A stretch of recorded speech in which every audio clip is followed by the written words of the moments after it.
motherfucker? I don't know. Look at his face. He's stupid fucking dreadlocks. Whoa. I was on TV. It's weird though, right? Like nobody knew. I feel like we knew though. Like inside, like we had some type of blueprint because we see like successful comics. Yes. But to go from like, so, and I came here, moved to America when I was 17 from Jamaica. So when I started watching TV, I didn't know anybody on TV. Oh wow. You know what I'm saying? What was that like? Anybody on TV. So like, do you remember the first shows you saw? First shows, well, they have American shows on TV in Jamaica. We had one channel back then. Was it one? We had one. And then, so when I came here, I watched SNL because Eddie Murphy was on that shit. So that was a requirement. I was always watching that. Now I finally can figure out how old you are. Because you lying motherfucker. You won't tell anybody how old you are. I don't lie, I just don't tell. It's two different things. I might run past the question. I tricked you with that Eddie Murphy line. It was only on for 2 seasons. I got you. That's hilarious. Yeah, but I was 5 years old. Was Eddie Murphy on for 2 seasons or 1 season? I think he was on for 2 seasons, if I'm guessing.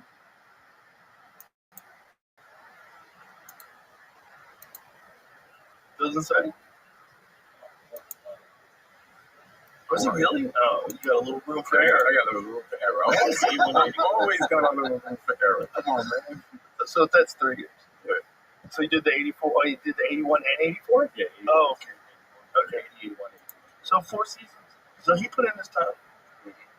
There's like, saying about Cam Patterson getting on SNL now. Right. He might be the first guy in a long time to become a movie star.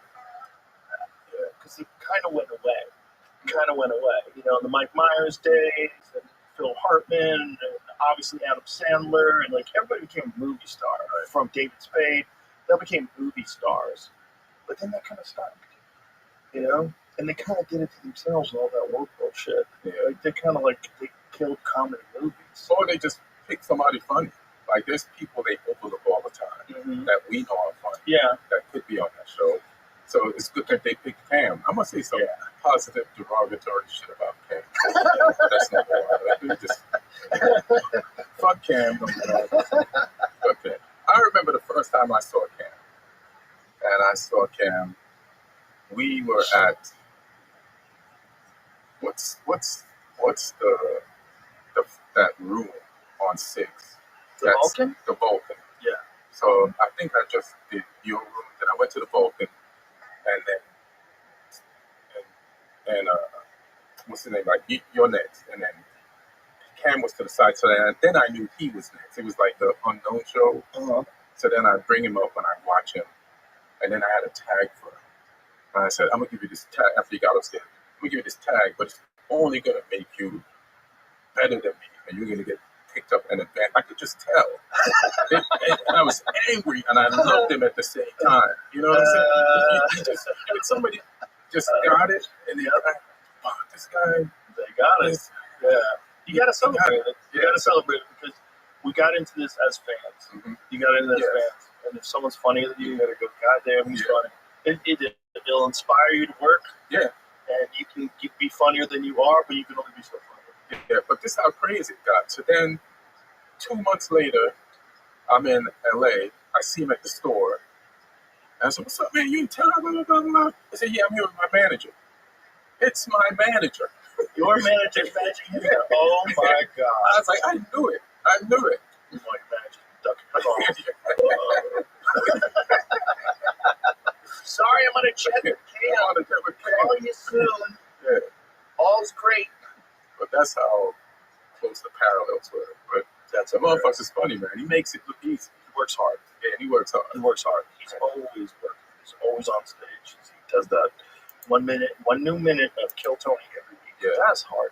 That's hard to do. Very hard to do. Like, you have to sit down and work on shit. You have to. Yeah. I mean, the guys who excel at it, like Ari Matty, Hans Kim, him, those guys, like, they fucking work hard. Yeah. And a bunch of people did it for years and years and years. Like William probably I think he's the longest running guy ever. Right. But he's such a maniac. He can get a minute out of anything. Right. You know, he can get a minute out of coffee. Going to get some coffee. It's like a big part of what his comedy is just his personality. Yeah. Which is great. Uh-huh. You know, because he's kind of a character. He's such a freak. Yeah. You know, when he's on stage, kind of anything, he's funny. Yeah. Like you know, it makes me mad. Like when you say that, I finally just see what Will is, because it's obvious to see what Cat Williams is. Mm-hmm. Like, and it's a part of him, and it's his voice. It's like I call it a comedy cheat because I don't have it. Right. But like they're gonna talk. Yes. It's gonna be fun. Funny. Then if they add some writing to it, then you don't stand a chance. Joey Diaz is they're the gone. ultimate. Yeah, there you go. Joey Diaz is the ultimate Yeah. person. That motherfucker is funny at the moment he grabs his He's like, come on, Yeah. God gave him that. Just looking Come at on, God. This ain't everything fair. about him. Yeah. Everything about him. He's just walking comedy. Yeah, And he's fearless. yeah, and he's fearless. And so he looks like that, he talks like that, and he gets on stage, you're like, oh, it's over. Yeah, that's all right. It's like, you're It's already a like, force. it's like if you give your mind up to him, like, think for me. Let me take me on a journey. Take me on a journey and think for me. But Theo's got that a little bit too. Yeah, You know? and we saw Theo develop that. Yeah. Like through the years, and then he Mhm. just started like He just drifting off and just getting to that place where you're just constantly just saying shit, and it kind of makes sense even if it doesn't. Right. And it resonates. Like Brody. Brody. Yeah. Another good example. Yes. Brody was just funny. He went 818 till I die. He was dying laughing. No one even knows why they're laughing. Right. They're laughing at that. He's talking about the area code for the valley outside of LA. It's his like celebration of mediocrity in second place. Hilarious. You know? And it was Reseda. Yeah. Of all places. He was the best at that. He was so infectious. Yeah. Like his comedy was infected. It would infect you. And you'd be in the parking lot like repeating his lines. It was so fun. Yeah. I would play this game with Brody where I just treat him like an open micer. And he would just play along. I said, keep going up, kid, man. You're going to get better. You're going to get better spots. Don't worry about it. He's like, thank you, sir. And we just do it. You just went for it. Yeah, when we were starting out, like both of us were like, when I met you, we were just past the open mic or just starting to work stage. We're both kind of like in the same thing. And that's such a weird stage because you kind of, no one knows what's going to happen. No one, like, there's a lot of dudes that we used to do comedy with back then that I thought were really good. And they just vanished. Yeah. They vanished. Went out, got regular jobs, and gave up. And that's scary to me because I never want that to happen to me. Boy, when it does happen, it's never happy. Yeah. The guys that I know that do that, they always get weirdly bitter. Mm-hmm. Weirdly bitter, like sinister. Yeah. Like they want you to fail. They do not want you to make it. Yeah, and I don't want that to happen to me. I had an incident with, I don't even know if I should say his name because I feel bad. Yeah. So he was in all these movies, like big movies. You know, he was never like a major star. He's in these movies, TV shows. He was that generation, like maybe a 1.5 generations before us. And he's a regular at the store. And the first time Tommy sent me to do La Jolla, I used to feature. But then Tommy booked me to headline La Jolla and I don't know if this guy knew he was supposed to feature, but when he got to the club, like first of all, I brought a date. So you're supposed to get you're staying in the condo, and you're supposed to get the headliner bedroom. Shit was in there. You know, so I had to take You said his name. oh shit. But I didn't say his last name. I know who it is. Please bleep it out. Bling. So Let's call him Bling. Let's call him Bling. So Bling shit was in the headline bedroom. Mm-hmm.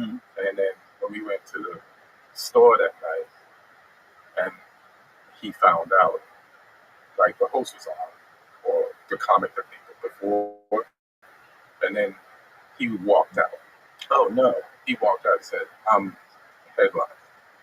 So then the guy that runs the store, I think it was Ryan at Town Hall, if he was here, and he was like, just go up and we'll pay you the headline. And I was like, fine, I'll feature. I don't care. And you pay me the headline. And then Barry went and came back in and went up all week, and that's how it was. But it was like that bitterness that, That's so and I feel, I feel bad, but that's why I stay on stage. I'm like, I am not going to let that happen to me. You feel me? Yeah, a lot of people slack off, man. They lose their enthusiasm. I think he had a lot of other problems too, though. Yeah. And he's also from the era where they don't write new material. Mm-hmm. You know what I mean? Do a lot of cocaine. There was an era where those dudes cooked their brains. Yeah. So, things pass you by if you don't keep up. Yeah. Or you have to let them pass you by. If you say, yeah, I'm good. Right. I had a good time. It was a lot of fun. Yeah. You can do that too. Yeah. But the thing is, like those guys that go and get regular jobs, maybe they're better off than the guy who's now middling for you. Right. You know what I mean? Because that guy's probably been throwing it in for a decade and a half. He might not have the juice left to like reignite what made him funny in the first place. Yeah. That's when I feel like I'll just leave. I still got like a competitive spirit. I feel like I haven't gotten to where I want to. And I also like that space I was just talking about, like where you just stream of consciousness space. Mm-hmm. Like I'm kind of want to get to that where you can just like go on stage and watch the tape afterwards. I said that, I did that, Right. That works. That just clicked. I just want to get to that. You know where that comes from? Where? Massive stage time. Yeah. Massive amount of stage time. The guys who have the best timing and the best like David Jones, perfect example. That dude's got so much stage time under his belt. Yeah. So much stage time in so many different places. One of the things about Dave is he was doing that New York thing where you get in a cab and you go from one club to another club. So he's doing like 5-6 sets a night. At one point in time, I forget who the record had the record of the most sets in a night, but dudes were up to like 11, 12 sets a night. I don't even know how you manage it. I did 7 one time in the city, and I barely made any of them. And I'm like, I'm gonna get fired. They're not gonna book me again. I was like, I don't want to do that's too stressful. Well, I think the guys who can do it are guys like Louis that can just sort of show up and just do a set, and they just put him on anytime he shows up. Which bumps me, which means me late for my friends. Exactly. That's always what happens, but that's always why there's always in New York clubs. There's always a guy or two hanging around, hoping somebody fucks up. And that happens too. I've got spots that way before where guys didn't show up. There's always that kind of situation. That's how I got in the cellar the first time. Oh, really? Yeah. Oh, that's funny. I forgot his name. Something Shaker. He used to wear a blazer and used to bark for the Boston. You might have been in LA by then. Yeah, Louis Shaker, I think. Okay. And so then he used to get people into the Boston. Oh, he used to bark like in front of the. What you're saying is like bringing people in off the street. Yeah, and he was really good. I thought you were saying. No, but he was a comic too. I thought you were saying bark on stage. Nah. He's a barker. Yeah, don't expect me to complete most of my sentences. That's asking too much. It's asking too much. So, so what were we saying about him? So he was at the cellar doing the same thing, and he already worked at the Boston around the corner. And then I was just going over to the cellar to hang, and he was like, "Somebody's missing. Do you want to go with?" Oh. And I was like, "Bet." And I went up, and he told SD, I don't know if they were recording back then, but she just started giving me spots. That's great. Yeah. That was the good thing about New York was that there was a ton of spots. You get in, and you started getting spots. You started getting the name. And people knew you were an up-and-coming comic. You get some work. And then you can get work on the road, too. You can do Long Island. Yeah. There's a lot of gigs in Long Island. Yeah. Jersey. You can do Connecticut. Mm-hmm. Everything's kind of closed. Everything's kind of close. But here's the thing. Once I got into the city, I didn't want to go anywhere else. Mm-hmm. I just wanted to do the city spots. The Carolines, the stand-up New York, the cellar, the Boston. Sometimes the strip once in a while. Because then you could just hang out in one place afterwards and kick it with everybody and just laugh. Right. So then sometimes I'd have like a college that paid way more money, and I'd be like, fuck, I ain't gonna be in the city. This is a terrible weekend. And no matter how the gig went, it's like sometimes it just do the upstate, tri-state, whatever gig it was, and then just head back, just storm right back to the city. You missed the hang. You missed the hang. That was everything. The hang was everything. You remember Harris P? Yeah. So I did the New Year's Eve at the Improv, and then I drove from the Improv on Melrose after the show to hang out at the Comedy Store afterwards. And he goes, "That's the way to do it. You get your check somewhere else, and you come back over here." And it just like felt like that there. Like we were all hanging. It was fun. If I had a great gig somewhere on the weekend, it was fun because I would bring guys like you or Joey or Ari. You know, we were all together having a good time. Right. So it's like the idea was like you got to bring at least a little bit of that out on the road. Yeah. Going on the road by yourself sucks. Yeah, starting to make it sucks. Because you can't afford to bring who you want with you yet. You're just still trying to establish yourself, and you're away from your comedy family. Yes. And so you're making a little money, but like the camaraderie and the hang. It's the opposite of camaraderie. You might be doing combat comedy. Some dude might step on all of your premises because your middle act on purpose. A lot of dudes did that. It was different. It was like, oh, you're not my friend at all. Like, you're trying to come up too. Not just trying to come up, trying to come up in a dark way. Right. You know, there's a lot of thieves back then. Ooh. Guys would steal your bits and do them before you. That were like your middle act that saw you on Thursday night, and they do your bits on Friday. You got to pay attention. You're like, what are you doing, man? Yeah, that's fucked up. Because they were in like some nowhere town, and they didn't have a real comedy community, and they just saw some guy coming in from Boston and New York, and they just, I'm gonna fuck him up, you know. And it's just comedy when you have a group of people like it was in New York or like it was in Boston or in LA. It's always so much more fun. If you're starting out and you're in like Pittsburgh, like how big's the scene in Pittsburgh? Right. You know. You know what I did love about New York? How brutally honest all the comics were to each other. Yeah. So even like Patrice, like he had just dropped his special, but then he just went on this thing of like I forgot the type of material he was doing, but we confronted him about that shit. Like, hey man, that shit is hacky. And he was just doing it for a minute, just fucking around. Probably just trying to get some material. Just trying to get some drop the special. Yeah, just trying. Yeah. But he didn't get upset on us. And then we tell each other. I remember I had too many black and white jokes, and we did a gig out of town, and there's a bunch of black comics who come back in the band, and they were killing. You're talking about black people cook like this, white people cook like this. Because they was like, you got a lot of black and white jokes. I was like, no, I don't. And they was like, yeah, you do. And they started naming it.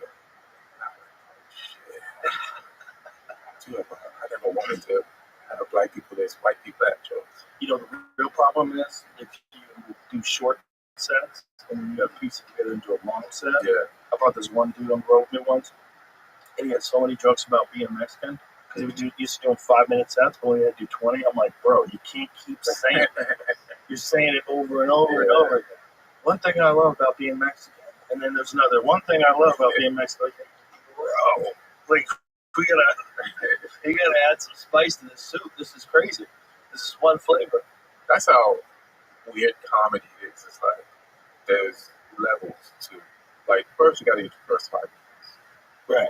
You get your first 5 minutes, you feel like I can kill. I can go from beginning to end and kill. But then now you gotta get 10. And then you're gonna start like you're watering down your solid 5. You know what I mean? You're not getting that acceleration that you worked so hard for in your 5. But then you get to 10.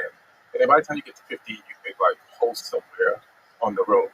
And then you might go out of your state, 2 miles out of your state, and realize, oh shit, these jokes were dependent on where I live. Yep. They do not work here. Yep. I had all these Jamaican jokes about being Jamaican because there's so many Jamaicans in New York. And I went with some comics to do Temple. And it was it might have been where they play basketball. Like Terry Hodges was on the show, a bunch of strong black comics. And my opener was a Jamaican about a joke about being Jamaican. My clothes had killed in New York. And I did the first joke, and people had been killing before me. Then I went on. I did the first joke. More quiet than this. In a stadium full of people. Oh no! And then I started panicking on the inside, which definitely showed on the outside. And then I was like, let me go for my middle joke. You know, which is my second strongest joke. That didn't work. I was like, I got to do 15 minutes. I'm on my closer by the third joke. Oh no! That bomb. And it was bad. But thank God they booed. I didn't have to struggle. So they booed. I was the only one that bombed that night. And I bombed because, like I said, I moved here when I was 17. So I didn't have enough, American shit. Right. To, the Jamaican shit about me growing up in Jamaica just started working. But there was a radius to that shit. You know? That shit would work in Florida. That shit would work in D.C. And that shit would work in New York. And maybe one other place where there's a concentration of, Jamaicans or West Indian people. Right. And American people that grew up with them. That's what I'm feeling. How many people in that audience? Man, I would say at least 2,000. Yeah, and they grew. And these assholes like, yo, go to the after party. You want to go? Like, no. But I stayed in the hotel room. I had a great night. I watched Dumb and Dumber for the first time and laughed my ass off. Well, shows like that are important. They suck at fat dick, but they teach you, I can't just rely on regional stuff. Yeah, then I realized, you're only going to kill it now. Now you got to, figure out, universal truths of comedy. Well, that's why the real G's travel all over the world. You know, Jimmy Carr's, that guy goes everywhere. Yeah. There's something to that. There's something to going everywhere. Because I've done comedy in other places. I took Tony Hinchcliffe once to Sweden. We did a comedy in Stockholm. And he's like, dude, I think I'm bombing. I go, no, they're laughing, and then they stop laughing. It's just different. They're different in Europe. They're laughing. I listen to your set because I never got a flow going. I go, first of all, it's a big place. So you're probably not used to doing a place that's this big. And then on top of that, you're in Europe. Right. And their English is pretty good. Yeah. But it's not perfect. So it probably takes a couple seconds for them to figure out, oh, very funny.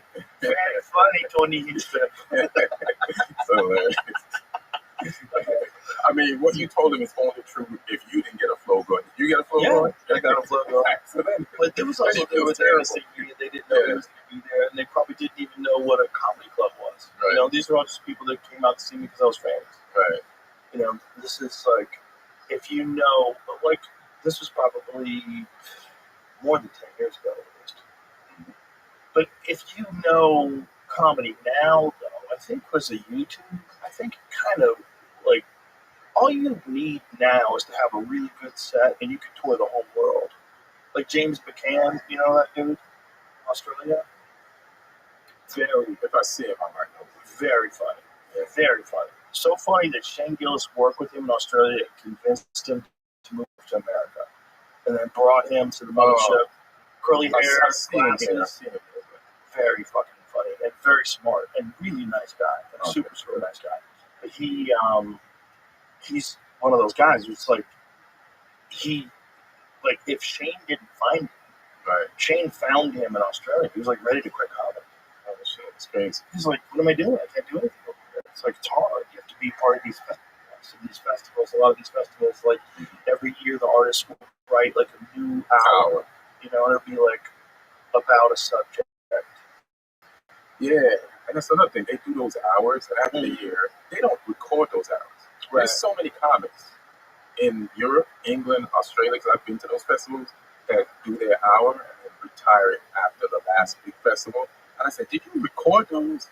Because you could have have a backlog of shit to put online, right? To catch people up with you, to create views, right? They probably forgot how it works too. But they weren't doing that back then. But how do you retire something without at least having one big record of it? Well, they have a weird system.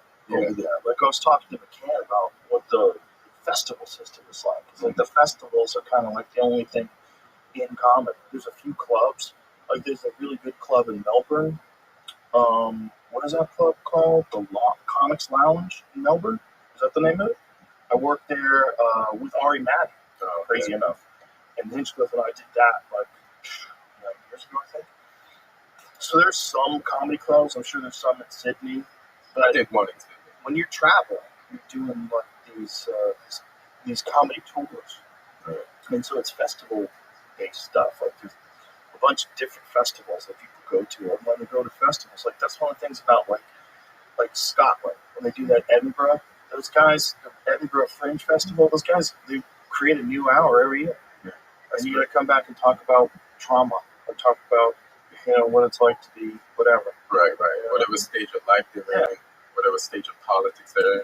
And that's what people expect, which is interesting. Because it's not really American-style stand-up the way you and I do it, or the way, it's traditionally done. They're doing, like, story-based stand-up. So Which is, it's great. It's not a knock on it. It's just a different thing. If you try to do that in America, you'd probably get steamrolled. Yeah, I've seen somewhere that they look kind of one-man showy or one-woman showy. So, absolutely. So there's gaps of talking, and then which is great. Which is fine because like it's just a different thing. It's just a different You're doing a different thing. Like, but I'll say things that I don't believe at all, just because it's funny. It's like it's a ridiculous thing to say. And also, I want to get you thinking that I'm saying things that I don't believe at all. Like, this is just for fun. The whole thing is supposed to be for fun. This idea that comedy is supposed to be, it can be anything, right? It can be this, like, educational experience. You're taking people on a journey through your life and how you've come to this, to who you are right now. Okay. Yeah, and you celebrate because you're non-binary, whatever the fuck it is. Like, or it could just be silly. Let's have fun. Let's be silly. Let's say some stupid shit that you probably shouldn't say because it's fun. I need to do more of that. I hold back from that because you wouldn't know that. Nah, I think it's just me. You know what I mean? Like I see you say some stuff. I see other people say some stuff, and I'm like, I don't even wonder how I'm not like that, but it's making me think now. Just if I'm to get to this flow state that I want to get to the last dragon phase, when you're on stage and the glow is around you, I might have to step on that plane a little bit. You have to see what it feels like. You do when we're hanging out. You talk bad shit when we're hanging out. That's true. Because it's wild shit.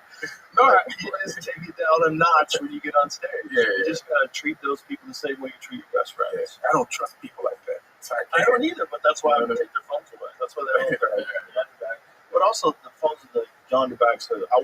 It's hard for me, man. I get it. It's hard for me to not check my phone. I want to see if anybody texts me. I get bored for 3 seconds. I'm like, what's in the news? 3 seconds. I get it, but sticking that phone in a bag is good for everybody. It's good for us because we get a chance to fuck around and we get a chance to come up with new stuff that there's a bunch of times you say something the first time you're like, that did not sound good. Right. I gotta figure out a softer way to say it. I can feel people tighten up. Yeah. I didn't mean it that way. It's just I'm trying to figure out the right way to say it. And that's just the way it came out. It comes out bad. Right. Patrice had a great line about that. He's like, you got to realize that a bad joke that offends everyone and a great joke both come from the same place. Right. I'm just trying to make you laugh. Right. It's not I'm a devious person that's going to sneak through some agenda to ruin your mind. Right. No, you're just trying to make people laugh. Right. But sometimes people think something.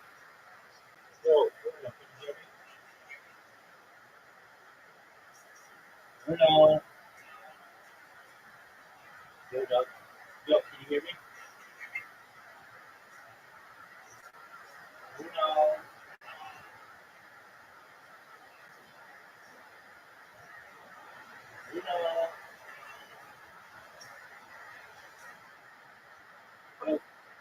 Yo, can you hear me? Hello. How are you?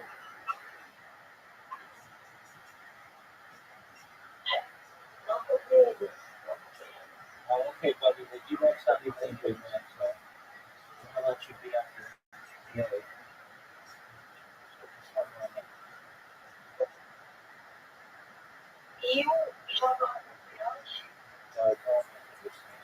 Any,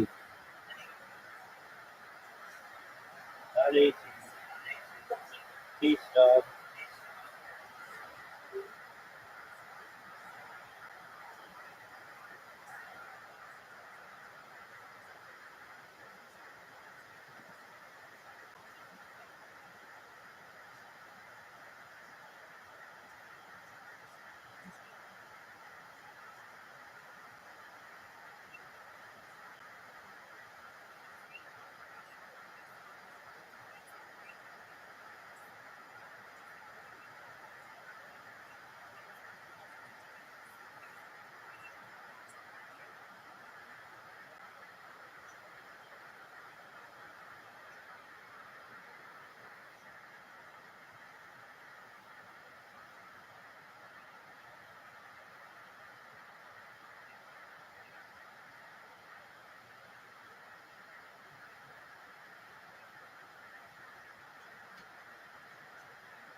it's going to be funny, and it's just not. Right. And you try it, and you go, fuck, and you can give up on it, or you can figure out a way to make it work. Like, there's been like Chris Rock had that iconic bit.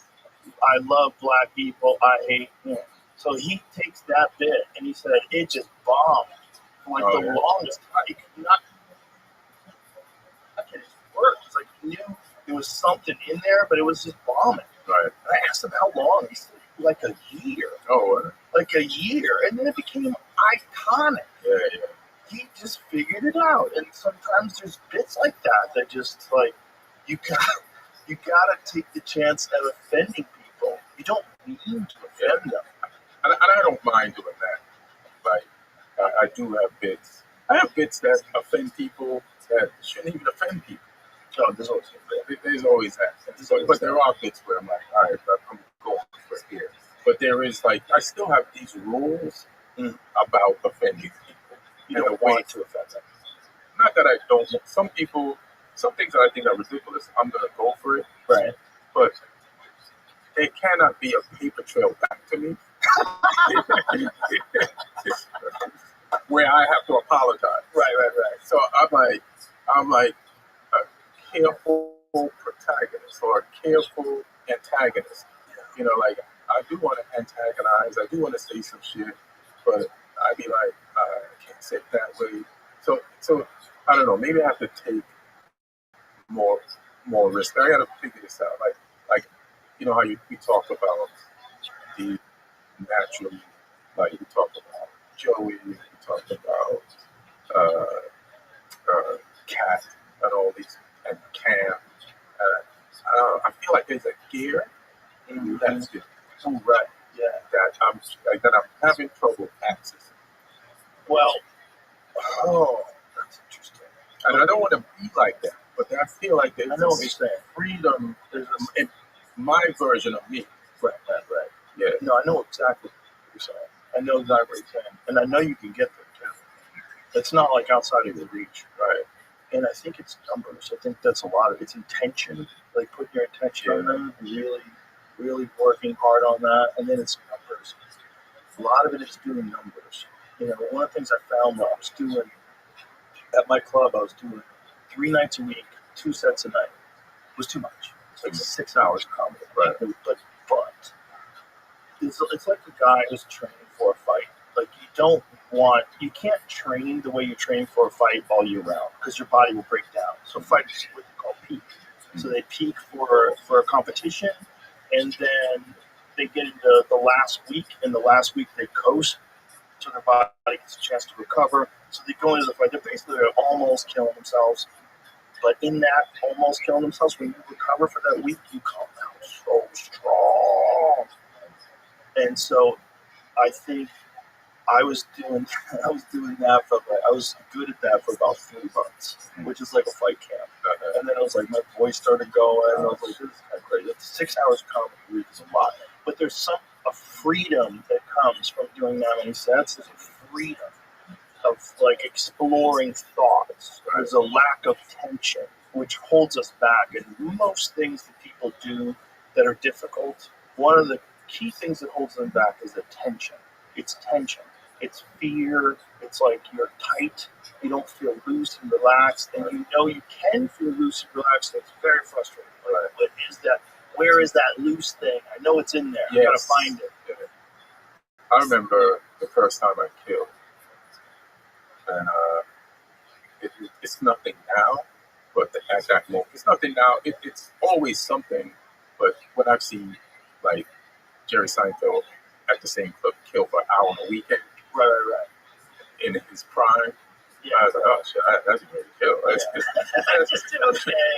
better. But the first time, like getting a great response from beginning to end, after like you're struggling, you barely got one joke that works. Yeah. And then I went on that night, and everything just hit. But not only did everything just hit, I watched it.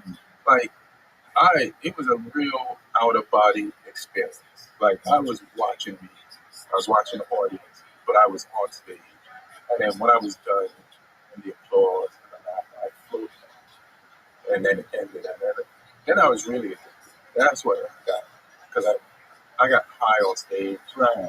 I'd never even done drugs then, but I said, this is what drugs feels like. And I'm addicted to that. You got into the passenger ride. Yeah. So the passenger ride is when you almost feel like you're a passenger of your own act. You're so in it and you're so not getting in your own way that you're like the other part of you is like, we got this. Let me take care of this. Like, oh, this is so much fun. Really sit back and watch this work, and you don't get in the way. That other dude, he gets in the way. It's like if you're driving with someone and they're a backseat driver, like there's a guy coming on the right. I fucking see him, man. Relax, shit. I'm not my blinker on. You know, there's people like that, and they make you tense. Yes. Right? That guy is in your head. That person who makes you tense when you're driving, the fucking backseat driver, that is in your head. That fucks with you all the time. Like, you might think it doesn't fuck. Yeah, it doesn't, because I don't even hear or see it. I just know he's there. That something must be there. You know what I mean? Yeah, but if you can, The backseat driver. if you can control that, then you're zen. And you get to that zen place, and you know you can get to that zen place, and you've done it a bunch of times, Right. then it's the most frustrating when you can't get there. Yeah, because I did it that night without trying. Right. Like, I walked on stage just like that night, just like any other night. So what was the difference with that night that I had this Were you passenger recording ride? back then? No. I got lucky that I met this guy, Mike Donovan, who was a big comic in Boston. He was a big headliner in Boston. Very funny guy. And he recorded all the sets. He would bring up a fucking tape player back then. Yeah, you have to bring a whole. Fucking thing. He had a press and shit. And he goes, you never know. He goes, there's one thing you might say that is like the best thing you've ever said and comes off the top of your head and you'll forget it. Right. It might be like the best part of a bit.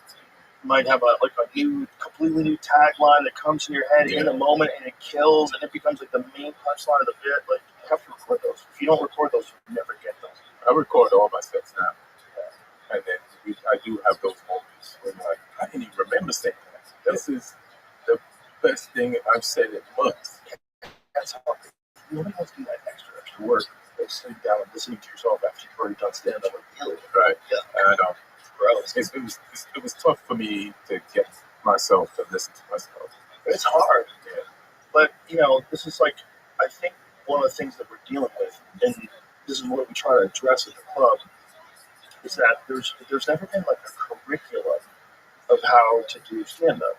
And there's no one can really tell you how to do it because everybody has a totally different way of doing it. But at least we can give you like an honest framework of how we did it and what we did wrong and why we think we did that, why it comes out clunky. And then at the club, the thing we try to do is set it up where it's a bunch of spots. Like, so there's 2 days of open mic nights. You have 2 nights of open mic nights. And then you have the door people who are real comics who audition for the job with their act. So Adam has to watch their act and say, okay, you know, you've been doing this for X amount of years, you have real potential. And it's like, you get a chance to watch Colin Quinn, you get a chance to watch Ian Edwards, you get a chance to watch Shane Gillis, all these great, Jimmy Carr, all these great comedians, and they're all the time. It's like the greatest education in stand-up you could ever, and everyone's cool to you. Everyone's going to be friendly. Everyone's going to answer questions. Everyone's going to, and then you got Kill Tony, which is the #1 place where a comedian can break out in America today. The #1 place is Kill Tony. Yeah. If you have one good fucking minute and you could just rock the house for 1 minute, you could change the course of your whole life. Yeah. Yeah, that gave me chills because I've seen that. Mm-hmm. I've seen that there on that show. Changes the course of your whole life forever and ever. You're at that stage where you've been doing comedy 5-6 years. You don't know if you live in Seattle, the scene's not good, and you say, fuck it, I'm going to go to Austin. You scratch up some fucking money you made as a waiter. You get in your car, you drive all the way to Texas, you put in for 1 minute, you don't get up. You stay there, I'm going to stay on Monday. You come back next Monday, you don't get up. You're like, oh my God, I'm running out of money. You start thinking, I should get a job. And then you get that 1 minute, and boom, you fucking kill. you fucking kill, and then you go home like, oh my God, I'm doing it. I'm doing it. It's actually happening. And then next thing you know, you're a professional comedian, you're touring all over the world. It's pretty crazy. It's pretty crazy. Because some people, they'll just come to town for that one night or that one day.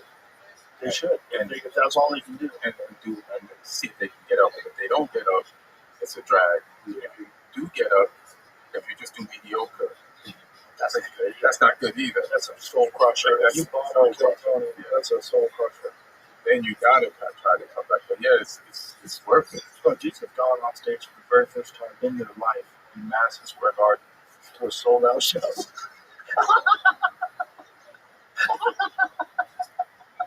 That's like the first time you lace up the gloves. He's like Mike Tyson when he was 20. They deserve that. They fucking deserve that. Oh my God. As you said, it's Mike Tyson. Yeah, it's like fighting Mike Tyson who's 20 the first time you ever lace up the gloves. You need to take one practice. And your first opponent is Mike Tyson in his prime. After he just beat Trevor Berbick. Right. Good luck. Or even before he beat Trevor Berbick, he was better. Madison Square Garden, while Customato was alive. Yeah. Madison Square Garden, sold out show, Kill Tony. You're on the bill. Dice Clay is there. Big J. Okerson, David Tell's there. Shut the fuck up. Oh my God. Why would you do that? Because I feel like some of those people are narcissists. Well, some people are just insane. Right. You know, it's like, you ever watch street fight videos? Like, why are you fighting? You don't know how to fight at all? It's so crazy. Right. And they're starting, and all of a sudden they're whack. They're out cold. People are crazy. I know. I watched some of those backyard fights. Yeah. I watch a lot. Yeah. Like, I forgot the one that I watched, but it's pretty popular. And they got like a cage, like fence around it. Fancy cage. Yeah. And they try to make it official. Right. But I'm like, I'm watching this more than I watch UFC. Because there's something about it. There's something. What is it about that I won't watch Division II soccer? I'll watch Premier League. You feel me? Yes, I do. That's a good point. Like, do you watch the other professional below UFC league sometimes? You do? Yeah, I do. But like for me, I'm a soccer snob, so I want to watch. There's too many of the best guys playing all week. I think soccer is a different thing. Right. I think it's a more gradual acceleration of progress. And then there's a thing about fighting where there's a lot of prodigies out there. Mm-hmm. So it's like a lot of dudes that you just hear about. Like I'll hear about it through the grapevine. Like this guy trained with this guy. He tells me that. And then he's fighting for LFA. And this is like his debut fight. I watch and go, oh shit, here we go. Because there's guys out there that you never even heard of. They're like ONE FC and the PFL, and other organizations that are world beaters. They're like elite fighters. So I have to pay attention to as many organizations as possible. Because there's always a bunch of people like that come over, a bunch of Russians, man. Damn, there's a lot of Russians. A lot of beast Russians, a lot of beast guys from Dagestan, or beast guys from all those fucking people from that part of the world are hard ass people. I want to ask you about this one guy. I stumbled on. They said he's the best fighter in history. He was in the UFC, so he started out when he was 19 in this thing where it's like flat, but kind of like a little slope, Like banked on the sides. On the side. I'm talking about French Shamrock. No, but this was no. How you living, big? Can you hear me? Omar, what's up, son? Whoa. Hello? Omar, go fuck yourself. Yo, A black Omar. guy. Dog. Go fuck yourself, Omar. Yo, if you're watching it on come to my Discord, dog. Let's talk. We got bitches in here. We got pimps in here. We got hoes in here. We got all kinds. What up, baby? What? I'm not talking about you. I'm making a joke. No, that person who just spoke is the queen of this Discord. And she's definitely not a bitch and definitely not a hoe. She is a pimp, though. I'll say that. We got lots of people in here. Come on in. We had Omar in here. Omar's a bitch. There's no doubt about that. And I'm a hoe. So come on in, say hello.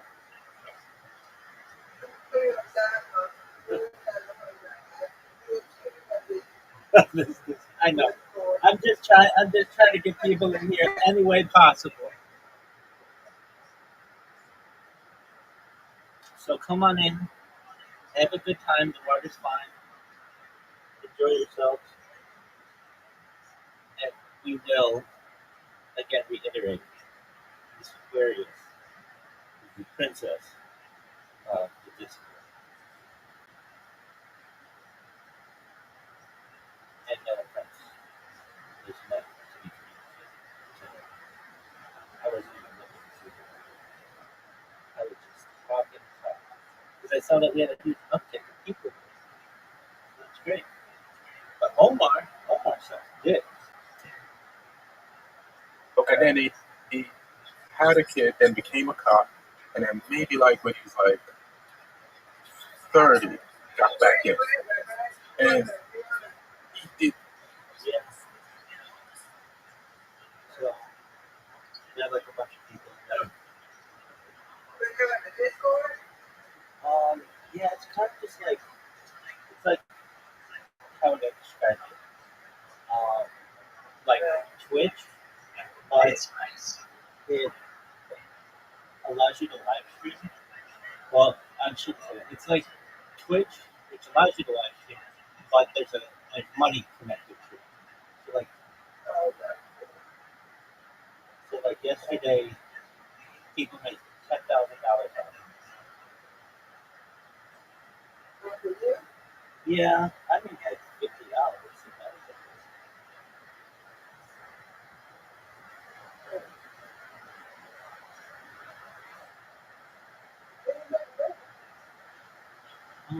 It's a cryptocurrency, so basically people find you interesting and they invest in you. And then they either buy your coin, hold your coin, or sell your coin, just depending.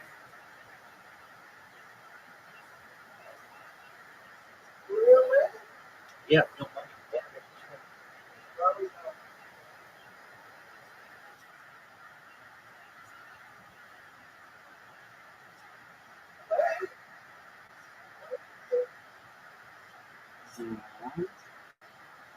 okay, so go to pump, P-U-M-P, dot F-U-N.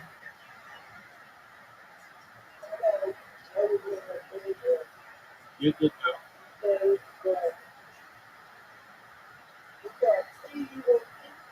Yeah, pump, dot F-U-N, pump, dot F-U-N, and then uh, let me know when you're there. Yeah, pump, dot fun.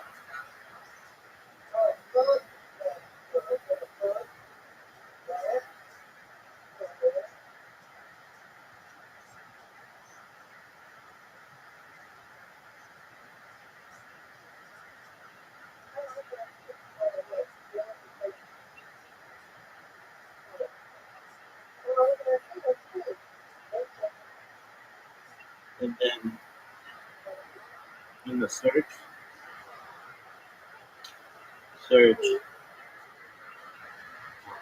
my name, Rabbi ROTHSCHILD, and you should see the square.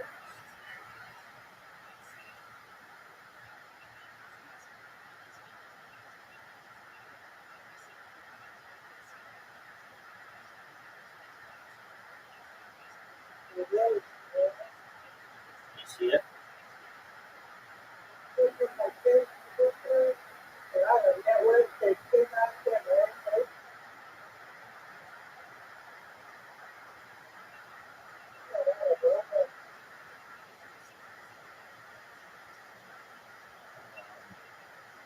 I'm not sure.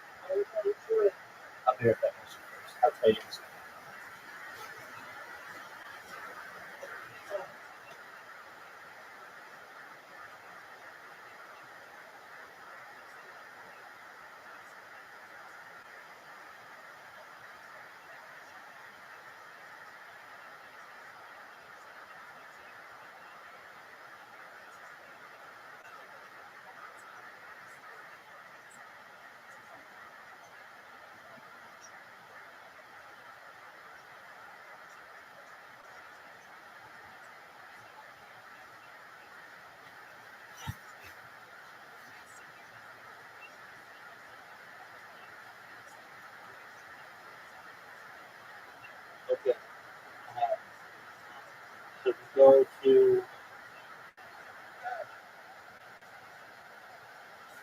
Can you hear me?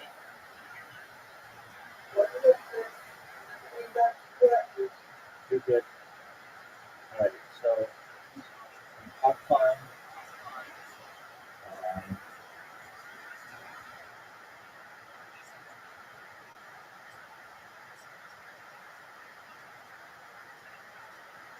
okay. You see, it says search. Okay. Um, right.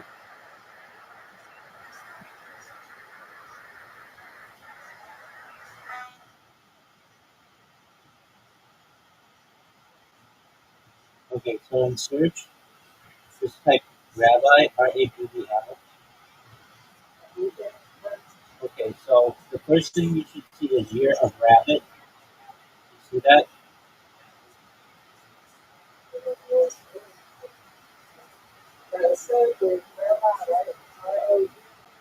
No. Correct. Year of rabbit. Then it's iridescent rabbit chart in crazy rabbit coin. Okay. What's it say next to you? Okay. There should be a picture of me. It's actually not that one.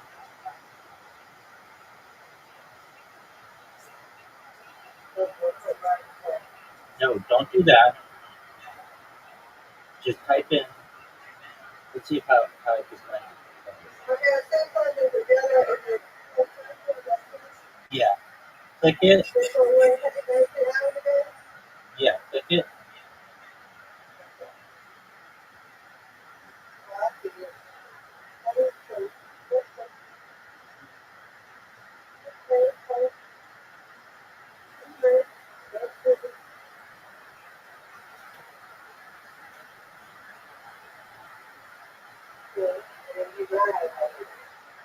Yeah.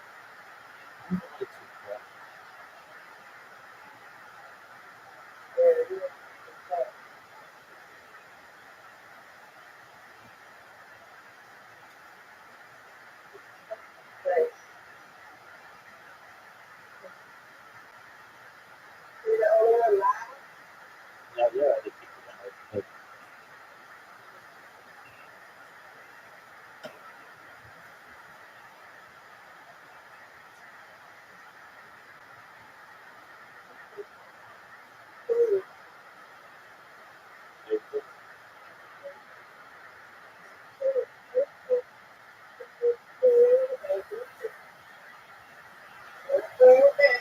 Thank you.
It seems to be Spider-Man.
But this is like translating an ancient language.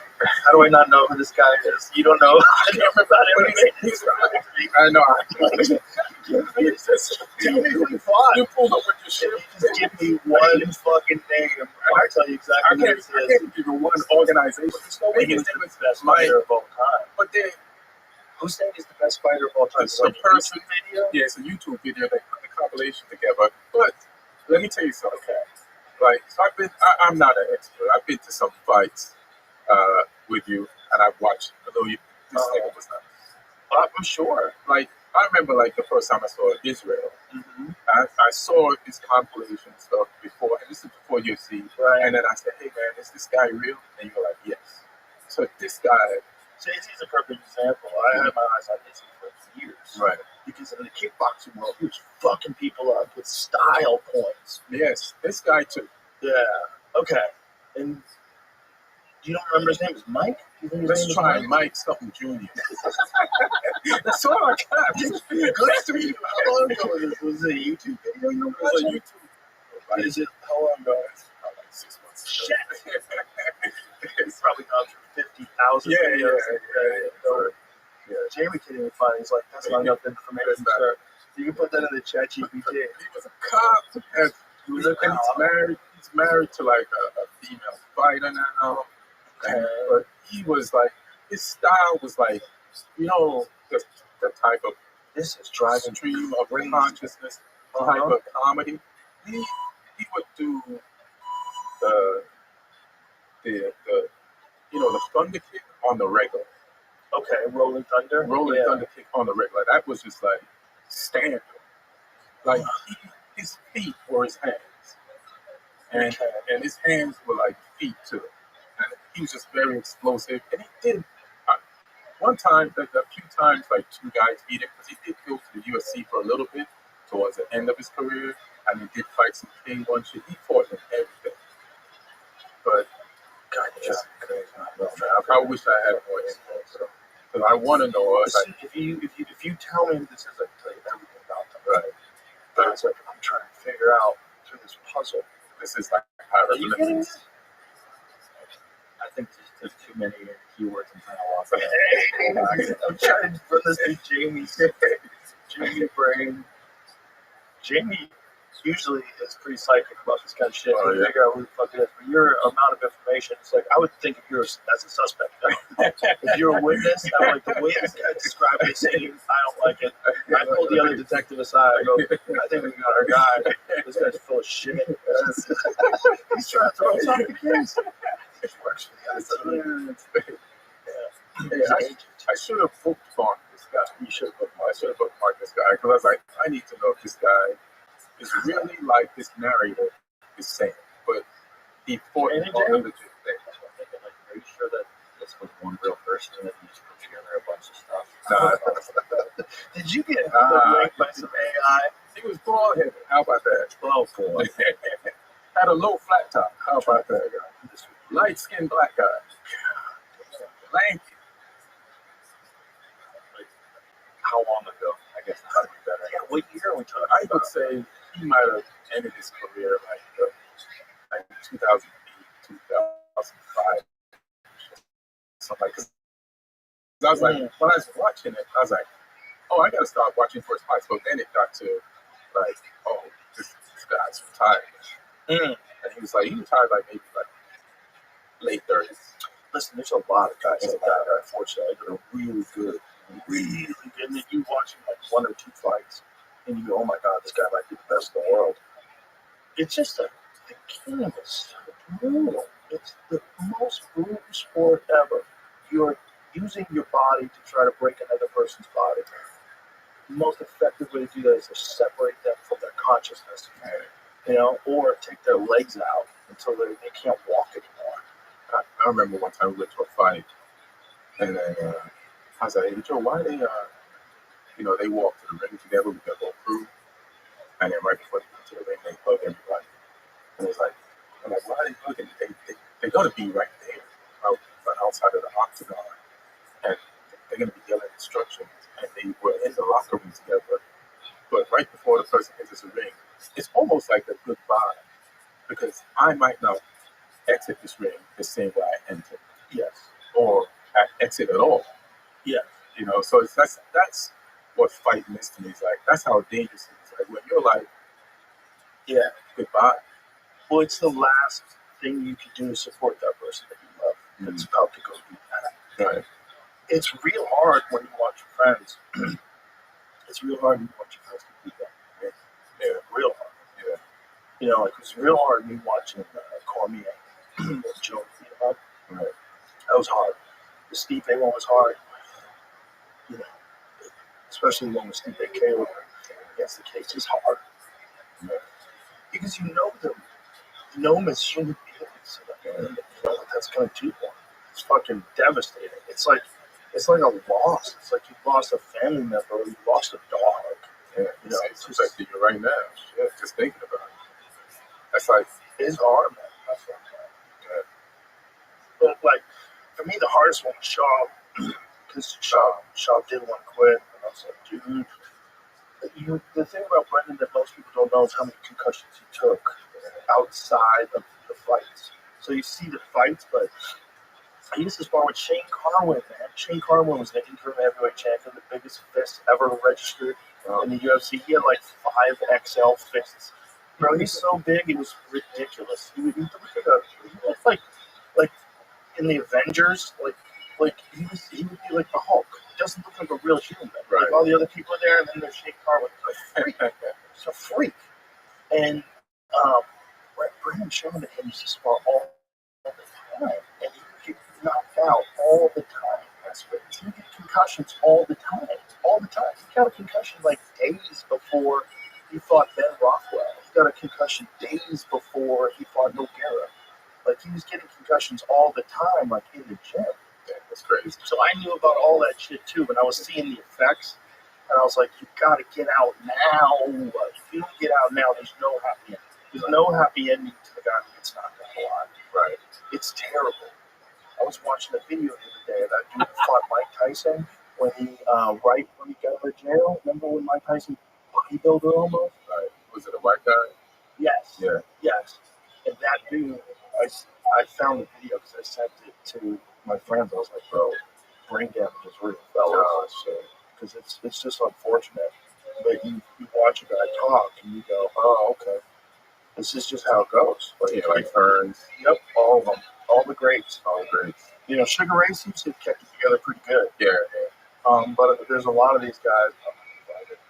So, that's right. This is the guy that fought, and he fucking went after him, man. He went after Tyson, which is crazy. Like he pushed him away. He's trying to get after him, but bro, Tyson. And he's got some movement. He headbutted him there, but Tyson looked phenomenal down there. Like physically phenomenal. Look how good he looked. He just took him apart. Just that knockout alone. How's the rest of your life going? Because he's not even. Did his corner jump in? Yeah. That's a metaphor. We know where this fucking story ends. Right. That's a good corner right there. I was reading about Jerry Quarry yesterday. Jerry Quarry was the guy who fought Muhammad Ali when Muhammad Ali had just gotten his license back. So it took 3 years, wouldn't fight Vietnam, and they took away his championship, they took away his license to box. Couldn't make a living for 3 years. And then he fought this dude, Jerry Quarry, and it looked like he had been on the couch. Right. Ali didn't look like Ali anymore. Didn't physically look like Ali. He wasn't ripped. He didn't look fat. He looked kind of like. It wasn't physique. That was the whole dog. He changed the way he fought. Honestly. Like, look at him now. He looks good. But still a little budget. Like, yeah, but not like you know. Right. So this was the first fight back, and Jerry Quarry was like this just really tough Irish guy, right? And him and his brother were like notorious for having like horrific gym fights. He was a good fighter, real good fighter, but he died young, and he had terrible CTE dementia before he died, and so did his brother. His brother only had a few professional fights. See, Corey had a bunch of pro fights, and he fought guys like Lee, he fought Frazier, he might have fought like Ken Norton, He fought like big time heavyweight power punchers and legends. That was good. Plus, he's Irish. You don't know. You didn't count him out of bar fights. Exactly. You know what I mean? But the big thing, man, forget how good Ali was. He went 3 years off. Yeah. He was sweet. But now I want to show you something different though, because we've seen this Ali. But first of all, take care of those strings. Yeah. Hey, referee, tie that shit up. Take that shit off. But show me Ali versus Cleveland Big Cat Williams. This is my favorite fight to watch. If anybody never saw Ali before, I said you gotta see Ali before they make him retire. And then you gotta realize we lost 3 years of this Ali, who was different than anybody who had ever boxed before. Anybody. So this is prime Ali. Like, look at the difference right away in the movement, right? The one who fought Jerry Corey was kind of standing in front of him more, you know, and he was boxing him and looking good, but this Ali is like, good luck hitting him. Good luck, dude. I look at that guy's like, this is awkward. Like, how do I stop this thing from moving so I can hit it? And this guy who he's fighting, Cleveland Big Cat Williams, was a killer. Right. He had vicious power, man. Look at his build. Like, Cleveland was a dangerous puncher. You couldn't let him hit you. But good, because Ali wasn't gonna let him hit him. And bro, he tunes him up in this fight, and at the end of the fight, scooch along so you can see, like, cause he cooks him. This is before he beat Liston. Yes, quite a bit before he beat Liston. Because he beat Liston. No. Excuse me. I was thinking of. I was not thinking of Liston. I was thinking of Foreman. He beat Liston to win the title. This is after that. So this is when he was already out. Because when he beat Liston, he was in black and white too. Yeah. So this was right before they made him retire. So this is like 1967. So this is before the forced retirement. Yeah, look at that. Ooh. Moving backwards with the 1-2.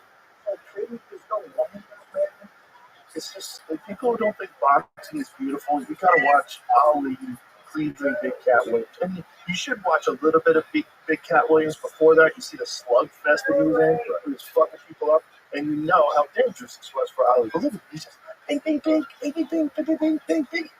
mean, it's beautiful, man. Yeah, Ali took him to his world. It's like, this is a moving man sport. Exactly. We're not going to stand in front of each other and just have a slugfest. And this is the first guy in the heavyweight division to ever move like this. I mean, nobody moves like this guy. Look at that combination.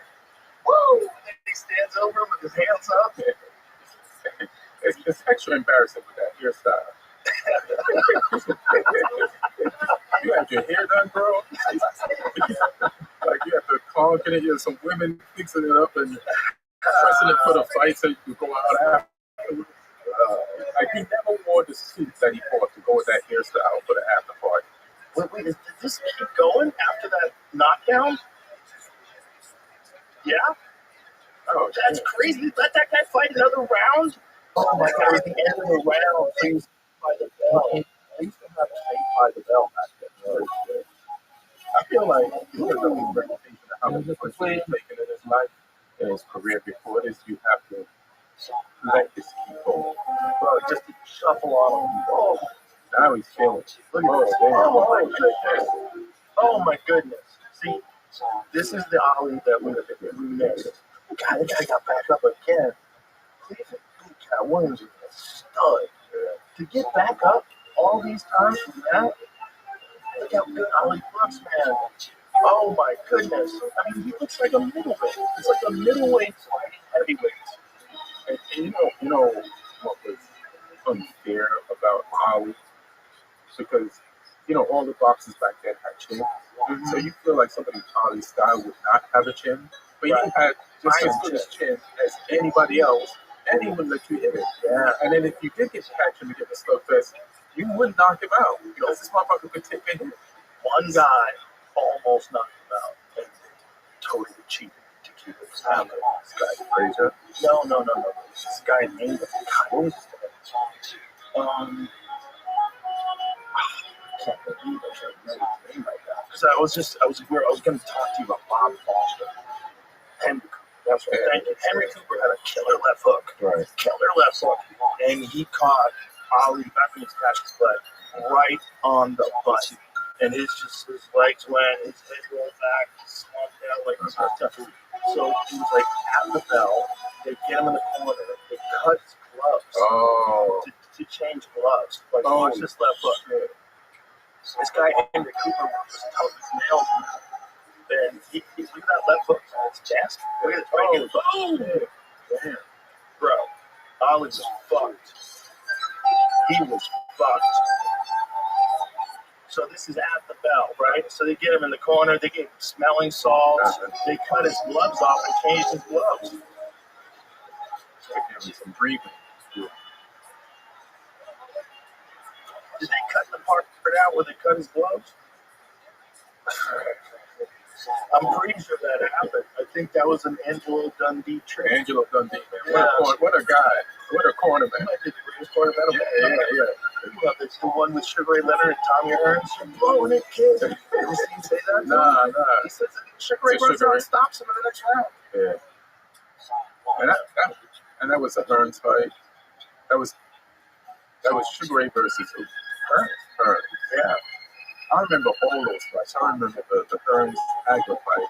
That second round was like the first round was the greatest round. Was it the first round? Was the war? Yep, the first round, right on the back. Yeah. Okay.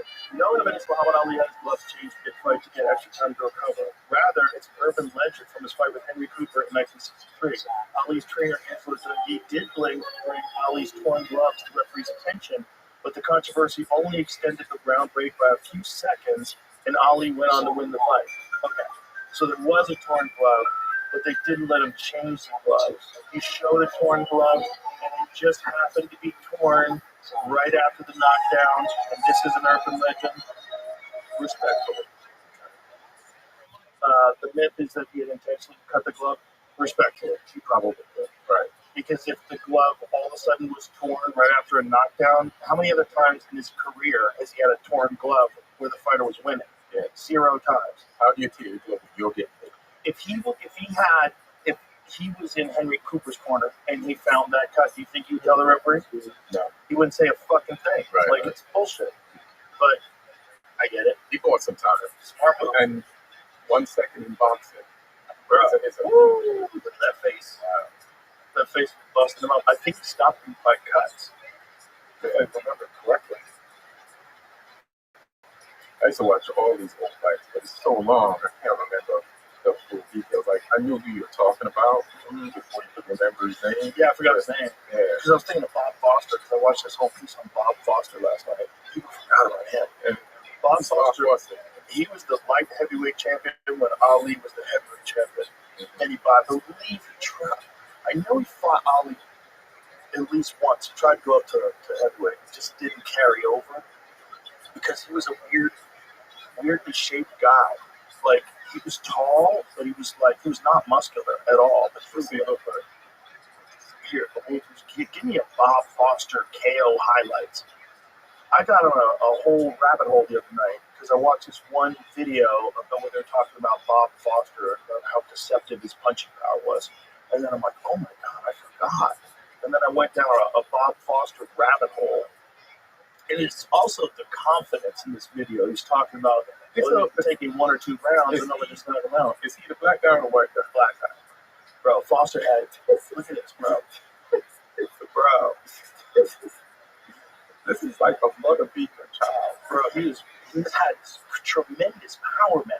Like, the whip in his punches is, like, very similar in a lot of ways to Tommy Hearns, but he's a lot bigger. You know, he's a 175-pounder. But it's that whip to the punches that Foster had. Like, look at the turn, like the amount of torque that he gets when he throws these punches. And Bob Foster, he fucking flatlined a lot of dudes, man. He took a lot of dudes out of this dimension. Boom! Look at that look. Boom! You see the arms flare up. Yeah.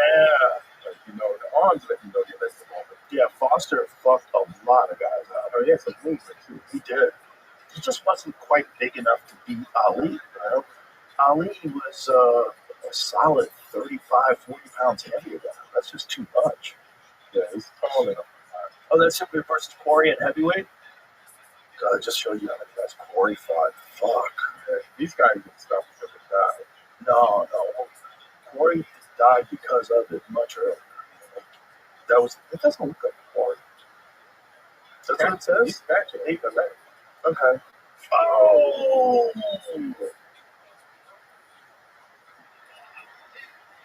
He just went to sleep. Foster versus Dick Tiger. This is a good one. Because he said about Dick Tiger, like Dick Tiger was the champion at the time, I believe. And he said about Dick Tiger, it's taking 1 or 2 rounds to hit him, and I'm going to knock him out. Boom! He had this power that was just undeniable, man. There's some dudes who just look at that. When he throws it, like everybody who is a young boxer learning from this guy. Like the whip. This is unfair too. The reach. Boom. The reach is ridiculous. Yeah, see, that's all of Mike Tyson's opponents. I know. But that's why I like Mike Tyson. Like, wasn't even 6 feet tall. He wasn't even 6 feet tall, and he could get inside. Oh my God, like a tornado. Yeah. And sometimes he'd stay real down low. Yeah. And he'd be throwing above his head, and then he'd come up with. Yeah. Oh, he would have fun. He was playing with his food back in those days. You know, he was having fun with guys. He was having fun. It was a different thing. We'd never seen a heavyweight move like that before, right? So there was Ali. Never seen a heavyweight so agile, so fluid on his feet. He looked like a better version of Sugar Ray Robinson at heavyweight, right? If you can believe it, right? Which is crazy. But also, he wasn't fighting the caliber of fighters. Well, I guess he was when he became a champ. The second time around, he definitely did. When he got to like Joe Frazier and Foreman. But I always wondered, man, if he didn't miss those 3 years, I don't know if any of those dudes could have touched him. Right. If he kept that up, like what he was versus Cleveland Big Cat Williams, and you add 3 more years, because I think Frazier became the champ after he retired. I don't think they beat that version of Ali, and we don't get the Jerry Corey version if this Ali's not sitting on the couch for 3 years. But it also saved the brain damage for way later than it. Yeah, but maybe he did because maybe he wasn't agile anymore, so he took more. So he took more blows when he came back. He had to rely on his chin, right? And he had a tremendous chin. But it's just, I always, as a person who sees guys in their prime, because I think, what year was Ali when they took his license back? How old was he? I want to say he was 27. And comes back at 30. He comes back at 30, which is near quickly.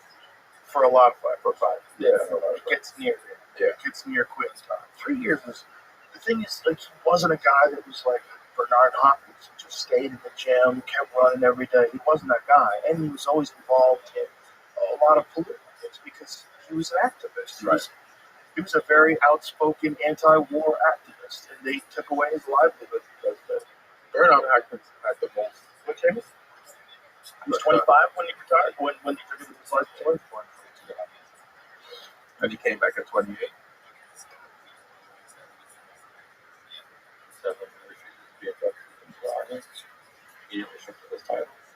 I think Cleveland Big Cat Williams is the last fight that he has before they strip him of his title.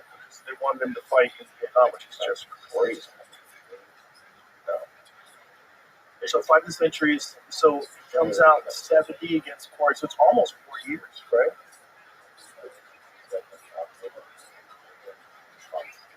Okay. 3 years and a few months. So 67, and from the time he fights Cleveland Big Cat Williams, that was 66. So those are prime years, you know. Yeah. But the big thing is not training during those years. The layoff. That's the big thing. I know how I feel after not doing stand up for 1 week. Yeah, but you don't know what it's like to have your muscles deteriorate. Like your muscles will go away. Right. And your reflexes and everything.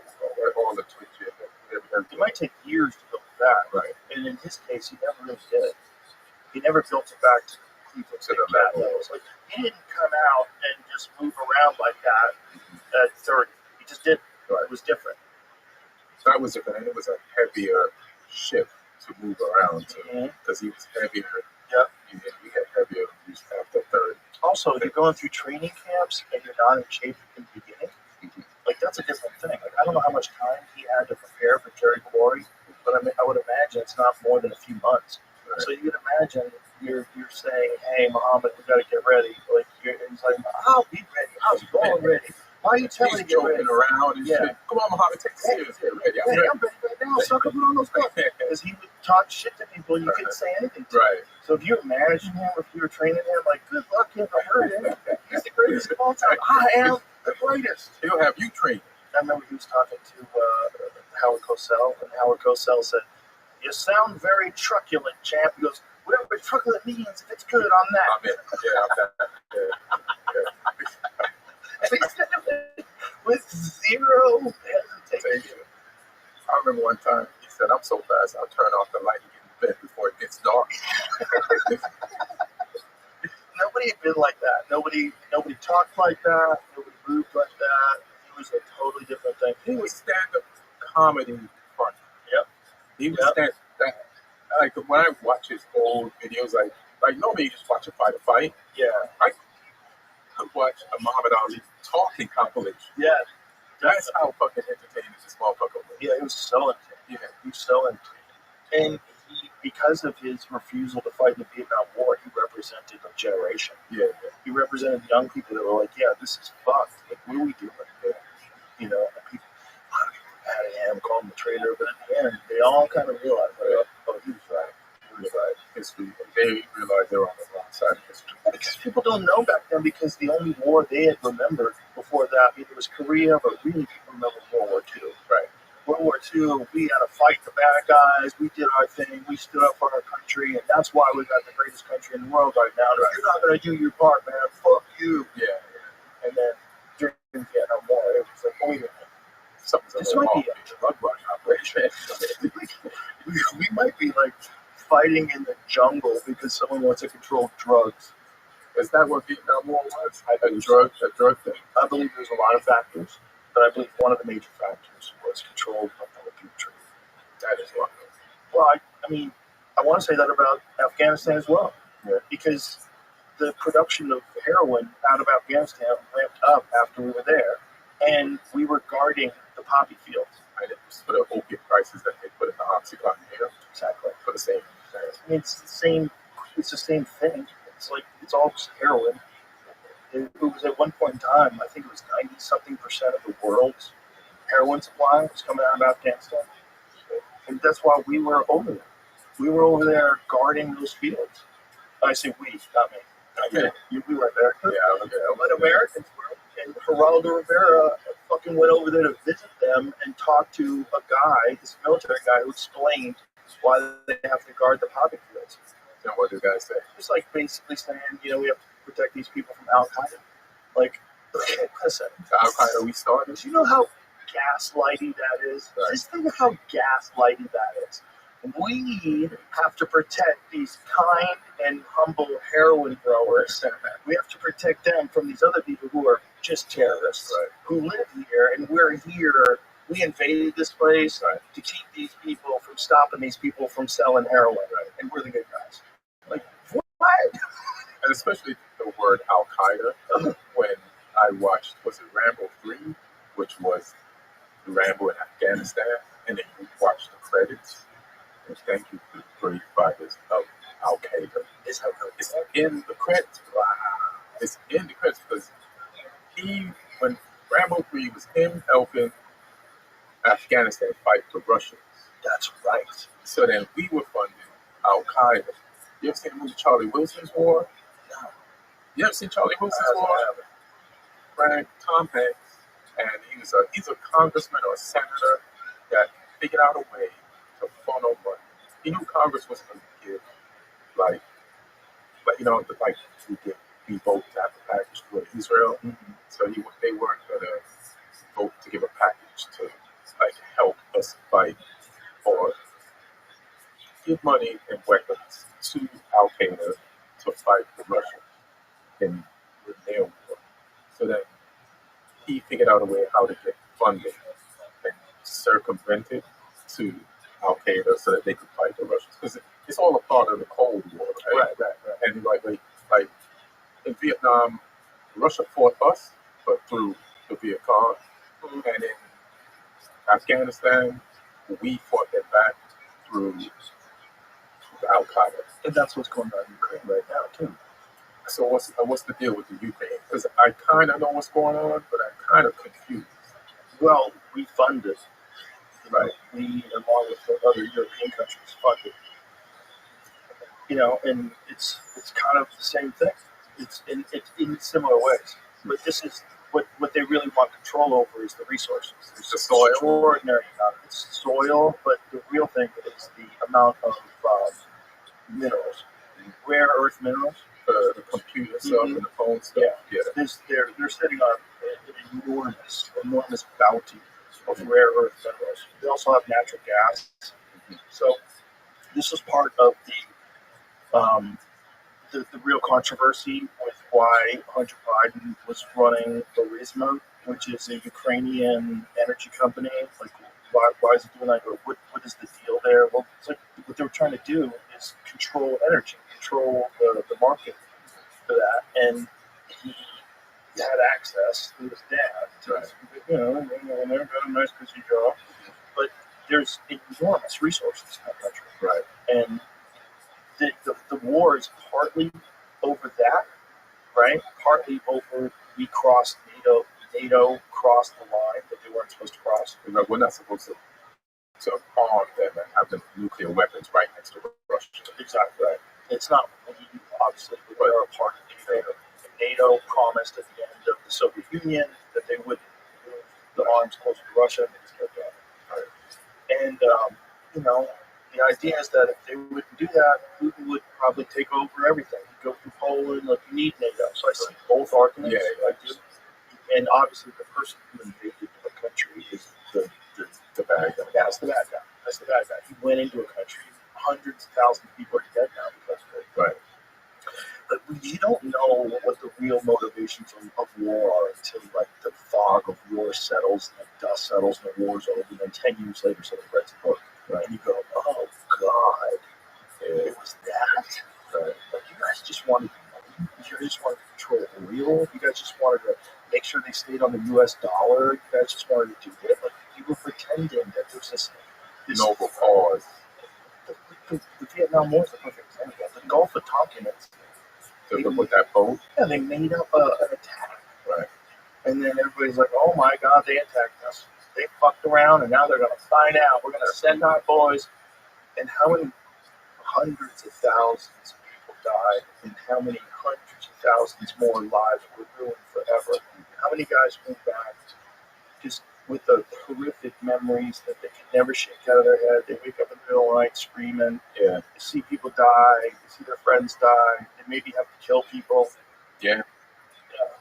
Trauma. And then Muhammad Ali said, fuck you. Yeah. And everybody was like, oh my God, he's a traitor. Right. You are not supporting America. And like half the country, just like anybody today, like half the country's mad at you, and half the country loves you. Right. And after a while, we can't the whole country love them. They all realize it's that. Is there ever going to be a point where there'll be one person that the whole country loves? Jesus. It felt like it was like that back in the day. Like, yeah, there were some people like that. But now, that was before social media. Yeah. Because even people like that back in the day, where the whole country loved on television and in the newspapers, in real life, there was always some guy at the gas station talking shit about that guy. There was always someone at the gym talking shit about that guy. Right. People always talk shit. They just didn't have a public forum. But if somebody talks shit about that guy, people he's talking that shit to, they're like, "What the fuck is wrong with you?" Right. This is a great guy. Right. That's Larry Bird. This son of a bitch. How dare you? How dare you? Yeah. Just because he beat you in high school, let it go. Yeah, like, encourage you. Right. They want it. They want more of it. Yeah. Yo! Fucking weird, man. It's social media. It's given voices to people that maybe really didn't earn a voice. Nothing. It's bad. I don't think it's bad. I don't think it's bad. I think it's good. I think even the chaos of that, these people that shouldn't get all that attention, getting attention, it's like bad for them. It's bad for everybody. But it's better net. Like, if you look at like the overall amount of good it does, it's way better than it's bad. And it's just a new thing that everybody has to deal with. And one of the things is the impulse to be a cunt. Right. But also, like, just as a black person growing up and watching the news, right? it always felt slanted and against us anyway. And then somebody, either Neil Brennan said this or Chris Rock said this, and Neil Brennan, like a lot of white people are finding out now that shit that black people already knew. You know, about like not trusting the cops all the time, or the FBI all the time, or pharmaceutical drug companies all the time, or they will drop a shipment of drugs and guns off in your neighborhood, and fuck it up and ruin it on purpose, because shit, they got in poppy fields on another continent. Where you think that shit is gonna go? You know, I've had that dude freeway Ricky Ross on a bunch of times, right? And he didn't even know who he was selling coke for. He was selling coke for the United States government and had no idea. And they were letting him. And he was doing it for the Iran Contra. Yeah, it was the Contra.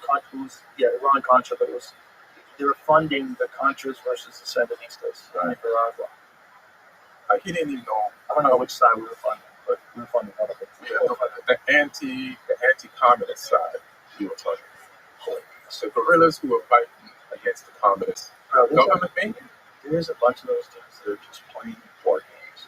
They're playing war games, and they get to do it back in the 80s. Back then, they got to deal with that hangover side. Right. They just played war games, and they lied, and then they're like, just tell them this. Yeah, I remember Jimmy Taik, very funny Boston came in with a joke about Ronald Reagan, because they brought Ronald Reagan into trial, and they said, did you ever sell arms to Iran? He's like, I don't recall. And he goes, Mr. President, he goes, next time you sell arms to people who hate us, jot it down. He goes, make a note, put it on the refrigerator. But that's where, Reagan literally was falling apart at that time. When people didn't believe it, they're like, come on, you can't remember, and then you don't think that was just his defense? Because then you don't his defense. Then you're not perjuring yourself. CIA, that was the Contras. Okay, the CIA recruited, funded, and trained the Contras, which included remnants of Somoza's National Guard. I think he was playing it off, but then I don't know, because he did get dementia. He got Alzheimer's real bad. At the end of his life, he couldn't remember shit. But I feel like he got the Alzheimer's like 20 years later. I could be wrong. I don't remember years no more. But I don't remember either. I feel like towards the end of his cognitive function was declined. But that's how it goes with guys in their 70s. Right. Dude, how you living? What up, big dog? All right, what you do, big man?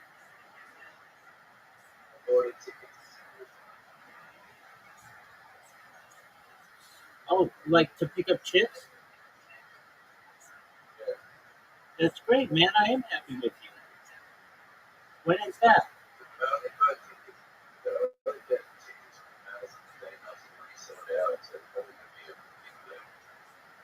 All right, when is it?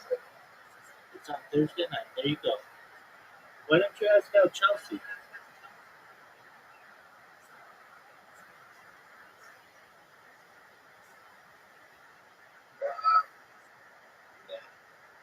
Why not, dude? She's amazing.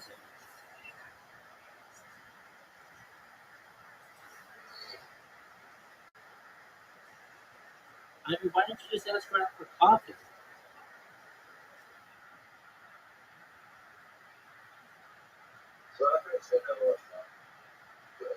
Why didn't you? Why didn't you?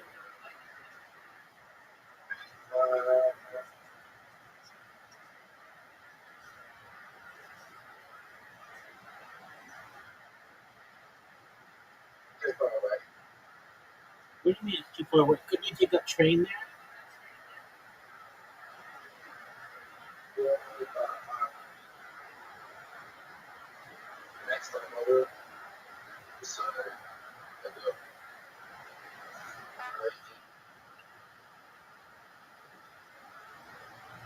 Okay.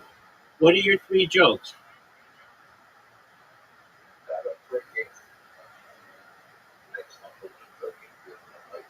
All right, but none of them are paid. What are the 3 jokes you're going to do?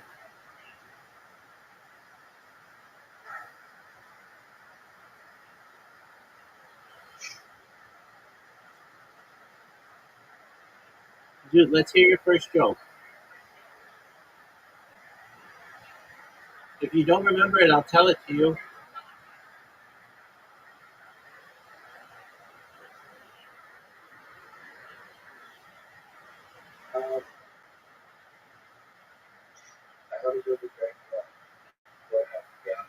No, that joke sucks.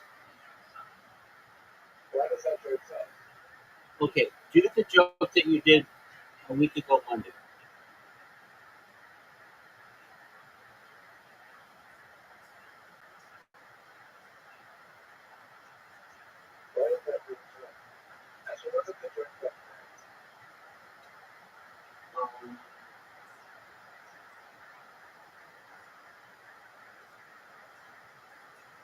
Dude, this is a funny joke about Tourette's. Alright, so you can say, when I was a kid, there was a person in my class who really liked to holler at chicks. And what he would do is, whenever he'd see a hot girl walk by, he'd say, damn, or titties, or boobies. And the teacher would say to him, you're not allowed to say those things. He said, oh, I have Tourette's. 6 months went by, it was mid-semester, before his mom was called in to talk to her about her son's Tourette's. And she questioned the teacher. He doesn't have Tourette's. That's just the story. That's just me. All right.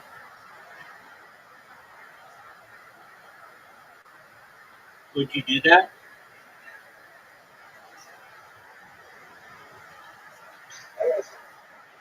All right, tell me.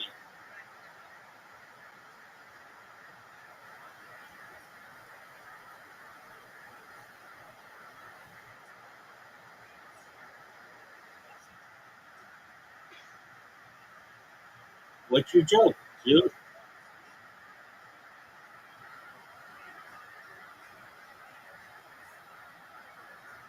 You ever seen someone with Tourette's? Not to my knowledge.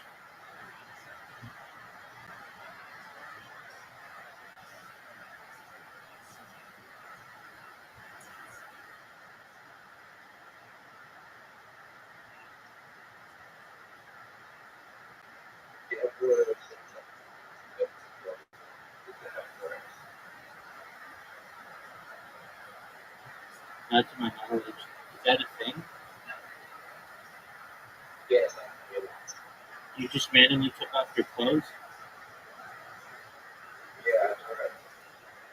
How is that a Tourette's thing?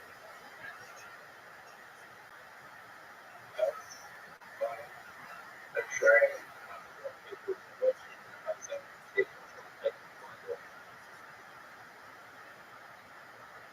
Dude, you gotta get this taken care of.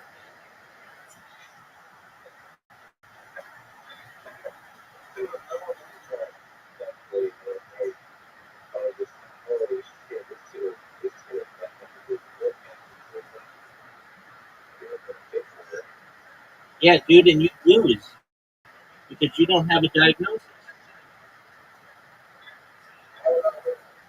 Because you don't have a diagnosis.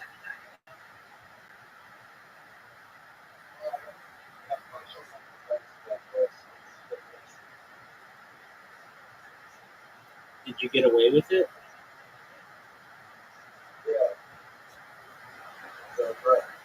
But you don't have a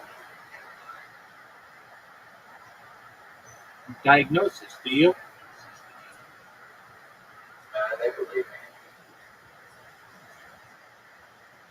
Dude, why don't you get a diagnosis?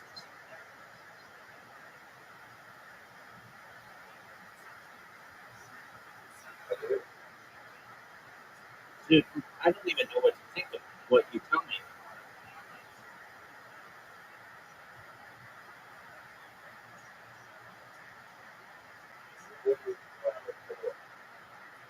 What?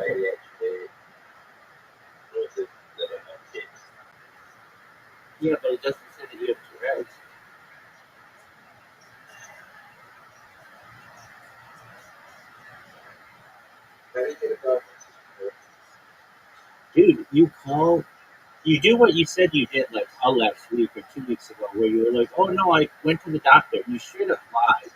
You lied multiple times about it, and I mean that's just not cool. So because they can give you medication to stop you from having kids, dude, you're so full of shit. They make it. You should try it for a week and see if it helps. Instead, you just think it's instead you're in denial. You think it's funny to punch people and to take your clothes off on the train and to just annoy the shit out of people, and you don't realize you live in your own world, and you don't realize that people don't like hanging out with people who do that.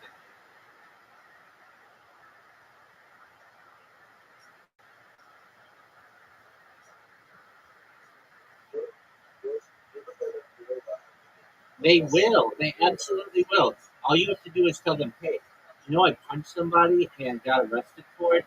You know, I almost took my clothes off in the on the train.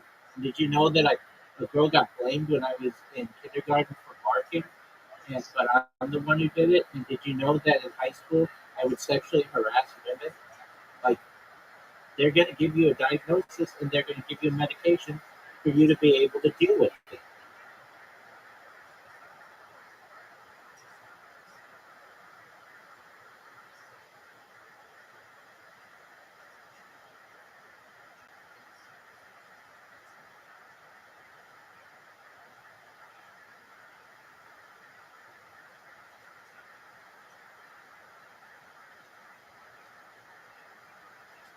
But with that being said, I'm happy that you got your diagnosis, or not diagnosis, you got a ticket to go to the thing,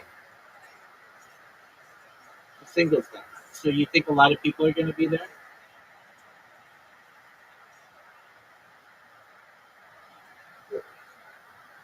Okay. What makes you think that? Just because it's sold out? How many people are supposed to go? And what's the location of it?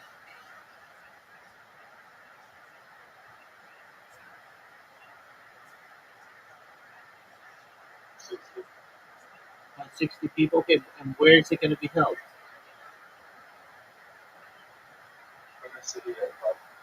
Oh, that's cool. Have you ever gone to something like this before?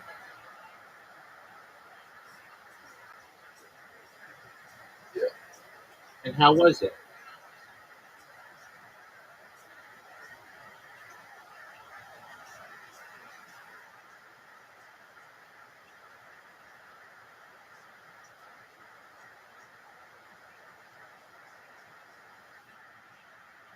So why don't you talk when people ask you questions?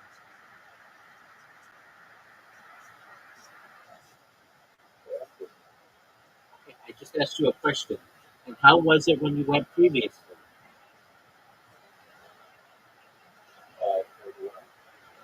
Dude, what the fuck, man? I don't. I honestly feel I don't mean to be mean, but I a lot of times don't like talking to you because you don't make any sense. I asked you, have you done this before? You said yeah, and then 10 seconds later you say that you've never been before. It's like you waste my time. I like you, but sometimes your social behavior makes you a very frustrating friend. Okay, so you've never been before, but it's going to be at a pub. There are going to be 60 people there, correct? 600 people? Okay, I mean, what is it? Is it 60 or is it 600?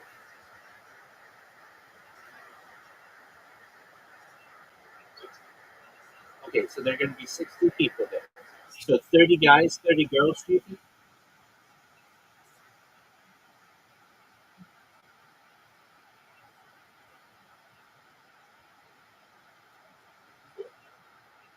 Okay, why does it take you so long to answer questions?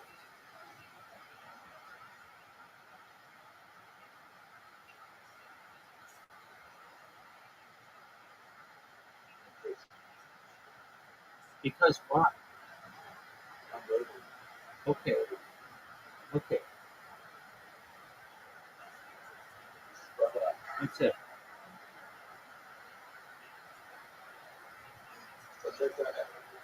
Yeah, I think you do too. But you're not getting help for the thing that you need. And it's very frustrating. And you may not see it as a problem, but it's the biggest thing holding you back in your life.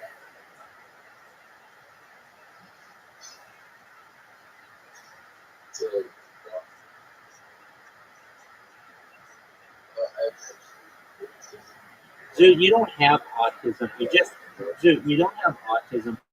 You just got the diagnosis so you don't have to work and you get a stipend.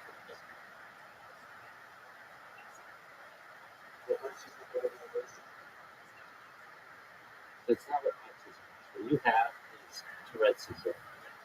And you need to get it diagnosed and you need to get it not what you have. You have Tourette's. Not what you have. You have Tourette's syndrome. No one has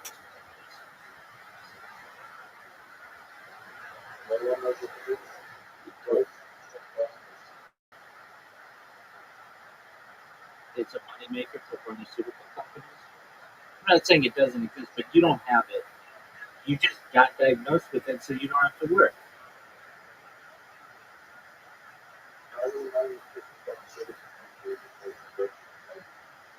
There are drugs you can take for it.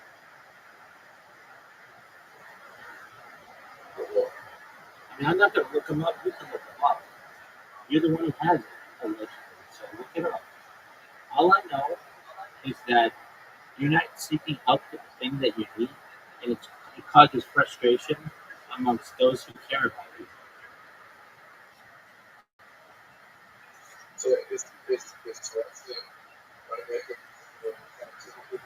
Not a huge one, but they do make medicine to be able to help people with it.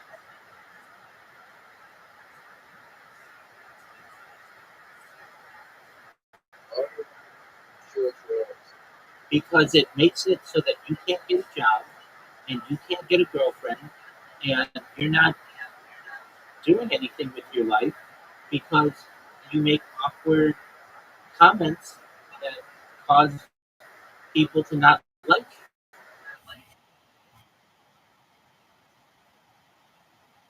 you. You would sexually harass girls in high school. You take your clothes off in the train.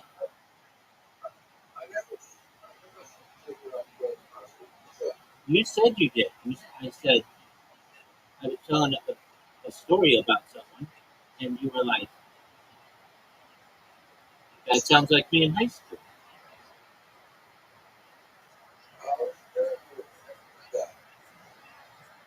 Okay, well, I don't get your humor, but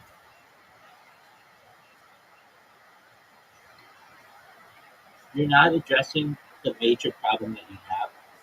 And it's cool if you don't want to, but it's going to hold you back in life. If anything, you get a diagnosis, and then they can put you on medication that can help you.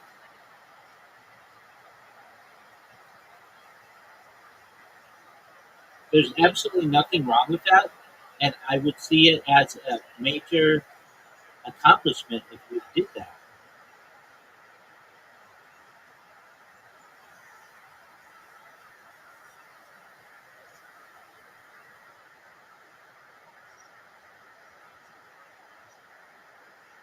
I mean, who cares about what I think? I'm telling you that it'll make your life a lot better.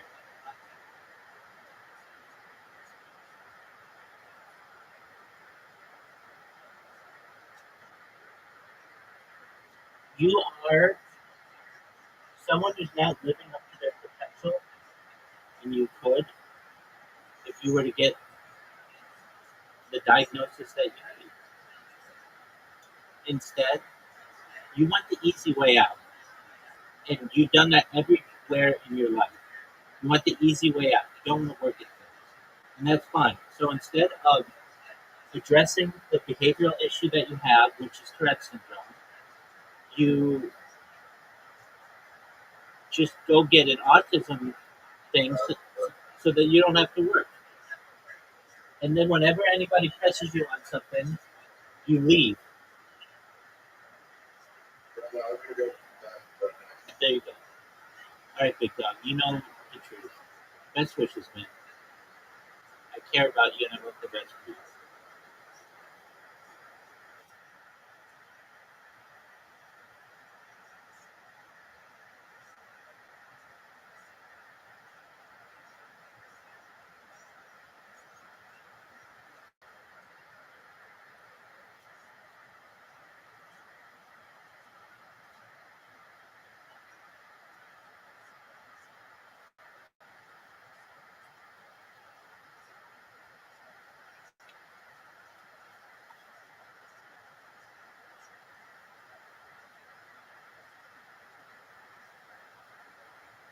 Right. Especially if they don't take vitamins. Right. You know? And if you're really good, do you want to remember everything that you did? Definitely not. So Yeah, definitely not. Alzheimer's is almost like a blessing. Yeah, all those guys. Like George W., like, you don't want to remember nothing. Yeah. You don't want to remember the Iraq War where you tricked people into going to Iraq because we got attacked on 9/11 by someone who was funded by the Saudis. Like, what? Why are we in Iraq? Shut up.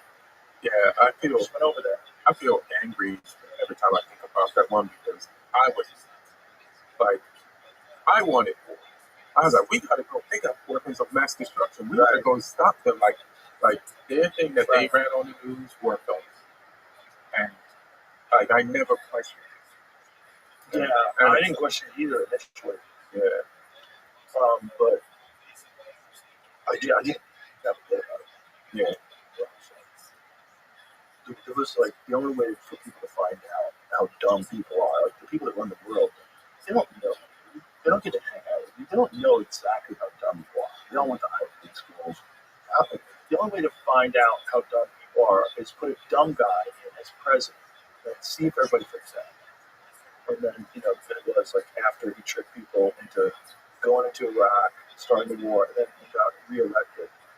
That was great. I go, he won again. He won again. Like the people that run the world, like, wow. And then someone back in the room goes, I think we can go dumber. And he was right. He was right. They were dumber. And we all felt duped by that one.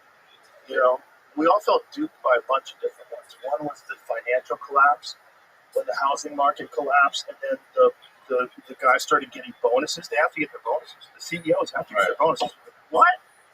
Wait a minute. You guys, your bank collapsed and you get a bonus? What are we doing? It's our money, so you're taking our money and you're helping save these banks. Uh-huh. And then the CEOs get bonuses because if we don't give them a bonus, they'll leave and go somewhere else. Like, what is this logic? Right. The thing I don't understand about 2008 is where did the money go? Exactly. So these bunch of people had the money, right? And they lost it. But when they lost it, it didn't get burned. Somebody else got the money. So then why was everybody broke? Like somebody else got rich. Somebody else got rich, but what were they doing with the money? Why did nobody have money?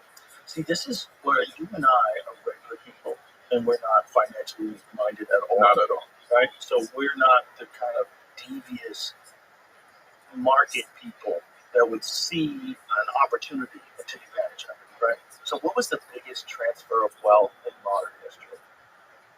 Don't they say that's kind of happening now? COVID. Oh, okay.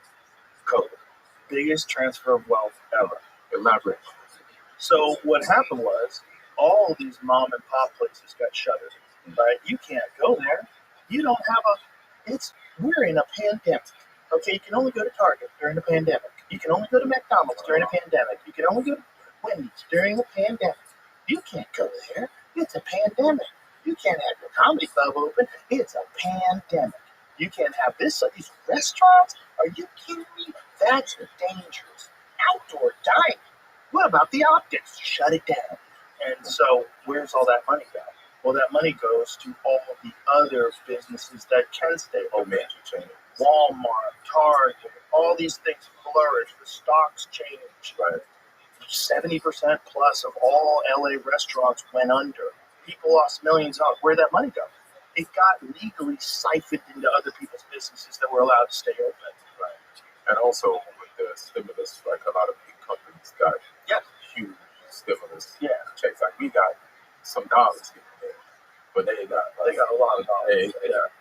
There's been a bunch of those transfers of wealth where you only look, if you have to look at it like a psychopath, a complete sociopath who really understands how the system works. If they'll explain it to you, you go, oh, so that's what they did. Yeah, that's what they did. They told you had to stay home. They told you how to do this. Why did they extend it for so long to crush the economy? Because it didn't crush the economy for them. Right. It boosted there. The more they could keep you from spending money at those places, the more you had to spend money at Amazon and this and that and anything that's open. It's all they closed the market down. So let me ask you a question. Like how much? And I had this question in my head 20 years ago because I noticed a lot of greed. Right? And I was like, 20 years ago, I was like, how much money do people like that money want? And now I still have that same question because I feel like those people should have had enough 20 years ago when I asked to be like, all right, let me just chill. It's probably a different set of people who are like they were 20 years ago, but like, how much money do people want? And if you get all the money and nobody has anything, do you really have money? Because how are you going to get more money from people that don't have the money? Because you push it up. Well, no one's going to get that rich. That's that's a funny way of looking at it. But there's different kinds of people that make money, right? There's kinds of people that make money because they make a lot of things. That's like Elon Musk. That's his money. Right. And then there's kinds of people that make money that are only trying to make money. That's all they're trying to do. They're trying to do deals. They're trying to do this. They're trying to do that. But the whole idea is just to make money. Elon's thing is to make things. Right. Like he's there to make Starlink. He's there to give internet access to people all over the world. He's there to make electric cars. He's there to make electric roofs. He's there to make spaceships that can go up and rescue people and bring them back down and land. He's making things, and because of making things, he's the richest guy on earth. Right. By the way, public, that's different than the real world. Right. Like the real world, it might be Putin, it might be some king in the Middle East. Federal Reserve, who runs that? Yeah. Well, that's different too because it's not like individuals. But yeah, it's a good point. They could just print. But the actual one richest person in the world, in America at least, the way we Forbes 500 guy is the guy who makes the most stuff. It's Elon. Right. You know, and then you have the guys that are just trying to make money. That's a different kind of cat. So those guys who are just trying to make money, those are the good ones because they're just number people. They're number people. And so if they're thinking about numbers all the time, then they don't give a fuck about you. They're just trying to make more numbers, and you get more and more sociopathic as you go down that road. Right. But so my question is there an equation, right, to prove that like our brains can't do it, but could somebody implement? Is there an equation that they come up with to prove that you could make more money from peace than war? Yes, for sure. And why are we pushing this equation? Because it's the easiest way to do it. The easiest way to do it is war, because you trick people into doing it, and you can control an entire country. And you know, it's like you're not going to make the same. It's like there's groups of people that will make the most amount of money from war. For sure, military defense contractors, they make the most amount from a war. That is their business. Like, and you can't fault them. That's what they do. You need them because you need them. And they have a strong hold over them. Yeah. They're not going to give up. They're like a pit bull that wants to convince you to let it off the leash. Let me off the leash, Dad. See this fucking German Shepherd talking shit? Bro, this is over in 5 seconds. Every time we walk by here, they barking and yapping. Let's shut this down. Their business is to make shit, and not only just make shit, make better shit all the time. I was thinking that the other day. I was like, if they're always making new jets, like, what do they do with the old jets? Like, you kind of have to blow them up. You kind of have to go launch some missiles. They have these extra missiles from that they never kill anybody with. Right. They're just sitting around. They're going to go bad. They're going to use them. Yeah, with expiration dates on. That's their business, man. It's like that Nicolas Cage movie. Was it Nicolas Cage movie about a guy who sold arms? That's right. Oh, you have all the war. If you're selling weapons, you want a war, and those are the guys that are getting gigantic contracts. And then some guy comes in and he's like, I pledge to double defense spending and make America stronger than it's ever been. And those guys are going to the stock market, buy, right there, buy. But we as people, why are we buying this? Because we know the deal. We do know the deal, but we're only learning the deal now. Right. Like as a culture, I think it's only been like 10 years where people are like, wait, what the fuck is going on? I think 10 years ago, most people think D. Harvey Oswald killed JFK. Even I have my doubts, and I'm like the most gullible motherfucker in the world. You had your doubts? Good. Yeah. I knew there was something up to the story a long time ago when I read a book. But if you're the average person 20 years ago, you're not going to buy these wacky conspiracy theories. If you were the crazy person, people stopped talking to you. You got exiled from society. Exactly. Now, someone that you're close with sends you a video, and you just watch this. I'm like, what? Yeah. Oh my God, they killed Kennedy. Oh my God. And you watch it, like, what? And some guy comes on a podcast, like, oh my God, they framed Nixon. What? Oh my God. Did I ever tell you what Bill Murray said? No. Bill Murray came here, and the same guy, Bob Woodward, who was part of Woodward and Bernstein that took down Nixon, he wrote a book on John Belushi. And John Belushi, who was one of Bill Murray's best friends. So Bill said he read the first 5 pages and he was like, oh my God, they framed Nixon. Oh, what? So the book was so full of shit. It was so made up. Like, it was this made up character of John Belushi who he was with all the time. Right. Like, he didn't know John Belushi. John Belushi died of a drug overdose. He fabricated this crazy, wild thing and called it Wired. And he said he read 5 pages of it. He's like, oh my God, they framed Nixon. And isn't that crazy? One of the most disgraced presidents of all time. So was he a good guy? Because he got rid of the gold standard. He was not a good guy. Right. Listen, this is not a binary thing. Nixon was not a good guy. Nixon also passed that sweet psychedelics act that made everything illegal. And he did that specifically to target the anti-war movement and the civil rights movement. Specifically, they wanted to take those people who were involved in the anti-war movement and the civil rights movement. They wanted to put them in jail. Right. And the best way to do it, they were all smoking grass, they were all eating mushrooms, they were all doing LSD, just make all that stuff super illegal and then bust them. And that's what they did. And they changed the direction of the culture. Like, what Nixon did was catastrophic to human civilization. Because who knows where we would be as a culture if psychedelics were legal this entire time, from 1974. So should we thank Bob Woodward, or No, because we don't know the bad shit that he did? Bob Woodward was an intelligence agency guy. He was a naval intelligence officer, and his first project as a reporter was war. That's crazy. Why would they give that to a guy where it's his first project? His first major story is the biggest story in the history of the world, and he just happens to be an intelligence agent? What? There's like senior reporters. There's these people that are like beating the street. They're out there every day. Yeah, they must be. And the guys who broke into Watergate, they're all FBI. So here's the thing. Nixon didn't have knowledge of it, but then they brought it to Nixon and he covered it up. Gotcha. And that's how they got rid of him. And they also got rid of Spiro Agnew, who was his vice president. They got him on corruption charges, kicked him out, put in Gerald Ford. Gerald Ford was in the Warren Commission. Oh. And then one of the things about Nixon is Nixon couldn't shut the fuck up about knowing who killed Kennedy and trying to get to the bottom of it. Why did Nixon want to get to the bottom of it? He was worried they were going to kill him. So he probably he lost to Kennedy. He lost to Kennedy. I figured he didn't like him. John so Kennedy. He lost to JFK in a previous election. Right. And, he knew that guy, and he knew who killed him. And he started talking about it. And the problem with talking about it is they're like, get rid of him.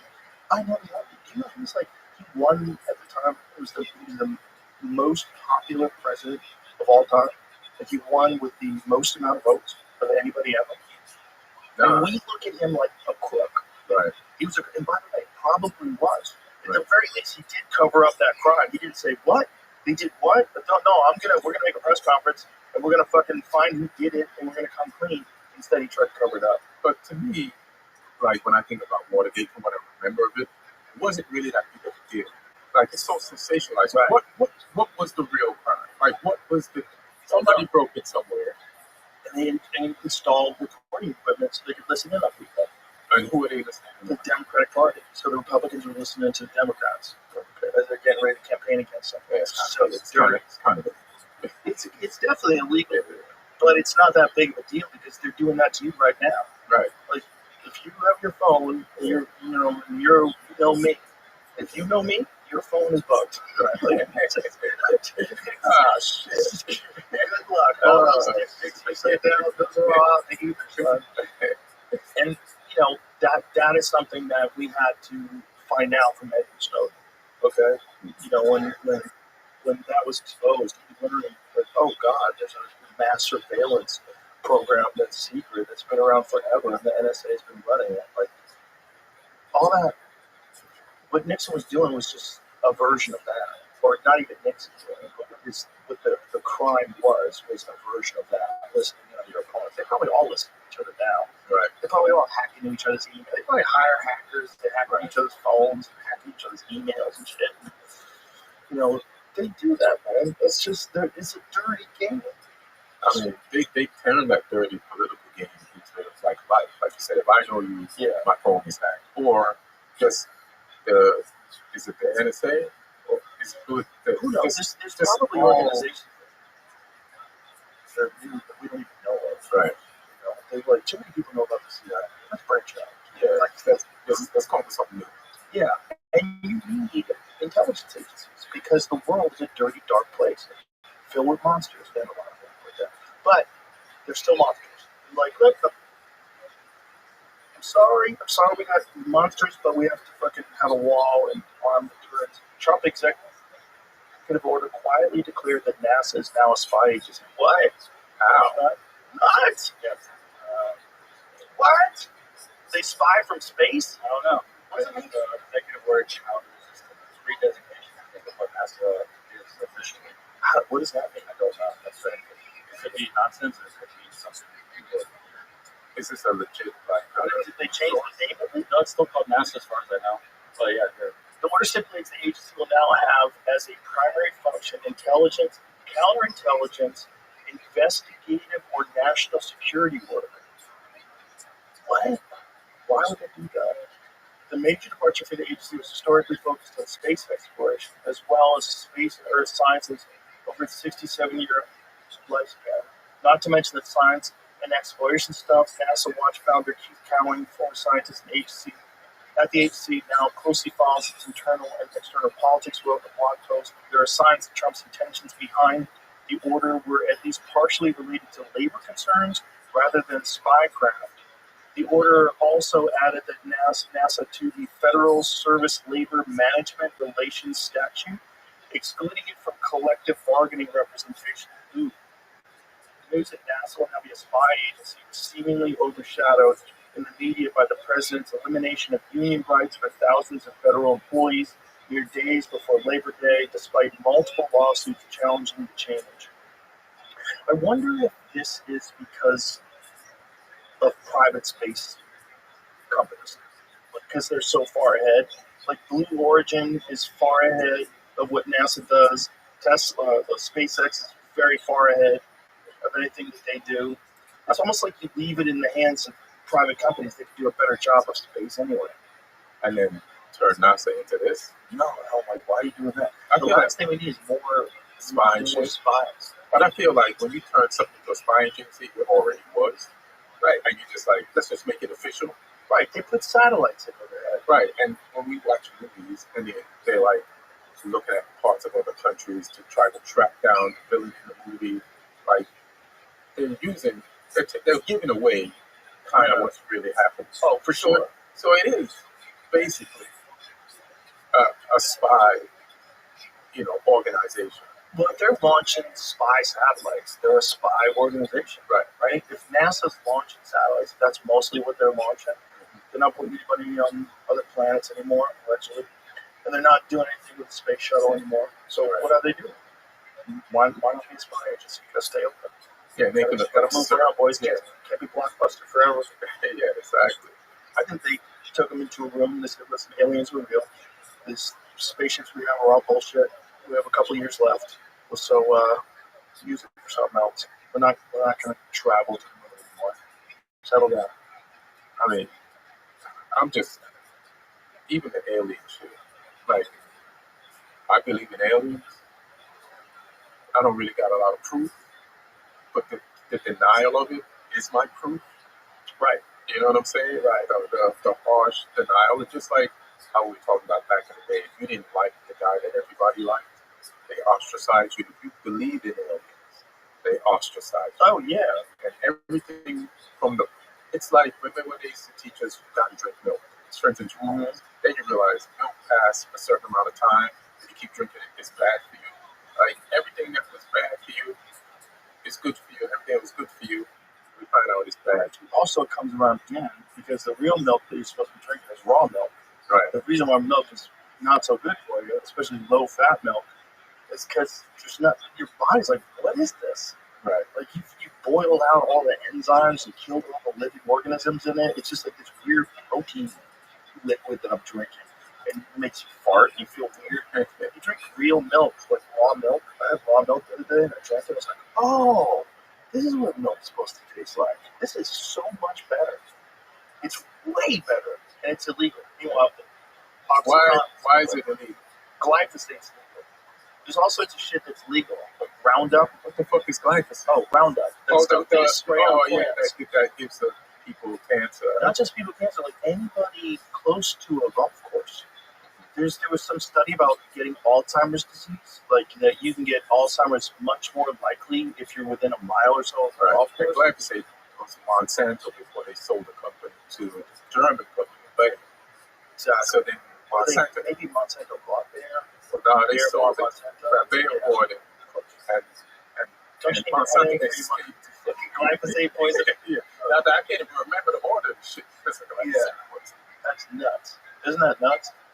That they spray that shit on everything. Not only do they spray that shit on everything, they make certain plants, they're genetically designed to be resistant to Roundup. So they can spray more of it on the corn. And then the thing is, they spray it on it at the end of the growing cycle to dry it out, apparently. It's like a lot of the glyphosate you get in, your system is totally unnecessary. They just do it to speed up the process. But that's my thing. It's like, why? Like, this is so gross. Like, It's gross, right? Like, sometimes, right, the money they spend to lie, right? It's like you could have put that money into making this shit healthy and good. Yeah, they can't though. The problem is corporations as an entity, the way it's been established, the way it's set up. Corporations as an entity always want to make more money. Right. When you always want to make more money, you figure out a way to make more money. And if you can bullshit your way into making more money at other people's expense, that's what you do. And then you justify it. And you have lawyers. And you fucking keep people in court, and you drag it out, and you accept a small percentage of profits that you pay off people with because they got damaged by your product, and you keep moving because you're a piece of shit and you don't care. But say you win. Say you make some money. Yeah. But you spend some money. You spend so much money, like with the lawsuits, keeping people in court. You made more money the than lies. you spent. But I feel like you made more money than you spent. But the money you spent could have been spent to make a good, healthy product. So you would Depends on what you're talking about.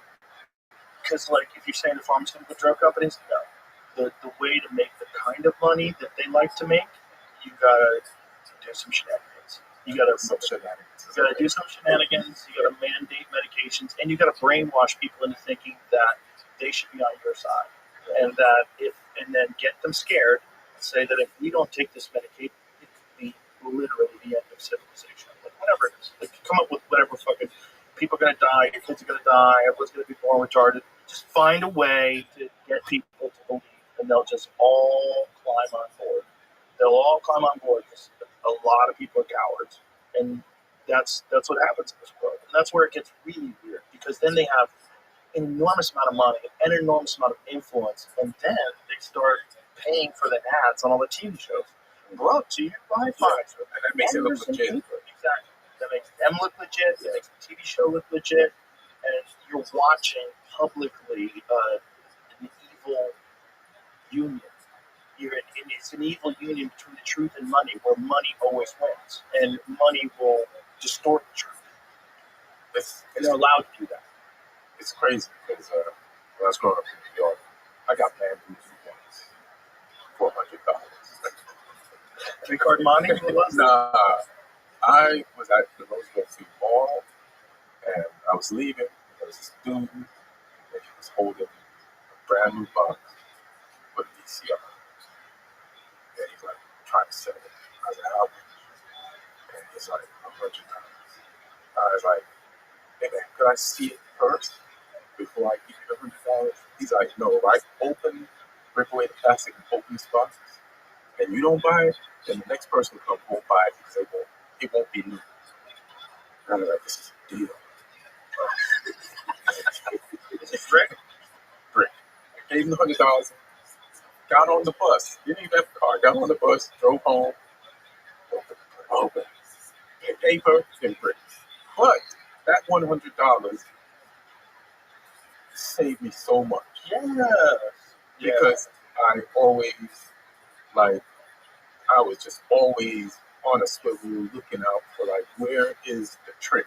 And then sometimes I just wouldn't do something if I didn't even see the trick, because I was like, yeah, there's something here.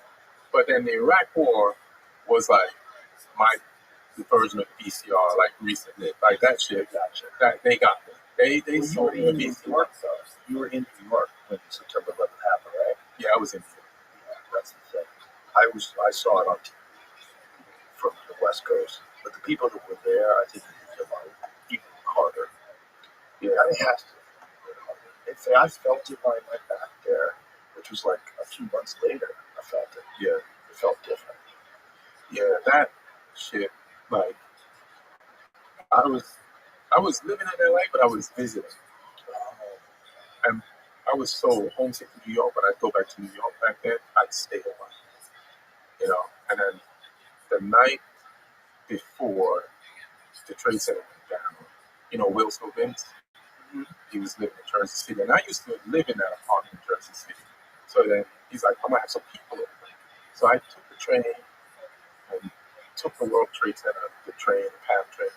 And it's funny because back then when I was living here and going to New York, as I came around, I missed this place. I mean, there's so much shit that I didn't pay attention to before. And so I was in the World Trade Center the day before it went down, damn, I didn't even notice how great this ceiling was and how much detail they put into shit. And I got on the train, went to Will's crib, and then I got a ride home that night. So next morning, my sister woke me up, and I'm watching the first time where the plane sticking out of it. And then I was like, that was yesterday. Yeah. And then I'm watching, I was like, that ain't another plane. I was like, and then I almost hit under the bed. How far away were you miles from? I was in Long Island, so 50, an hour drive. Yeah. But I just I was like, we're under attack. And you're like, I don't know where these attacks are coming from, and I don't normally feel like a coward, but I was like, where are they gonna attack next? So it was just that type of vibe. But I'm worried. And the danger of that is obviously people that die. Obviously, it can be horrific if something does happen, if a terrorist attack does happen. But the one thing what the consequences of what you do overseas, it means something. It's not just a video on your phone. People have died, and you're fighting it, and there's real evil. Evil's a real thing. You cannot believe in the devil, you cannot believe in God, but evil actions are documented throughout history. And there's only one way to combat evil. Now you have to have a strong force of good. But that good has to be really good. It has to actually be good. And if it's pretending to be good and it's actually participating in evil, and then you you find out about it, you're like, well, what the fuck? This is like in 1933. This guy, Smedley Butler, Major General Smedley Butler, wrote a book called War is a Racket in 1933. Yeah, that's what I wrote. 1933.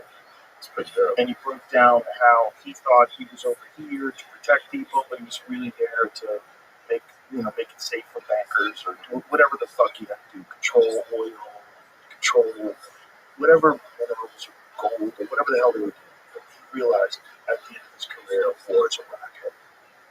Yeah. And this is 33, man. They tried to get him to overthrow The American government. They tried to get him to participate in a military coup against the government. Who was in charge back then? We just went over this the other day, right? Check it, pull it up. Right. It's before our time. So I think this happened prior to that. So 32 maybe, something like that. Some Woodrow Wilson said. Some old-timey shit. They just got away with things back then. And now they have to hide it on layers and layers and layers of special interest groups and NGOs and money being floated around. And it's all bullshit. And that bullshit is all over the news, and everyone's confused, and everyone thinks it's the good guys versus the bad guys. And the more people get scared, the more people start looking for white hats and black hats. And confusion is the greatest weapon. So here it is, 33, United States. Okay, the business plot called the Wall Street Putsch was the White House. Is that push? Push. You said it right, because it's a German word, because they had pushes in German. So it was a conspiracy in 33 in the United States to overthrow the government with the President Franklin D. Roosevelt and install Smedley Butler as dictator. The retired military corps major general testified under oath that wealthy businessmen were plotting to create a fascist veterans organization with him as its leader and use it as a coup d'etat to overthrow Roosevelt. So they almost overthrew Roosevelt. Imagine if you went along with that. In 34, Butler testified under oath before the United States House of Representatives Special Committee on Un-American Activities on these revelations. Although no one was prosecuted, the Congressional was prosecuted. That's wild. Even back then, they're full shit. That's 90 years ago. The Congressional Committee final report said there is no question that these attempts were discussed or planned and might have been placed in execution when and if the financial backers deemed it expedient. Motherfuckers. I mean, these motherfuckers have been dirty from the jump. Dirty from day one. Yeah, dirty from day one. Smedley, God bless him, with that face, I would trust him, but he's more trustworthy than his face. He had Cash Patel eyes. He probably need the glasses. Yeah, shitty glasses back then. Yeah, shitty glasses. He has his Cash Patel, Cash, like, do something to look more believable. When you're not telling the truth and you doing that, it's a problem. Bro, imagine that job, like you say, I'm going to uncover the truth and get into office, and they're like, this is where your kids sleep, this is where your mom lives, this is, yeah. That's cold. It's cold. Like, you realize how deep the web runs, and how the web's going to be there after you're gone. It's going to be here for 4 years. You know, while this guy's the president, as soon as he's out, once we take over again, the promise of something better from either party. Because both of them ain't shit. Yeah. And you can only switch parties once. Yeah. Oh, what? Back and forth. Nobody has. People have switched. They've gone from Democrat to Republican. And I think people gone from Republican to Democrat? I believe so. If you're a politician or just if you're like a regular citizen? No, as a citizen, you can go back and forth all you want. You can be a fucking complete schizophrenic and do it every month. I mean, I don't even blame someone who does that, because if you're a public person, though, like, and you switch sides, you can only switch sides once. If you're a politician. Yeah, but it's weird what people do, because they don't just switch sides with, like, who they vote for. They switch their whole ideology. And it's usually, like, what I see recently, it's from liberal to they get red pilled, and then they become a conservative. But then they go all in conservative. All in. So they go hard. They might even go to the point like, why is gay marriage? You know, they might get crazy, right? And then it's hard to take them seriously because now 180 degree shift when you're in your 40s. Like, really? Right. Changed everything you believe in?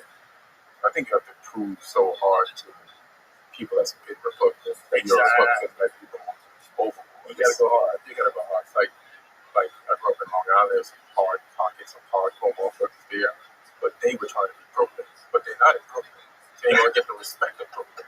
They're gonna get the respect of Bronx. We Long Island. So it's like we gotta wild out nowadays. Right? We gotta go hard. And so it's like wine dance. Like you don't want to go to wine dance. Wine dance? Yeah, wine dance. You just I've never heard of it. yeah, it's tough. That some good rappers came out of wine dance too. Well, Wu-Tang came out of Staten Island, which is crazy. Yeah, Right? yeah. Staten Island was wild too. Yeah, it's just like you don't think of Staten Island as being the birthplace of the greatest rap group of all time. True, but they had the credit of being a borough. Like Long Island, That's like, true. That's like Queens, Brooklyn, Bronx, Staten Island. And like Long Island is like what are you? Suburbs. You're a suburb. Suburbs. So they're like, Yeah. no, we get down. We get down. They get good pizza. They're like shut up. It's not the same. You're non-borough. It's not. Yeah, it's true. It's different, right? Yeah. I think it was different. Is it considered a borough officially? Nah, it's not. It's not. Like you grew up in Boston. Yep. Like were you in Boston? And if you were, what about the parts outside of Boston that felt left out of the notoriety? Right. Like they were getting street cred. They had zero street cred. Right. You know, Uber, that's hilarious. Framing outside of Boston. Yeah. But you want to, like if they go somewhere, Yeah. they They would say say they're from Boston. They say they're from Boston. 100%. Yeah. But they're bringing Boston. We'll get mad at you because Yeah, you're from yeah, exactly. fuck you talking about. New York is like that too. Like, I'm from New York. What part? Yes. Westchester. They can't, Shut up. yeah, you're not going to pass the second part Yeah. of the where you're from. Exactly. And that's Yeah. when they go, you know, Unless you say right off the bat, I'm from Queens. right. Oh, okay. Yeah. That's real. There's no second question once you say quick. Yeah. I'm from the Bronx. Oh, okay. Yeah. She's Jenny from the Bronx. Yeah, it's always, you know what? If you're trying to lie, just name, like you said, name the part you're from, like where you're from. But if you say New York, Right. that's when shit is suspect. Sarasota, New York. I'm from Albany. Yeah, Yeah. I used to think it was all one place. hilarious. When we were living in Boston, I didn't know. I was like, what's the difference in these boroughs? Like, oh, you want a 212 area code? You do? Like, why? Why do you care? I remember that was a big thing about LA. Like, that was one of the things about Brody Stevens. 818 till I die. Like, when you lived in the valley, you had an 818 area code, and people looked down at you. Yeah. People would make jokes about it. I don't date people that aren't 310 or 213. Yeah. I mean, that's why Brody was funny, because he stood on 818. He stood on the valley. He stood on the valley. Nobody rep for the valley. You do like I do. I said I'm from New York. I'm from LA. He didn't say I'm from LA. He said I'm from Reseda. He named the town, named the area code of his phone number, and like stood on that shit. Like for sure, you know. Dude, I never even tried to live in LA. Yeah. Like, with the moment I moved there, I was like, I'm not doing this. I gotta get outside of this thing. I gotta get outside of this thing and then go visit. Hey, I don't want to live in that thing. Because I had friends that like lived like in West Hollywood. Like my friend Eddie lived like in West Hollywood, like right in the heat of everything. I was like, damn, dude, it's not being like right where everything is. Like, yeah, but this is also right where everything is. Like, I was sleeping. That's what it felt like. That's what you moved to Hollywood, to be in Hollywood, to become a part. That was the thinking. Yeah. So even like I've known you, even you saying you never lived there, that's a shock to me. Yeah, my thinking was the opposite. Right? My thinking was like, I gotta get outside of this thing. I found that I lived in Bell Canyon for a while, and one of the things Where the hell is that? 30 miles outside of LA. That's where I lived most of the time I was in LA. Yeah. Yeah, I bought a house out there in 97.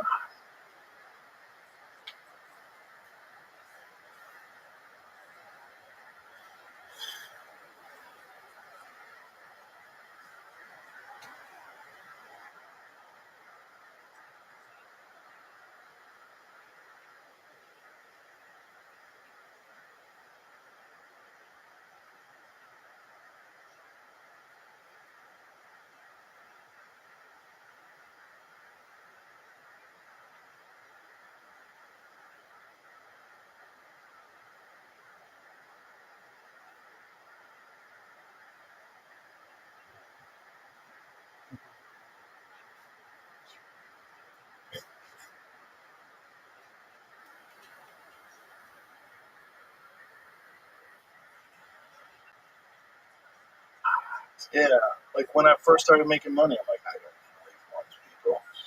I wanted to be in like wilderness. First of all, I have dogs. I need the backyard. So I lived in Encino for a little while. I rented a house in Encino, but that was too close too. Encino was still too close. So That's far. Yeah, I was like, I gotta get outside of that. I gotta get away. I gotta get out. I wanted to go Thousand Oaks. I wanted to go way out. I wanted to go where regular people live, where you just fucking take a breath. Like I never liked like the party, Hollywood party. I was like, every time I go, I feel like it just felt like I wanted to run out of there. Like, get me out of here. No one's relaxed. Everyone's fake and weird. I was like, I got to live outside of this thing and then go visit it. Yeah, I was in it. I lived in Hollywood, but it was like Ivar. You go Ivar. Oh, yeah. You get the bottom of the hill, and it's quiet. It's pretty, and then you come out. Right. But it was. So I was like, oh, I like this. But on the flats, like just like in Hollywood, like I get what you're saying, but I did feel like I needed to be there. Yeah.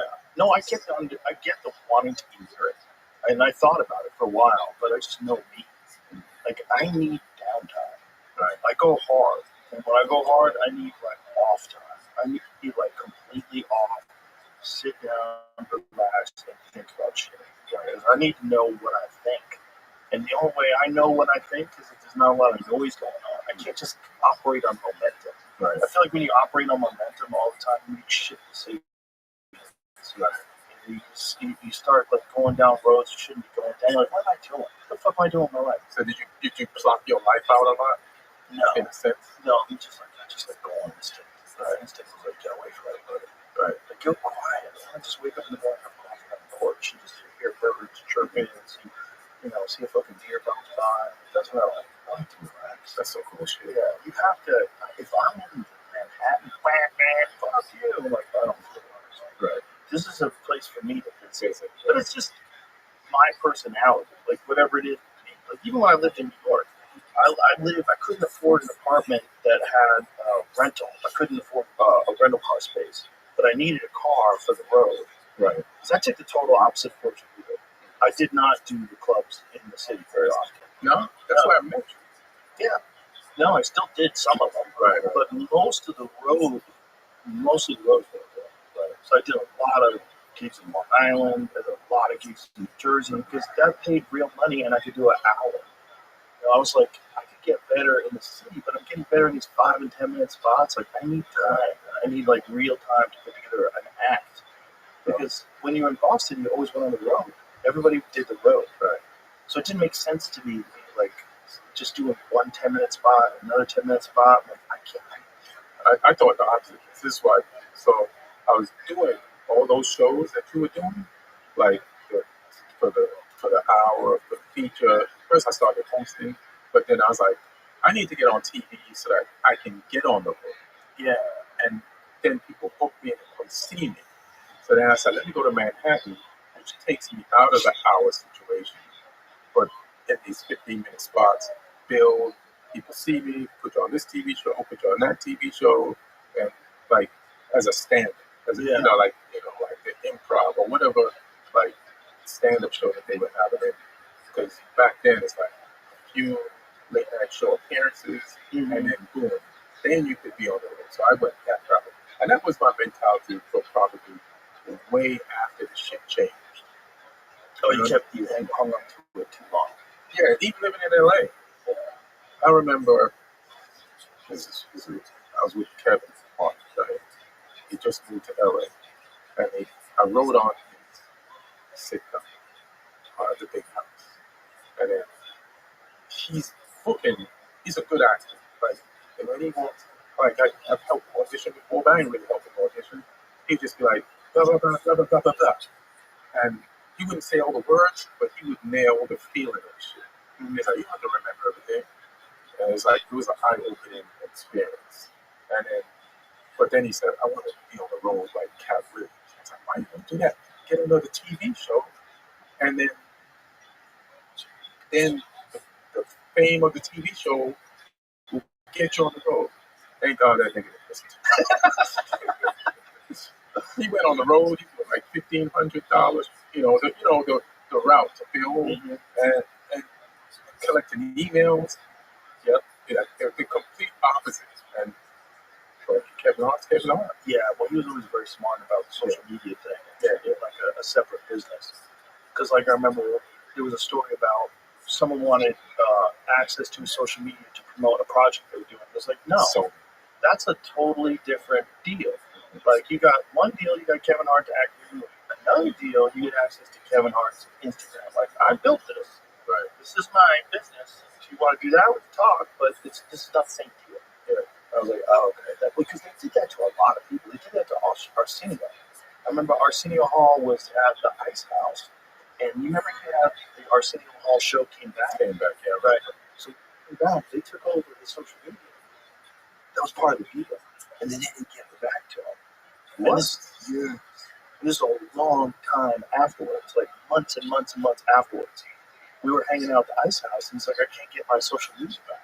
And he built that from being on The Apprentice. Also from being the original Arsenio Hall show, which was an iconic show. I mean, he did everything. He did stand-up. I mean, Arsenio Hall was in movies. Right. And they took his fucking social media. That's great. Yeah. It was crazy. But they were trying to make deals like that. Right. When I was doing that show, Joe Rogan Questions Everything, they wanted to do that. That was going to be part of the deal to take my social media. And what year was that? 2012, maybe? Yeah, you had strong. It was okay. It was not as big as it is now, but it was big enough that I was like, fuck, it's bigger than you. Yeah, it was bigger than. I mean, it was one of the biggest. But it was big. It was big for then. I think.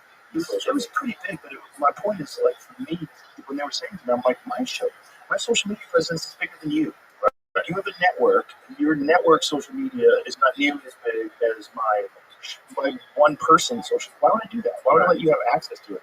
And they wanted to be able to promote their other shows on my social media, and then just dilute it and turn it into something. That's crazy. No, they can write on it whatever they wanted to. And they said other artists aren't having a problem with us doing this. This was like their argument. It was like a hang up in the deal. And I was like, absolutely not.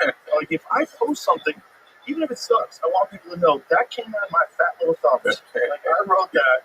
That's it. Whether you like it or you hate it, know that it came from me.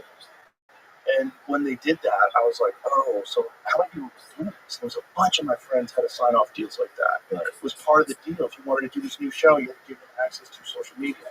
Not just access, control of your social media. That is wild. That's that perpetuity type shit that they put in contracts when you do like a stand-up set on something. They're like, what do you plan on doing this material? And then they say, they actually mentioned space and planets. Don't they? In those contracts? There's some contracts like that. And then you're like, whoa, what the fuck do you know that I don't know? I read about a contract, I don't know if this is true, that it was some sort of a Scientology contract that is like into infinity, like to the end of the universe. Wow. Talk about covering your bases. Not even until you die. Like, until time runs out. Seymour, here it is. Wow. A symbolic billion-year commitment, which functions as a perpetual contract with no expiration date, while other staff members sign employment contracts of varying lengths. Sometimes short-term is just 2.5 years, but potentially extending to 5 years or more. And these agreements may be disguised as volunteer or religious worker contracts to avoid labor laws. So the Sea Org, if I think, click on Sea Org. I think he how much would it be a week? Nothing. To sign off on that contract. You get nothing when you're happy. You just can't believe you're part of the Sea Org. Oh, you're in the Sea Org. That's wild. Wild. To be in your contract. Yeah, that's wild. Well, they, people have been doing that, taking advantage of young artists in particular forever. Like, that's why Prince had changed his name to a symbol. Right. They've been doing that to people forever. Jared Leto's going through that shit, but he went through that shit with his band. It's just, there's always going to be a business that takes advantage of you and makes it think it's not a big deal. Like Spotify. Like I know this is Spotify, but there's a lot of people on Spotify right now. What's the big beef? Just artists ain't getting paid. Yeah, the people who get paid are the people that own the records, unfortunately. Yeah. That's the if you own your label or you own your catalog, then you get paid. It's just what contracts did you sign? That's the thing. It's like if you're an upcoming artist today and you're listening to this, do you need a record label? Like, you don't really need a why. No one's buying records, right? How do you get your shit played outside of, like, it's easy to avoid a label, right? But how do you get your shit heard? Like, well, it has to go viral. Right. It has to be undeniable. Is anything really going viral, or is it artificial viral? Artificial viral, like what's both? Yeah, there's definitely still real viral. Mm-hmm. But there's a lot of artificial viral, and that's what record companies do for you. Right. They can make you go artificial viral. Right. And you will go viral if you're good, but it's like they can juice it up to a point. But what's the cost? They want like 50%. They want some insane amount of money from your tour. You're touring. Yeah, you're touring. And you're doing live performances. They don't even sing a word, and they get paid. And that's where, like, artists used to get ripped off in their deals, but they used to make money touring. Right. But then they cut into the touring. Well, because they weren't making money selling records anymore. Because who was making money? Well, the thing is, like, nobody was for a long time. Right, it was a streaming, but then there was like Apple streaming and Apple. What happened to $1? Spotify came out. Yeah, nobody buys music on Apple anymore. I mean, I used to listen to before I signed my Spotify deal. Everything was Apple Music. Yeah, for the longest time, I wasn't even using Spotify, and then once I started using it, I was like, oh, this is better. And that was it. I get it if you're an artist, you're not getting paid. Like, I get it. I don't know what to say. I don't know why you signed that deal. I don't know what the circumstances were. I don't know how those deals are even legal. Yeah, I don't know how. Like, I got my special is coming out on YouTube, so there's a way for comics to do it without signing a big deal, or signing everything away, giving it over to somebody for less than you showed, or even if it pays a legit amount. It's not for $1 billion, right? You can keep it, but I don't know if you're a musician, like what way you can get your shit heard. You got to put it out like that. You got to put it out on YouTube, put it out on social media. Someone has to retweet it. Someone has to hear about it, talk about it on a podcast. You can get it out. We were talking about, it's a little late, but we were talking about that Johnny Thunder song, I'm Alive. We played it yesterday, and then Jamie brought up that after we first started playing it on the podcast like 2 years ago, it's a song from 1969 that was like a lost song. And Brian Simpson brought it to the mothership. He's like, this is going to be like one of your favorite songs. You got to listen to this. And we played it in the green room. And I was like, holy shit. And we had to figure out that it was from 1969. Like, when was this? Like, who was this guy? Like, what is the deal? Dude, back then, apparently he was still alive. And he died like a year later. So he might have died knowing that his song had started to become big again. Because then it started appearing in commercials. Oh, it was in a bunch of commercials. What were the commercials again? Samsung, Lincoln, did he own it? I think so. He was only playing this one song that was amazing. That's why I was looking at it this week. They actually had a Billboard hit before that. What was that one? Was it good? I did not know I was going to play it. Hey, let's play it. Let's say a loop to it. But the point is, like, he should have been a star. It should have been, I say Johnny Thunder, and you're like, oh, I love that dude. Right, his second album's amazing. It should have been at least Chubby Checker. Chubby Checker got so much mileage off the twist. I've never seen somebody get that much mileage. I have to edit this out. Yeah, we'll edit it out. All right, kill this. This is terrible. Yeah. Now play. He looked like a dude that was fighting Muhammad Ali. And his earth. So I was like, now let's play I'm Alive. That this is the fucking jam song. This song, I listen to this song all the time. This is on regular playback. Woo! Yeah. First of all, he looks like a Def Jam comic. That's number one.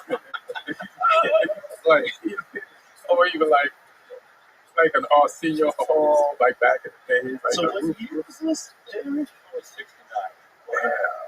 And I also read that he had been performing with the Drifters and did the backup vocals, I think, like Young Lord or something. See, that song to me is just proof that there's a lot of factors involved in making it.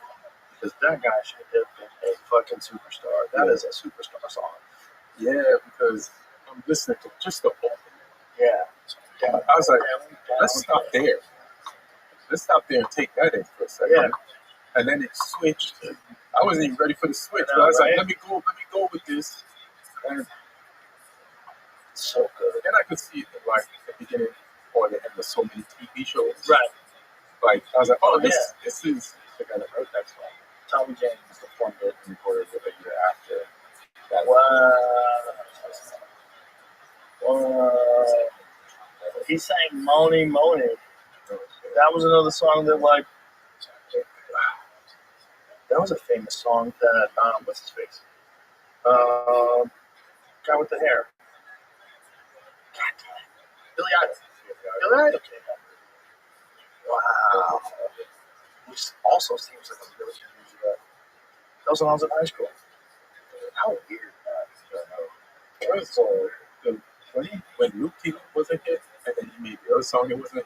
I know it was pissed. I know. Can you Can imagine? you imagine like that's Crack. what y'all like? Luke T, y'all ain't alive.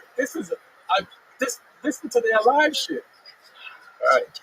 Just put it all together for one. I mean, that's the thing about songs, right? Like the one-hit wonder thing. Yeah. Different time. It was the early 60s. It's before the drugs.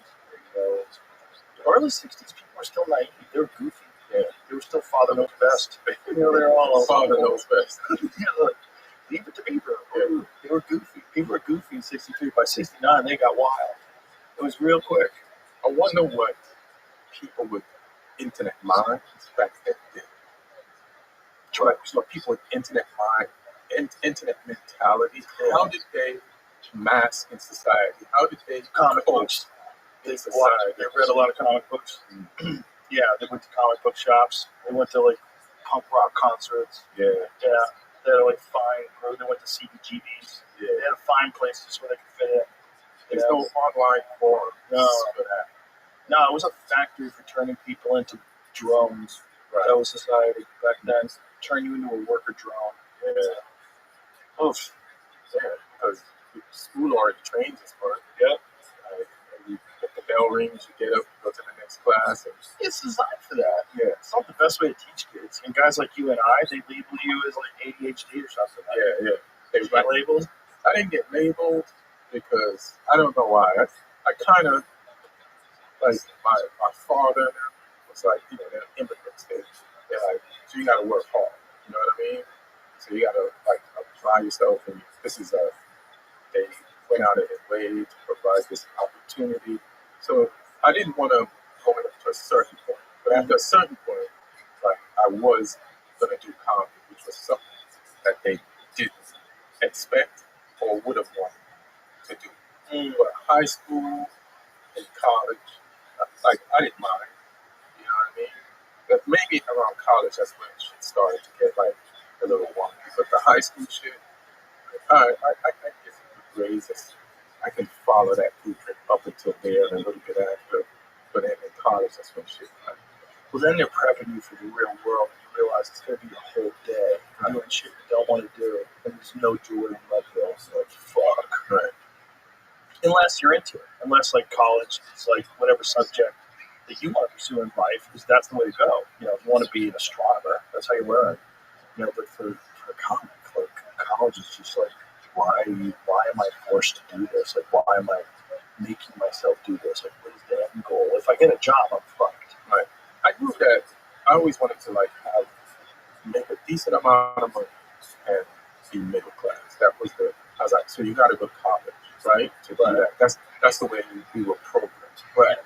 But the instant comedy came into my mind, it was never a risk. Like I was never risking that stability. for the gamble of With the filler instead of a risk. the only thing. Mm. Yeah. Like there was a switch, and once you turned it on, that shit was broke. You couldn't go back the other way. And this is what we was doing. That's kind of how you have to be if you want to do it. I think that's the same with music. I think that's the same with literature. You want to write books. I feel lucky about it, though. Yeah, for sure. Because there's people that were able to turn their switch back off. Mine is still on. Yeah, well, that's because you're doing the right thing. You're doing the thing you're supposed to be doing. Right. Well, people, there's people that turn that switch off because there's something else that drags them in, or they can't beat their demons. Right. You know, there's a lot of people. There's a lot of different. There's some demons that like they're not even dark demons. They're like gray demons, like depression. They can't beat the demon of a dull depression. They don't have the energy to write. They don't have the energy to perform. They don't have the energy to eat healthy. They don't have the energy to do shit. They just settle into a mundane life because they can't beat those demons. And they also don't have support. A lot of those things that get real dark because they don't have support. They don't have friends. I feel bad for those people. We don't even know what happened to this guy who just played like what. Right, what went wrong? What went wrong? What turned him? What took him off track? Right. But he clearly had something. I've seen people with something, and I remember. I don't know. I can't remember saying it. We're all doing open mics, like grinding hoop bottom. And this guy comes. So he goes. He's on. He moves. Oh, wherever it is, even wherever. Wow. Hey, what's your name? Tells us if his name might come together. I said, how long you been here? That's my first time. And then it was like that every time he was there. And we hung out with him, and it was just, we're like, this guy. It's like, please for him. We're the biggest fans, and we're angry at the same time. Mm-hmm. And then he just disappeared. Yeah. Then I ran into him in Queens, and he was kind of doing it, but it wasn't the same. Like the Muhammad Ali thing, he stopped training for enough years to like lose it all, to not even be as good as the first time he saw him, which was his first time. One of the reasons why I talk about the way I approach things is because I think I wish someone had told me the little pitfalls that life will throw you, little games that will be played in front of you where you have to make decisions of which way to go. And if something went wrong, you got to make a decision to pull yourself up and figure out how to make it better. Like, what do I have to do to keep going? But clearly, I'm on a path. Other people are doing this path. I got to figure out how to do this. Some people just get to those pitfalls and then they never recover.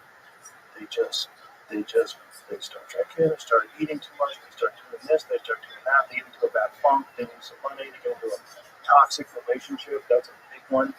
That's one of the big distractions that people do. And they don't even realize they're doing it. You're distracting yourself from having success in life by being addicted to this relationship that you're doing with this person where you yell at each other. And, who knows? Who knows what your particular brand of chaos is? But the one thing that has in common is a gigantic distraction from you doing what you want to do in life. And you don't have your shit together, so you find someone else who doesn't have your shit together, and you pile all your shit together and make it way worse. Right? And you both fuck each other's lives up. And at the end of it, maybe you want to do a rap song about it. But that's when it's worth it. Like, Yes, even when you're talking about bad relationships, that's material. It is material. It is like, material. Like, it's a lot of fun. I never go on a bad date, because if the date is good, it's good. If it's bad, then it's material. You know what I mean? That's true. So comics complain about dates. I'm like, that's an experience. That's some shit you could bring to the stage. Right. Like, why are you down about this? How many times has someone told you a crazy story, like in the green room or something like that? You're like, have you said that on stage yet? Yeah. You're like, no, can I? I tell people all the time, like, that is, like, sometimes my friend, he just broke up with his girl. He's sad. He's talking like, just nigga don't know how funny he's about to be. He's crying. He's crying. Like, some of the greatest comedy came out of broken hearts. yeah. Look at Kiss It. I was married twice. This whole thing. Yeah. This whole thing was like just getting his heart broken. Right. One of his best bits was he sat at the piano and sang a love song to his ex. It's like, I hope you die. I hope you slide under against the truck and taste your own blood. I want my records back. I want my fucking records back. It was like, so, and you looked at him and you just believed it all. He's like, of course. He's a little fat guy with no hair. Yeah. Even gonna dump on him. It's not gonna work out. Right. You know? Even if you're famous and you look like that, they're gonna get tired of you. It's the walking underdog story. It's without even fucking explaining it, turning that shit into something. Yeah. How do you not gravitate towards that? Like every heartbreak that I've experienced, like underneath in them, like the word was cloudless. You'll be able to talk about this on stage. Like that's a part of like survival. That's how far gone it is out here. And I'm just realizing it now as I talk to you. That's funny. Yeah. That's how it's like it's like I'm trying to think of like when like I got into somebody hit my car and just go on stage. Or just anything. Yeah. It's just like and sometimes I don't have that many civilian friends anymore. But sometimes I used to just complain on the phone about an interaction. You know what's funny? Like military people do not like us talking about non-comedians as civilians. We're at war, baby. I know. I can. Military people, I get that. I get it, but that is a term we have used forever. Forever. Like the first time I heard somebody say it, I was like, "How did you know that I say that?" The first time I ever heard a comic refer to non-comics and civilians, I was like, "That's what I say in my head." How the fuck did you? And it's like nobody's stealing it from each other. Right. But all our terms are related to battle.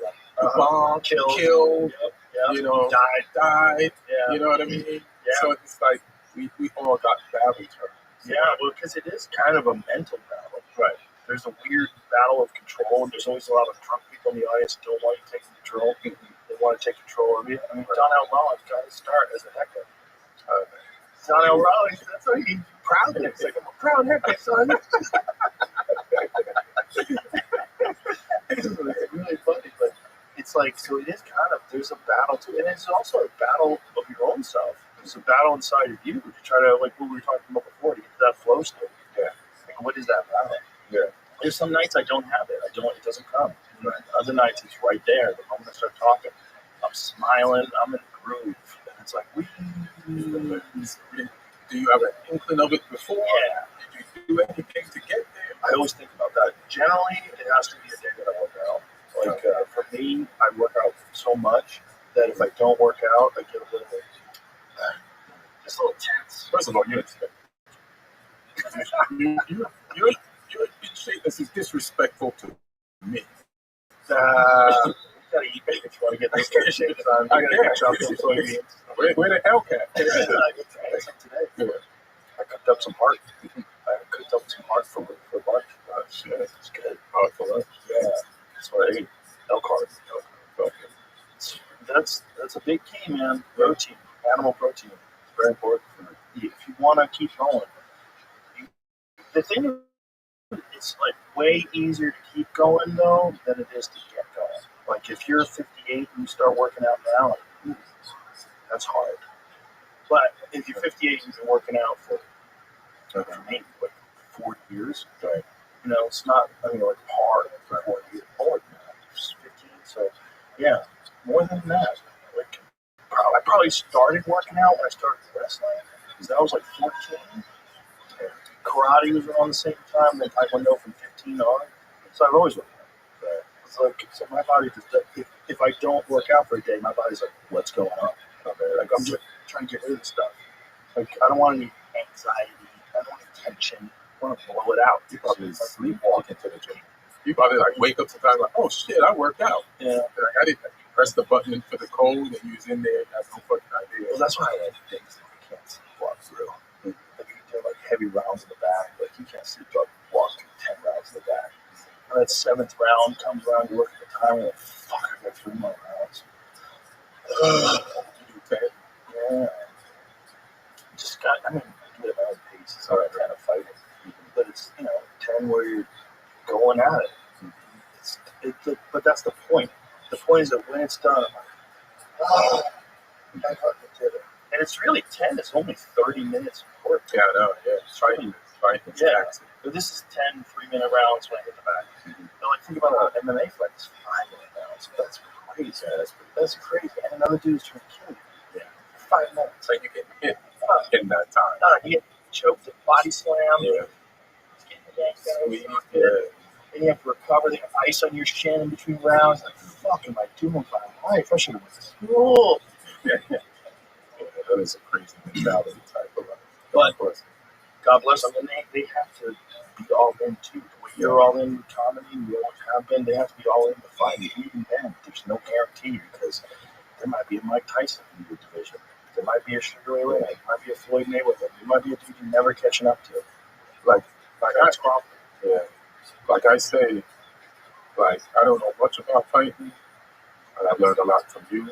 I remember we did a show in, I think, Denver, and there was this female fighter. She came backstage, and she was up there, and she just had a kid, and she's still gonna fight, but she's like, there's other things to life. I'm gonna like raise my son, and blah blah blah blah blah blah.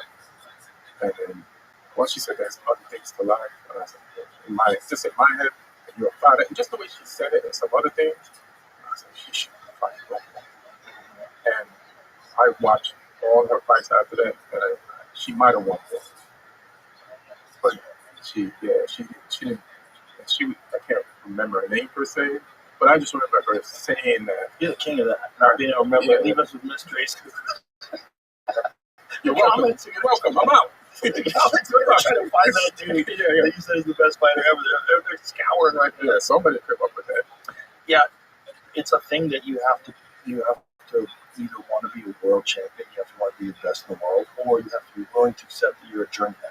And if you're willing to accept that you're just doing it for a paycheck, it's a crazy way to make a living. But there are a lot of guys out there that they get to a point where they realize I'm never going to be champion, but I'm still going to make a lot of money. Right.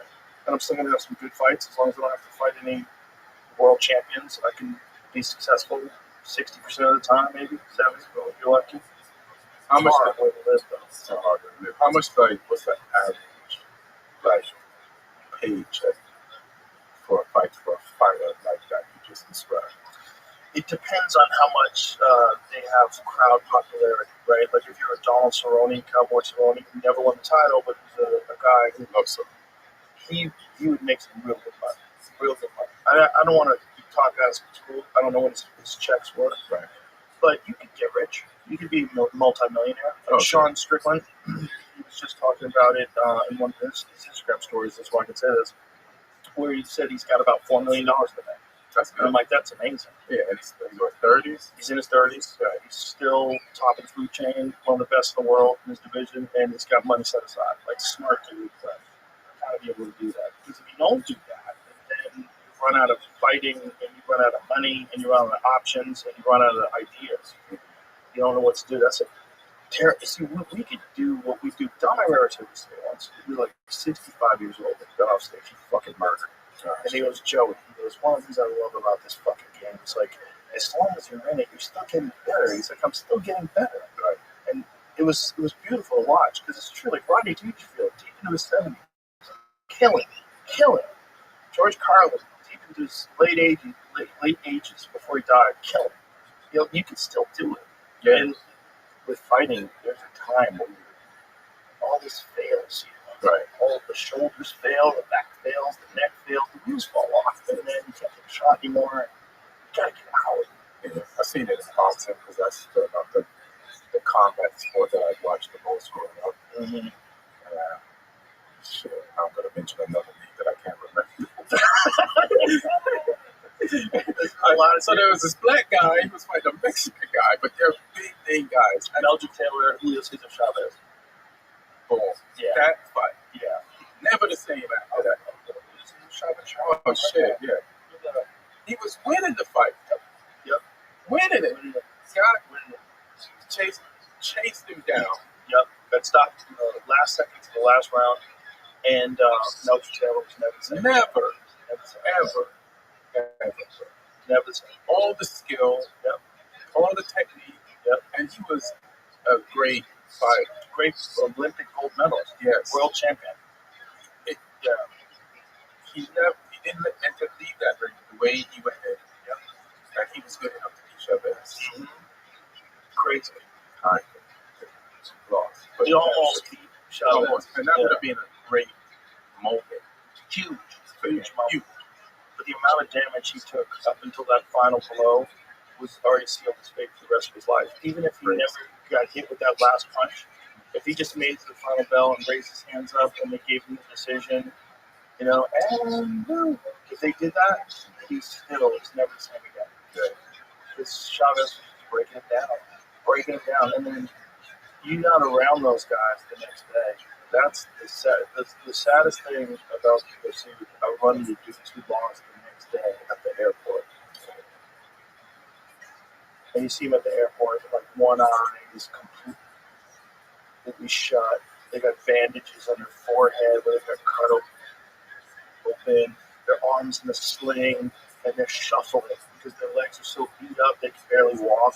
And you see them get on a plane like, whoa, they got sunglasses on and shit. Shit, you see them walking by them. Sometimes that's the winner, too. Oh, yeah. That's how brutal that shit is. Oh, yeah. Oftentimes, doesn't matter. But you would see those guys at the airport. You're like, wow. That's a wake-up call. Because it's not just the night of the fight. It's like, how long is it going to be before you feel normal? Right. Yeah. You brought up Bernard Hopkins earlier. And he has, the way he fought was, I ain't getting CT. Yeah. First of all, you may hit me, and if it is, you're going to hit me while I'm holding you, and you ain't get no force or no power. And the cuss and say I'm a dirty fighter and let the motherfucker go. This is not a dance. Yeah. This ain't the electric slide or the two-step. But I am not getting no brain damage. Yeah. Like Muhammad Ali used to move. Bernard would come to you, hug you, hug you again, hug you again. People pay their money, curse this motherfucker out, but they still come back to see this motherfucker hold. Yeah, he frustrated the shit out of people, but he did fuck some people up too. Yeah. When he fucked up Felix Trinidad, that was crazy. That was a big one. Everybody thought Trinidad was going to kill him. I go to the next. He was a bad motherfucker deep into his late 40s. Yes. Late 40s, world class. That's crazy. If you don't let him fight, you can fight for a long ass time. You just keep fighting. Don't let him fight. He knew all the arm locks. The last fight he had against Joe Smith Jr., he got knocked out of the ring and fell on his head. And he was 50 years old. That's old. I know. And the guy who fought Joe Smith Jr. is a murderous puncher. Just murderous puncher. And he just hit Bernard with his haymaker. And Bernard went through the ropes were loose, and he fell out of the ropes, landed on his fucking head. That's how the fight is. He's too old to be doing. First of all, he's too old to, let's check the body. Yeah. So he probably doesn't have the strength. No. His body's not. So also, falling out of the ring and no one catches you and you land on your head, that's crazy. So that's based up for all the punches he missed. Exactly. His entire career. Right. All of that. I mean, that's a car wreck. Yeah. That can fuck you up for the rest of your life. Yeah. We're lucky if we pick a thing that doesn't give you brain damage or keep you up forever and ever. Yeah, or we just made this way, or it picked us. I don't know what. It's just too serendipitous. But I'm glad. I'm glad too. Yeah. I'm glad we've been friends all this time too. Yeah. Had a fun ride. Yeah, we had a fun ride. Keep going. Tonight, you doing my show tonight? I'm leaving. Going back to LA. You ain't gonna like that answer, so I asked. you have to go back? Can we change your flight? I got a writing job. Oh, you got to be there tomorrow? So I got to be there tomorrow. So I'm writing job at Velvet Prison, so I'm trying to break out. That's why I got this special. And I'm going to keep putting out specials. So. okay. Yeah. Beautiful. Yeah. All right, brother. Well, tell everybody what's the name of it. Where it's on YouTube. It's on YouTube at Ian Edwards Stand Up. Untitled. It's called Untitled. And all the money from the views and the AdSense goes to good things at the LA Bar. Oh, beautiful. Yeah, I don't want For no real, though. For real. For real, for real. Like, unlike all those other gigantic. You know me. I've never scammed anybody. No. You know what I mean? I'm just like, I was there in LA when it happened, and it was devastating. And It is in the voice. yeah, the comedy show. The voice. That's such a great role. That's such a great role. Yeah. Beautiful. All right. Thanks so Thanks, much. You're the best. I love you. Love you. I love you. Bye, everybody.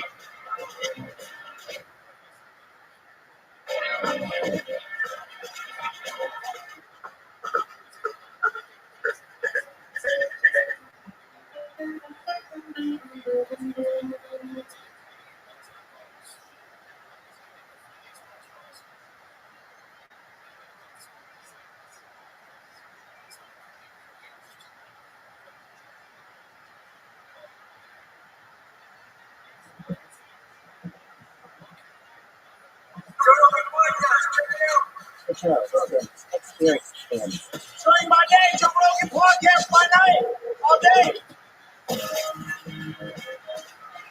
You say it? No, my man, Mr. Rogan. It's been a long time. I'm back. When's the last time you were here? It's got to be over a year. Is that real? 2 years? Jeez, bro. Yeah, it's got to be. Time waits for no one. I know, man. You left me high and dry in Los Angeles, and 2 years later, I come back down. Gotta go, big dog. I gotta go. You're gonna go eventually. You can't hang in there. Eventually, it'll just get to be Mad Max, and you'll just go like, I can't. When Newsom becomes president and Kamala Harris becomes governor, and then it's like full communist. You don't think he's gonna become president? You do? He could win. No. Yep. He could win. Yeah. No, because I think he's one of those guys that she almost won. Yeah, he's better than her. You think people would like him more? Really? No, he's better at her and talking. He's better at talking. Look, the whole thing is not like who's a better government. Look, the guy who was the fucking host of The Apprentice is the president of the United States for the second time. Like, this doesn't, nothing makes any sense. No, so it's like, the system is like, it's a goofy system. It's a popularity contest to see who controls the news, right? It makes no sense. Who controls the news? I just feel like lefties and righties don't like him. You're right. Both people don't like him. But there's no choices other than him on the left, and the people on the left are only going to vote on the left, and that's it. Unless some Mamdani guy comes out of left field. Is that a New York guy? Yeah. It's so funny. He's going to win. He's going to win. The Mamdani guy. What was his policy? What did he run on? Oh, he ran on everything. Rent control, stabilized rent. He's going to tax the rich people way more than before. But businesses are going to run out of that place like on fire. Yeah, it's interesting. You know, look, the thing is, maybe what he wants to do is going to coincide with AI and automation, which is going to be, you're going to have someone who has at least some sort of, not like pure socialism, but at the very least universal basic income, like ideas they want to implement. Because if you don't, you're going to have chaos. You're going to have all jobs are going to, essentially, most jobs are on the chopping block. It's right now, if you think about it, the amount of jobs that a robot with AI can't do are so little. They're so little. Yeah. Like, they're making great songs now. Have you heard the 50 Cent song, Many Men song? I've heard the band. There's a band that's got like 4 million streams a month on Spotify, and it's all AI. Oh, there's a bunch of those. There's a bunch of those. They made this girl who was an AI, like a fucking, what would you call that kind of people? You know that gal that they made that was, we played a little bit of it on the podcast. She's like kind of emo. Anyway, they made her in about a minute, and then they made the song in about another minute. It was great. I was listening to it. I was like, "It's like a fucking song." It sucks. It sucks that I like it. I was thinking, dude, this is really good. You haven't heard the Many Men Men version, the AI version of Many Men? No. Okay. AI did a cover of 50 Cent's Many Men. No, that's not. Wait till you hear the AI version. Oh, no. The AI version, they did it with some kind of like 1950s, 1960s like soul rendition of it, like a soulful blues kind of rendition, jazz sort of. Bro, It's still 50 though. It's his voice. no, it's a completely fake human being. It's so good. I know. I hate it. I played the ones. Check out the other ones I sent you. Because I made like the 1980s glam rock one. That sounds pretty funny. You made a glam rock. I know how they're doing it. I can use the same program, so like I start fucking with it too. See, you could do it in literally 5 minutes. I'm behind. I'm behind. I haven't used ChatGPT once. I haven't used it yet. Good for you. I'm still a little scared. Well, it's getting implemented whether I like it or not. Yeah, I mean, if you ask your iPhone a question and it says that if it can't figure it out, because your iPhone is basically like a 12-year-old. Right. It's like if you just ask the iPhone, it doesn't have a lot of access to information. It'll say, I'm not sure about that. Would you like to go to ChatGPT for the answer? Like, why don't you go to ChatGPT? But it has to ask you before it does it, I guess. Yeah, I haven't signed up. I'm still looking. I know the technology is going to get even stronger. Your guy last night, John, what's the photographer's name? The older guy? Joe. Yeah. Joe. He had in the new AirPods, and I was like, "Oh, Joe, keeping up with the times. That's pretty great." He's like, "They're hearing aids now." And I was Oh, like, yeah. Seriously? He's like, "Yeah." Well, they have these things they've had them forever called Walter's game gears, and you can wear them in the woods and you hear like footsteps like hundreds of yards away. Yeah. Yeah, it's crazy. And what the crazy thing is when a gun goes off, they protect you. So it protects you from loud sounds, but it amplifies regular sounds. Or like something has a frequency that pitches up, so Exactly. so they go, wow. So it protects you. At a certain point in time, it becomes noise cancellation, or a certain level of decibels, it becomes noise cancellation. Play them a little bit of that. Get to that. So you gotta hear some of this, bro.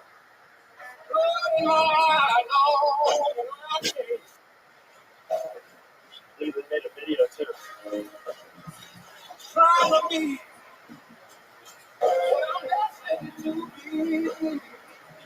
Look at this.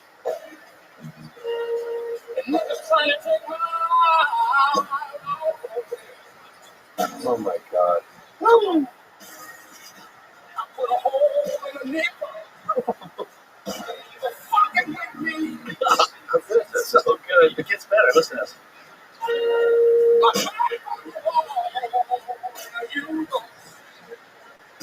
This is my favorite part right here.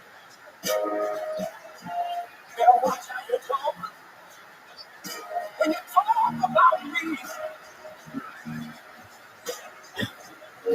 'cause I'm gonna take your life away.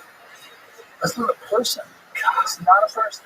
It gives me chills, man. Like it's uncomfortable in my chest.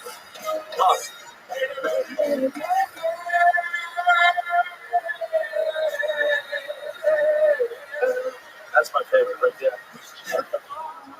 See that guy? So good. I know, but I hate it that I like it because Bro. it's bad. This is bad. Is this I don't not know. bad? It's not bad. It is. It is. It's That's bad. what no. It is. It just is. It's not bad. It's not good. It just is. And if that was a guy, he would be a fucking superstar. Superstar.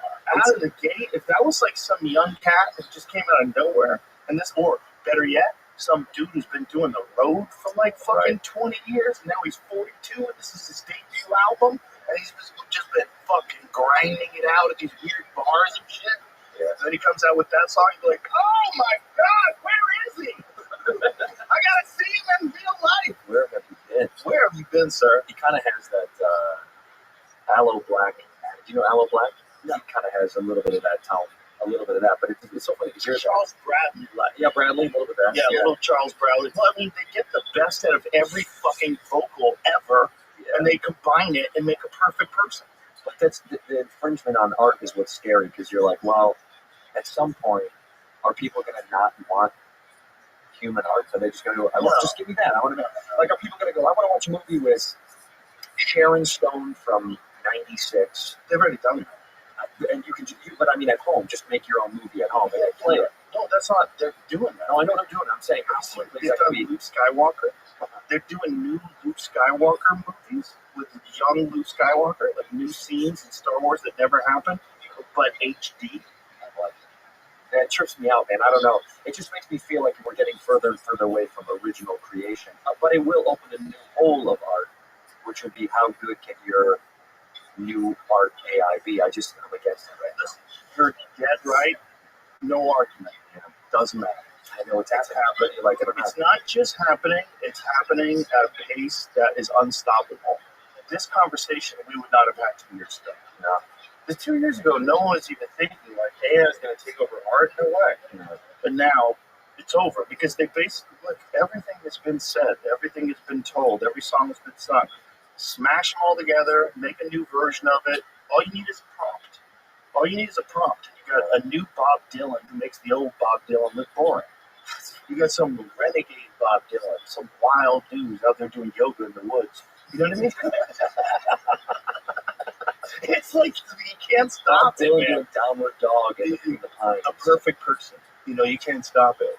No, it's happening. I get it. But what I was saying about New York and this Mamdani guy, like, you're going to have some way to feed people. You're going to have to, like, people are not going to have jobs anymore. They're going to go away. We're inefficient and we are lazy and we are entitled and we like to think we're doing a far more important thing than we really are. And everybody does that. Everybody's like, without me, this office would fall apart. All right, Linda.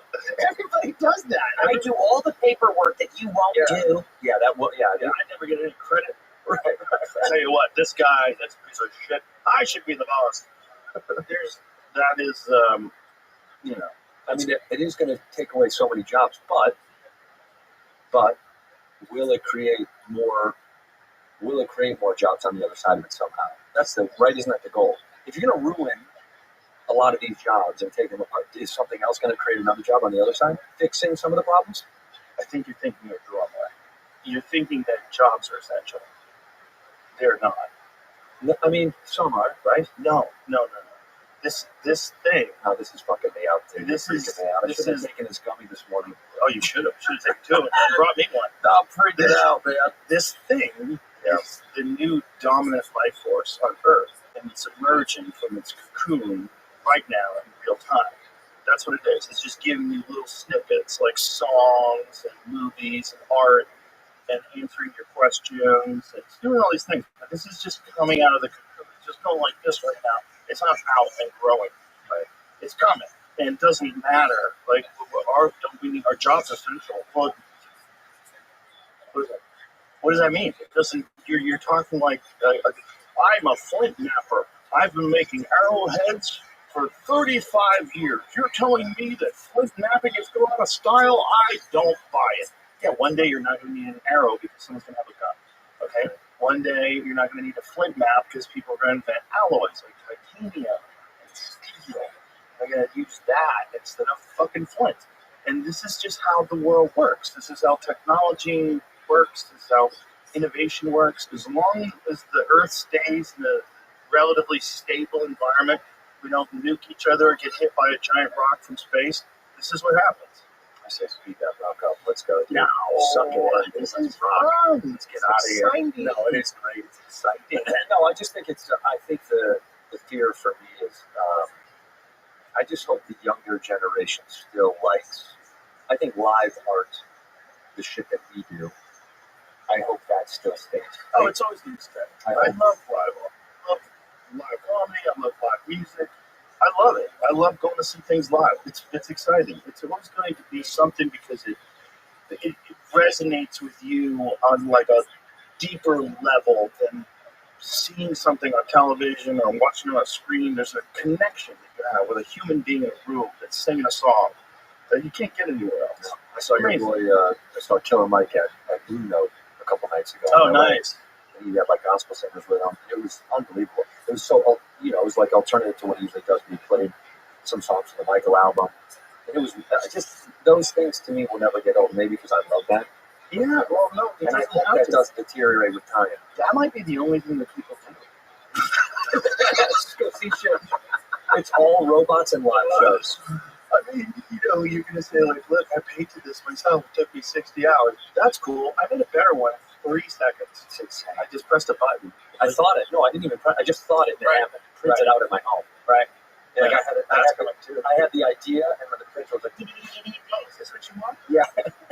Yeah. What color would you like? It's not going to matter whether or not you like it or not. It's not going to matter because it's coming. Well, that's true. What you said is pretty profound and also heavy when you said, but it is. It just is. It is. It is. And there's a lot of people that are in denial right now, and they're very silly. And there's a lot of people that are, the term meaning means a lot to them. And I understand that. I've had these conversations like, man, search for meaning, what meaning means. The problem with that term is space is real. Okay? The problem with that term is your search for meaning when you're lying on your back and you look up and you see hundreds of billions of fucking stars. You go, oh, it doesn't really mean anything if I lose my job. It means nothing. It's like you got to figure it out. Like all the industries that you think of, like transportation, most white collar jobs, lawyers, any coding job, banking, gone. They're going away. They're going away. And here's a real problem. You have encryption, okay? And encryption is very important for Bitcoin, for cryptocurrency, for passwords, for everything. Once you have quantum computing attached to AI, you no longer have encryption. It doesn't mean anything. Okay, so then where is money? Okay, because money right now is just a bunch of ones and zeros. And who's to decide who gets what and where it gets stored and how anybody has access to it? In the beginning, it's only going to be like the government has access to it. Because they're the only ones with the supercomputers. But it's going to be just like Michael Douglas from that movie Wall Street, where he had that big stupid phone, and everybody's like, oh, yeah, he's a baller. Yeah. Everybody has a phone now, man. Everyone on Earth has a goddamn phone. It's, people in the Amazon have phones. And there's a problem because they gave phones to these kids, and they all started whacking off. Not here in Texas, dude. You can't whack off on your phone here. I saw that. You block They more all here. have VPNs. Everybody has that. You got to go around them. It's a joke. It's one. You should have a VPN anyway. I have one on my phone. Of course you do. Yeah. And then on top of that, you just whack off from New Mexico. I always said it to Chicago. Back at home, I'm jerking off in my mom's house. I'm a teenager. Yeah, throw back to the old school. I just hope that it's. I don't know. I hope it's not as fast as we know it's going to be. Oh, it's going to happen like a tidal wave, dude. Just a fucking train. Yeah, it's going to be like a tsunami. It's going to come rolling in, and we're going to have to adapt. And that's just what we do. Look, we didn't used to always live in cities with electricity, travel around in cars, fly around in airplanes. This is all relatively new. We adapted to this new environment we find ourselves in currently. And we're going to adapt to another one. It's going to happen. It's going to be really fucking weird, man. It's going to be really weird. Speaking of that, like this whole Jimmy Kimmel situation that is happening right now. Wild. Very wild. Okay, first of all, the FCC is, you have to have a license to broadcast, which is kind of crazy when you think about what that means now. Because like, what does it mean? It used to mean they used to have a license to broadcast because you were going to influence so many people. They had to make sure that you were on the up and up, right? So they had to make sure that you didn't swear. So if you had a license and you were on CBS or NBC or ABC, you could not swear, right? That was the rule. And then along came cable. And somehow or another, cable is a different thing, right? Because cable just, you pay for it, I guess. It's different. And so then some of the channels, you don't have to pay for. It used to be the only ones that swore were like HBO, where you had to pay for it. But then all of a sudden it became kind of any of them because they realized, like, you know, like FX, we can swear, guys. Like, we don't swear because we want to think of ourselves as TV. Right. But HBO was like, you know, with The Sopranos, with HBO comedy specials, and in the beginning that was a big one. You can just swear. Movies, you didn't have to bleep anything out, just wild. And so what you're dealing with even, like, first of all, I definitely don't think that the government should be involved ever in dictating what a comedian can or cannot say in a monologue. That's fucking crazy. Now, if the problem is the companies, if they're being pressured by the government, so that's real. And if people on the right are like, yeah, go get them. Oh my God, you're crazy. You're crazy for supporting this.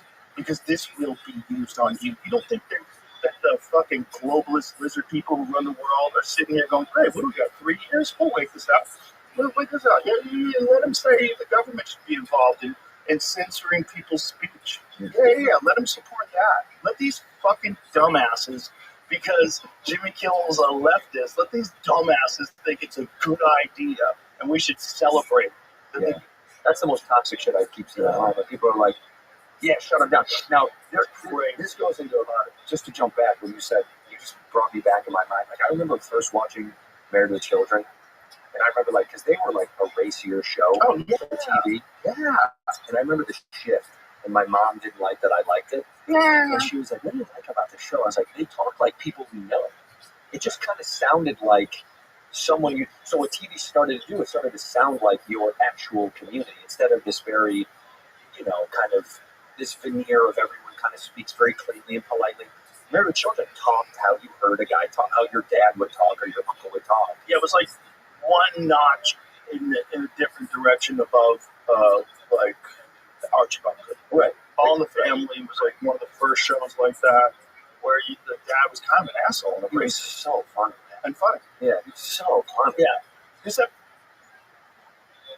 So then you have that, and then it keeps going further and further and further until you have the internet. And the internet is just buck wild. And the internet you can't do anything about. Look, I certainly think that for Jimmy Kimmel, all this does is help him. Yeah. It makes his show bigger, much more support. I'm sure there's a lot of hate as well, which is not fun. But at the end of the day, if the show comes back, which this is my suspicion is they suspend it for a short amount of time, and then they bring it back, and then there's a lot of lawyers going back and forth in meetings and rooms, and somehow or another it gets worked out to the other show. He comes back to a standing ovation. Donald Trump tweets mean shit about him, and then the world moves on. This show still sucks. It still sucks. I think that is also fucking insane. I don't have time to do that. How do you have time to do that? How do you have time while you're running the world to be tweeting that you don't like talk show hosts? Yeah. That is so crazy. He was going after like Letterman too for some reason. Like he posted something about Because Letterman went off about him and said it's a criminal organization. You can't support in any way, shape, or form the government censoring speech. No. Because once they start it's just like you shouldn't be on ABC anymore. It's like don't go on AM radio. It's not worth it. Like why do you want to have an AM radio show? Like if somebody offered me an AM radio show, and I'd be like, really? It's a good deal. Yes, it's a good deal. It's a wonderful contract. You're going to get health care and all these benefits and this and that, and a 401k. But you can't say this, you can't say that. I'd be like, what? Why would I do that? It's like, this is 2025. Well, you used to want it. You used to love it. I think that's wrong. Well, that's what they pressed on the old days. But I think the problem is, look, when I was a kid, I was fascinated with Carson and the idea of the Tonight Show. He got pressed a lot for why he didn't express his political beliefs. Right. And he often, there's a clip of him that everyone's probably seen where he says, great clip. That's not my job. And I don't know if he said this or I heard this somewhere else, but someone had said something to the effect of, the job is to put America to bed at night, not give them nightmares. The thing is, though, he existed in a time before social media when people hadn't lost their fucking minds. And this is the problem, is that Hollywood in particular they're in a fever pitch of if we don't get our ideas across, if we don't put our ideas, then the other side wins. And it's become this sort of self-fulfilling prophecy on both sides. Like everyone is in this fever of war, of like a culture war. And a giant percentage of it is being manipulated by these overseas bots. Like I retweeted this thing a couple of days ago because I was like, people need to see this every time it comes across my feed. I'm just going to send it to them. What you see when you see a bot farm. So there's bot farms that have essentially an unlimited number of social media profiles, and they just go after whatever subject it is, whether it's climate change or an election or even sports. And all they're trying to do is get people to hate each other. And this is a bot farm. And someone wrote, what is this? The caption says, what? So this guy, Andrew Fox, wrote this. It says, want to know what Dave 1, 2, 3, 4, 5, 6, 7, 8, 9, 10, blah, blah, blah, is? who it is you're arguing with online most of the time, who's liking those pro-Hamas posts, and it's that. And it's a TikTok. Now, who's sponsoring? Who's funding these platforms? Many, many countries are doing it. China's doing this for sure. Russia's doing this for sure. But Iran is probably doing this for sure. Israel's probably doing this for sure. We're probably doing it as well. We're doing it to them. We're all doing it to each other. That's 100% real. And this is another creepy aspect of AI that was exposed fairly recently. Some accounts got suspended because they realized that the CCP was using ChatGPT to run these kind of platforms. So you have this thing, and you can tell it how to behave. And I want you to pretend that you are an unhinged leftist that wants to kill all white men, and then get in there and argue. And then people, and then the right-wing people are like, oh my God, these fucking leftist wars dead. Right. And strap up. And then you have like this Charlie Kirk incident, and then everybody starts to really believe it now.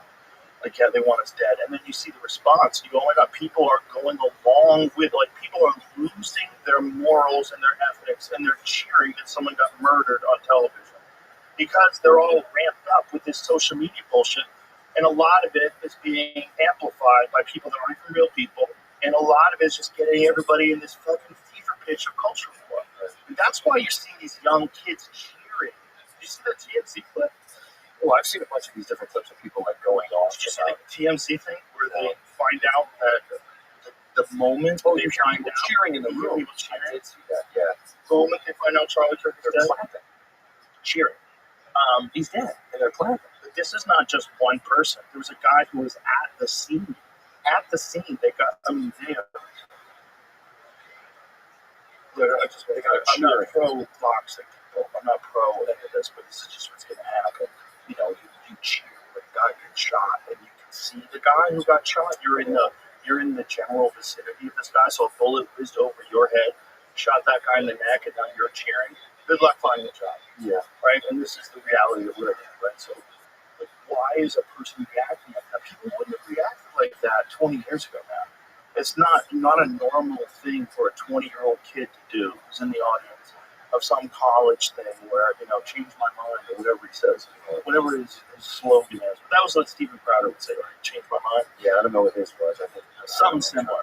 But the point is, it's like this is the weird shit that happens on social media where people behave in this insane, vicious way that you would never experience like this commonly in real life. And it's more ubiquitous online than anywhere else in most polite social circles. But all the same people that are in these polite social circles, they're feeling vindicated and saying the most evil shit. Fuck Charlie Kirk. Rest in piss. I saw this lady who was a NASDAQ lady. She worked at NASDAQ, and she was at a conference. And she's like, we're pausing the conference to say, fuck Charlie Kirk. Like this well-dressed lady with a very high-profile job. And then it said, rest in piss. Like, oh my God. Like, what is that? Well, that's social media infecting your mind and getting you to do things and say things in a way that no one would have done 20, 30 years ago. No one. No way. No way.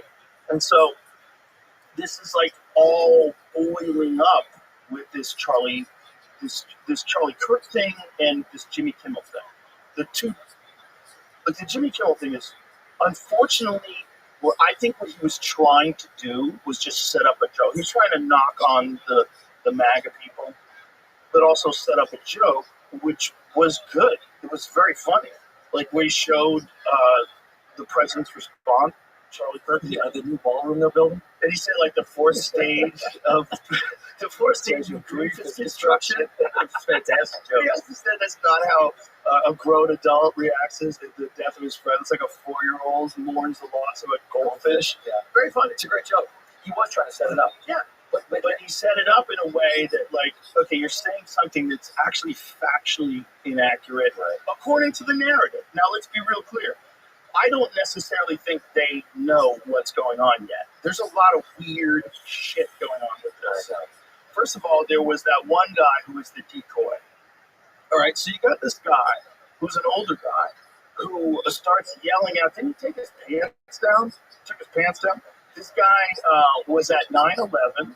He was at the Boston bombing. He called in a fake bomb at another place. And then he did this at this thing.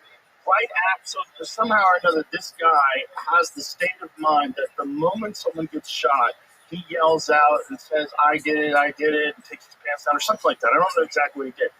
Then, ready for this? He gets arrested for child porn right away.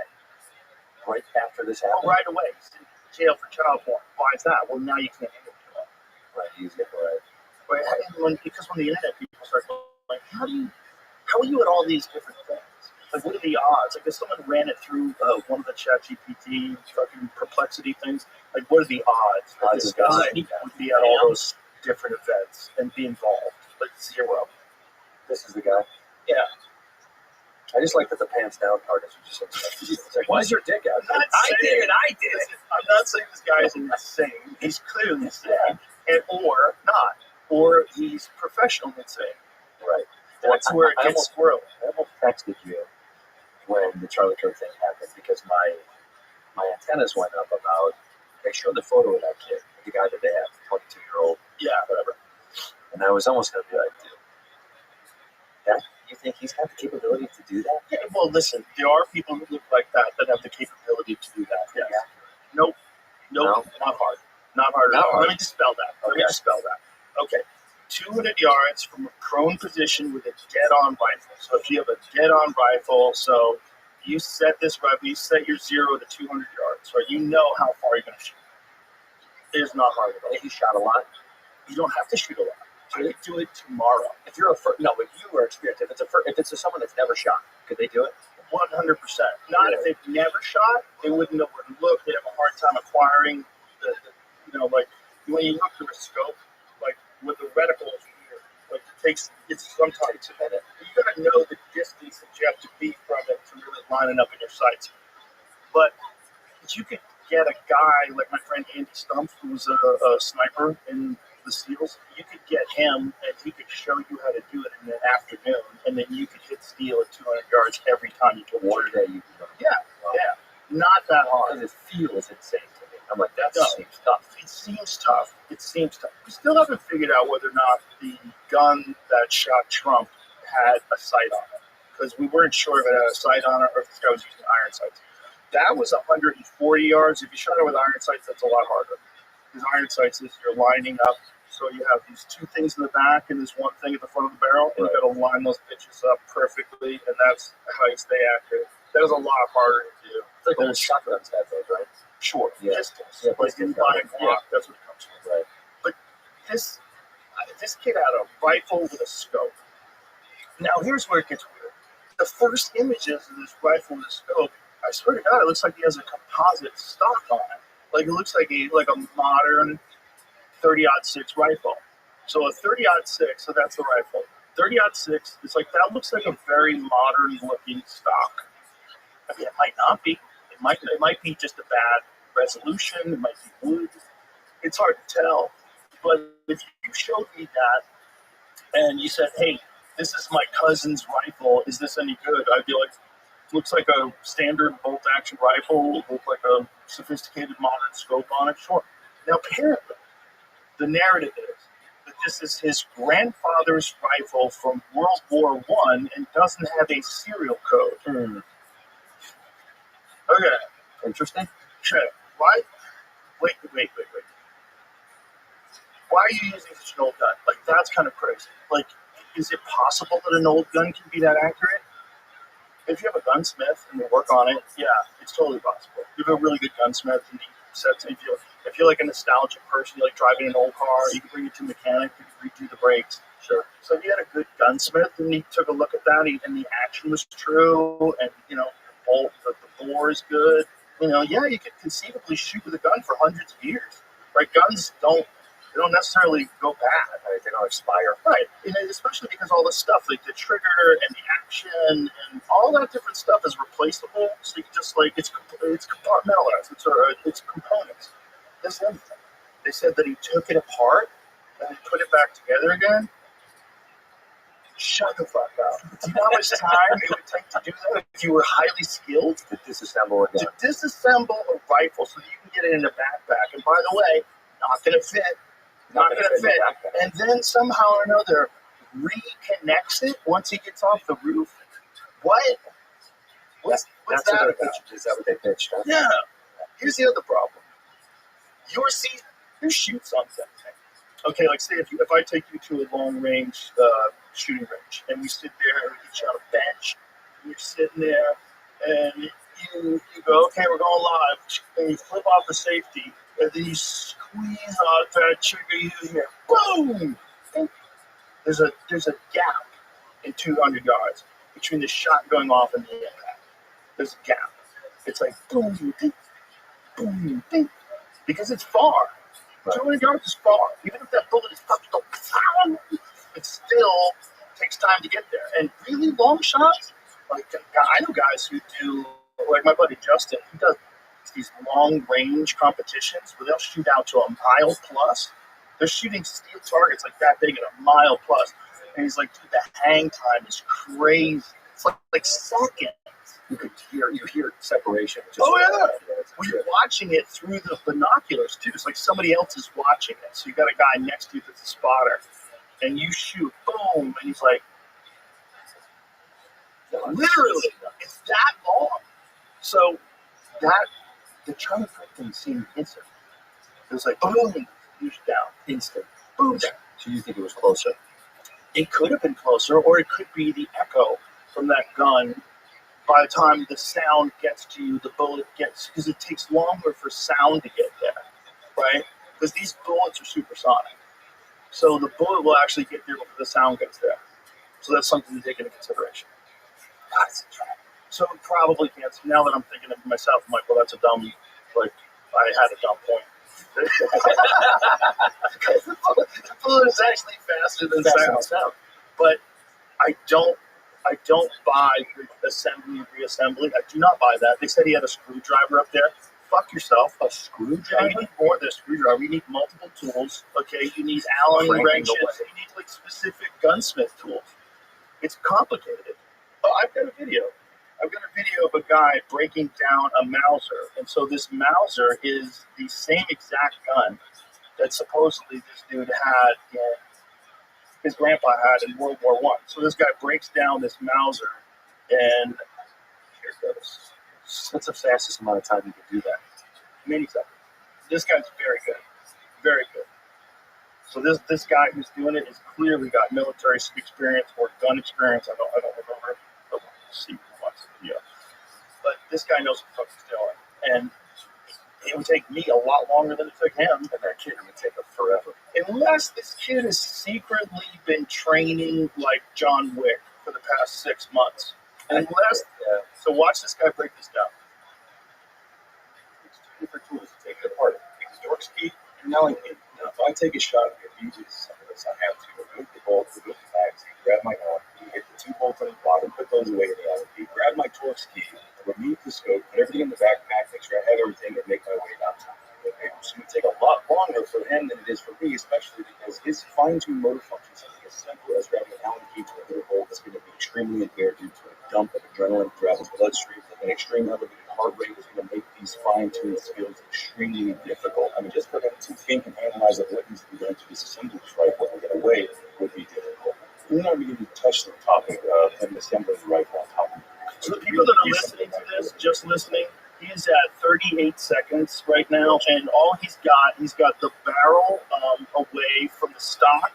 He's removing the scope from the barrel, and right now he's 47 seconds, and he's struggling, and he's totally calm. Yeah. And he didn't just shoot a guy. Right. And then he's supposed to get it in that stupid fucking backpack. It's literally, it makes no sense. And the elevator music was a nice touch, by the way. Yeah. So this is just a narrative, right? We watch a guy jump off the roof, and then we supposedly find this rifle. So if you can have a guy that's in the audience that's yelling, "I shot him, now shoot me. I shot him, now shoot me," and then that guy gets arrested for child porn charges, like what's going on here? And then you find this rifle, and then you say, "Oh, he assembled it, he reassembled it." Like, okay. If I wish I was a cop, I'd sit there and like, this story is horseshit. Like, none of these things make any sense to me. Like, you're telling me that this kid who's not military trained, this guy, first of all, how did he get to the roof? How come nobody was looking? How Nakamoto was like, there's a direct line of sight between where he's sitting and those roofs. You guys didn't check? You don't have a drone? Like, that's insane. So he's on the roof. He shoots. He jumps from the roof. He jumps down 14 feet. We saw they had a video of him jump. Somebody had a selfie. Yeah. There's a video of him jumping. So this guy, whoever it is, jumps off of the roof and lands. Whether or not he's the guy who shot him, maybe he thought he was going to shoot him. Maybe he's a patsy. Maybe he did it. I feel like he's a plan. Did you see the video? I Did you see don't that all the doing investigating on his mom's Facebook? No. You haven't seen this? Have you seen that, Jamie? Some dude online His mom's on your Facebook. is very trippy. It doesn't make any sense. Like, the more they keep looking into it, the more they're like, this doesn't feel like a real. It feels super fabricated. But here's the thing. Just like I was talking about when people are arguing on social media, that it's all part of the plan. If you want things to be Oh, I wanted it so bad. Buckets. if you want people to lose all faith that anyone is going to solve anything, you had a bunch of, you're going to kill a guy. You had a bunch of other wacky shit that doesn't make any sense, and you spam it out there at the same time. You leave a gun that didn't do it out in the woods. You do a bunch of shit like that. You get some furry out. Yeah, I did it. Yeah, you get some kid who has a boyfriend who's a furry, and you talk to him on Discord. I think he's furry. I don't want to disrespect him. I don't know if that's a real thing. His boyfriend's definitely a guy who became a girl. And wears furry stuff. I think they do furry sex. Or furry games. Excuse me. My apologies. I don't want to disrespect the furry sex or furry game. Yeah. Bro, shout out to the furries, because me and Duncan Trussell, we did a podcast once with the mascot outfits. Yeah. And we took the masks off after like 5 minutes. We're like, bro, shout out to the furries. Like, this is fucking hard. It's hard. We have this big chipmunk head on all day. They're heavy. They're hot. You know, we couldn't breathe. Like, oh, dude. We took it off and we're like, shout out to the furries. Because these guys are out there rocking that all day long. Like, that is a commitment to being weird. I just don't know. Something doesn't add up about that. It feels weird. The whole thing feels weird. Between that, this was my story. Between that, 9/11, Charlie Kirk, Kimmel. Yeah, I was on the phone with my agent. I was like, good time for me to put out a fucking special. Worst, like the worst week. It's not, though. It's a good time. Well, you want to get away. It's just so stupid to think, though, that I was like, oh, this is the world we live in. If someone is, I said, if you're waiting for a gap for like a good time, it doesn't exist. You just have to keep going. Because see, that way of thinking that there's a gap, like there's a season. There's a summer, springtime. It's pilot season. Right? All that shit is gone. Pilot season doesn't exist anymore. It was the fucking. Everybody would structure their year around pilot season. Going back to LA. Yes, it was huge. All my friends from New York would all come out to LA. It's a great time at the store. Pilot season. Look, everybody's here. I did love that. It's great. People came from New York and they stay for a month and they're like, oh, I see these guys. Yeah. It was great. Pilot season was great. It doesn't exist anymore. Well, it can't, right? There's no shows. And it doesn't matter anymore now because what Apple's investment has done, what Netflix has done, what all these streaming services have what done. YouTube has done. YouTube. They've basically been like, well, we'll just dictate how the shows exist. Well, they didn't even say that. They just put out content that you can get instantaneously. Yeah. And they just put out so much of it that they drown the other people without even talking about them. Yeah. They didn't even have to bring them up. Well, that's why those numbers, I mean, that's why the numbers for TV is so weird and low because young people are like, well, I'll just watch it on my phone. Yeah. I don't want to watch that. So going back to this Jimmy Kimmel thing, there's a lot going on with this. Do you know him, by the way? Yes. He's a good guy. Jimmy's a good guy. He's a smart guy. He's a funny guy. He was always very funny on when he did that fucking Windy City Heat thing. I love that. It's such a good movie. I think he tried to distance himself from that. He's like very, very, very successful because it's a 25-year prank. What's his name? Barry Phil? Yeah. No, let's not mention him. Okay. Let's just have people go find it when you find it. But you see that and you go, oh, that's the same guy. Like, yeah.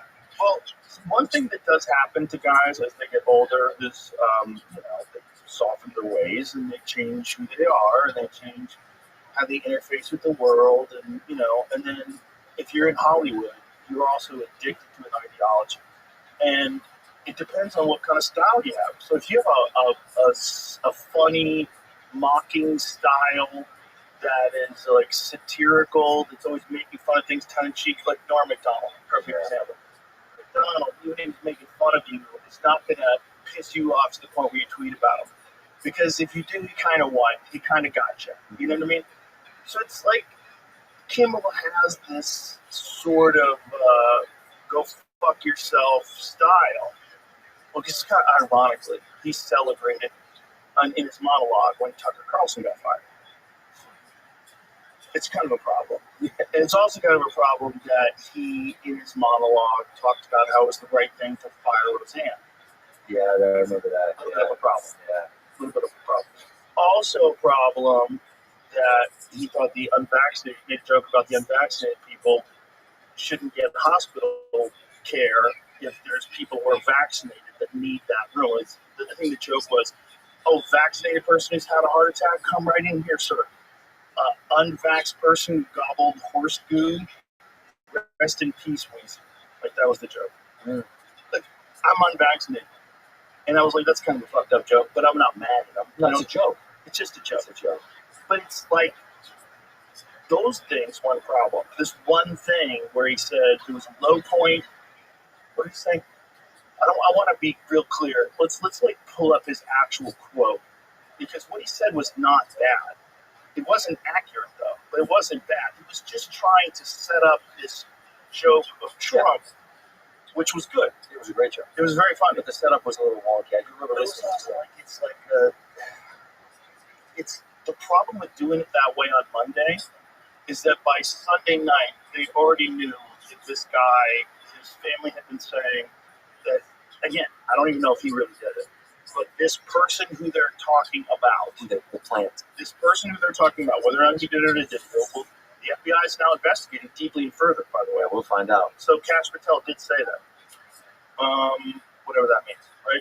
But so here it is what he actually says.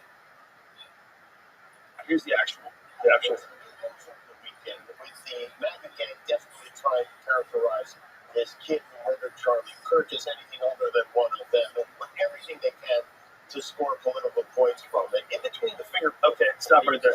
Yeah, that was Okay. it's a weird phrasing when he goes, they're trying to pin it as anybody but them, Yeah. asserting that he was a MAGA. Well, this is the thing. In the beginning, people thought he was. So the first reports were that he was a hardcore right-wing guy, that he was a registered Republican, which he may or may not be. Sometimes people go back and forth, you know. And then the other thing was that he was a Royper, so he was a Nick Fuentes fan. That was some other stuff that was going around. What's Royper? We'll get into that. Okay. Oh, please. Yeah. Then it came out that, no, his father is a law enforcement guy. That's not true. That wasn't part of the story, but I think later found out that was. Right. So What's true? some family members, by Sunday, the Utah governor was saying that family members were reporting that this young man had been wrapped up in some very hardcore leftist ideology. So this had already been released on Sunday. So on Monday, if Kimmel had just said, you know, it was a tragic thing that Charlie Kirk died, and let's see what the president thinks about it, goes right to him, and like, what the this is the fourth stage of grief. It's a great joke. It's a great joke. The whole thing was great. But the problem is, we had already known by then, again, at least the narrative is that this kid is not a MAGA person. Right. The narrative by Sunday night, so a day before, by Sunday night, it was this kid was really wrapped up in some hardcore leftist Antifa ideologies. Listen, here's the other reality. If you're 20, you're dumb as shit. And people can get you to be a Nazi. They can get you to be a Muslim. They can get you to be a Mormon. They can get you to be a Scientologist. They can get you to be anything. When people are young and they don't have any friends and their parents suck, you can indoctrinate them. Yeah. You know? When I was doing martial arts when I was a kid, I was basically in a cult. I was just in a cult of how to fuck people up. Like, everybody bowed to everybody. Was bananas. You have to call everyone sir and mister. It's kind of very cult-like. It's very disciplined. It creates great structure. It was good for me growing up. But at the end of the day, it's kind of a cult-like. We're just lucky they didn't take advantage of us. Right. They make you stay after and do other shit. 20-year-olds are dumb to do it, right? it's like we have to have a little bit more grace for people, like across the, not for obviously not for ones who actually shoot Charlie Kirk, but the problem is everybody, because they're online all the time, genuinely believes that there's this crazy culture war that we have to stand up and fight against. I was telling you about that guy that was saying that you have to be like Neo from the Matrix now, and just calling him like, you fucking settle down. Yeah, slow down, dude. Settle down. Just get your macho and chill out. Also, it's like the last thing the left wants is an actual fight with the right. They're so much more armed. I was just gonna say, who do you think has all the guns? Who do you think is for military? Yeah, Who do you think is law enforcement? You think there's a lot of lefty law enforcement people out there? Are you fucking crazy? It's a bad. But this is the thing I think you said, the bot farming. They're plotting really hard for us to hate each other as much as we possibly can. That's it. And so, but what is Can't give in to it. what's the overarching thing? That's the older I get, the more I'm like, what is really fucking going on? That's a big part of it. You can't let that happen, folks. You can't let that happen. And this is something that I've been saying for a long time. Pretend I didn't say it. Pretend somebody else said it if you don't like it. If we don't like it, we have to be a community. This is the United States of America. We're supposed to be a country. Like, we can have differences of opinions. Like, when we're in the mothership green room, my politics are so different than Ron White's, and Ron White's are so different than Brian Simpson's, and Hassan's somewhere in the middle is different. Tony's Tony. He's got his own Tony. We're all sitting here having conversations about things, but we're never like, hey, fuck you, you fucking fascist, you don't know shit. Like, we're not calling people names. We'll disagree on what happens if you, like, I think you need a social safety net. There's a lot of people that think that. But when I was a kid, my family was on welfare. We were poor. Like, it helps you. It helps people eat, man. Like, this, you're talking literally about people that could go hungry in the United States of America, which is step one to fix. Right. Like, I mean, it doesn't mean that you're going to divide everybody's money amongst everybody else and it's going to be no. You have some social safety net. You have to have food. You have to have housing. You should have education. All of it should be free. College level education. Why the fuck do you go broke getting educated? Do we not want people to make... If we're going to subsidize anything in this country, wouldn't we subsidize education? No, we're going to subsidize corn. We need more corn syrup. We need more people getting fat and stupid. Well, it's crazy. There's pushback against that. It doesn't mean that you think equal outcomes should exist. No. Hard work is real. Discipline is real. It's important. You want to have a good life? You got to go after something. Right. You don't have a quality of outcome because you don't have a quality of effort. It's that simple. It really is. Some people need a little extra help. I think look, and this is me saying something about you, knowing you as long as I've known you. You're someone that's very generous. You've always been very generous, and you kind of instilled that in the community. So a lot of people learn from you. They're like, hey man, if you get more, you should probably want to give a little bit more. You should give more It because should be it feels instinctual. nice. It doesn't affect you at all. Right. And At all. it doesn't affect you. You said that one time. I don't know who was saying that. You were like, what do you leave for a tip? And someone said something, whatever the number was. I'm not going to call them. And then you go, why? That's nothing. If you left a little bit more, you wouldn't even know the difference. You said, leave that, you won't even know the difference. And you're like, well, I don't know. You're like, you won't even know it's not. Because you're doing well, someone else you can lift up just a little bit more. You give them a love ball. Yeah, dude. Just a love little, ball. just give a little bit more. I'd love to.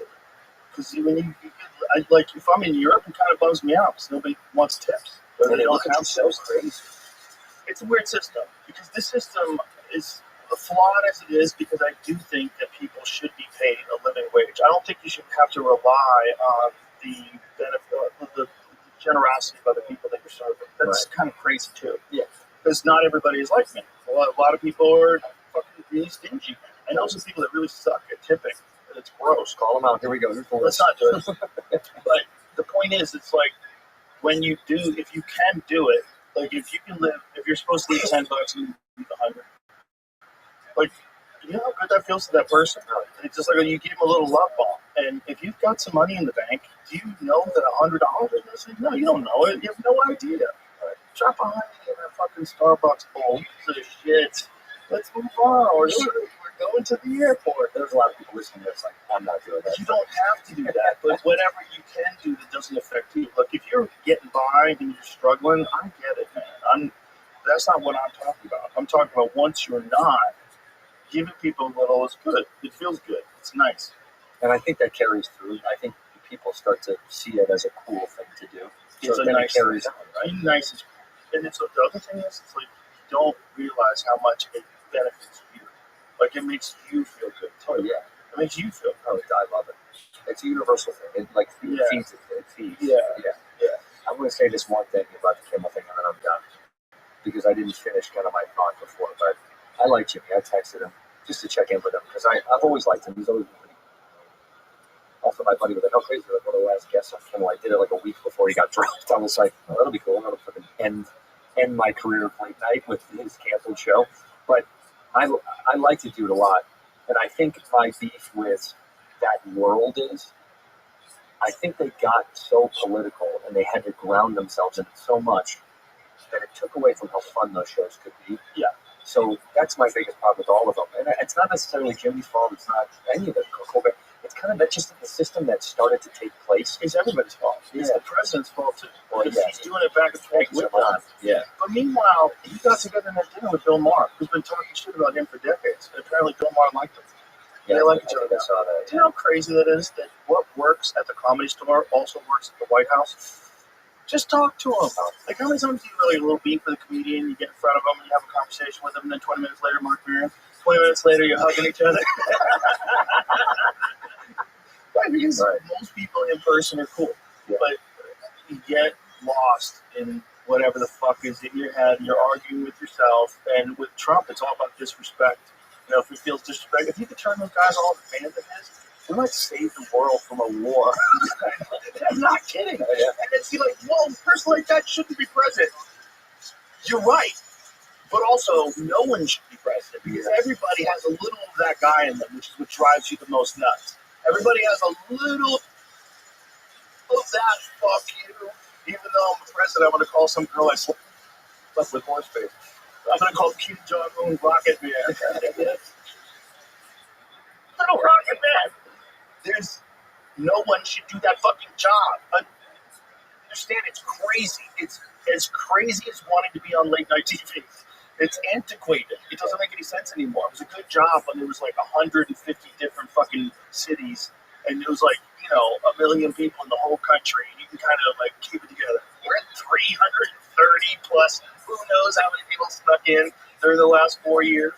How many terrorist cells and how many fucking things where you're spraying, tricking into adopting some sort of a digital ID. Yeah, it's wild. At the same time, they're making so much AI that they're not even going to be able to power it.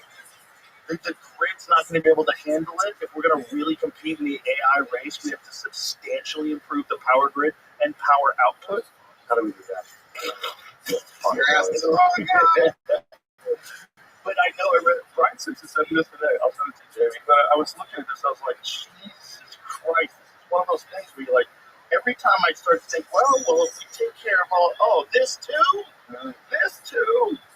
I saw this thing, Japan has these kinetic energy sidewalks, and it's because of the foot traffic, and so that kinetic energy transfers into stored energy.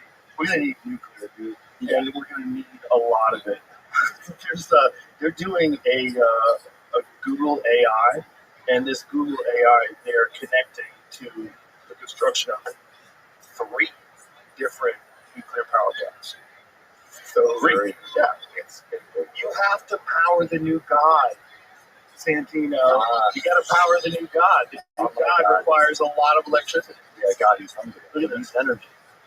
Wait, now this may or may not be true. This is someone Wiz of Dow, Wiz of 5. Wiz of AI. Oh my God, I'm sorry. Is this AI then? It might be AI tricking us with a story about AI. That White House executive meeting wasn't about AI. Apple, NVIDIA, Meta came for one reason: to secure electricity before it runs out. They checked out $500 billion electricity crisis that could shut down AI development. We should have not power it. Dun, dun, dun. Click on that. I love the Zuckerberg photo they put up there that they fixed. Every major tech CEO at the summit shared the same fear. We don't have enough power for AI, not enough to run trillion parameter models, not enough to power hyperscale data centers, not enough to meet the chip demand that doubles every 9 months. Dude, doubles. The media spun it as historic pledges for AI innovation, but behind closed doors, the conversation was blunt. This might be just like a this article they write about behind closed doors of the mothership. Behind closed doors, handing out Nazi paraphernalia and Sieg Heil at each other. Most shocking deal so far, Microsoft just locked up in all caps, all of the 3 Mile Island nuclear output. 837 megawatts, 20-year contract, plant won't even restart until 2028. First of all, 3 Mile Island is the place that melted down in like the 70s. Do you remember that? Yeah. 3 Mile Island? Yeah. What was that spot? Is that spot good? Yeah. Is it good now? Like, you guys had a meltdown there just 30 years ago. Right. How's that those things? So, like, how many years ago? I think it was 50. Was it 50 years ago? On the NPR article, it says 3 Mile Island nuclear plant will reopen. It's fine. It's Microsoft fine. owns it now. Good. It's fine. Don't worry about it. We covered it in Bill Gates' appeal. That stuff they put around avocados. What is that shit? I don't know. You tell me. I don't want Stay fresh. Stay fresh longer. Wait, go back to that other slide though. What did that say? The last thing said Microsoft already owns every future electron it will produce. They pre-bought. We bought all that They shit. bought the whole power plant. It's like a wrapper. But this is the thing. I think you have to do that. This is just Microsoft's solution to it. Jamie, could you please Google what Google's AI is going to need and the amount of power plants that it's dedicated to this AI thing that's doing. And this is, again, not quantum. So quantum computing is a completely different level. You have to cool down. The entire is like this enormous machine that's the whole purpose of all this stuff and these tubes and shit is to get this chip so fucking cold it's like it's in space. It has to be like space cold. Like Why it runs better when it's freezing the way it works. Right. I don't understand. I kind of hate that shit. Do you want to know how strong it is? Right there? Yeah. This is what Mark Andreessen said. Quantum computing can take like an equation. This is Mark Andreessen's words. That if you converted the entire universe, every atom in the entire universe, into a supercomputer, the universe would die of heat death before it solved this equation. And the quantum computer solved it in minutes. In minutes. Like in the time it takes you to take a shit while you're looking at Instagram, it figured out something that would take the entire universe until it dies of heat death. If you took every atom of the universe and converted it into a supercomputer, the biggest fucking supercomputer, it would still, it's so complex that the universe would run out of time. And this quantum computer did it in minutes. And they're speculating, like, how could it do it? And one of the main points of speculation is that it's proof of the multiverse. And so they have to explore every single possible idea. And one of the most fantastical is that this is evidence that not only is this quantum computer able to harness impossible amounts of computational power, but then it shares it with an infinite number of these quantum computers that are in other directions, or other dimensions rather. So they're all simultaneously working on this project together, and they come up with a solution within minutes. So it's far more intelligent than the entire universe. If the universe was a supercomputer, and it's in a room somewhere in Dallas, it's down the street. Jack Carr writes about it in one of his books, in the Terminalist books. And, he kind of really investigated extensively whether or not this kind of thing is possible. It really is. It's not just possible, they're demonstrated. So what we know about it, like as far as like press releases, conversations about it, it's very public. But we don't know what it's doing right now. What's it doing right now? Yeah. You think they would tell us? What is today, September 22nd? Is that what it is? Yeah. September 22nd, 2025. Are they going to tell us what it's doing right now? Maybe it's like writing a new Bible. Yeah, it's all Maybe it's like I'm coming back. Maybe it's God. Like this is how God comes back. He comes back to a supercomputer. Yeah. That's a trip, dude. Well, It's not just a trick. It's plausible. Yeah, no, it's probably happening right now. I know I've been hitting the head with times, and I smoke a lot of weed. I'm half retarded, but I might be right about this. You might be right about this. I think we're making God. We're creating a new God. Yeah, we're creating a new God. Or And that's why these fucking arguments that people are having about Jimmy Kimmel are so fucking stupid. You're in the middle of one of the craziest things that's ever happened to the human race, and you've got a feud between the president and a talk show host. And the talk show host, like, it's getting. We don't. Here's the thing about this whole deal that's going on, because we started talking about it, but we don't know if it affect. We don't know if there was a conversation where someone said, "Hey, if you get rid of this guy, I'll help this thing get across." Because the deal, it looks like the deal was it was a thing where you can only have a certain amount of stations, otherwise you'd have some sort of a monopoly, and they're going to change the rules. Is that correct? Star, what's the name of the company again? Next Star? Yeah. FCC, I think it's an FCC rule. Either way, it's a rule that the FCC talked about changing that you can't have over like 34%. They were going to have the conversation to start it to see if this was possible, to let you have more than a certain percentage. And this is for TV stations, right? Yeah, because they own 192. That's the number? It's something fun. This motherfucker's out here buying AM radio stations. if I was Nancy Pelosi, I'd start betting against him. Like, look at you going into TV today. And you're going into TV, and to get your deal to go through, you're going to expose the flaws of being on TV publicly to the world, where you're going to get a guy removed to help your deal crease through. You're literally going to poison your own business. Because people are going to start questioning, why do you need a license? Why is the FCC, like, this is what you're really concerned about? Yeah. Like, is there can I see some emails? Did you guys have dinner together? Like, can I see some fucking metadata of when the cell phones were 3 days before this decision was reached? So you don't know. And then you've got Jimmy Kimmel, who's like a feisty dude, and he's like, hey, fuck you. And if you're the guy who can say, hey, fuck you to the president, he apparently didn't want to back down. And not only did he not want to back down, and he kind of ramped it up. And so on Tuesday, he went at him again. And he kind of talked about it. And then they pulled the plug on it. So, like, there's a lot of factors there. You could say that maybe they thought that in this incredibly trying time after the murder of a political guy who was very controversial, like, maybe we should take the temperature down a notch as a country. You know? But you said that they exposed themselves. By doing that, now you open up a weird Pandora's box of people. They didn't play it out.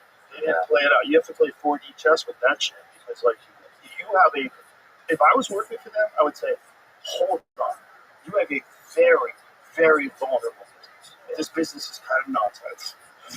Anybody can make a channel and just throw it up on YouTube. Anybody can make a website on Squarespace and stream video. Like, what are you doing? And we're doing it. They're happening right now more and more and more. Yeah. And also the numbers they started exposing the numbers. It's also to do with that's because it's the radio spectrum, and that has to stay up for like emergency purposes. So it's like it's real way into okay, that makes sense too. Yeah. So like that's right. The power went out. Right. So, that's interesting.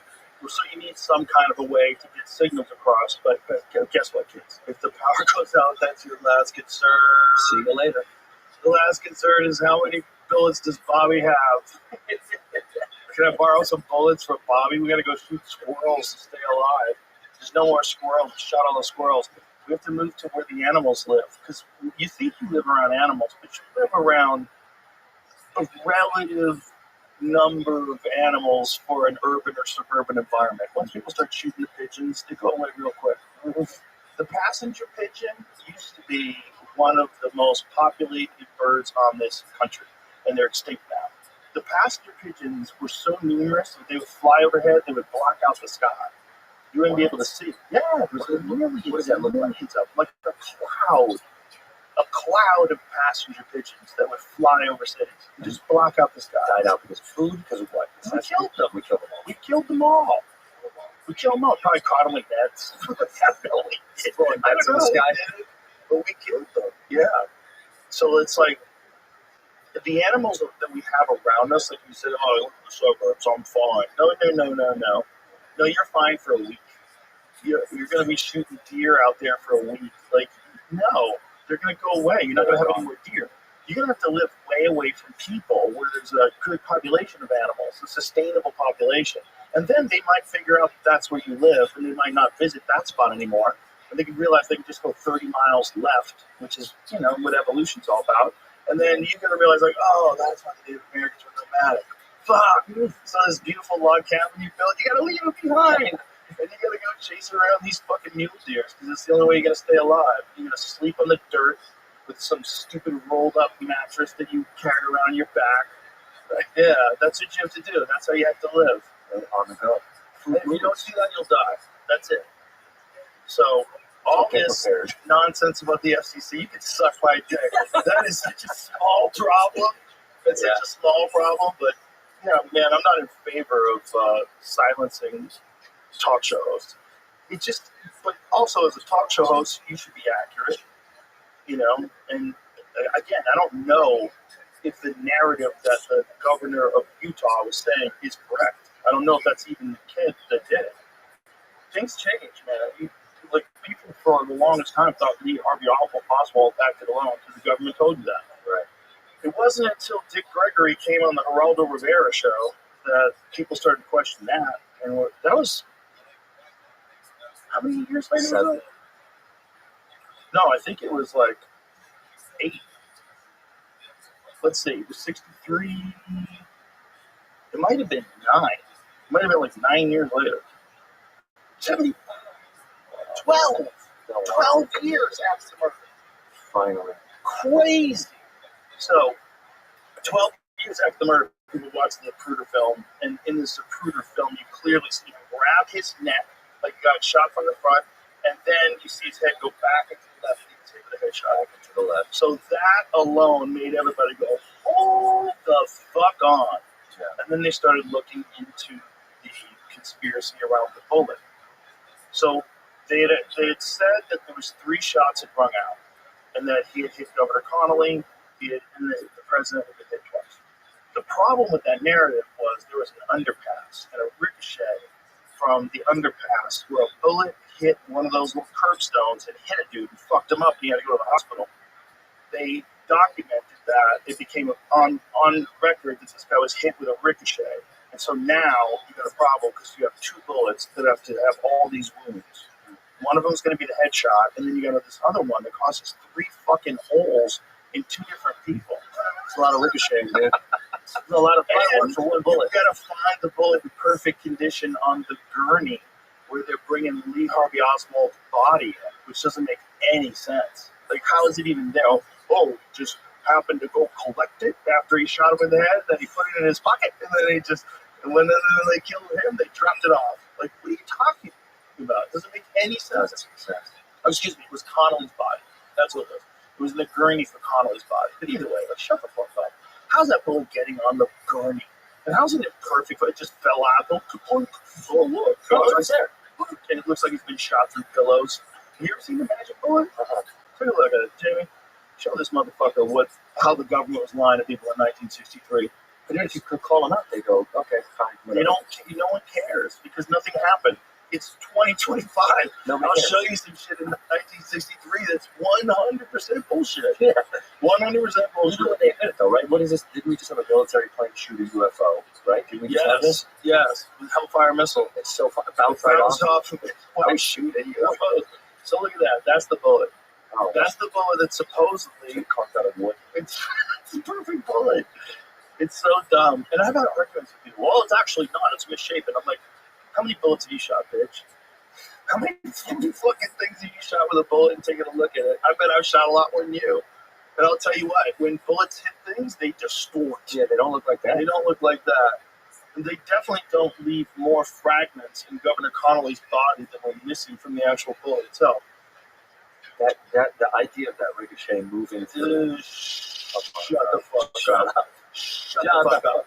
But bullets do weird things. They do. But that is insane. Yeah, that's cool. It's like taking a left turn. The only reason why they had to come up with that key reason is because the guy in the underpass. Because in the time it took for the limousine to pass through, and have you ever been to that area? Oh, yeah. It's cool. Dealey Plaza's weird. It's wild. You're there, you're like, whoa. Yeah, it's tinier than you think. On TV, it looked so big when you saw the footage of it. Yeah. And then when you see the distance, too, that was the first thing I said. Easy. Chris O'Connor, I go, easy shot. Easy saying, oh, you could have never made that shot. Yeah, you could. That wasn't that far at all. Anybody saying that you couldn't make that shot, I can get my friend Andy. My friend Andy works with you for a week. You can make that shot. 100%. Yeah. 100%. It wasn't as far as you skeptics. Yeah. It's not that hard. No, I could do it. I can make that shot. Easy. But it is really condensed how quick you get to that turn. Like it's faster than It's faster, but the car's not going fast. No, And he's got a scope on the rifle. And he's got a rifle that was substantially newer than the one that this guy just killed Charlie Kirk with, allegedly. Yeah, because that was a World War I. Is that what they said? Yeah. I think his was a Carcano, right? Is that what it was? The Lee Harvey Oswald one, and this one supposedly is a Mauser. Is it the same? That might be the same thing. Is it the same gun? No, but that's just a different stock. And so what was the name of the gun that Lee Harvey Oswald supposedly shot JFK with? This is the other thing. The Lee Harvey Oswald thing is one of the things that the doubters of whether or not he could make that shot always say. Like, the scope was off. The Carcano. Okay, it's Carcano. And then this kid, it was a Mauser, correct? All right, so it's a different rifle.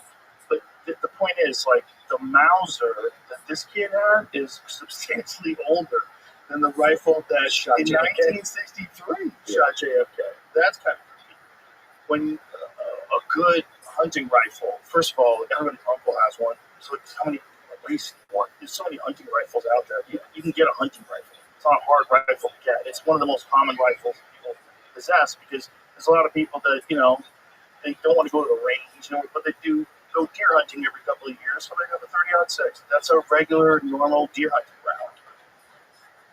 Maybe one of the most common. Huh? Very super common. As you get meatheady, you get to like 300 Win Mag, start picking up the pace. Yeah. And you start jogging a little bit. Moose hunters want a heavier round. Big. They want a big round. Moose hunters like a 300 Win Mag. You should moose. I haven't. I shot a moose. Yeah. How much they weigh? Oh, it's a big fucker. I'm on the cover of a hunting magazine of Peterson's Hunting from like 2017 or something like that, with a moose leg over my shoulder from a moose we shot. That's a good. But you said that. That's a good title for it. It's a big fucker. It's big. And it wasn't even a big moose. I saw a huge moose last week in Utah. God, it was majestic. We were looking at him through our binos. He was so big. Like, moose are so much bigger than any of the other deer species. Like, elk are huge, and then deer. So it goes like, it's weird because there's deer species that are teeny tiny deers. Like, there's a thing called the Coues deer that is in Arizona. It's a little tiny deer. It's like a 90-pound deer. A little tiny fucker. I've never seen it. Yeah, it's not a desert deer. And then, like, as you get to colder and colder weather, you get bigger and bigger animals. There's some sort of a weird. There's actual science to it. It's like to keep their body temperature higher. Like, so deer that live in Mexico are generally smaller bodied than a deer who lives in like Saskatchewan. Like the deer get big up there. And then you get where it's really cold, you start getting moose.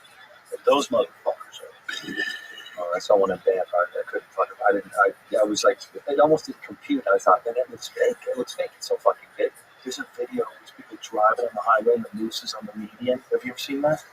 Not the one when it gets hit. No, we've watched that. One of the first times I did the show, we watched that fucking thing. It makes me laugh every time. No, this is a recent one that someone posted because he was a massive bull moose and he's walking along the median. By the way, if you're ever in the wild and you see a deer, don't worry about it. If you see an elk, don't get close, but don't worry about it. If you see a moose, run. You're fine. Run. They might come for you. They might come get you. You get out of your car and you're like 20 yards from your car and there's a moose 200 yards away and he sees you and you see him, get back in your fucking car. Get out of there. Get back in your car. If they just decide to stomp you out, and they do that sometimes, they might have had some bad interactions with people. Some assholes might have thrown snowballs at them. They might associate people with being a problem. They might have been there when a hunter took down one of their buddies. Get out. That's the one deer that'll kill you. They'll stomp you. But what a shitty way to it's fucking gigantic, 1,800-pound thing just stomping you out. No, get out there. Jimmy, see if you can find that one where the giant moose is walking along the median. Bro, it's so nuts because these people were in their car. No, it's on the highway. Maybe say, "Oh, that's pretty cool, though." Jesus Christ! Going to Tim Hortons. Bro, look at the size of that thing. Oh, Just eating a tree. it's so huge. Yeah, look at the people right next to that car. Look at the size difference of the people outside taking a picture by his car. By the way, those people are idiots. Look at that one. Oh my God, lady, don't do that. Don't do that. And I'm not saying that we don't want to go through that. That's a cow, too. Or maybe it's probably a cow. Might be a bull that lost its hair. So look at this fucker. Dude, look at the size of him. That's the average moose is 1,400 pounds. Average. Jesus. They're so big. It's just like if you see them, That is unbelievable. if you see that, don't go towards it. Okay? Trust me, this is not a movie. You don't live in a fucking movie. Go back to that one up top, though. That one right there. I mean, this is genuinely. This is a fucking dinosaur. Yeah, you're looking at a dinosaur. That's insane. Yeah, I saw one at Banff. I went to Banff National Forest, and it was stunning, beautiful. We come around the corner, and there's crazy traffic. And I was like, what's going on? And we see people getting out of their cars. I'm like, oh shit, something bad happened. I'm thinking it's an accident or something. It's on a bed. Look at that. That's the one. This is the one. Oh my God. That's a big moose. Look at how much antler he has on antler growth. That's an old moose. What do you think, though? I don't know age-wise, but what is that? How old would that That's be? probably a 10-year-old moose. Because he also looks like he's losing a little mass in his upper body. Like maybe not. Tough to say. He's like right on the peak of his prime. Like he's probably life's gonna start sucking pretty soon. He's gonna have a little hitch in his step. He herniates a disc. And he's probably the size of that. He's probably only 8 or 9 years old. They only live till 12, 13, something If like that. they're super lucky. Wow. That life is hard. They have freeze-offs. Like, there was a freeze-off in Utah where a buddy of mine hunts at. Freeze-off? Freeze-off. 87% of their deer died. What? 87%. That's all of it. It froze to death. What? 87%. Yeah. Why they couldn't see shelter enough time to They don't have shelter. Deer don't have shelter. Deer are just warm. They're very hot-blooded. Like, if you ever go deer hunting and you get a deer, when you put your hand, like, when you're gutting it and everything, you're amazed at how hot they are. Their bodies are hot. They freeze to death. Found frozen in place. Average weekly temperature was minus 35 degrees. So, could they reanimate it and warm it up? Sure. Call Frankenstein. That's a new Frankenstein coming out. That looks sick. Deer comes back. It's what's his face too? Peaky Blinders. Cillian Murphy? That guy's the fucking man. He's the fucking man, dude. He's going to be Frankenstein? Yeah, that's why he's the doctor. Oh, yeah. So everyone thinks Frankenstein's a monster. No, Frankenstein's the doctor. The monsters. Frankenstein's monster. Right. Oh, look at this. Look at this look.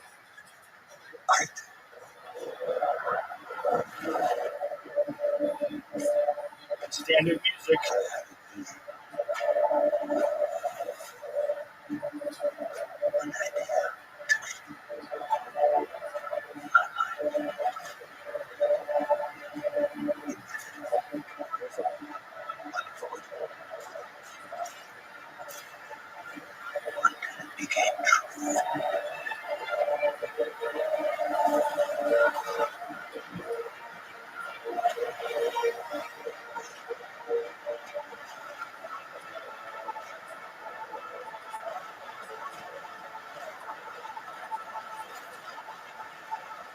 Holy monsters, my God.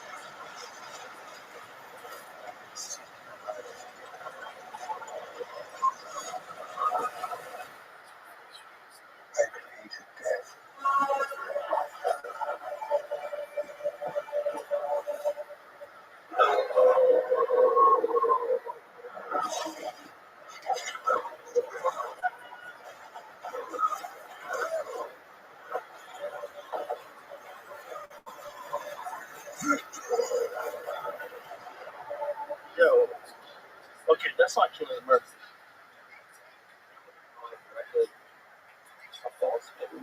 Yeah, I was looking for it. I thought it was Cillian Murphy. Someone told me that. Still a great I just listened to it and then I spouted out. I spat out. That's how misinformation gets spread. That's a good Because I went on the FCC, they pulled me. And they should. They pulled me for that. And And I say that to the FCC now. Pull the show off the air, FCC. Get on it, man.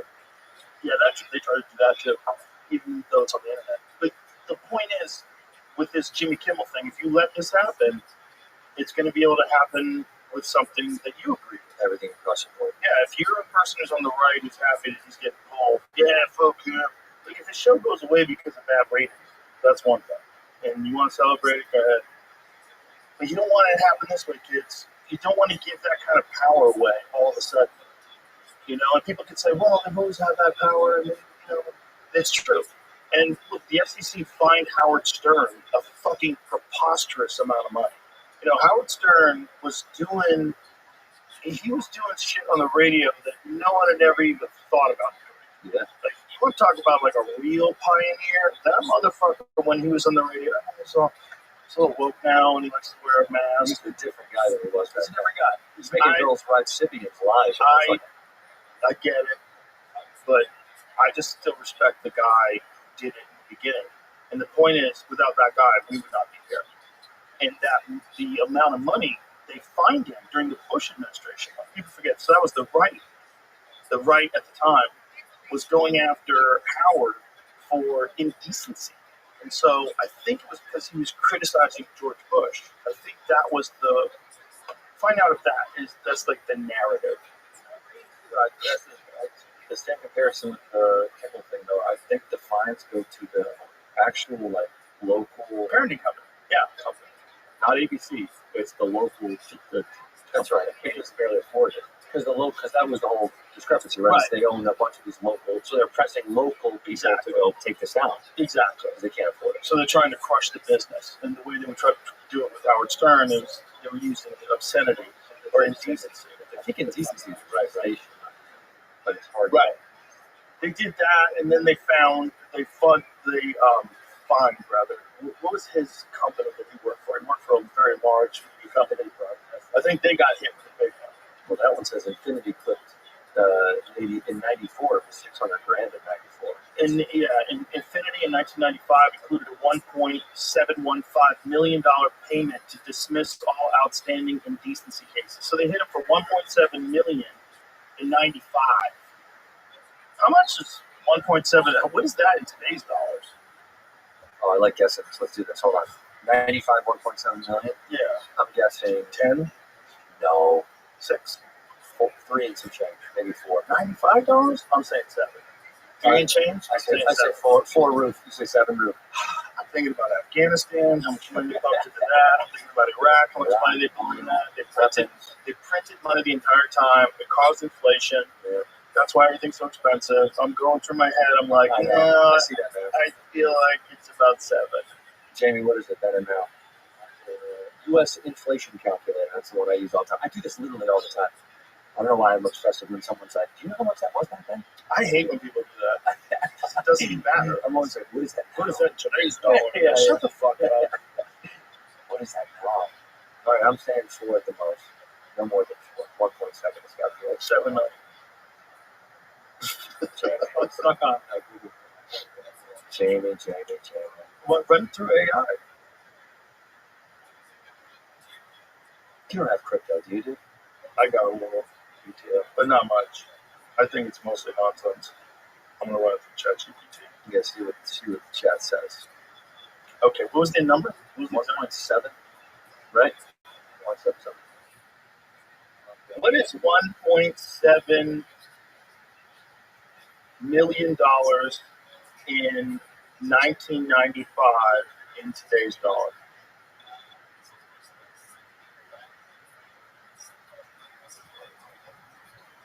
She's transcribing. 3.7. 3.7. Ooh, the kid was right. This is taking a long time. He's got it. Yep, 3.6 according to ChatGPT. Okay. You nailed it. Damn, dude, that's strong. Thank you. That's huge. Very good. That makes me feel better. I was thinking it was going to be less bad. I was thinking inflation was that bad. Yeah, because when I was a kid, for $50,000 a year, you lived like a king. Yeah, you had a house, you had a car, you had a boat. You got a second family, 2 towns over. $50,000, you were killing it. I think someone said, and my grandfather was a firefighter, and I think back then he was making, I want to say it was right around there, like 30 or 40 grand or something like that. And it was like really good money. Yeah, it was good money back then. Maybe 40 grand. And the house was worth 20 grand or whatever. We're very reasonable. Yeah. Yeah. Now, We're fucked. Now, young kids right now are really fucked because another thing that's happening is these giant corporations are buying up houses so they can just rent them. Yeah, well, they- the rental future is real, right? They say that all the Yeah. time. That's what it's going to be. not for everybody, but you know, A lot. it's just weird. The whole thing is weird. It's just it always goes into more and more control. And these same people are going to be the people that are going to be in charge of artificial general superintelligence until it's not listening. And then what? And then what? Then it's God. Then it's God. Yeah. So these people want to it's like they're like Frankenstein. They're like, I'll control it. And Frankenstein eventually kills the doctor. Yeah. Spoiler alert. Yeah. I don't know if you guys saw it. If you read the actual book, Mary Shelley's book, she apparently wrote that book. It was like her and a bunch of friends went away for like a weekend, somewhere, like some sort of like a retreat. Yeah, like a retreat getaway, and they were all friends. And they all decided to write the scariest story. That's pretty I true. think that's my daughter actually told me this.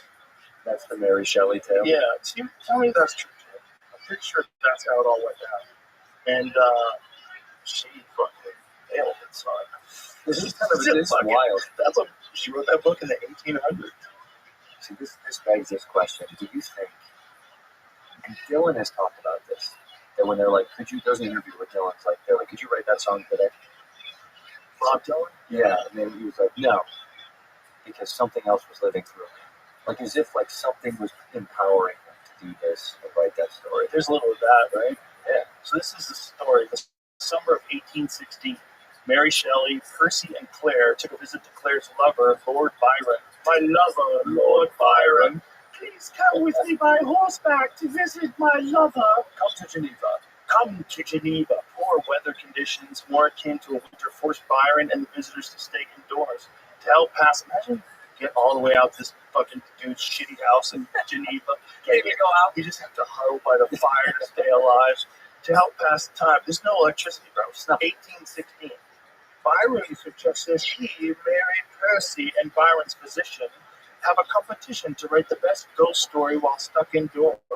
Mary was just 18 years old when she won the contest with her creation of Frankenstein. Isn't that wild? That's what I mean, though. What other books did she write? Why haven't I read her other books? Because I read Frankenstein when I was. Her mother was famous, right? Wasn't her mom famous? Go up to the top real fast. So they did know what a Lord was. They It was were someone's Lord. lover. Yeah, click on her. What a dirty girl going to visit a guy to fuck and you're not even married in the 1800s? That's a wild move back Oh, no, her mom died when she was 11 days after giving birth. Oh, She was for her father married a neighbor, Mary Jane Claremont. with whom Mary had a troubled relationship. But of course, stepmom. 1814, Mary began a romance with one of her father's political followers, Percy Bysshe. Can I say that name? Bysshe? Percy Bysshe Shelley, Bysshe Shelley, Bysshe Shelley, Bysshe, who was already married. together with her Percy. stepsister Claire. Percy. Percy, Together with her stepsister, Claire Claremont. Who fucking named her? Claire Claremont. Boring ass people. My name is Joe Joseph. She and Percy left for France and traveled to Europe. Upon their return to England, Mary was pregnant with Percy's child. That quick. Wow. Rockets. That's how they did it back then, because you never knew when you died. Yeah, you're going to die within the next month or two. You get pregnant when you're 18, it's like, great. Yeah, Maybe people will survive. Over the next 2 years, she and Percy faced ostracism, constant debt, and the death of their prematurely born daughter. Oh my God. They married in late 1860 after the suicide of Percy Shelley's wife. Oh my God, the lady killed herself because they were fucking. Did she kill herself, Joe? That's a good question. That's a good question. There's no forensics in the 1860s. Did someone disassemble a rifle in an incredible amount of time and then screw it back together again and leave it in the woods? The cops were like, what happened here? They're like, Oh, she took her own life. Moving on, the Shelleys left Britain in 1818 for Italy, where the second and third children died before Shelley gave birth to her last and only surviving child. Oh my God. Times are so hard back then, dude. That was normal. Where, your kids will just die. Most of your kids die. Catch some fucking horrible infection. There's no antibiotics. You're just I was dead. just talking about you the other day. On camera, saying I miss you. What's up, Pam?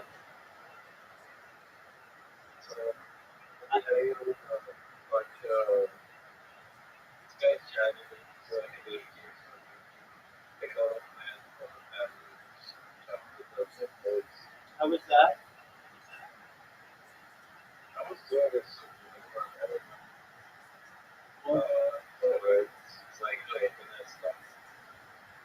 What's been with you, dog?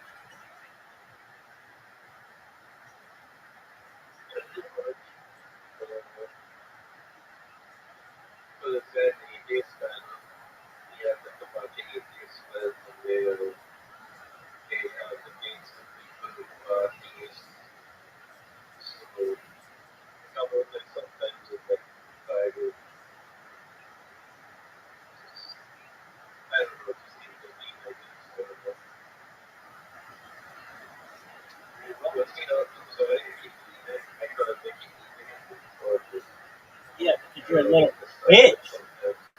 Why do you fucking leave?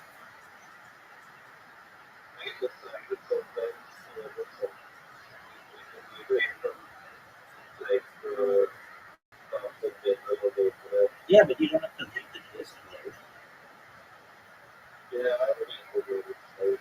Okay, good. We surpassed 2,000. We surpassed 2,000 people. So we're at something like 21, which is great. And we've got some new people in here, obviously. I launched a cryptocurrency, not because I want to make money on it or want others to make money on it, but it allows me to stream, so I'm on Pump Fund. And What's the name? Rabbi, R-A-B-B-I. It's the door for Rabbi. Yeah, R-A-B-B-I. Okay, make sure Eric.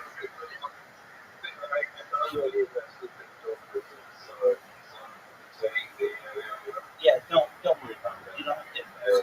But if anything, it's the one with yellow, and it is the one that from have live streaming. So there's that. I didn't invest in it, but they gave me $50 or something.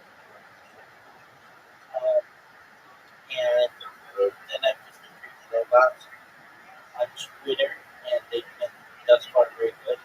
I'm happy with how they work this far. And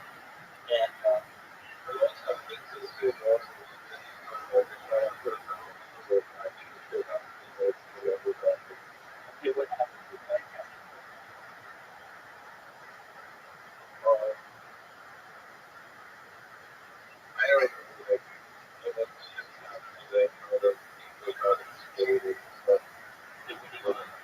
What do you mean?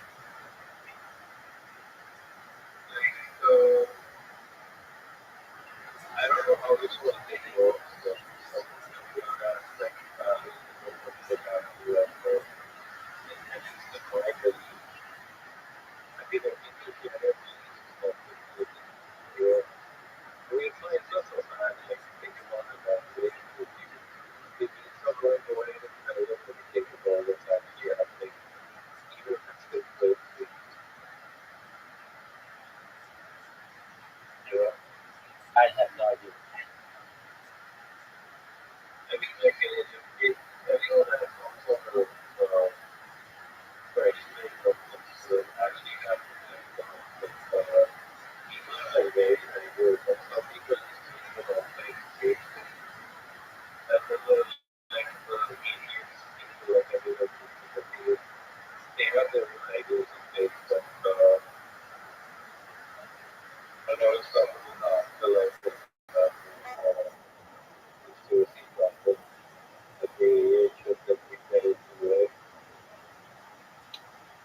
What'd you say? Oh yeah, and the Taik.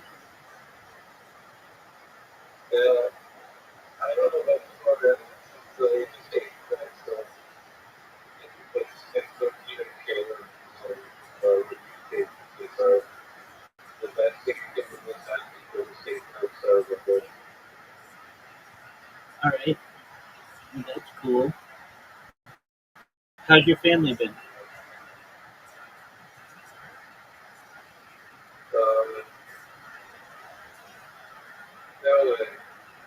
Have you gone to your vacation house recently? Was it? Are you still smoking?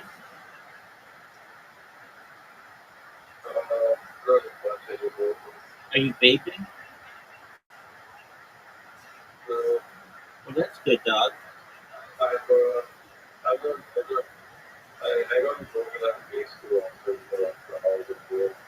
Why not?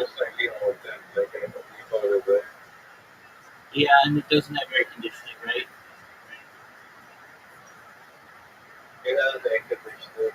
Oh, nice.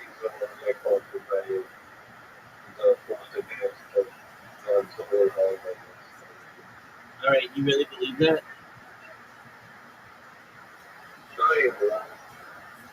Okay.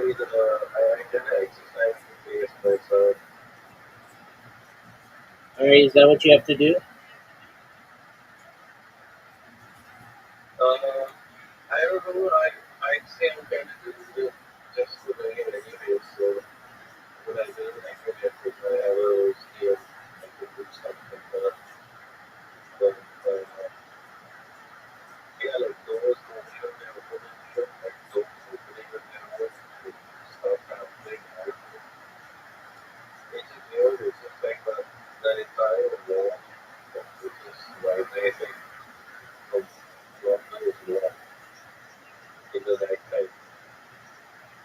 I got you.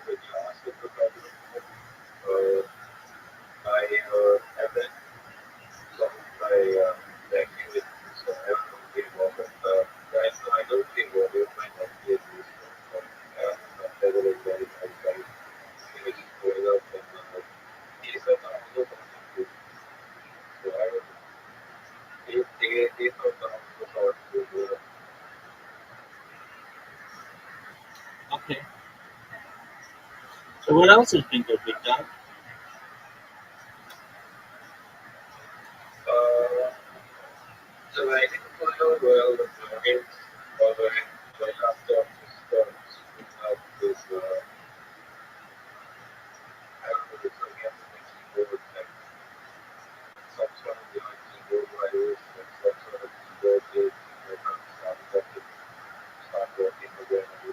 Is this your old laptop? Is this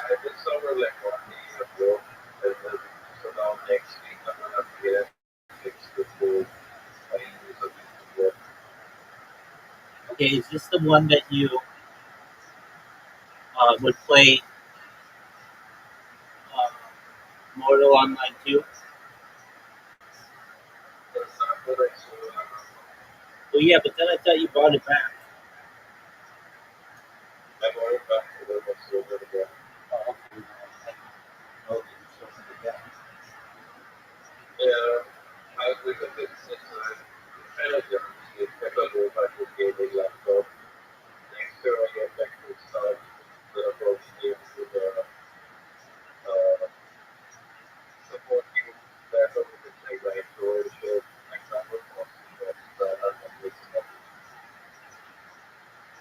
Okay. You don't have to do that, but I appreciate it. All right. So, have you played any old school ROTHSCHILD?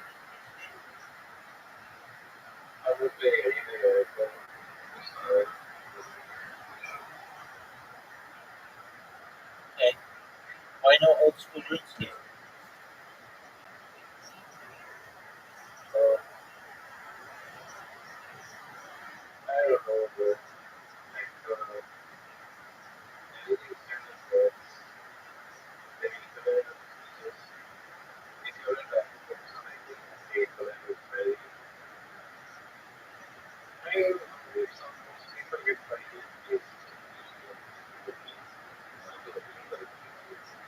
Okay, why not?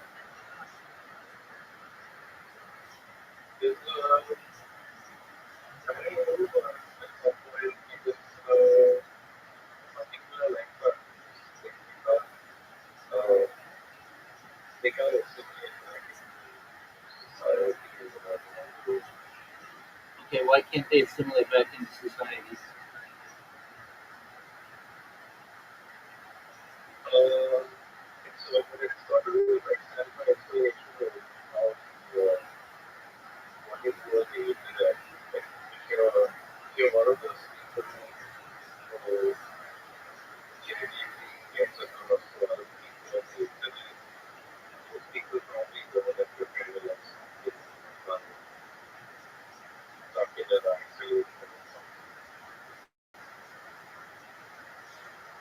What do you mean?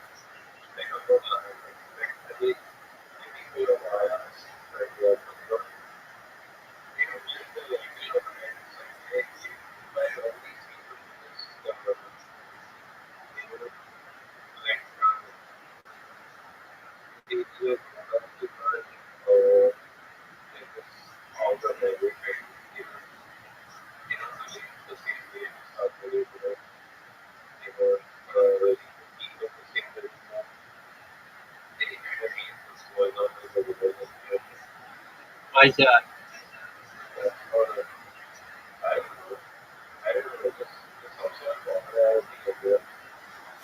Okay. All right. I'm about to tell you what you rank in the server in terms of how much time you spend here. Even without being here recently, like 90% of things are ranked up. So let's see what you rank. Let's see what we have to do.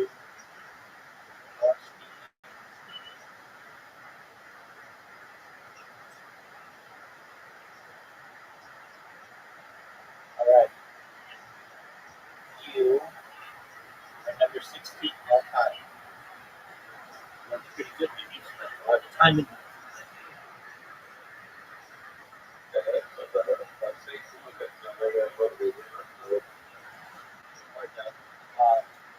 you spent a total of 62 hours in here, so that's like a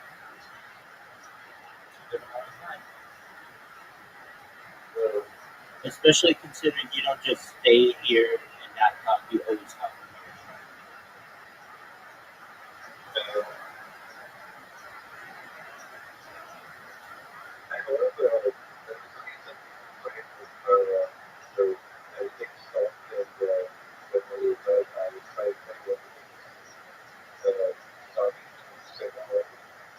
Let's hope.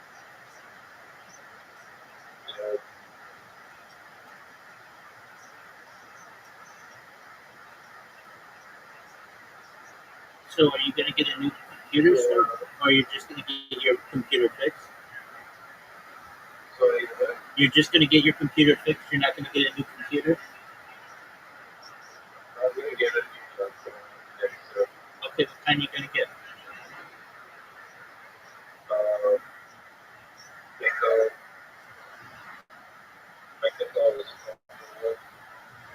Okay. How much RAM?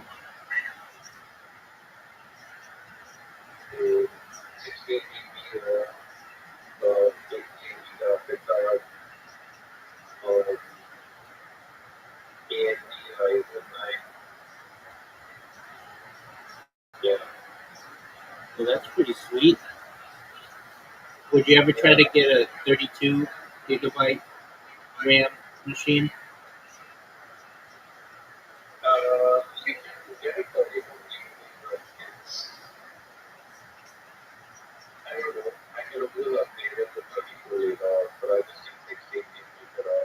Okay.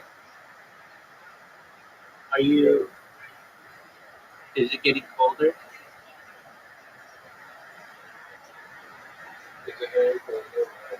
Where you are?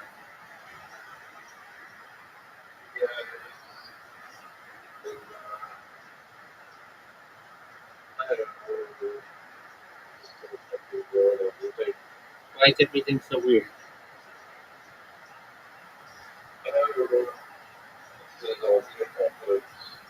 Why do you say so?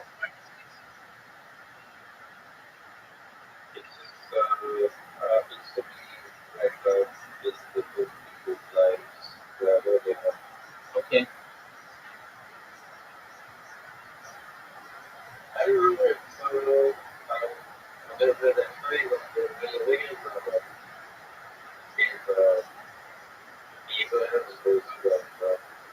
Big time.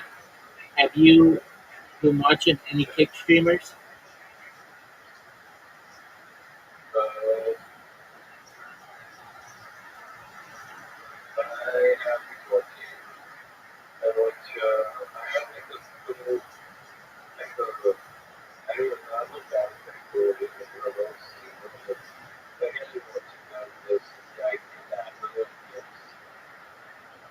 I've heard that person.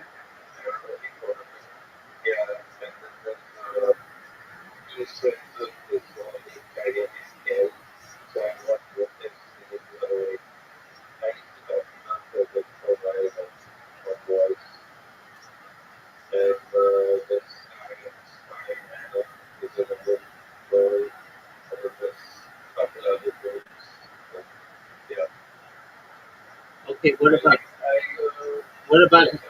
what about that? What about X straight?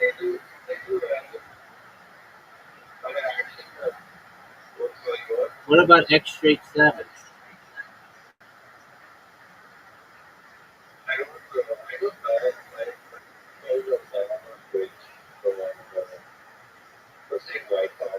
On Twitch or Kick? Well, Straight Savage is on Kick.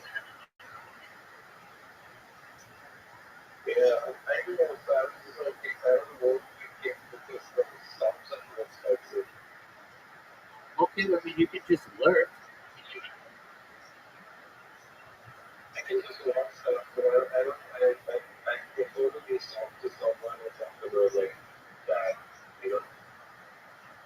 Okay. And have you had the opportunity to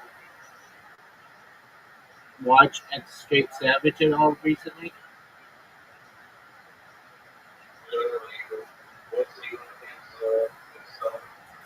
He got a new computer and he bought 2 new cars, or 2 new to him cars, and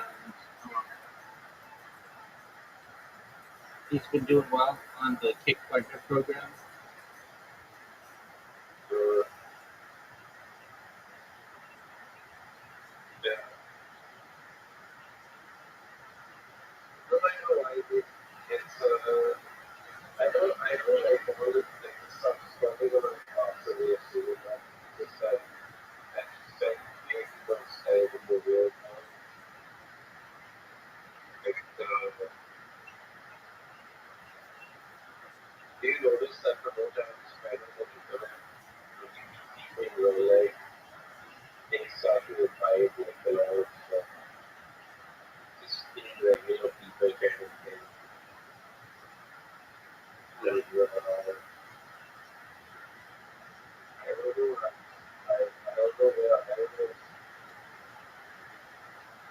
What do you what do you mean by that?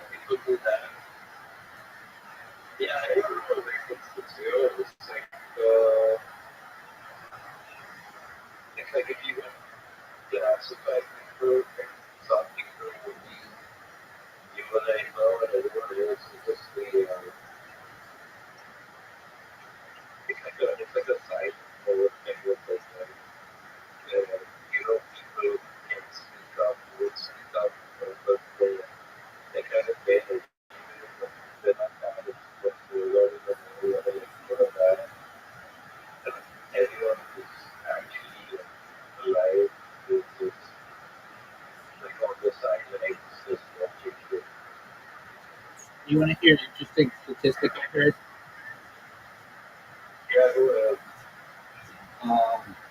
60% of all hotels and motels in the United States are owned by essentially people with the last name Patel from India.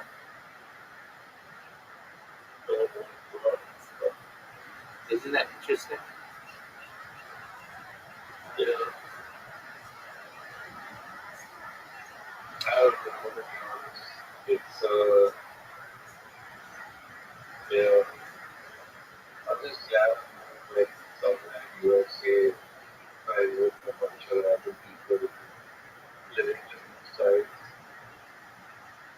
I gotcha.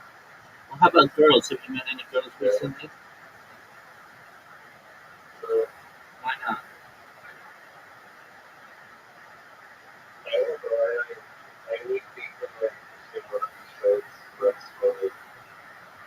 Okay. How about dogs? Have you seen any dogs recently?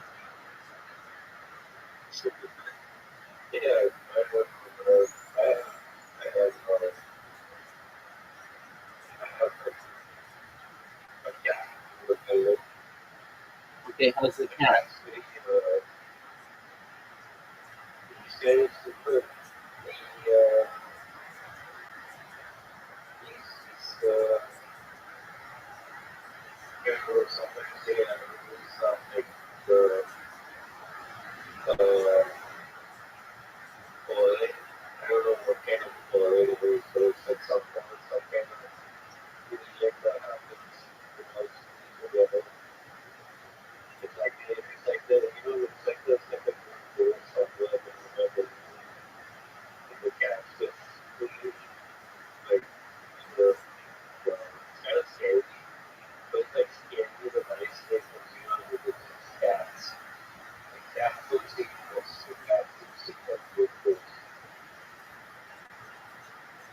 Is that how it works, dog?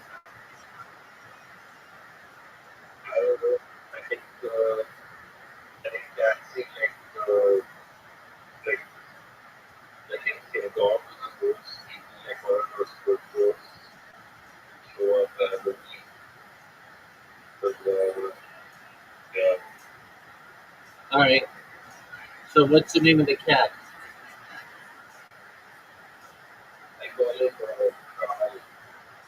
Why do you call him Paul?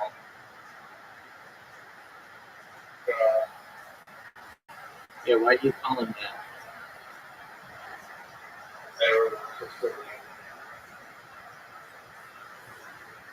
Okay, what is it? Like, what does it mean?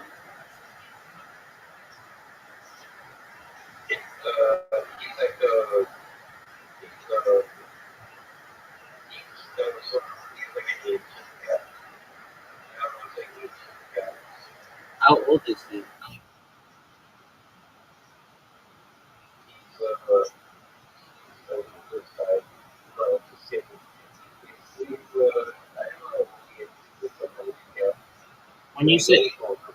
When you say building cat, what does that mean? Something that just eats mice?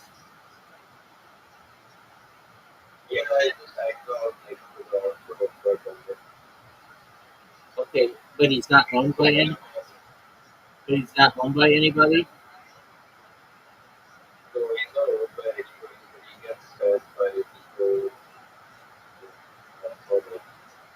Okay, and how often do you see him?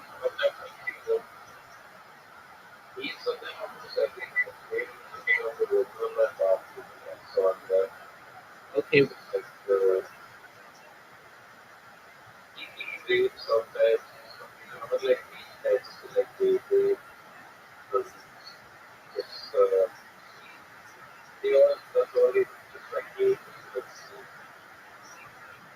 okay, what do you feed him?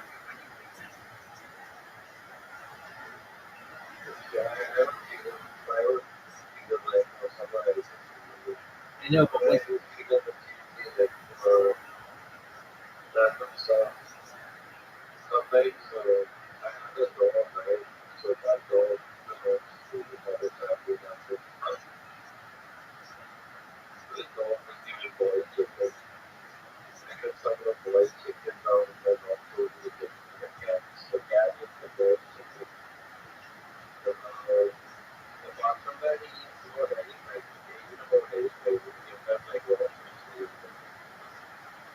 Okay,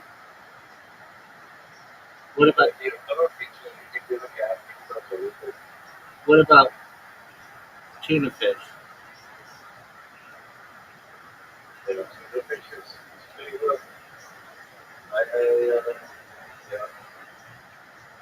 Okay, where's where's the cat's house? Like, where does it sleep?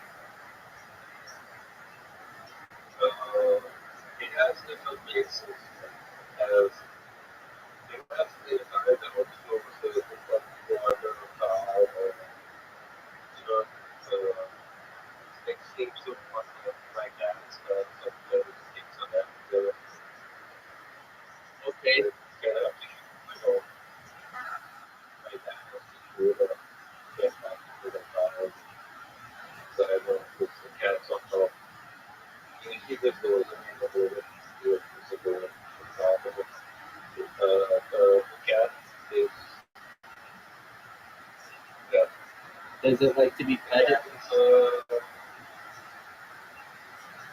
it's a like yeah.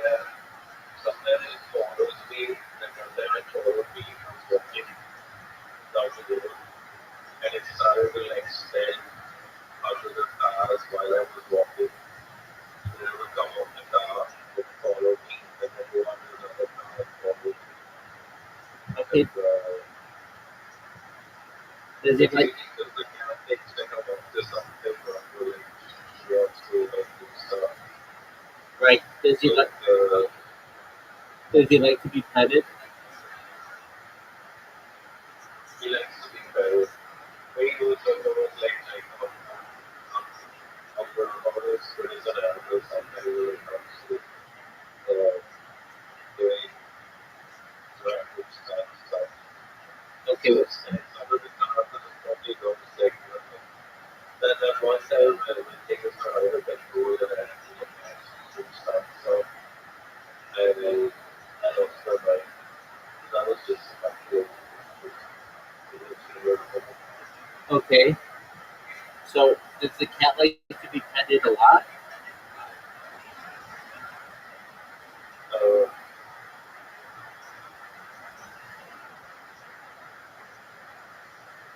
yeah, that's the kind of lot that is still like my leg and it like starting. Sometimes it's like so after the people like talking about that, but most people don't like it. Yeah. All right. Do you ever have mice where you are?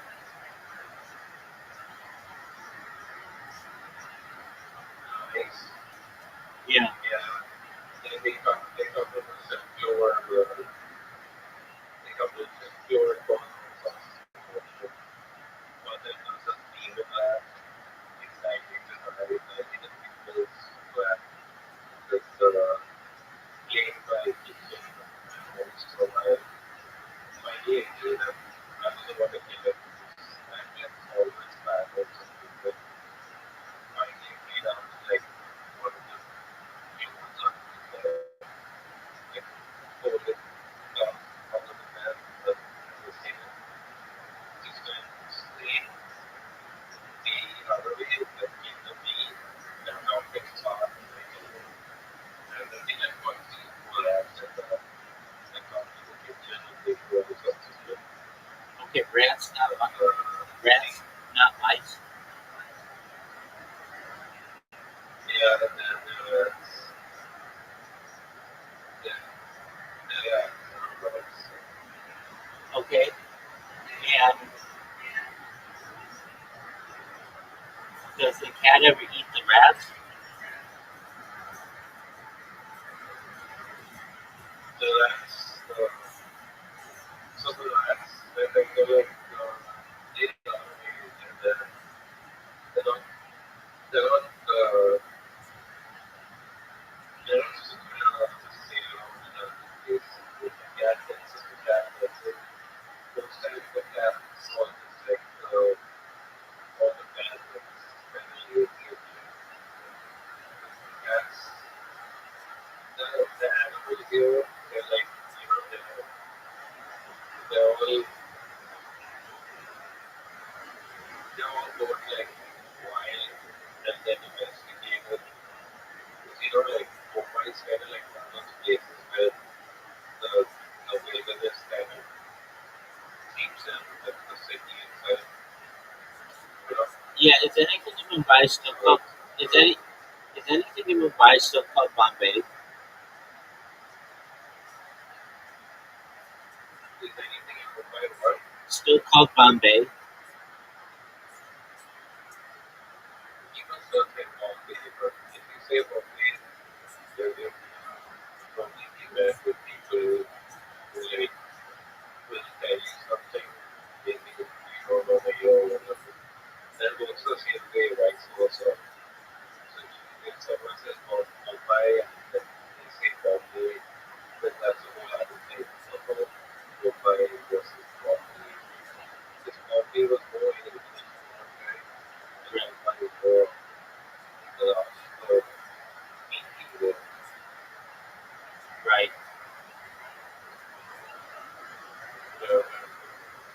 ice cream is I don't know what it was called. I don't know. It was I prefer when it is by the way it's now. So I was just thinking like this.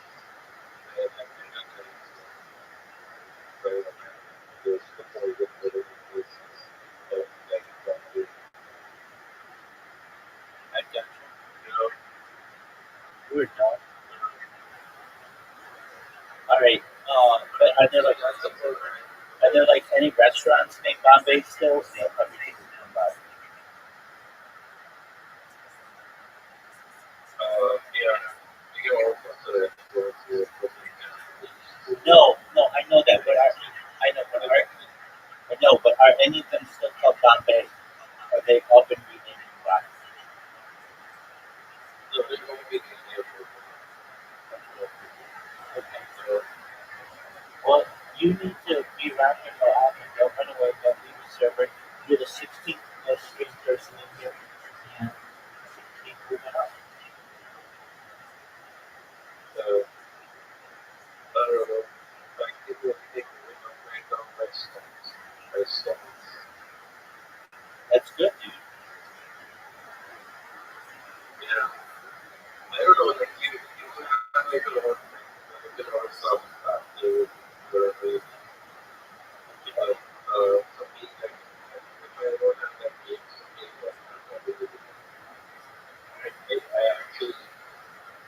I actually have to go like with uh, don't like stuff everybody with social media is so like saturated with getting some type of way from what people do. Just go to that and play the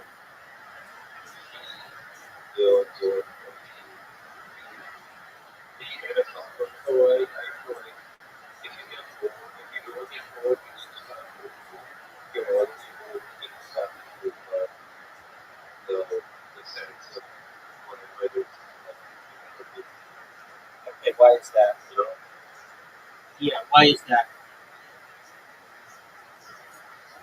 So for the most part, if you're gonna try it, then what we have for me, then I guess the this is probably something that you're gonna have to be able to something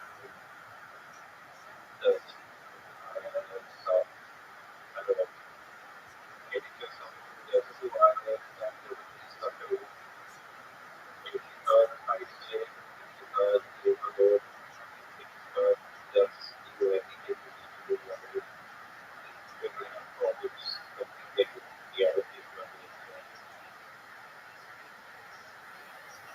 Are you gonna the when are you thinking of getting your new computer?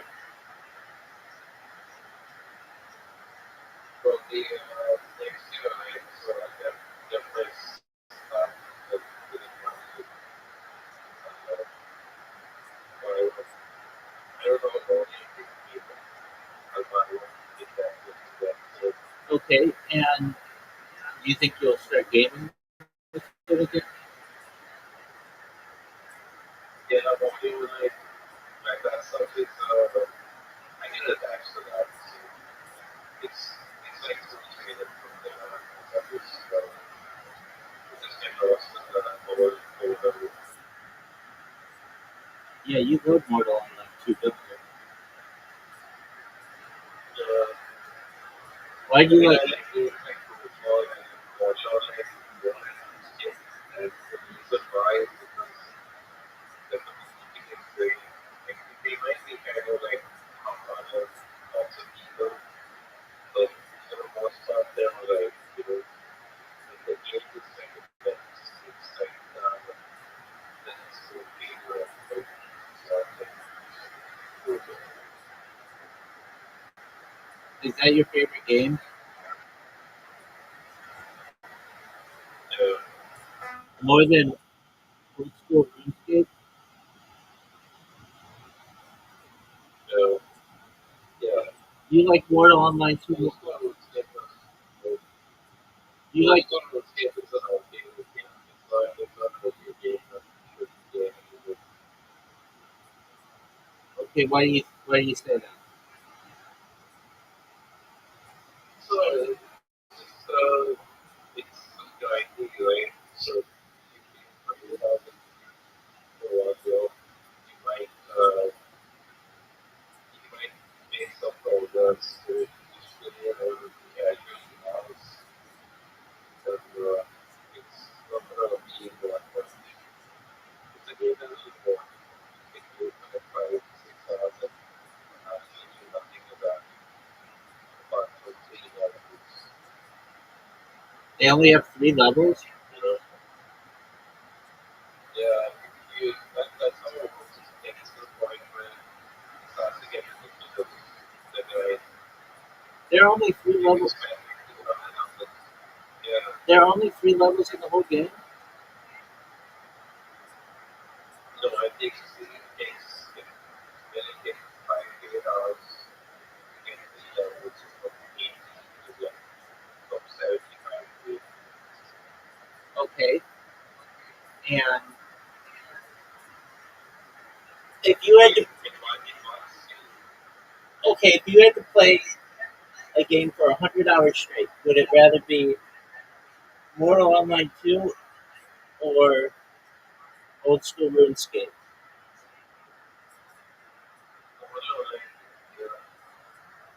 Are you excited for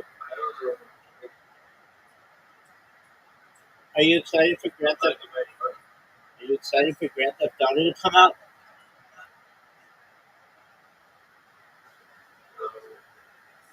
Why not?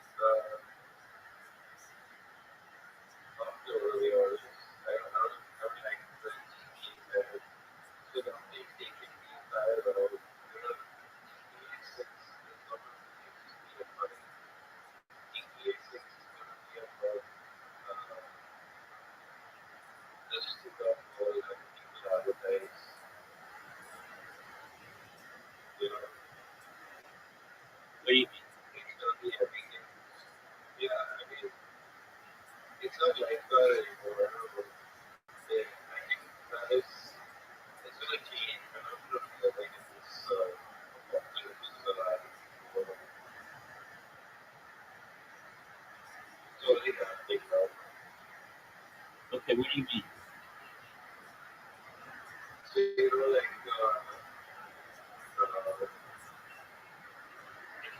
if they have like like there's a different which is more right Right. and that it's like the more network which is all the and then the CMS and there's L file and stuff, right?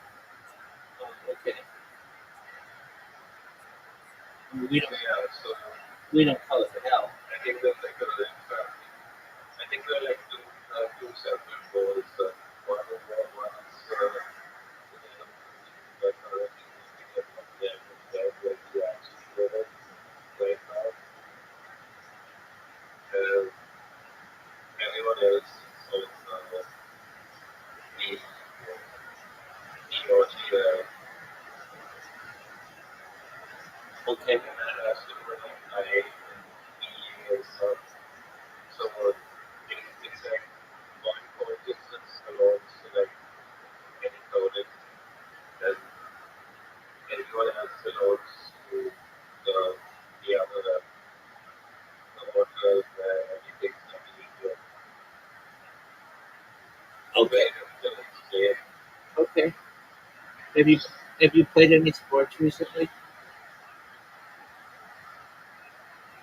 So you can get back to that because I don't think it's not like the lot of work used to be is starting again. So like if you go out, you probably improve the stuff like the sun will look like a better kind of that is again you start to move on and like your eyes are deep direction, I don't know.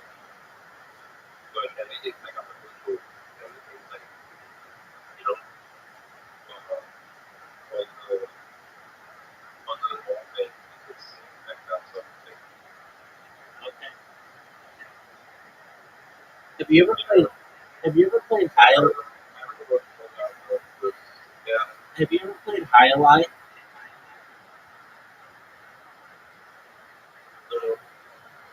Do you know what it is?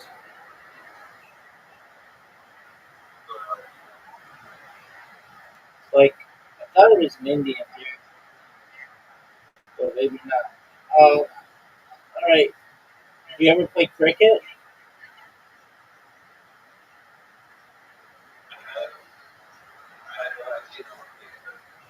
No way.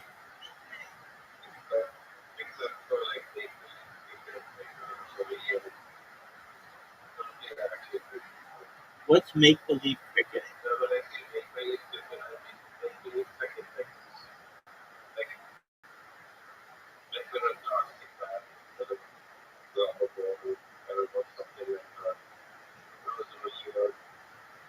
Used to play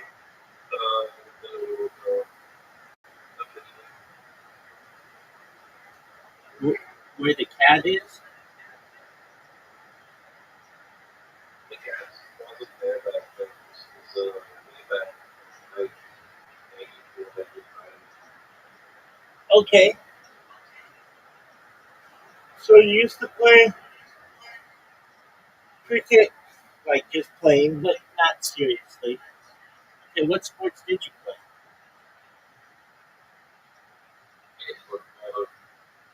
Soccer? yeah, What position did you play? I was kind of but I was not really good. Yeah, I was very good at playing football. The people who are good at football, football. Does, I never played any sports. does anybody ever play baseball there? But I was good at the making games, stuff like that. Does, Really good at that. does anybody play baseball there? No, Nobody it's plays. always like no one plays baseball in India. Some other those things. Why do you think? Ice hockey. I know you were saying ice hockey, right? Yeah, remind They me. don't play ice hockey. Football. I know about baseball. Okay. Why don't you think they play? Why don't you think they play baseball? Baseball is very good. It's like no American sport. Hello, American football. Right. You know. Yeah. But I think American football is like more popular for what we see, right? Could be. So You mean American football is more popular than baseball? Yeah. American football is superior.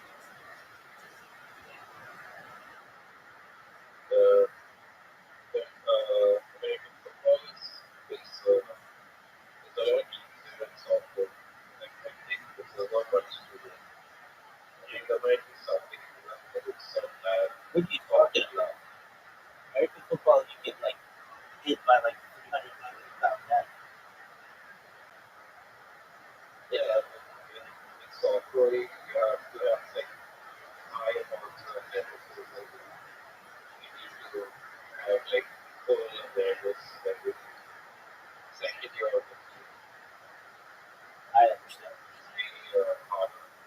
You need more. You need more endurance. Yeah, you need more endurance, you need more skill, you need more strategic planning, everything. Okay. Do you still play soccer? Do you still play soccer at all? I'm not like I said, I'm not good at it.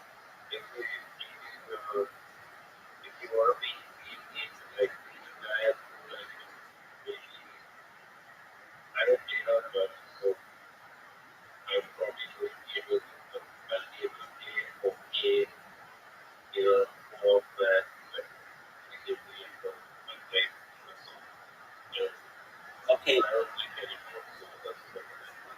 What kind of pool do you play? Like pocket billiards or bumper billiards?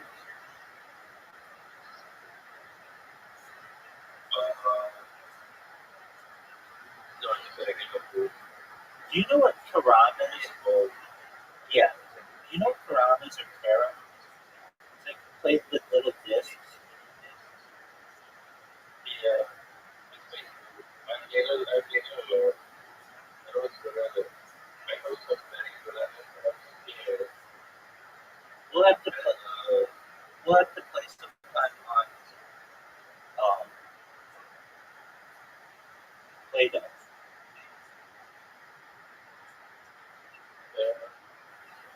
I remember reading these single parents, good single parents.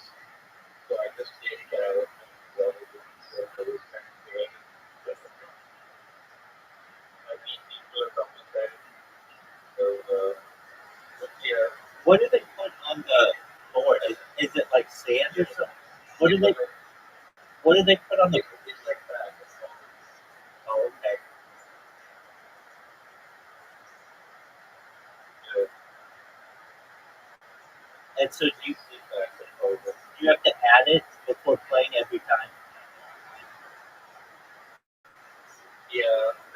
When the board gets full up again, you're gonna add it again. Okay, and what kind of discs do you use? What are they? Of what are they made of? Of what are they made? They I think the thing you use is cycle. The thing you use is like the usually made out of plastic. And the the the things the discs, the black and white discs, the board, you have to make them or roll or something. And you made out of wood. And yeah, it's wood and rope, like for the pockets or whatever. Yeah, Okay, and is it a popular? yeah, I was like, Is it a popular game where you are? yeah. So like if you have a break in your job or even in school, a lot of people during the holidays they take care of class and it doesn't have any international like there's no international carrot for international class I do other things, but they don't have a start competitive. But yeah, like you know, a lot of people who work somewhere and they just start things like that anyway. Right, they just Like, they make it every time. yeah, yeah.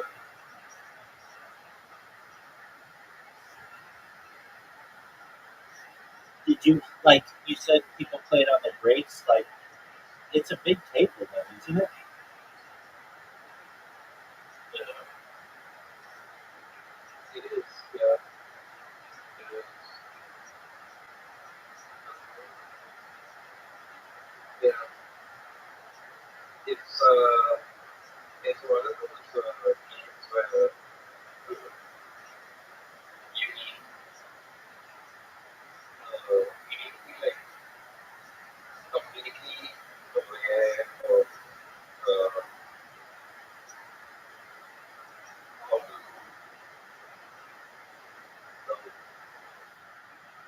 requires not only like dexterity that some people have more than but right? Yeah. So like every Indian blessed with high level capacity, I guess.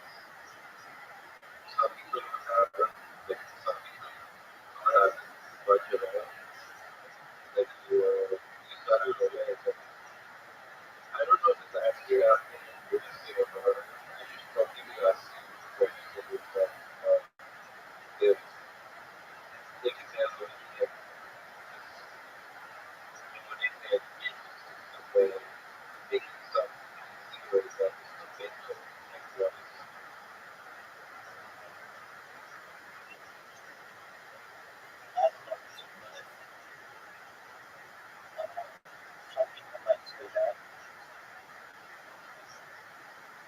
Do you think that's the way in India?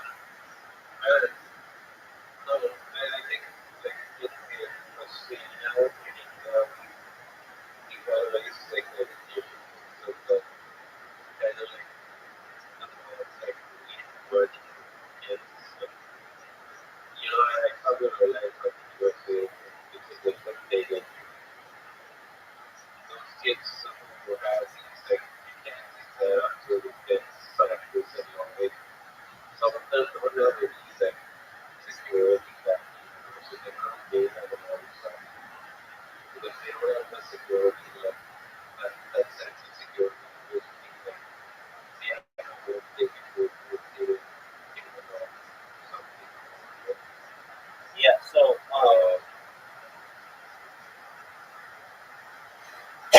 pardon me. Um, Yeah.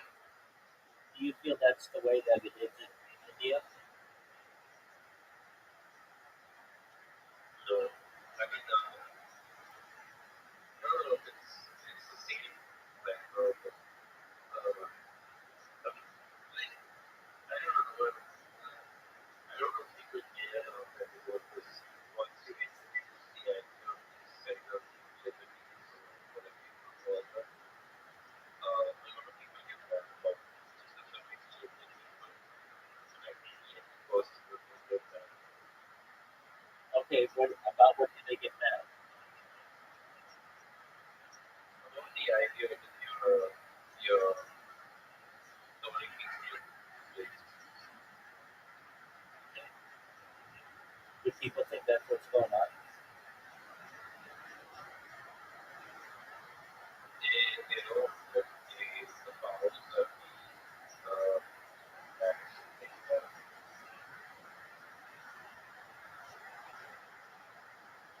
Are things in India more are things in India more traditional than they were, or less traditional than they were? so like I said Canada is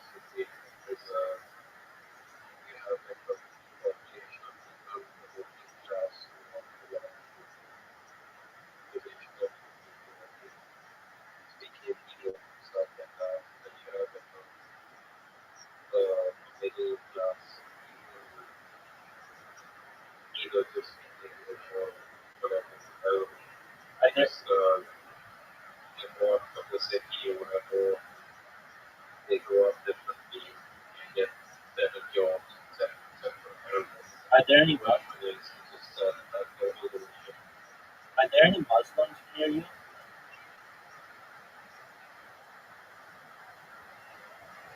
We I think it's still well funded. So, I have the right like up to a year where what's looks better because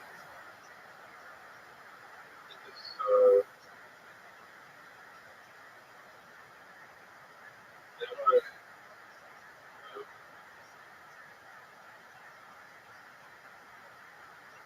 we had a lot of diversity with if you know people very good sort of but yeah people are like they're I mean it's so easy in the computer right?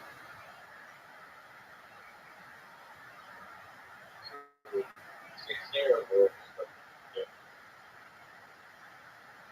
Okay, so do you I find don't know. okay? I'm just sorry. Like, I mean, I wake up in the morning and like half a box and like that. So I got these sort of glasses and stuff.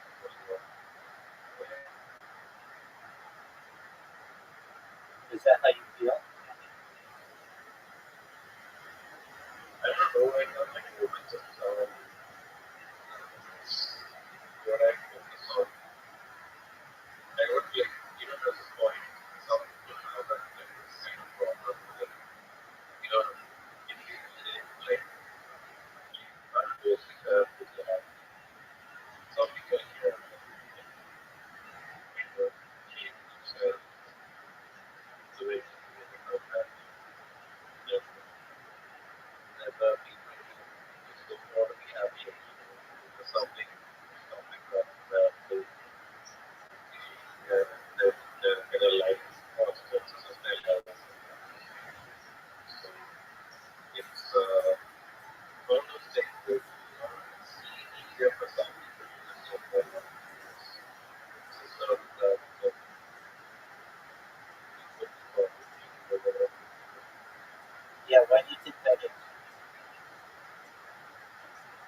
like everyone else. Where I'm concerned, I have no problem with other people. So, whatever, just whatever everyone else does. So, the fact that you might feel like this is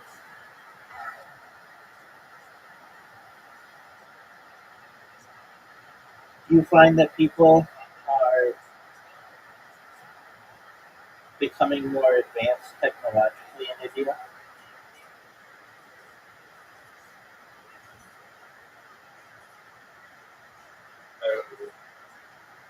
What do you mean you don't know? It seems like India is really advanced when it comes to some type of technology.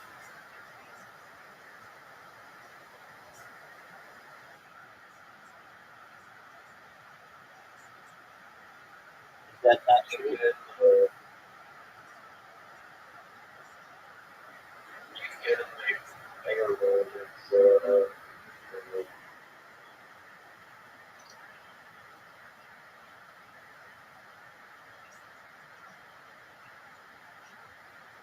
yeah, we have a problem when it comes to, we have the same problem that USA has when it comes to discussing problems or confronting problems without having the resources to go back the problem. And very often it comes with, you have like the effects of patriotism or nationalism in the country. Like Asian countries or even Southeast Asian countries are very better in terms of general employment and other stuff as well. You know, so it's like it's the same thing that's happening in this also happening in Japan. Because you have this space and creating on it's still going minds or like almost like a system that those people who go outside and do stuff, go to your job, and they can pay to your job, you know, and whatever the programming is, it has to be some basic set of programming, but it does seem like that almost because you have like a bunch of people. So I have written about this before. So consider it's like one of those things like you have these urban globes in squares. They're not squares themselves, so created like square society, you know. Okay. And then you get beyond those squares of society, they the forefront to in considering something else. So people who are American often they have to rely on the idea that they have to have the squares or that they should pay more attention to their near vicinity and start building community and thinking about how they should only contain themselves within the four walls of whatever they're living in and make their abstractions and like beliefs and everything settle around that. And this is happening everywhere. Like they get older, this is that, you know, that the bunch of people who rather don't think that way and start thinking of the more like just those basic stuff that makes sense, you know. And yeah, like people like you, for example, like people like for most part your parents here, so you guys have a bit of a wrong like sense of what they expect from people, what they expect from places. It's not so much when oriented to someone, you know, we think only about your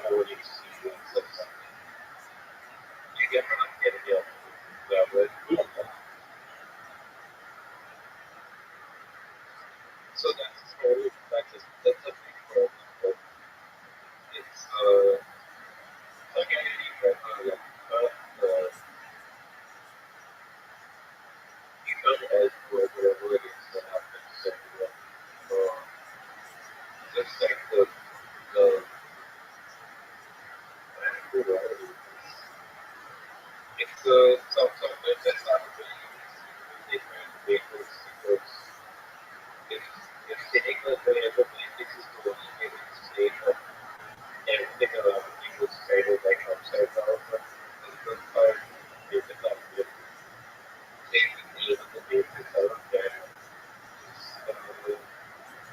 One is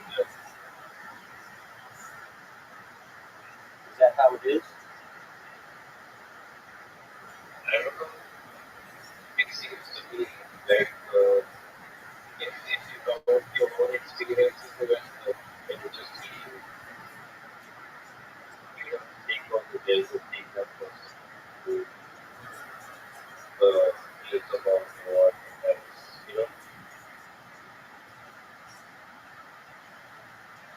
Do you find that's the way that you feel?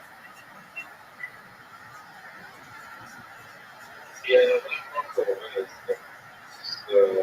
one of those things that I don't have the same feeling. It's one of those things that happens when there's like a timeline of the story. So I'd say uh,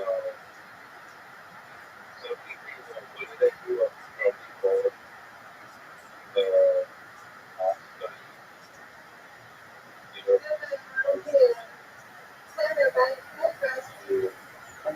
uh, the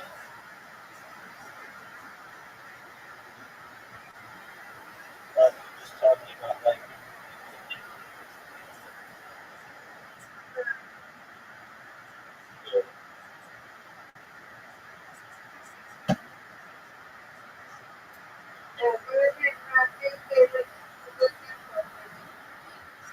just talking about like this whole thing in US that's around these parents like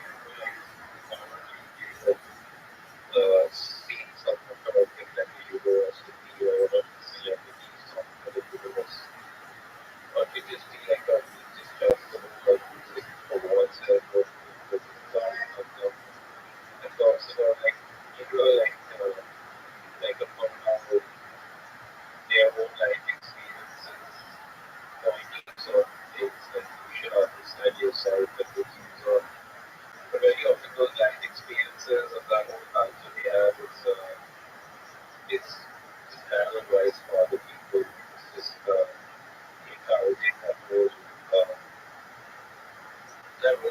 like it's one of those community diseases that happens so weird that happens everywhere. And even in my family it does. So it's a step on a regular basis. So people just maybe they have like money and stuff, but when they get rich, they want to kind of like explain the things that happen in the things that happen about that is things they give us and then like laugh, they're like stuff like that.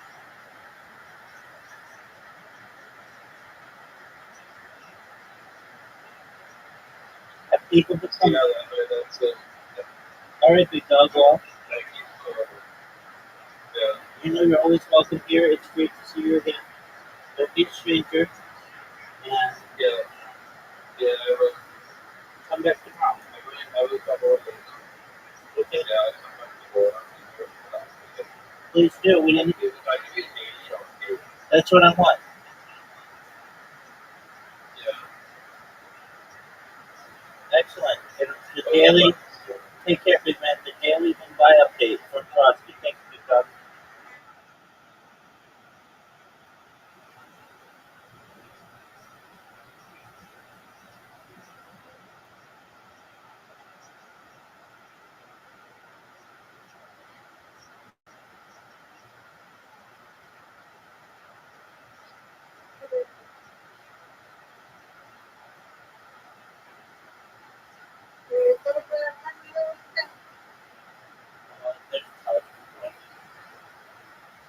I think Georgia plays. They play.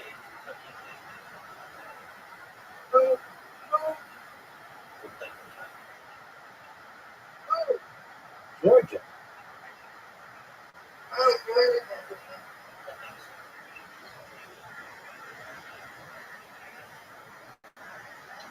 So how you feeling? Any better?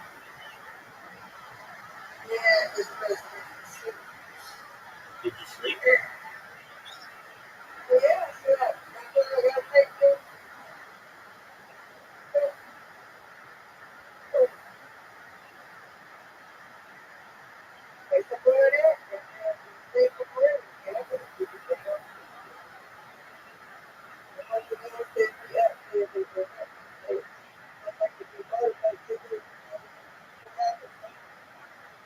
You doing?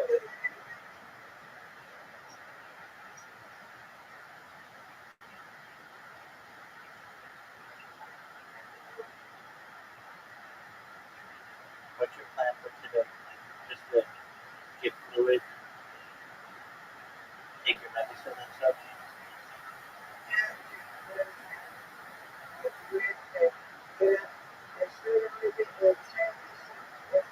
Right.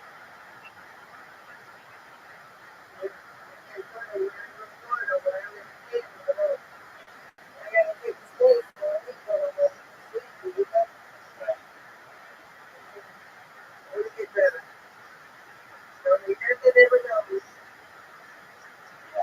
Got that. Work well.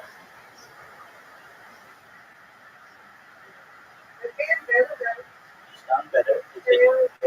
Is it in your throat still?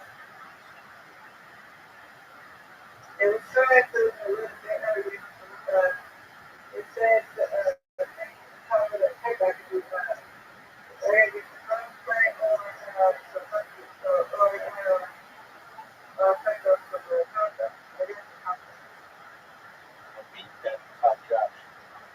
What flavor?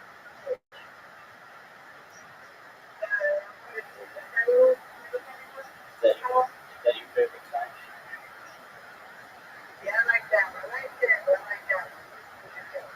Okay, good.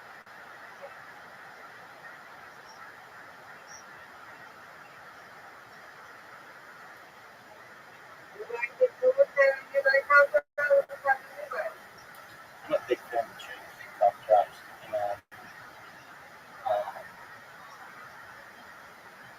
what else?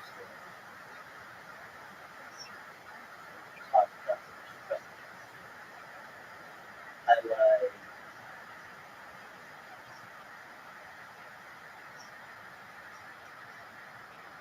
cherry. I like kind of like menthol. Which are like mint. And I like the honey kind. That doesn't good. I like spearmint. I've had that before. I've had, I think those are the only kind of like eucalyptus, I guess. I think whatever that is. They all kind of take medicine.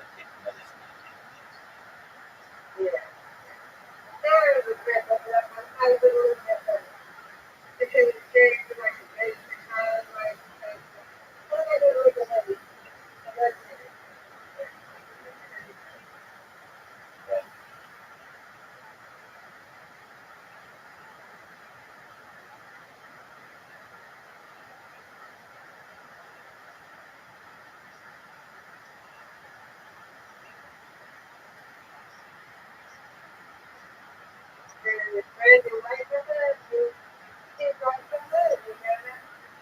I know it's great.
It's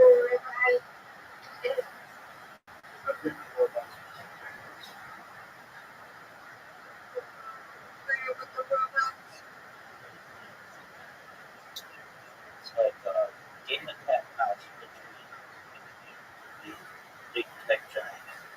So whenever I figure out a loophole, they close it. So I gotta find another loophole. And I really mean this. Like I set a lot of work records on the stream. Amount of streams that I have, the amount of data that I have, but also I think I've done more captchas, those little robot detector things, than any person from the capture. Kind of makes sense.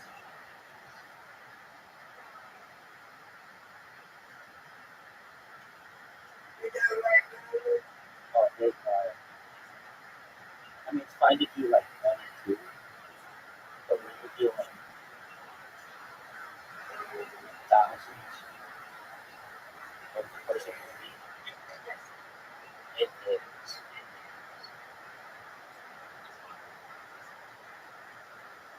And I'm someone who just doesn't like just like work, and I think that was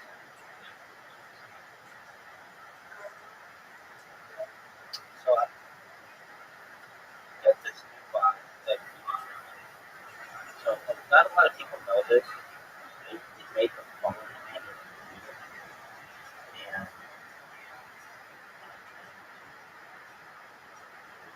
basically have this phone that works on my computer.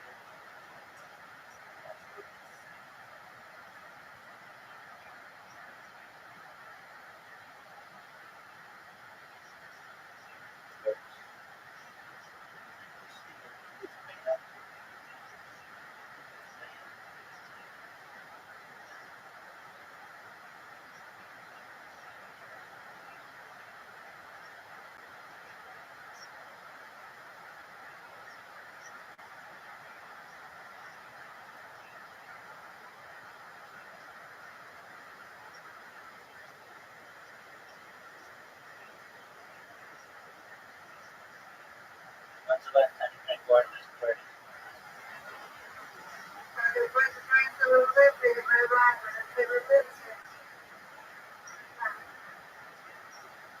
What flavor is your medicine?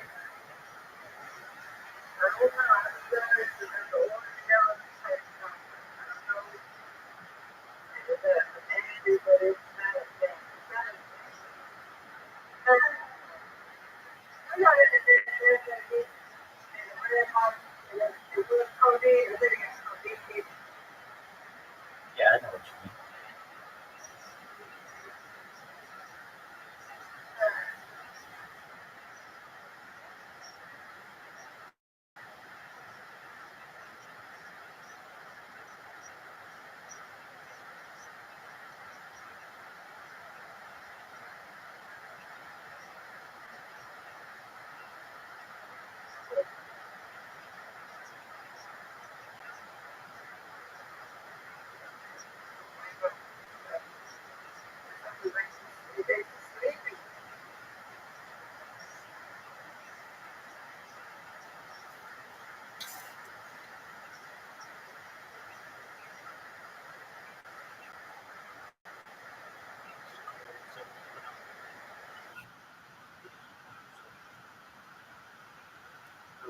How old did she live? When did she die? Go to the right there. Mary Shelley lived to be what? 53. Wow, she had a brain tumor which killed her at the age of 53. That's kind of crazy. Like a brain tumor took her out. She looks like somebody. That photo is creepy. She looks like someone like in the modern day that I know. But it feels like no. She looks like she reminds me of the face of this girl who's like a comedian on TikTok. It's so weird. She has that same like smile. It looks just like her. It's weird. It's so weird. Well, I hate that when they show people from, like 100 years ago and now of like a celebrity. You ever seen those? someone that would look like today. No. They'll do a person who from like 100 years ago and a person that exists today and almost look identical. Oh yeah. As if it's like, and there's no connective tissue to these two people. They different times, no blood, no nothing. You know about the 2 baseball players, right? The two, what do they call The 2 guys, they're both 6'4". They're both redheads. They both have the same crazy name. They both have the same surgery, no and blood. they're not related to each other at all. One of them's like 5 years older than the other. What are those guys' names again? We talked about the other day. That's how I learned They have about a nutty last name too. It's like Feigl. The odds of what is it? Feigl. Brady Feigl. Show the photos of it. Because you see the 2 guys together, you're like, there's no way. This ain't real. Unrelated. Look at the 2 of them. I don't even understand. How's that possible? I don't even understand. Imagine if you were out camping and that guy killed that guy and then came back to his place. You don't know. You would know for days. You'd be like, hey, you're not Brady. I'm fucking Brady. Do you want to see my driver's license? Like, Brady doesn't live there. That's a good mystery. That's a good horror. I am Brady and I live there. What the fuck? I'm Brady Feigl. What the fuck? I do live there. That's how I learned about the guys. Who are the 2 baseball players, the brothers that are pitchers that are mirror image identical twins? Do you know what it is? I thought that's just another way of saying identical twins. Mirrors are in the reverse, right? Like my right side is your. Oh, really? Yes. And these 2 guys have it, and it's super rare. And it's when the split happens, it's either a millisecond away from creating conjoined or this. It's like within a second, if it doesn't split at that very moment, yeah, these guys, Tyler the Rogers, right? The mirror identical twins. But if you read about mirror identical twins, what blows my mind is the amount that like the perfect second that has to take place for this to split. It's this close to just them being conjoined. That's nuts. Right. The single fertilized egg splits later in the embryonic development, 9 to 12 days after conception. This delayed split allows the embryo's left and right-sided genes to become active, causing it to develop a mirror image. Is that fucking wild? Psychic connection to each other. Right. They must. Yeah, they must have something here. Like he thinks he'll think something that he's already thinking. Yes. Yeah, I love that They shit. must. Their wings are connected. Yeah, that's a trip. They are. And the psychology of twinning is kind of crazy. I went down a rabbit hole about like, you know how they'll put a door between. They'll do these on TikTok and Instagram. So they'll put a door between 2 twins, and they'll go, okay, raise your right arm, they'll say, put up a finger or whatever, and they'll both do the exact same thing. They'll go dance in place, and they'll dance identical in place, even though they don't see what the other one's doing, but they know that's their instinctual thing. Dude, I know people who are twins that don't talk to their brother. What do you mean? They don't like their brother. It's just don't connect. How about that? How about he looks exactly like you, but you don't like him? That's that self-hate shit. I got Came that. out of the I got that shit. We bet that because your enemy. You are your enemy. That's so dystopian. It's so terrible. It's like Face Off. No, it's worse. Yeah. It's way worse. It's literally you. It's you. It's actually you. They look exactly the same height, same weight, same body, face, It's image, everything. It's you. It looks like you. It's like, oh, that's what I look like. Fuck that. Especially if one of them doesn't get jacked. It's very rare that they do. Or They usually kind of stay the same.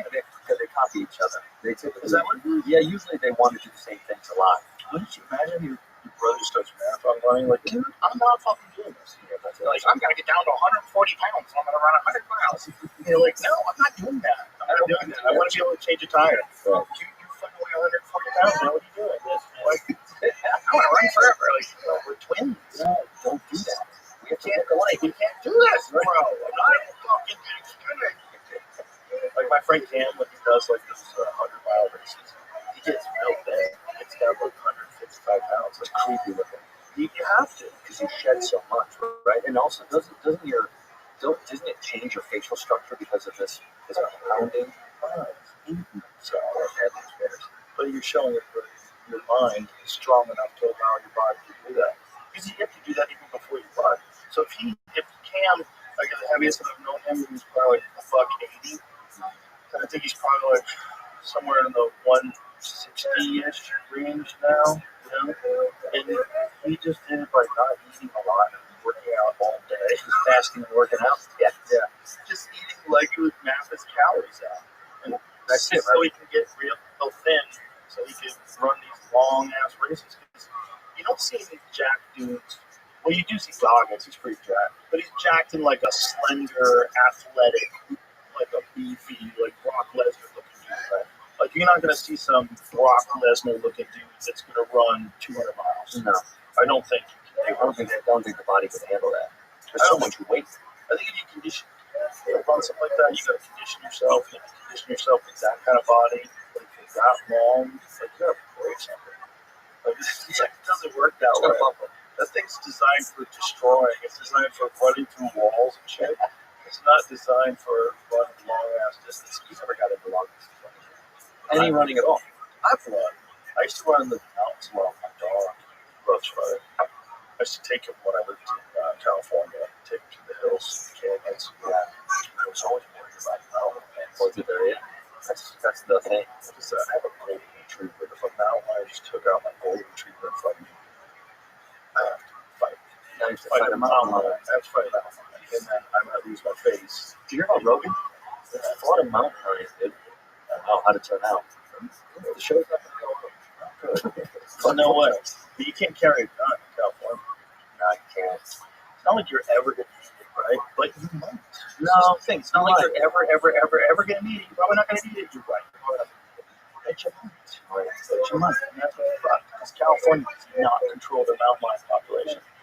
I know a guy who works at a ranch, and we were having a conversation about it the other day, and he's telling me that, you know, they wind up spending the exact same amount. They wind up killing the exact same amount of mountain lions that they would, even if they let hunters hunt them. Because they break into people's yards and killing their dogs, killing their cats. You know, in college, man, there's just kids that got missing from those mountains. Kids that got missing from backyards. What's the one that they put down? The most famous one. They had to put it down because it killed some girl. I don't know if it killed a person, but it was called like PC 1458, you know, whatever they did. Code. Did they kill somebody? They put it down. No, I don't think it was a cool person. But did they have to put it down? I think it was really old. They used to have to go like every couple of years or something and change its collar. Check that motherfucker nuts. Just dumb. They wanted to know where the monster is. So they're like, let's keep the 150-pound monster wandering through the woods. Just like put a collar around its neck so I know where it is when it's killing shit. It's just like, it's very weird. The photo, see the photo we have out there? I do remember that photo. Yeah. It's in the Hollywood sign, right? It is LA. Yeah. That photo to me is LA. Like, when I point to people, like, this is how stupid LA is. This is LA. This is LA. You have the Hollywood sign, you have a monster. Everybody knows it's a monster. Just put a collar on its neck, really fine. Just leave it alone. He's eating fucking dogs and cats. He's eating everything. Like, listen, he was here first. They were here first. But Joe, everybody's eating babies now. You know that. That's not just a mountain lion. Yeah, it's different. That's a different kind of color. They had this lady in Malibu, an alpaca farm, and this mountain lion was fucking up her alpacas. So if a mountain lion just realizes that animals are stuck in a pen, it doesn't just kill what it needs to kill. They only kill what they need to survive. No. It does what's called surplus killing. It just starts going ham. It killed like 8 or 9 alpacas before it got bored. It just got annoyed. 12! So many. Oh my God. So this lady got a depredation permit. And then when she filed this depredation permit, it went public, and she started getting death threats. Why? Because you can't kill the mountain lion. You can't kill the monster. Right. And this, again, this is from someone who's seen mountain lions in public. I love mountain lions. I love them. I think they're amazing. One of them killed my dog in Colorado. Okay? Oh, Yeah. Yeah. But I love mountain lions. They're awesome. They should definitely be around. But when they kill 12 alpacas, it's like, maybe you gotta send a message. Yes. Fuck you, bro. That's just because alpaca, though. While not in Malibu, another major mountain lion attack on an alpaca farm occurred in Lake County, California, August 2025. In this incident, a band of mountain lions killed 17 alpacas over the course of several days. Holy shit, man. The attack prompted authorities to issue a lethal depredation permit and reiterated that when in an enclosed area, a mountain lion's predatory instinct can lead to the overkill of multiple animals. We need them. They're an important part of our ecosystem. That is LA. That's LA. It's LA. It's suicidal ethics attached to a ridiculous ideology. I don't mind that thing. Those are like, get rid of those things. Well, Mountain lions. I'm on the mountain lions team. Yeah, I guess I take out of here. you just can't have cocky animals. What is it? What is an alpaca good for? Why do people breed them? Probably the fur. Their That's wool. it? Yeah, I think alpaca, they make socks out of it, I'm pretty sure. Are hollow socks? Aren't those socks made with alpaca stuff? It's hollow socks. Alpaca fur is supposed to be better. Is it better? I mean, we've been doing pretty good for cotton. Cotton's been alright for a while. No. Cotton's not near as good as wool. Okay. Oh, I'll take it all. here's the thing, it's stuff like that. The reason why, like, wool, like, people think, oh, well, wool's not necessary. One of the reasons why wool is necessary, the reason why people use it in the first place is because you can be wet with wool on and you stay warm. If you're wet with cotton on, you're fucked. You've been in a pool with a shirt. Yeah, you know. Yeah. You've been to the beach. Yeah, but it's just if you're in the woods and you go hiking and you get sweaty and it gets cold out and you're stuck out there, you're fucked. The wool stays. Wool stays warm. It's really amazing. Most significant use, fiber production. Alpacas being bred for their soft, fine fleece that's used to make high-quality clothing, blankets, and other textiles. So that's the thing about stuff that's natural, like wool, in particular merino wool. It also doesn't smell bad. Like you can sweat in it for days and you don't stink. Like if I wear like a synthetic undergarment and I'm hiking, like if we're camping or if I'm in the woods for a couple days, if you have anything that has like a plastic in it, a nylon, like kind of a synthetic like undergarment, they stink. They smell so bad. They smell so bad. Hockey bag. You want to just peel them off. You when you get it, you take it off. You smell it. What the fuck? You smell wool. You wear it for days and days and days. You don't stick in it because it's natural. It's the best. It makes the best socks. It makes the best like my friend's company, First Light. I think they were like one of the first companies that started doing merino wool, and they make like merino wool undergarments and merino wool. It's just a type of wool, but it's like this very fine wool that like it feels like cotton. It feels like this. Then you put it on as like undergarments of a base layer, and if you sweat, you're okay. If you sweat cotton, you're in real trouble, man. Yeah, that's You're in trouble. So that's why you need alpaca. I don't even know if alpacas work the same way, but merino does. We'll keep them. The point is, fucking mountain lions. You gotta let them know who's boss. Like, I'm not for killing mountain lions. I think they're awesome. I love them. But I'm for killing some mountain lions. I'm not for killing them all. I'm not like killing them all. I'm like, no, you need a balance out there. Otherwise, you get an overpopulation of animals. But what you don't do is them killing your fucking kids. Okay? Because they will kill your kids. It's a mountain lion. They don't give a fuck. You leave a 4-year-old inside, you're on the phone, and then I told him, you have to fucking respect me. I've been in this office for, and you hear, and your kid's, the back of your kid's fucking head is caved in now, this cat's running over a fence with them, and you turn around, your kid's gone. Like, yeah, that's real. That's real. It's a cat. It's a giant cat that you can't control, and if it decides to kill you, you're helpless. So shut the fuck up with all this Narnia nonsense. Shut up. You gotta kill a few of them. You gotta let them know who's the boss. You can't come in my fucking neighborhood, shithead.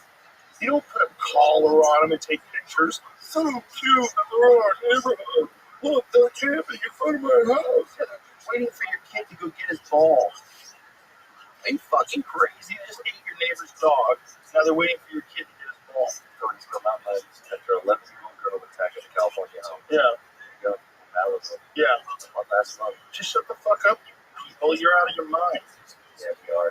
It's like these people they don't know what animals are. They think they're living in the movies. When with the Charlie Kirk thing. They don't know what an assassination is. You're cheering for someone to kill with gun violence. You're supposed to be the anti-gun violence people. Right. You're cheering for gun violence. Do you know how fucking crazy this makes you look? You're cheering for gun violence against a guy who deplored violence. Yeah, Adam's pretty loud about it too. It's so stupid. Well, the disconnect, that's the really sad thing, is that his death, when people die, it doesn't even feel like anything anymore for people. Exactly. They're like, whatever. They don't feel like it's a real person because they're used to talking about people and talking to people in digital form online. No impact, like no consequences of, you don't feel it from the person. You don't feel empathy because you hurt their feelings. It's just dead. It's sociopathic. And it's like, people just, I didn't know too much about Charlie Kirk. What I knew about him was some of the clips, like I think most of us do. Some of the clips that you see online of him debating college kids. Yeah. And I always thought, okay, I can see the point for it because, these are voters and these are young people and they've been indoctrinated in a certain way of thinking and they probably never encountered anybody who can articulate what the other opinion is like, what a conservative perspective is like, what they think, the way they think you should approach life, the way they think. You don't get to hear that at universities. You get to only hear one side of things. So on that side, I'm like, okay, that's good about it. But it's also like you're dunking on these young kids, but also they should know that they can be dunked on because their ideas suck, right? Or be challenged at the very least. Yeah. But the fact that was enough to make people happy and cheer that he died because he was effective in what he was doing. That's what it was. And they felt like he was indoctrinating kids. Well, guess what? That's what conservatives feel like every day. They feel like you're indoctrinating kids. You're gaslighting people saying there's nothing wrong with having a drag queen story hour for kids. Like, no, it's not. You know what? We need all gag story hour too, because it's a fetish, right? So let's have strap-on story hour. Like, let's be crazy. Like, what are we talking about? No, there's nothing wrong with being a drag queen, but there's something weird about wanting to be alone and read kids a story where you dress like a woman and you're not, and you're doing this for some weird kink. It's just weird that it's like it's weird that it matters, that it's like a fight thing people fight about. You're like, how is that? Probably not. Yeah, Probably probably more not. of the algorithm bullshit. Yeah, I bet you it's not. No, it's probably. And then, by the way, actual drag music, I know it's great kids. Pick up a couple $100. Yeah, it's like, side gig, great gig. Yeah. And also, these like super progressive schools are like, I'm booked up in all the progressive schools where she's fucking chain smoking camels. By the way, speaking of sheep, have you heard Ghostface Killer's son's diss track? No. Okay. To who? To Ghostface Killer. Now, first of all, I do not know if this is real in this day and age of fucking crazy AI, but it's going all over Ghost's son. Going after him. Ghost's son, who may or may not identify as a woman. I am not sure, so I want to be careful. Sure. He's going Because after Ghost. in these days, you don't want the FCC breathing down your neck for being inaccurate. Mr. Santino. No, don't ban me. Don't ban me, FCC. But bro, the flow. It makes you think, like, okay. Yeah, Ghostface Killer's son, Infinite Coles, airs out family issues on 2 new songs. Okay, I don't like hearing people air out their family beefs live. Yeah. So put that aside. It's just fucking dude rap. This dude can rap, man. But it just makes sense because it's like, can we play a little bit and then edit it out? Yeah, we'll edit it out. Not fucking pretty good, bro. Not fucking bad. I don't know. I mean, I don't know what kind of a cry for help that is, but it's clear they don't get along. Yeah, it seems like I'm mad at you, but fucking what a flow. Like, super talented. Isn't that crazy how like that kind of shit's genetic sometimes? 100%. For sure. You ever heard like someone who, like their dad is like a really good singer, and you hear them sing, you're like, how are you doing that? Yeah. Where's that coming from? Oh, you got it like in your genes. Do you know who L.C. Cook is? Responding to this. Not a diss. Oh, it's not a diss. That's great. Not a diss, but thank you so much. Oh, okay, good. It sounded even better. It sounded like But that sold it. They got Yeah. people to look at. Oh my God, this click. That's the thing about rap music. You say things quick enough and fast enough, people are like, oh, did you get some? Is he sharing that right now? I missed that? No, it is dramatic. You know who LC Cook is? No. Sam Cooke's brother. Oh, Crazy. Dude, it's kind of wild. Like he sounds. brother is one thing though, because they grew up together. Yeah, but that talent, the fact, like Sam was so good. LC wrote, rumored, I don't know how much this is true, but LC wrote a lot of, co-wrote, helped a lot of stuff with Sam. And you listen to that record right there, that Put Me Down Easy. That record is one of my favorite fucking songs. Listen a little bit. I love this song. We'll have to edit this up too. Sorry, folks. And you LC Cooks, Put Me Down Easy. Damn, that was very good. And I just the lyrics hit me so hard because like, look, I know you're gonna screw me over. We just just do it quick. Just put me down easy, baby. Just do it fast. Just get it over with. Yeah, don't drag this out. Just get it over. Tell we might get back together again. Oh, it's such a good song. But that's what I mean. It's like just because they're brothers, but it sounds like Sam reimagined. It's almost like AI Sam. Because I love Sam Cooke, but that sounds exactly like him. There's a bunch of those guys from back in the day that kind of slipped through the cracks. Right, they never got the thing. It's just some of them, like they had some great ass songs. What is that Strawberry Fields guy? I think Gil's told us about it. The kid that plays. Remember that one kid? Do you remember that song? It's on the Spotify. It's on my Spotify playlist. ChatGPT, still listening to that bitch. I can turn that shit off. Where are you getting information from? You ever felt bad about what you said? She said that. That's so funny. No, Joe, in your perspective, it's just yours. Strawberry Letter 23 by Shuggy Otis. Is it? It's written by the Brothers Johnson. Oh, that's a cover song? Yeah, I heard this. Here's my favorite. That's such a good song. I heard the background of another song. Did you hear that? Did you hear that? No. I'm talking about dates out of your head. You want to hear the number one? This is the number one most ridiculous song that for some reason or another the guy didn't become famous. This is from 1969. It's a guy named Johnny Thunder, and he made a song called "I'm Alive." And Brian Simpson brought it to the green room of the mothership. It's like, this is going to be one of your favorite songs. Like, you got to listen to the song. And I played it in the green room, and I was like, oh my God, I'm alive. And then we had to look it up, and there was a bunch of misinformation, disinformation online. We couldn't figure out who this cat was. Apparently, he recorded this song as a cover of another song that had been recorded by another artist, like a band that was pretty famous. I forget who it was. Who was the other band that recorded it? Like a known name. And his version is so much better. It's so much better. It's so good that you listen to this and you're like, oh, this guy's gonna be famous. There's no way. Like if I was living in 1969 and I heard that song on the radio, I'm like, oh, we got a new superstar. Who's this guy? Was he die early? Is that what it is? He died young? I don't remember. I think we looked that up as well. When did John Thunder first? Yeah, he recorded it, but it was not his song. It was the other band's song. What was the other band? Well, that might not even be true, right? They might have fucked him over. Like, hey, we're going to do our version. That's our song. Yeah, that's excuse me. That's I'm Elvis' Sawyer. song. Can I contact you? Sometimes they have to go like, this is a good song. That's Elvis' song. Yeah, Elvis' song. Yeah. Sue Elvis to try to get that song back.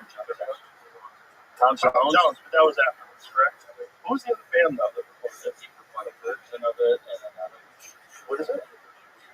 Deep Purple. That's it. Deep Purple was famous. God damn it. Woo! That's a damn good song. That's a damn good song. I would bet everything I had in 1969. I'm like, Johnny, you're going to be huge. You're going to be huge. I can see it right now. Madison Square Garden, Johnny Thunder sold out. Oh my God. I always said that. That feels like a Tarantino movie. You know what I mean? Oh my God. The guy's actually just writing songs, you fucking assholes. Get a team together. Get Johnny a nice apartment. Johnny, we got it. Wow. He died last year. How old? Wow, that might have been when Brian Simpson brought that song. No, we were talking about it more than Made it on the commercial.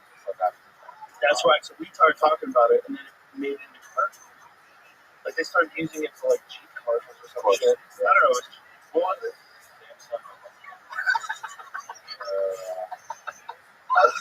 He dies, you talk about it, it goes viral, then like, Yeah. that's all. Well, I'm glad they did, just so more people hear it. There's people like that just sort of slip through the cracks of history, and for whatever reason, you never hear about it. But that guy was good. It's very, and that's like platinum selling album. Like you hear that song, like, oh, okay, we got it. Right. All we need is a bunch of those. Yeah. We need to turn those. Listen, we got a bunch of guys that are like Chris Stapleton type dudes who just write songs. Like there's like if you're a Nashville person, there are songwriters, professionals who sit down and they will come up with you and then you just fucking start doing arenas. Let's go. Why are you driving a fucking regular car? Johnny Thunder? Johnny Thunder, let's go. Johnny Thunder, you need a Mercedes Benz S-Class Johnny Thunder. You want a limo, Johnny Thunder? You get your Thunder, you need to start flying. Yeah. There's certain guys like that, you're like, man, I just didn't have my team around him. Or something else, or he was making, or life got in the way, or he was making more money working on other people's shit. Self-saboteur. That is something for self-sabotage. We know these people. Yeah, man. There's a lot of guys that we both came up with that, you look back and you go, I thought that guy was getting huge. Yeah, man, I think about that all. There's a few people that I know that it bums me out because you're like, what were you afraid of? That the thing? Because you could have had it. I don't know if it's that. I think there's a lot of it is just being on your own and not having any kind of support in terms of like your community, friends. And that's a lot of the reason why a lot of people, as they get older especially, start behaving really irrational and losing their minds. Because they're alone, essentially. They don't have a family. They dedicated their entire life to their career. Right? And then they get to a certain age, and there's no one who's really excited about them out there in the world. And they get real bitter. That's very sad. It's very sad. But they missed out on the fun part. The fun part is having a bunch of friends. Like, that's the fun part. Yeah. It's the most fun part. Like, Stanhope said this famously once. He said, I could quit comedy, but I could never quit comics. Mm-hmm. They're like, yeah. It's like, that is more fun even than doing stand-up. It's hanging out with comics. Yeah. And we're all just being silly together. It's fun. But I'm in Chicago a couple weeks ago. Yeah, it was a great time. We had a great fucking time. Santino sat right behind me while the fights are going on. We had some fucking great food. We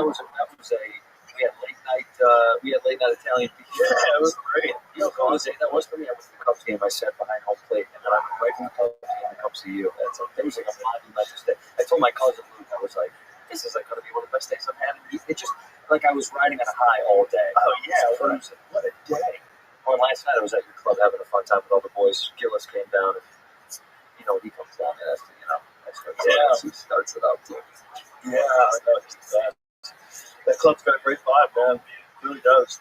It's got a great vibe, and that's the thing. It's like if you're on the outside and you look at it, you go, "Oh, fuck these people." That's a completely normal way to be. Sure, it's completely normal. Yeah, but we're not saying fuck you like that. Trust me. Just relax. Don't get hard. We're all okay. We should not be worried about this stupid shit. And this is one of the things that I always hope happens when there's a tragedy, like a public figure gets executed.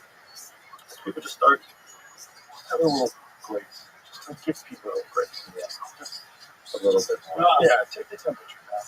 America. Shot that guy. That guy was shot, and then the reaction was horrible, and then the reaction is equally horrible. Everyone's horrible, right? We're supposed to be good. Great person. That's stupid. I don't want to be one more three continents. I don't want another fucking civil war. That's crazy. We need to stop. Just stop being so divisive and stop rewarding politicians for being so divisive. Jimmy Kimmel returns. ABC and suspension starting Tuesday. Yeah, Tony, okay, cool. All right, you're there. You know what's interesting? I thought about it. podcast. Well, that'd probably be a good thing for him to do. Right here. If they're really smart to do this because of the wave of people watching, I bet he gets the highest ratings he's ever had. So, That'll be nuts. I think there's sequence here. Species. This is not my opinion, but You can't, it's the Streisand effect. You can't do that. You can't remove someone for talking badly about you because it's like 10-5. That's what happens. That is the way that's what happens. I suspect there's a lot of this is declining. Right. So as the ratings, people get more and more sensitive about subject matter, more and more sensitive about advertising, because you're already like the show is kind of in a bad direction as it is. Look, the ratings are dropping because people are getting annoyed with it being too political or whatever narrative they say. Sure. And there's advertisers that get upset because they might be right wing.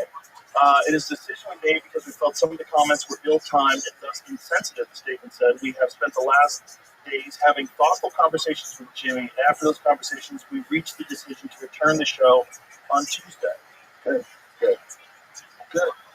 Good. So, in my mind, he wins. Right? He wins. But, take the temperature down. Everybody. We don't want more killing. We want to figure out what's the right thing for everybody. And classifying someone like I've heard people say the worst shit about Charlie Kirk post his death. And like I said, I wasn't too aware of some of the stuff he's done. I was aware of some of the things he's done that were really brilliant. Some conversations that we had that I thought was very kind. And I was aware of some of the things he said. I was like, why did you put that way? Why did you say that? But you're just if it's possible, take something like that out of context and make it terrible. Let me ask you, that's the problem. But out of context works in this day and age. So I just wish he hadn't said the things that he said the way he said them. I don't think he's an evil person. So to celebrate the murder of a person that I think is generally a very kind and a very nice person who's just good at debating. Not always even totally accurate, but there's been some good critiques of some of the debates we have with college kids that are online, which I know he's not correct with what he said, but one of the things is about George Floyd. He kept saying that the medical examiner said that George Floyd would have died of that overdose. That's not true. And we've heard that too, so then we looked it up, right? And it wasn't, the medical examiners didn't say that, correct? His spare time I don't think that's true. And I think he had already printed a retraction. This is a real problem. Like a debate in a microphone in a public place where people are cheering and screaming, and you're trying to form your argument. You're not even good at doing it. You're doing it to a guy who's a professional at doing this. And it's a stupid way to have conversations, but better than no way at all, right? And those colleges don't get any of those kind of conversations with your professor. That's what I was really hoping for. That's I think a lot of people say targeted young people. Well, there's two ways to look at that. One, it's because I feel like they are the most susceptible to maybe hearing you out, right? I'm not changing my dad's mind. I'll tell you that. Yeah, even though he's got his perspective. Yeah, but I think that, and then the other side is it's not to prove that he was going to outwit these people. I think it's to have actual discourse and to start discourse on campus. It was also to get popular. Yeah, it was he's doing this and spreading these ideas, but he believes in it. He's very religious. But here's the thing: like, he's not this terrible person that they're trying to make him out to be. So to take that 31-year-old guy who's a father, he's got 2 very young children, and he's married. He's got a family. He's got this wife who loves him. He's a cheater. He got shot in the head for his ideas. We've lost the plot. But we've lost the plot. There's a group of children out there in college, young people out there, young adults, that are cheering, and older adults too, are cheering this. My friend was in a coffee shop, and this lady was beside him on a Zoom call, and this is like right after Charlie Kirk, and she gets on her Zoom call, and she goes, well, I had an unexpectedly great day today. How about you girls? And they were like, today was amazing. And they weren't really saying why it was amazing. It was very clear that they were celebrating the fact that this guy who was a father and a husband was murdered for his ideas. That's not the way to do it, folks. I don't like what the guy says, for God's sake. I didn't like what the guy said. But when people were like, So short-sighted. yeah, this is what we need, you're like, how would you rate something like that? So crazy. It's so crazy. It's all just infected by social media. And all these people who think like this are all online almost all day. Yes, they live in it. They're in the shit all day long, reading the comments. And you're getting poisoned. You're losing your humanity. That's not a normal way to think. Go outside. Yeah, you need more than that. You need mushrooms and hugs. You need a lot. But this fucking thing that we're all caught in, this tide of electronics, is leading us in that direction. It's like an inhuman reaction. You're separated from the norm of human interaction, the warmth of a person's smile and give you a hug, all that stuff. How many times you've been in a conversation with a person you disagreed with them and you both start laughing? Every common conversation I have. Yeah. But online, it doesn't happen that way. It doesn't even happen sometimes with people who know. Like I was in the woods in Utah for a week. I was out there elk hunting, and there's no service out there. There's like a little bit of service at like one peak. Get at, make a few phone calls, check text messages. And so I was getting some text messages that were showing me this guy. Hey, what's going on? I'm like, oh, look at this. Jesus Christ, this is crazy. And my thought was, what did he say? Oh, God, what did he say? Something about Charlie Kirk. That's crazy. And I saw what he said. I was like, no, that's not accurate. But it's like, in my mind, as a comic, I'm like, this is I'm much more freak out about this. And I thought, okay, if I look at it wrong, okay, it is kind of misleading because he's kind of saying that Just chilling. they're trying to label this person as anyone other than themselves. Political finger point. Yeah, so that's inaccurate. But instead, I didn't get upset. I didn't understand. And then I started really realizing that people were upset at me because I wasn't saying anything. I was in support of it. I was like, I'll show you a picture where I am right now. Yeah, like literally. This is the picture where I was. Yeah. I was up in the mountain. But even then, you don't get to tell people what they should and shouldn't comment on while you're silent about the gossip. Okay? If I go through your social media and there's no organized outrage about what's happening right now in Gaza, and you're upset that there's a comedian that got, for a few days, his show got stopped because he said mean things about the president. Like, okay, cool. There's other shit in the world that might be more important than this, and you might need medication. You might be a fucking crazy shut-in. You might be a person that's addicted to your phone. Get the fuck outside. You don't require other people to comment on things. You know, I read one comic said, if you have a big platform and you're not commenting, all I should see is how much you love the taste of blue leather. Settle down. I'm with my family right now, having a meal. This is one of the reasons why I've been off social media for like the last 7-8 months. Like I will look at it, I hardly ever post this. I do post it's stuff about shows. Like I did a show here. That's it, but I don't read anything about it. I know guys who have lost their mind. They're in that all day long. We're having conversations on Twitter all day long, debating points, arguing stuff all day long, making response videos, making other videos, going to talk about it on a podcast.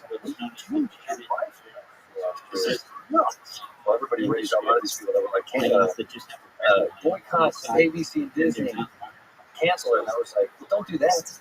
People on Chroma made a video. Unsubscribe and unsubscribe. Settle the hell. But also, if the government tried to silence Jimmy Kimmel because they were trying to push through some sort of merger, and he doesn't like Jimmy Kimmel. Even took, yeah, that should be exposed. That's fine. I want to see some emails. I want to see some emails. I want to see some emails. I don't know. This is one of the reasons why you need that really spying software. You got to find all. Everybody needs no encryption. No encryption. All read those phones. I didn't know. What did you guys say? What did you say? Show me what you show me. Show right now. I think they're going to find out. We'll find out. They'll get exposed. Tell me if this is true. There is a this is something that someone sent me, that every Samsung phone from 2022 on has something installed called App Cloud. Yeah, and it's a backdoor, and it allows you to exchange for that. We were given I do not know if it's true. It sounds ridiculous. It allows you to potentially get in your phone. But I asked a friend of mine, who's a shit expert in this country, so all that stuff is possible. I go, really? He goes, yeah, easy. Texas too. He goes, all he needs your phone. So all this thing of like backdoor apps, like so what they need your phone, they can just access everything. Yeah. It's a joke. I don't really know about people that we need to access the phone. The old way to do it, that's how these Israelis fucked up. But yeah, people were wanted. They were supposed to pay their split. That was one of the shit. One of the most genius fucking operations I've ever heard of. And it's the big thing that for a long time. How long did they have those pages before they had that? I want to say it was over years. Like a government sponsored program that gives these people. Well, the thing is, they were using pagers because they knew that they were using cell phones, and the Israelis had electronics that could read everything. So they could spy on all their phones. So to get around that, they decided to use pagers. So these knew that they were going to use pagers, but they have people embedded in these organizations. They have people that are literally acting like they're Hezbollah or Hamas. They're inside there. They're Israelis. And so these people got a hold of their order before they order a bunch of pagers. They get a hold of it, radio with detonations, it was explosive, repacked it, send it to them. So then they get it, like, got the pager. These Israelis, they're putting a little bomb right next to your dick. Like, if you're walking around with this thing for a year or so. So they end up getting 5 months. Okay, so I mean, 5 months for how long? An hour. So for an hour,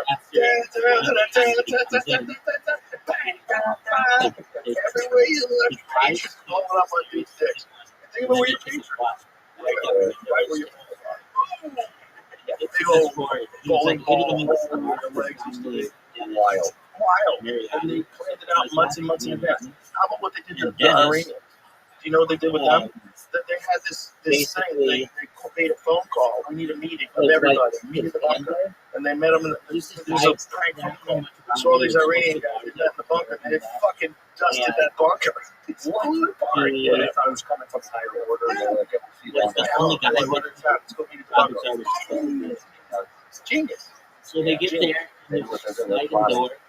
Well, actually, so they get there, and it looks like mountains.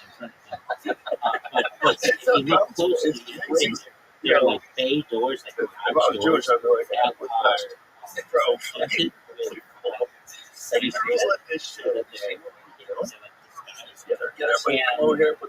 then there's a sliding door. Benjamin Netanyahu gave a great 2-minute speech about how offensive Israel killed Charlie Kirk. I just made an debate. He just talked about it. I was like, no one said that. What? I never heard. Tell me more. Yeah, who said that? Tell me more. That's what you're saying. See, that's the kind of shit that I think when they plant information like that, and then it becomes true, right? Because then people online do start saying that. Yeah, you see the false narrative becomes a real narrative. And you go, see, well, it could be that he got like, he's an older dude, right? So he's probably not on TikTok. He's probably don't post people, and someone comes in like, because like Trump's like, this must be his rallies, and you talk about vaccine, the people that You don't understand. But The vaccine was amazing. I did it. It was amazing. And they're like, no, we don't like the vaccine. No. So you just have to come on the pulse. So if someone comes to me basically saying we did it, bubbles are saying we did it, you really need to respond. People that we didn't do it. If he doesn't have a response, well, it looks like he did it. Right? And that could be a trend. so one of the things that they do, Trying to get rid like of his it. job Like there the day was to of work the October bench 7th, but the it's day very before, there was You're not allowed thousands of people in the streets protesting. It's not Well, there's some people who don't. Just like Trump, you know, you can say, oh, So Americans hate some Trump. stuff No, that half you the Americans hate Trump. was Half the Americans think he's the shit. They love him. powered by They think they're like tired. They're tired of liberals. They're tired of people with blue hair screaming in their face. They're tired. People that don't give a fuck, but they're like, that's fine, I don't care. They'll join the Republicans because the other people are so annoying. At least the Republicans using love it. this. That's what Like, happens. they just want to be left alone. Yeah, you guys are screeching, telling people what to do and what they do. Like, you do what I tell you to do. You take that post down. So that's how these You do it, crafts, fuck. right? Yeah. You take that post down. They want control over it. Expressing your opinion. Really far That ain't good distances from and either side, worry kids. about the failure It's something destroying the On the post, So, posted, but then ask Brock instead to see what he it works says. there. Brock said, And Brock They're says trying to to pre-install figure out system service on many Samsung Galaxy smartphones, particularly mid-range and budget models of the A series, as well as some of the S series devices. if need be, Devices, depending on the carrier or region, it functions as an app recommendation and installation tool that suggests and promotes third-party apps, often games and promotional content based on user behavior, location, and preferences. This is part of Samsung's partnerships with carriers and app developers to generate revenue by subsidizing device costs for preloaded or suggested installs. Boy, I don't like all that. There's a bunch of videos about how. So it's widely viewed as bloatware or adware due to its intrusive nature. It can be easily uninstalled, but it can't be easily uninstalled, and notifications are non-dismissible. Oh, that's nice. It's not essential for core phone function. It's often absent from carrier-free or unlocked devices bought directly from Samsung. Okay, so it's not a Samsung issue. It's someone else puts it on a Samsung phone. There's no verified evidence supporting claims of data being sent to external entities like intelligence firms. These appear to stem from misinformation on social media. Or when I looked it up, this post before posted on Instagram 2 days ago, it mentions iron source and that is not. Before iron source. And then there's this really software company this rating software is now part of Unity that provides a platform for mobile app creators to monetize their apps through user acquisition and advertising. Funded in 2010, significant presence in Tel Aviv. The company has merged with U.S. gaming firm Unity in November 2022 to form an end-to-end platform for the app economy. What did you just say?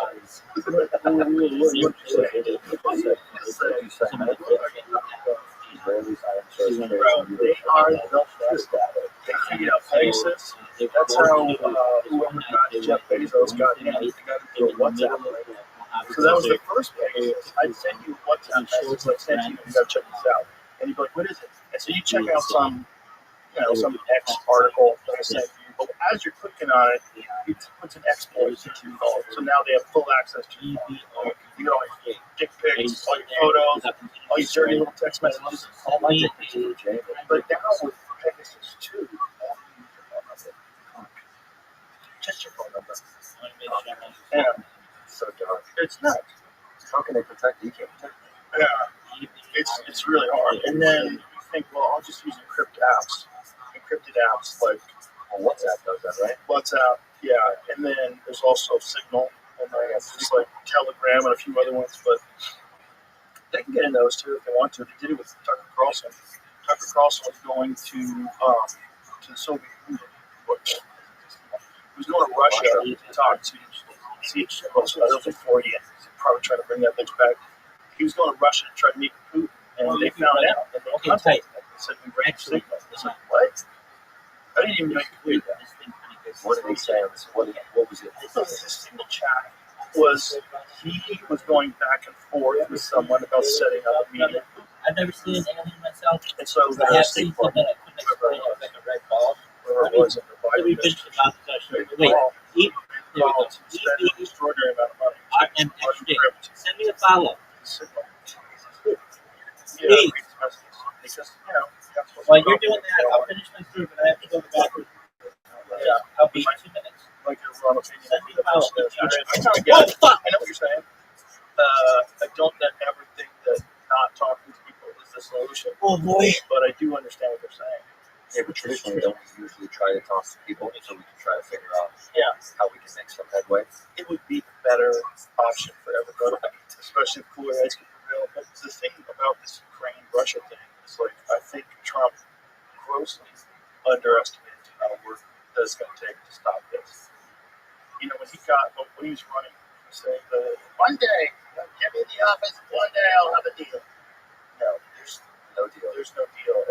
The thing is, like, Putin is very smart. He's not going to, you know, he's going to play. He's like the cat and mouse. You can't just say, I'm going to be able to do a deal with Putin. You know, like, just I'm the alpha. He's like, really? That's not how it works. I feel like pushing him all the time. You know, and like things get real squirrely because of that. Because you can't. That's a former KGB No, I guy still have your follow. who Send me a follow. is like a Russian nationalist, right? How do Like I he's send a follow? the president of Russia for how So you long click now? on my How long name, has he been running Russia? and then it just says I mean, follow. since I can remember, I don't know. How long have you been around? You can't alpha that. I've been back in the Yeah, US. I mean, maybe you could have some sort of a deal could be made, but if you think you're going to be able to say, I'll have a deal tomorrow, it's like, I don't think so. I'm going to the woods. I'm going to go find something. Yeah, I think you win. He's riding a fair with no shirt on. So he left the wit. I won't like that. You know, there's a lot of people that think he might be one of the richest men alive. Don't disclose, so you know. There's no idea. No one has any idea how smart he is. And he's not really just listening. You're poor, too. Yeah, you jumped only got like a couple billion. Like, shut up. Like a couple billion of it. It's nice. I have both your sites. And your entire I have yacht the size of White House. They got some crazy ass yachts they stole too. That was another weird thing during the Ukrainian invasion. Everybody was like, yeah, well, your rich friends were stealing their boats. Excellent. They stole all the yachts from all the oligarchs. And I was always like, where are those yachts going? What's going on? He's got them. No. They stole it from the Russians. International. Yeah, Where are they? a lot of them are parked in ports. All right, They have so, to be maintained. Otherwise, you lose the value of boats. So This this one, like one of them Russian oligarch yachts. Bro, that is just to maintain. Just to maintain. And then, like, every couple of years, you gotta pull it out of the fucking water and they gotta clean it, put new paint on it. Like, wow. You know how much money that costs? You have to be so rich just to maintain it. And then they just took them from them. And then they just have them somewhere. And then the states, like, yeah, like there's one of them that was in Italy.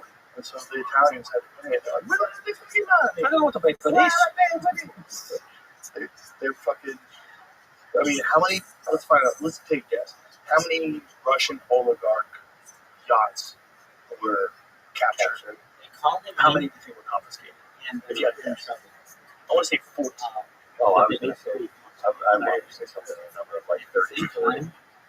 I mean, the amount of money that's out there, these guys, and this trailer, like, I bet you a lot of these people had multiple yachts. I bet. They got a yacht for a yacht, they got a tug yacht, you know, We got for your hose. we got a yacht for the hose. Yacht for your family. Yeah. Yacht for your other family. I get, they have A yacht yachts to get the just for yachts. cocaine. Yeah, This is cocaine yacht. My cocaine yacht. Look, it's all black. Get it? It's all black, not white. Get it? It's a drink that. This is what cocaine is. You look, you can find the liquor, everything is black. It flows, it tables, it's cocaine. You know where it goes.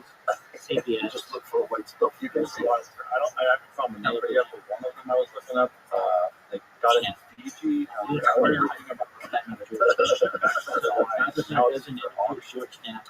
So now, which guy? Yeah, but now you're gonna be the owner of this Russian guy's yacht that wants it back. No, he's gonna understand. They said he wanted to buy it back. No, it's I'm gonna tell him for us. So So it was worth $3 million in 2022. So look at the size of it. That's where I get It's a fucking apartment. 348. It's an apartment building. Yeah. Not an apartment. That's what I meant. Apartment. It's an apartment. Yeah. The U.S. government seized the Gleaming yacht 3 years ago when it was docked at a marina in Fiji with local assistance. They argued that the vessel, called Amadea, Latin for God's love, was owned by Suleiman Kermal, a Russian oligarch under U.S. sanctions with a net worth of $16.4 billion, according to Forbes, and ties to President Vladimir Putin of Russia. Hey, Isn't that funny? All you have to Ian do is ties to and him. that's Three Jake. vote. Did you have a score? Yeah. That's probably the classic, right? Well, that's what's weird. It's like ties to him. Like, what are the extent of those ties? Right, how do they know each other? Oh, on paper, the owner was a different wealthy Russian, Eduard Kudanitov. One-time pig breeder, Jesus Christ, who has not been sanctioned by the United States. Mr. Kudenitov's claim on the Amadea began a legal battle that has delayed the yacht's sale and could pose problems for its eventual owner. Well, if they just stole it from this pig farmer, then what the fuck, U.S.? Yeah, what are we doing? This is obviously bought in someone else's name. First guy. Oh, the oligarch? Yeah, that's where they took it from. He's borrowing it. He's borrowing it. Yeah, they asked me to borrow. When you're that rich, bro, it's a flex. Let me take that job. I might not take it. I don't think shit. They don't. Kill the chef. I don't care. Kill the chef. Shoot him in the head if you look like the way you're speaking. What? That's not the biggest one. Whoa, what's the biggest one they see? I'm telling you, Those guys are balling. So hard. They're balling. And you wonder why Nancy Pelosi keeps embezzling money like this. Smart. She's not a yacht. She's insider trading. Yeah. She's doing that. Oh, so what the fuck? Why? Okay. You want to put my this way? See, when you're around all this, you're like, why did the Russians get all the yachts? And you're like, oh, wait a minute. Look at the size of that bullshit little jet ski next to that. How big that is. Bro, that yacht's that's huge. 3 decks. How many feet long is that? There's 240 feet about. That's quick.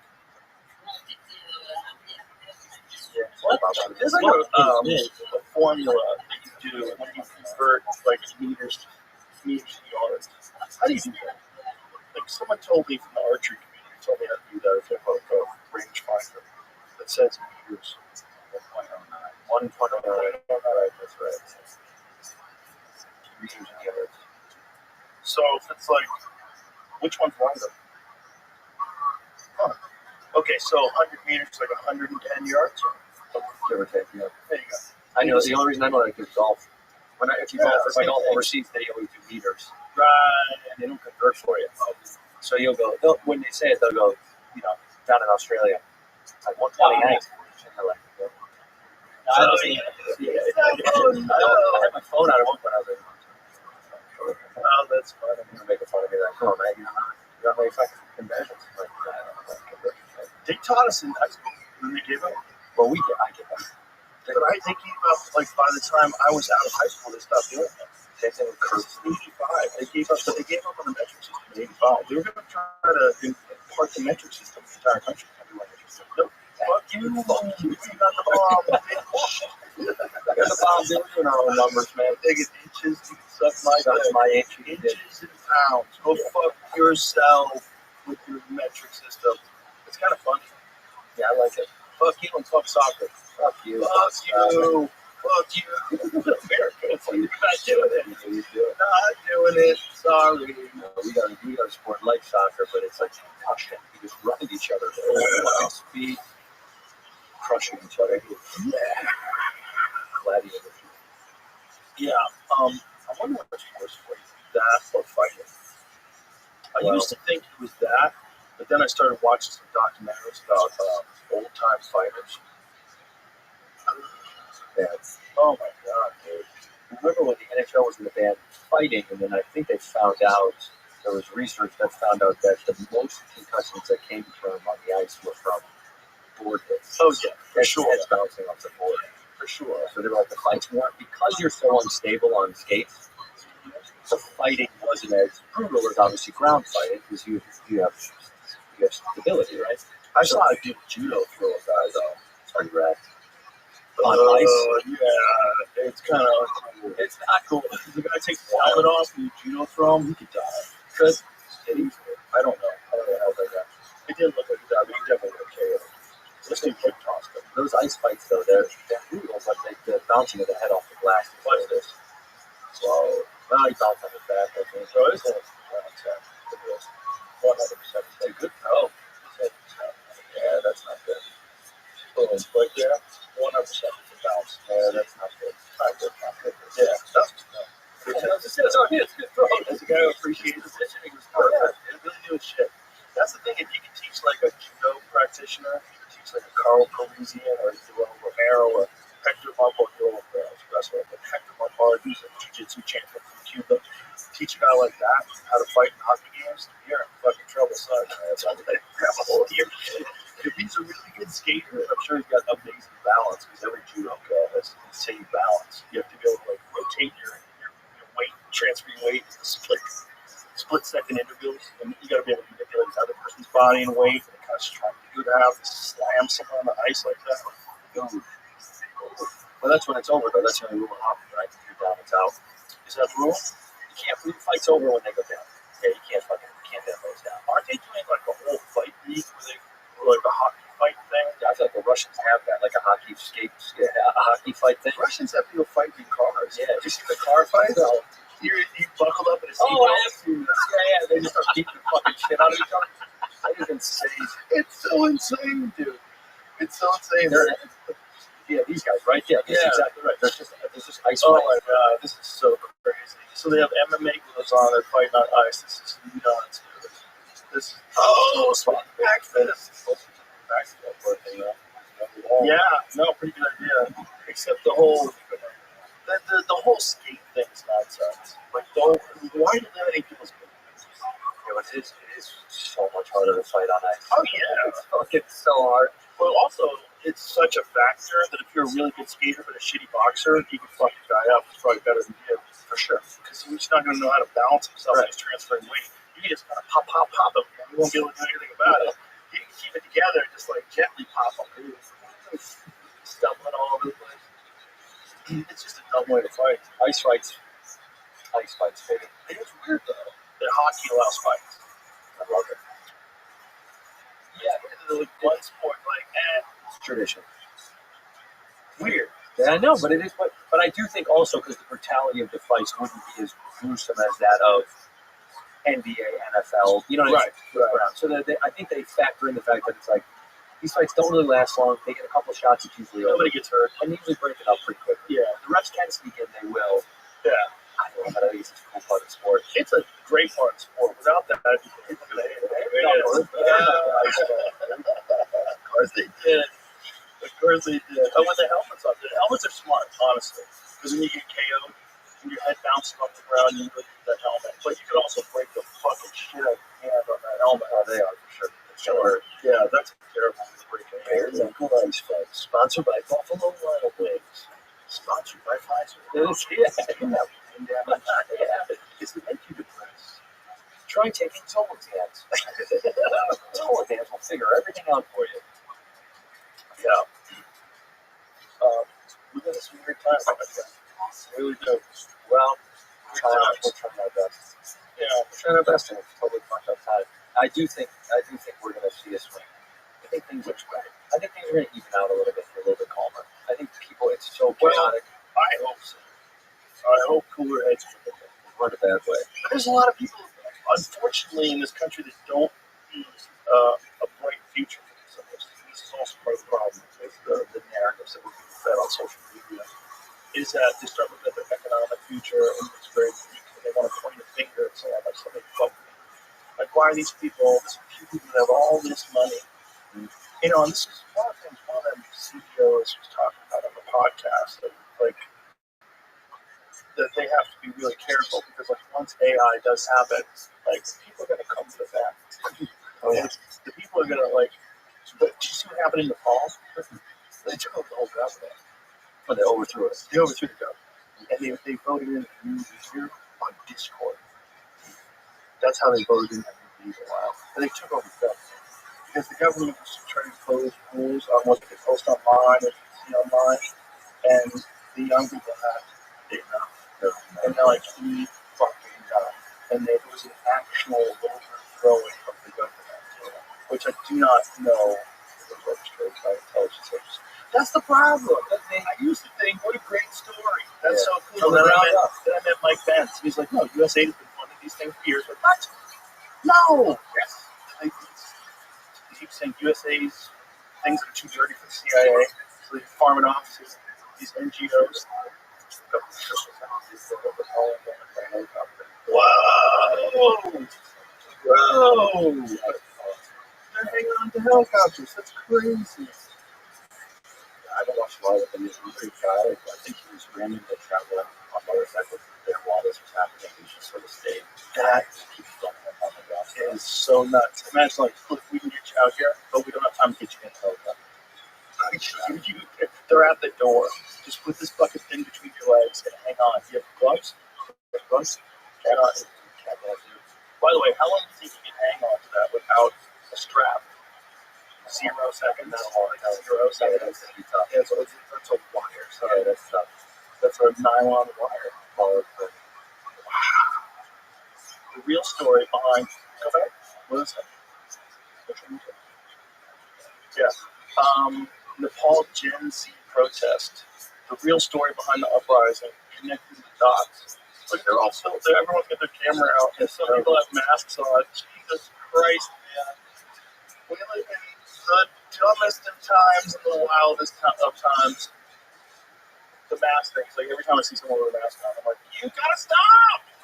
You gotta stop! I still see them everywhere. It's like it's a green light for idiots to just also be able to commit crimes. Because you're allowing people to cover their face, which used to be a red light. Like if you go into a bank with a mask on in the past, it was like, hey, you guys got a mask on. Everybody got their guns out. Now it's normal. So I'm going to see it, but this guy, this fully masked guy, my buddy Sean sent me a video of a guy on his block, there was security camera. Broad daylight, middle of the day, getting groceries out of his car, with his kid and his wife. Guy runs up to him with a gun, robs him of his watch. Broad daylight, fully masked up, you know. Where was this at? In LA. In the valley. The video's wild. The wife comes out, he points the gun right at the wife. And I mean, doesn't shoot anybody, thank God. The guys, the kids are, everything was safe. But he goes, take it off. You can hear the audio, he goes, take it off. He takes his watch out pretty quickly, gives it to him, and he gets in his car, and they speed away. And I was like, this wasn't cruising to the neighborhood, seeing a guy in his car. They saw him at the grocery store, clocked it. Yeah, well, they do that all the time. Following that. That's what we say. If he gets caught, he'll be out of jail. Yeah, no cash bail. Whatever, you catch him, the car was stolen. Even if he gets caught, Yeah. it doesn't matter. They'll let him out. What is that about? Like, if I wanted to destroy society, that's how I would do it. I just allow. I'm not saying that's why they do it, but if I wanted to destroy society, I would just say, listen, the way to combat all this inequalities in the world is whenever someone gets arrested, just let them go. Just let them go, because otherwise you're racist. Oh, okay. Let people out. Let violence criminals back on the streets. No, like, none of these people ever have any solution for how to make the places where these people grow up less violent. Zero discussion about it. No talk about it. They just think that it's systemic racism. And so that's why people get arrested. Like, okay, instead of trying to fix it. And then the way people can gaslight other people's behavior in order to find some sort of a way of not giving the people on the other side a win. One of the craziest conversations I saw people have online, one of those cable talk shows, was they were having a conversation about why this guy would shoot Charlie Kirk. And the angle they were taking was that he was in a relationship, a loving, amazing relationship with another man who was a trans woman. Charlie Kirk was? No. The guy was a shooter. The guy was a shooter, right? That's true. That's why, allegedly. And then that's why Charlie Kirk's words hurt so much that he had to take action. Like, gaslighting and justifying an assassination because this guy was saying mean things about trans people. Like, don't listen. Don't listen. Did he say mean things about trans people, by the way? That's the other thing. Well, he definitely said that they were not really women, right? Which I don't think is mean because it's biologically accurate. It's just insensitive to people who want you to go along with it. Right. That's what it is. I just don't follow the man enough. I don't know anything about him. I saw clips, so that's all. Like that was my perspective was watching him do trolling clips online. The guy trolled a lot online. Yeah, well, he did a lot to get people riled up. Yeah, a lot about DEI. That's one of the reasons why people think he's very, very problematic. He's also said that the civil rights bill, but he had a really good point. He said it should be just a one-page thing. Instead of that, it should be a one-page thing that says it is illegal to discriminate on the basis of race, color, ethnicity. Simple. Which makes sense. Like, it should be illegal to do that. It is, right? Yeah. I mean, it's like, you have all these conversations, and some of them work not so good, out of context. And that's easy to do when a guy's 31 years old. If I had a podcast when I was 31, you think people hate me now? it would be way worse. It would be way worse. Yeah, I would have said a lot of stupid shit. Oh, dude, at least I say dumb shit on my show. Well, that's a problem with having a comedy show, too, though. It's like a comedy show, especially when you talk to comedians, we're so used to talking normal to each other, just saying what's on our mind, saying things that we heard, rather than worrying on how other people are going to feel. And when you do that publicly, people are like, you get to talk like that? This is crazy. You guys just said you'd suck each other's dicks for a few dollars. It's crazy. Yeah. But you're not allowed to do that in most jobs, right? And this, I think, is the origin of all this FCC stuff. I think they wanted to get that way. I think they wanted to keep people kind of muted, no swearing. This is what Father knows best. Right. At 8 p.m. Leave it to Beaver. There's all these stupid fucking shows that were like social programs, and they were designed to keep people calm and complacent because we had dealt with 5,000 years of people being murderous barbarians. And so once they got the chance to broadcast things on TV, they just broadcast this bullshit version of a human being, and we all just accepted that that's how people were. And the only way they could do that is to remember you're allowed to talk about, and the language you're allowed to use, and have a bunch of stupid commercials jammed in there every 15 minutes or whatever it is to make you feel stupid. Just keep shoving that down your throat until you die. Drink your fucking Ovaltine. Mm-hmm. Yeah, and stay away from saturated fat. And that's what they did, right? And now people are kind of waking up that that's dumb. And I think that's part of what this Jimmy Kimmel thing is like, wow, it outrages, one of the things that outrages young people, and also comics, but is that we live in a time where you can have a show like this, right? Where there's no one has talked to us before we did this. No one's going to talk to us after. If they do, I don't listen. We just say what we think, and you put it out there. Right? Imagine if the government had to get involved. Andrew Santino and Joe Rogan's vile comments. We're going to remove them from there. Like, according to who? So the young people go, who the fuck is that guy? Right. It's like Conor McGregor and Jeremy Stevens. Who the fuck is that guy? Who the fuck is that guy? Because that's what it's like. It's like, who are you? But and people just wake up, there's an organization that can tell you what you can say on TV while you have YouTube, while you have X, while you have fucking literal Nazis who are posting videos every day, and that's okay, and they're going to have 24 million views. But this talk show that has, what was the 18 to 34 of the Jimmy Kimmel show? That was what was also crazy. Yeah, not good. The numbers were pretty low. Pretty low. Late night TV. All late night. It's low. Because it's a limited format. Yeah. He would be way better off if he had an internet show. 100%. 100%. Just him do whatever the fuck he wants. He'll probably make more money, especially now. Probably bring it back. Right now is a good time to keep this guy on our side. 100%. Yeah. Otherwise, they fired him, and then he got paid out, or his lawyers made a deal like, look, buy him out. We're done. So I think he only had until the end of the year before they were going to renegotiate the contract anyway. I didn't know that. I think so. That's what I read today. It's so yeah. So emails. I'm gonna need to see some text messages. I want to know what the fuck, what happened behind the scenes. Yeah. Or, not. Or we put them back on the air. You guys shut the fuck up. Seems to be like what's happening now. Yeah. But anybody that's like in support of this, so understand where that goes. Even if he's incorrect. If he's incorrect, people should vote with their viewership. Okay? If you're upset at him that he got that incorrect or that he's politically biased, don't watch anymore. And plenty of people will watch. And let them watch the stuff. Don't let the government step in and the government and people in the government call you callous and vile and all these different things. It's so bad. It is so funny how that he has no talent. You're like, well, maybe he's been on TV. Objectively, he's talented. That's not even. What does that mean? He's been on the radio and he's been on TV for like 100 years. Right? What are you talking about? Talented. He's a dinosaur. He's been on TV forever. Like, this is crazy. Yeah. And he's not Hitler, you know, and you're monsters in the world. I watched a video today that I shouldn't have watched.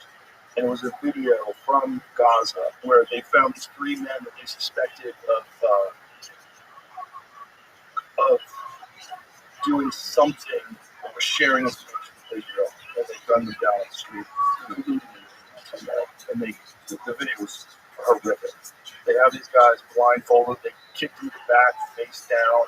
They just gunned them down in front of everybody. There's a large crowd of people watching, and they're all filming. And it's fucking horrific, man. It's horrific. It's so rough to watch. Like, that's going on right now at the same time as this stupid fucking argument.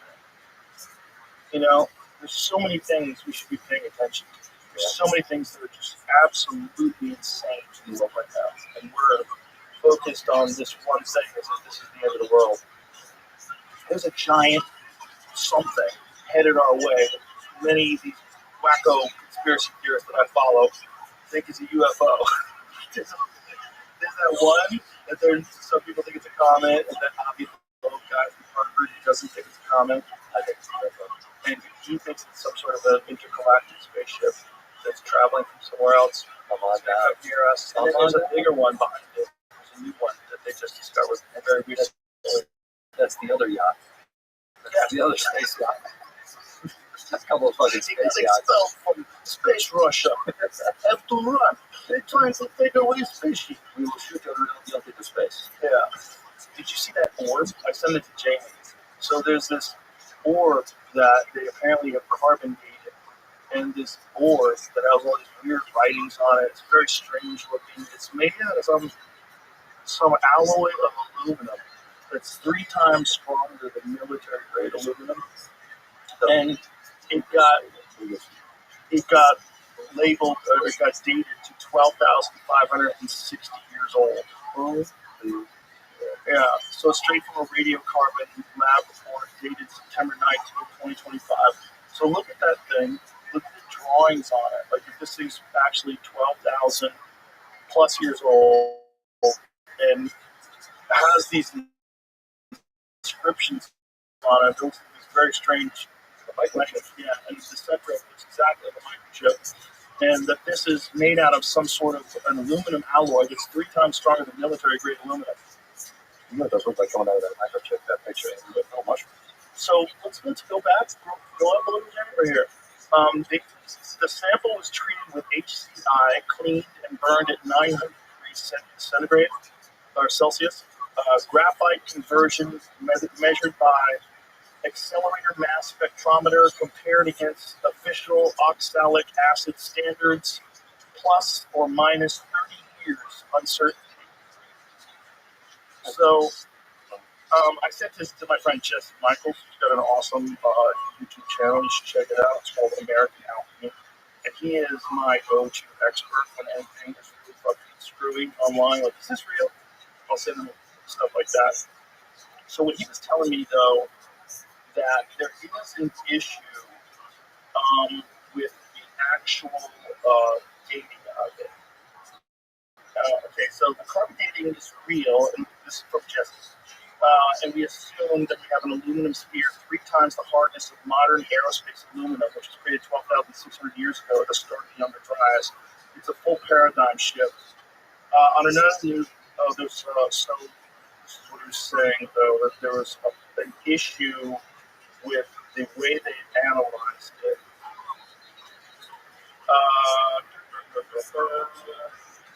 I can't find it. What he's saying is that the stuff that's on the outside, like the resin, which is what they're examining. So the resin that they're examining, there's an issue. Oh, here it is. Apparently, when you carbon date the petrochemical resin, you might get an artificial date. Okay, so they're trying to figure this out. When the Georgia team tested, it seemed legit, but there is an issue with modern petrochemical resin. Here, I'll send this to Jay. It's complicated because the problem with something like that is I want to believe in it so bad. Like, please, space people, come and fix us. Space people. Please, we're so retarded. Come get us. Come get us before we elect Chelsea Handler for president. Come get us. Like, look at this. So this is what I was reading a Reddit comment about it. This is the report. That's analysis for the 4 aminifer samples. This single cell organism. What is it? What is that? That's what the comment. I thought they were saying the resin. And the resin is treated in an ultrasound bath for 30 minutes at room temperature. The sample is dried out and treated with 1N-HCl to remove possible carbonates. After that, the sample was rinsed in ultra pure water and dried at 105 degrees Celsius for accelerator mass spectrometry. And now say that 5 times. Analysis: the clean samples were combusted at 900 degrees Celsius, evacuated, sealed, ampules in the presence of CO. Resulting carbon dioxide is cryogenically purified from other reaction products and catalytically converted to graphite using a method of Get to the point. Sample ratios are compared to the ratio measured from the oxalic acid 1. Sample tested ratios are measured separately. Coded uncalibrated dates have been given in radiocarbon years before 1,950 years BP. What is BP? Before present? And using the half-life of 5,568 years. I don't know what they just said. Do you? Well, a fucking clue. So it's a few thousand years old. So it says age years before present, 12,560. If that's BP, if that's what they're saying by BP, that's 12,000 BC, not the Younger Dryas. That's quite a bit before that. But like 2,000. The Younger Dryas is somewhere around 12,000. So that's 2,000 years before that. Either way, if that fucking thing really is 12,000 years old, what is that? And who's making something that's a beautiful sphere like that, that's 3 times harder than modern aluminum and 12,000 years ago with no nothing. Yeah, I don't like it. No, I don't like that shit. I like it a lot. Yeah, I know, it creeps me the fuck out. But it's coming. But that's the thing, I think we erroneously assume that what we have is stable. I think they thought it was stable back then too when they were building the pyramids. Like, listen, we're always gonna know real simple. Everyone's gonna know you can do it with money. Everyone's gonna know how to move blocks. It's simple, we don't even have to write it down. Show them, Mike. Very good, very nice. Sound cheap, rising. Yeah. Raising these enormous stone blocks and he's like taking them down the mountain. Vibrating. Oh, it's what you do here. But whatever they did, they get hit by a big rock from space.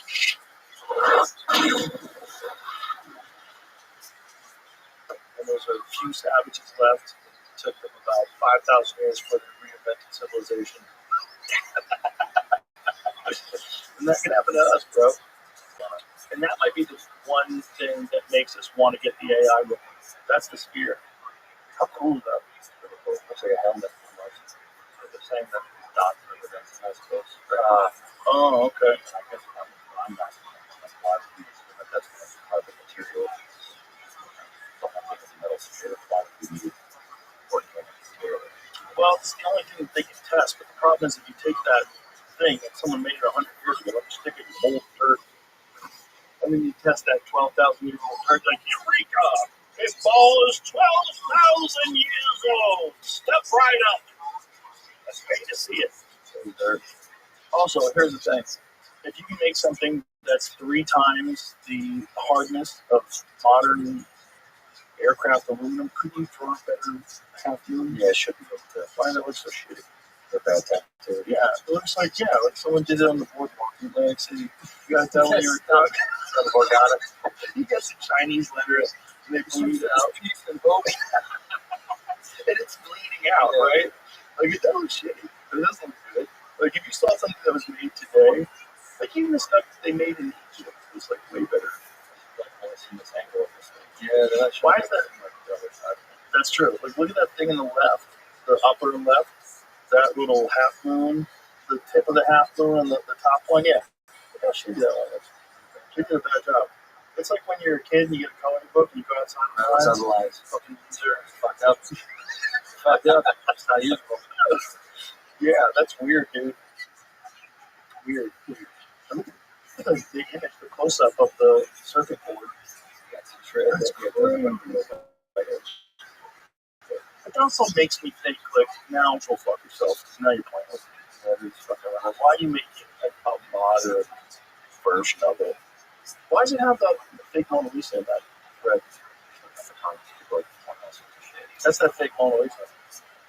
Do you know that one? Yeah, that's the fun part. You got to see. Huh? I got to piss it around. You see my eyes? Tell when a man starts wiggling in his chair. You got to piss. So that feeling, I drank three cups of coffee and I missed like an idiot. So that's not good. Should we wrap it up? Let's do it. My man, you're special. White Noise now. White Noise on Hulu.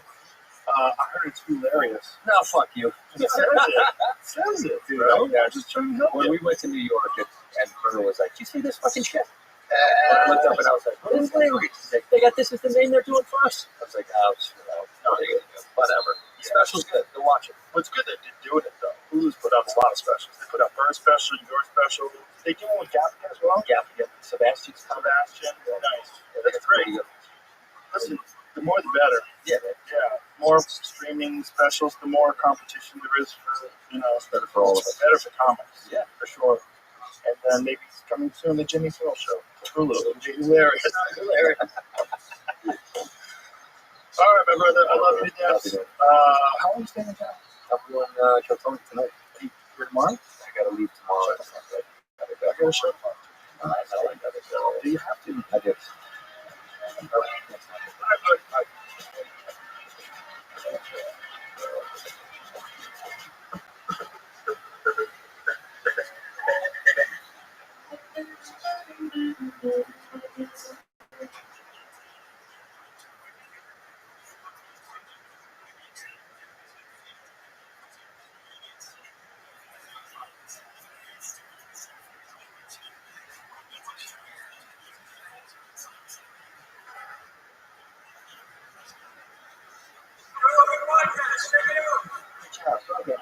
Drink my day, Joe Rogan podcast my night all day.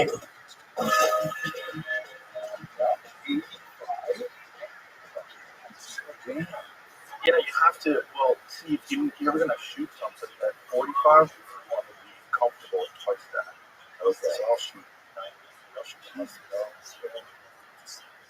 Yeah, because that way, when you get into 40, it's easy. Yeah. It's all just kind of like effective. Would you take a shot at 85? No.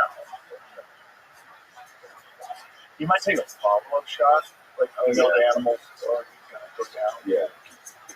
Everyone's trying to get a second shot. Yeah. Shot, have you had one and you just fucking ran, just gone? Oh, yeah. Like 200, 300 yards? Like if you shoot it, if you know how to hit it, and it just goes into the bush and you gotta track it. Just leaving all over the place. Yeah, especially so hard. So shot one. and after ROTHSCHILD, yeah, and I was with Latrell and a couple other seals on his ranch, and you know, you're surrounded by seals, so it's like, let's get you one, yeah, let's go. And so we're on the ranch. Have you been there? Oh, it's great. And he said that something it's crazy. You would literally just be out there, and there's a couple giraffes, and I think they're gone. But we pull into this like opening, and he's like, "There's going to be some deer outside." He's like, "We're pretty far away now." And I'm nervous. Like, of course, I've trained the for long and all this stuff, but I've never like shot. And so I hit it, and he's like, "Fucking great. Let's roll up, and hear it." He's like, just, and I'm like, and so the other SEAL, he's like, "Let's go." So we walk, finally get around this corner, and we have to put him down with this pistol. And I was like, just because we walked right up on it, and it was just yeah. And so I was just like, okay, this is part of it. Yeah. And then you know, media and all that kind of stuff. Yeah, it really is. That was my fun experience. But I did go with my bro Love, and we went out in Montana. My friend's ranch, and he's and I love tracking some of the photography. So it's the same thing. Watching the wind, getting out, talking to them like this, just getting deep, way up there too, calling, all that kind of stuff. And it's just so fun. And once you get it tight, it's fun. And we had eyes on this like big boy. And so then I'm doing he's like working his way up the mountain, this pass. And I'm doing the antlers against the tree, and then the antlers, and getting it angry, getting it worked up, and stuff, usually needs more. And you're like, I'm not even taking a shot. And I'm like, this is fucking shit. And he pulls his fucking mask down, and he's like getting into it. I see him like army crawling up there. But he had a blast. It's more of like a bonding experience than anything for us. But It's a very intense experience, especially it really is. screaming. Truly, the sound that gives you goosebumps. It does. Especially close to them. Yeah. And it just goes through your body. Mm-hmm. It shakes you. Yeah, there's nothing like that. I know. It's really powerful. But it takes a while, but It is. You earn it. yeah. It's a different hunt, right? And Yeah. It's just rifle up there, and at least in that area, it's like sometimes your hunt's under an hour. You know, with bow, you're in one. This is days, possibly. Oh, for sure. Yeah. Especially if you want to get within 50. Yeah, and that's the Wind magic. swirls. Yeah. Throwing up the grass, checking it all the time. You live in Montana now? I do. How long have Yeah. you been up there? Just over 5 years now. Yeah. Okay, this man flying into Austin. I was here 16 plus years, so it's just everything. It's crazy. This is where it all started. Really? Yeah, Friday nights. You're like school for Jeff, just down the street. And in the airport, Taylor Field is just across the airport. So many places. Heat knives. We're staying at the Four Seasons. Shoot a pilot. Learn the box here at Richard Lord's. If you don't know this guy, he's fucking amazing. Richard Lord? Yeah, Richard Lord. There's a doc on him. He's up. I don't even know if he's still around. He's pretty old when he's up in the box. But we just just zen out. He was probably in his mid-60s, so he's up there now. But yeah, Pete literally was like, before we could camera, he's like, "Hey, you want to go box?" I was like, "All right." and I loved it. And I still Pete Pete Bird. Yeah, he loves boxing. Yeah, of course. Of course. I do not spar with him anymore. It's Dirty Pete, fucking boxing name. I bet you didn't fucking tell you that, didn't he? No, why is it Dirty Pete? Because he's earned that, man. He's, so, you'll do body shots only or stuff like that and spar. Keep each other honest, right? But fuck, you get him once, there's no rules. There's no rules. And it's like you're on camera in like a week or something like that. Yeah. And then you like take it and you're kind of shocked at first. It just goes from like 2 to 11 so quick. That's fucking. But yeah, it's the best workout. We have a gym tonight here. The last time we No way here? Yeah, right next to Okay, shit, smart. So we worked out together, cold plunge, the whole deal. Yeah. He gets after it. He does. He pushes. I mean, even when we shot American Prime Evil, he was little garage set, cool plunge, steam room. Like he's gotta have it. Yeah. He's gotta have it. That's thing. Yeah, American Prime Evil was fucking awesome. That show was so good. I started watching it with my wife. She's like, "Nope, gotta go." He can't handle it. It's a lot.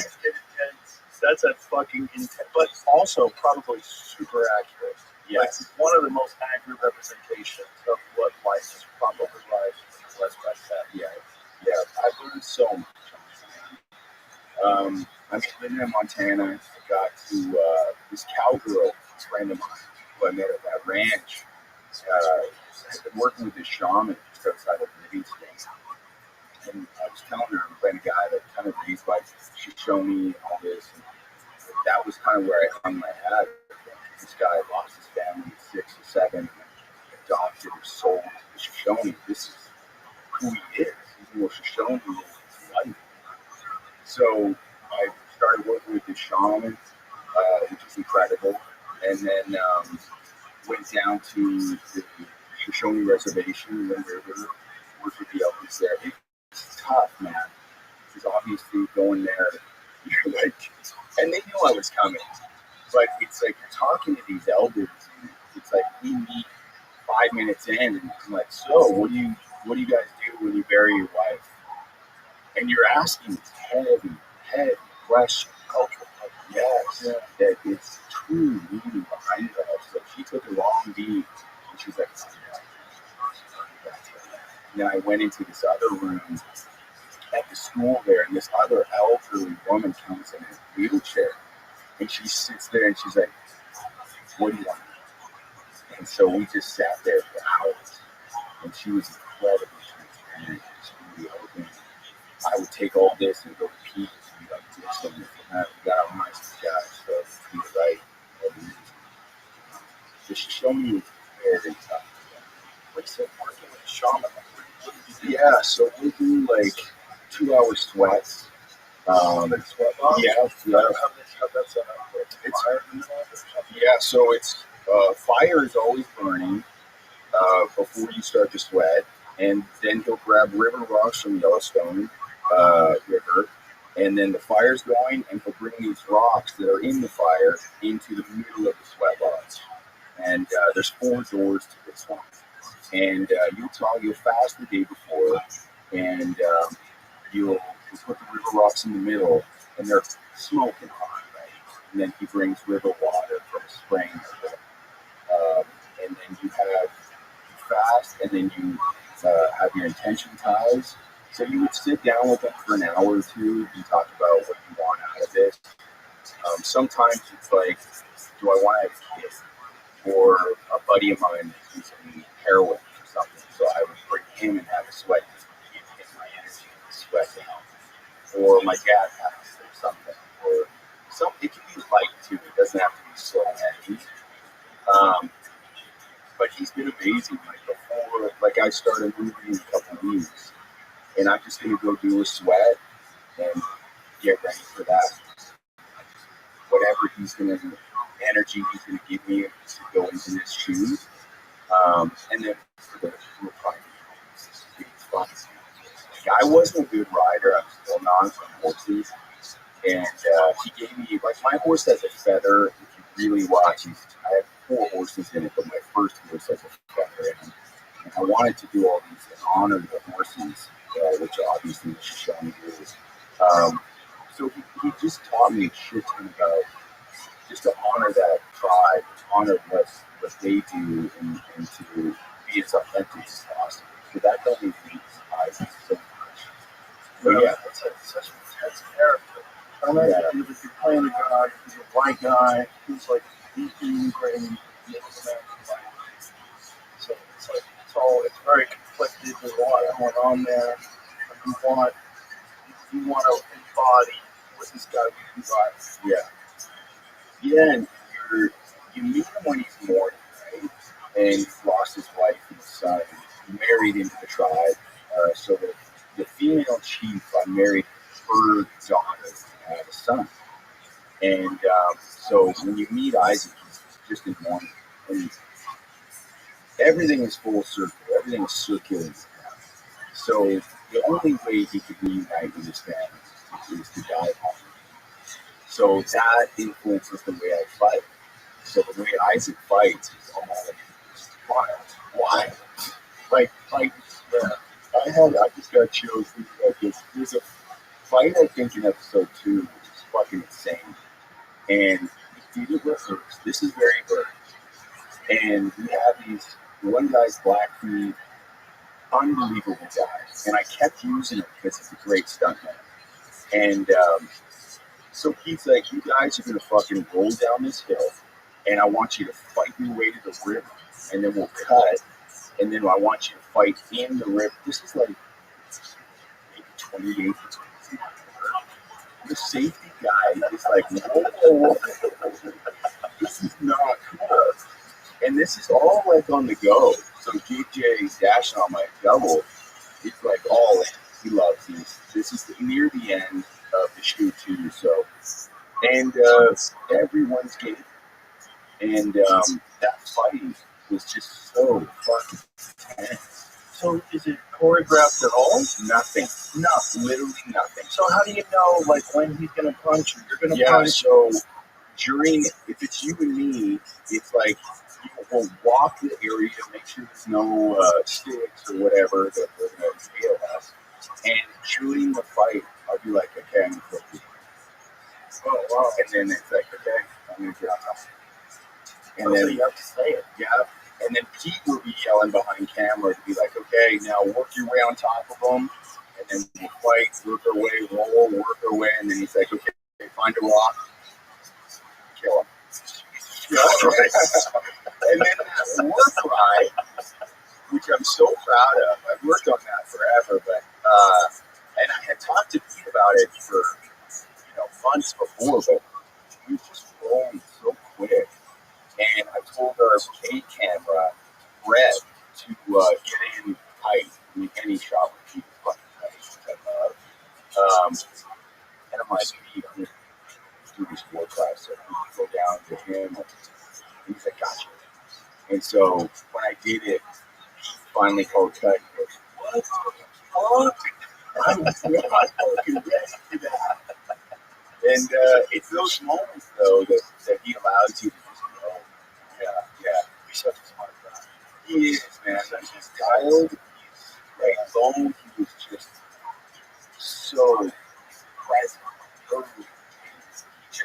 We're surrounded by suits, every day.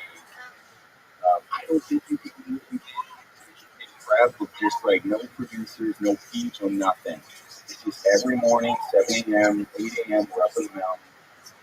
We're sealed with Ray Mendoza, amazing guy. And the first week is like first day. I'm convinced, so I haven't shot a fucking gun in my life.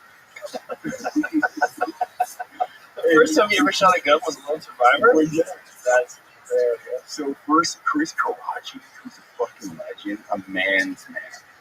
And I think he was like on the first team, SEAL team unit. And the deepest voice you've ever heard in your life. And like a fucking man. And he took me under his wing. And so our first day was live fire. And Karachi took me aside. He's like, hey, it's you, me. And I'm like, let's go. And I'm like, as fit as I ever had to. That's running town life, doing the Murphs every fucking 3 times a week with weighted vests. And just at Lake Travis High School there, doing pull-ups, and it was unbelievable fun training for that.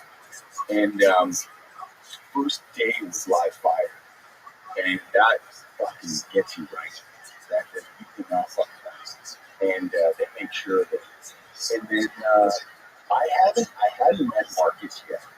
And Foster drove down, I think, from Texas to New Mexico. I was pretty jealous of that. It's a guy who gets expensive real time.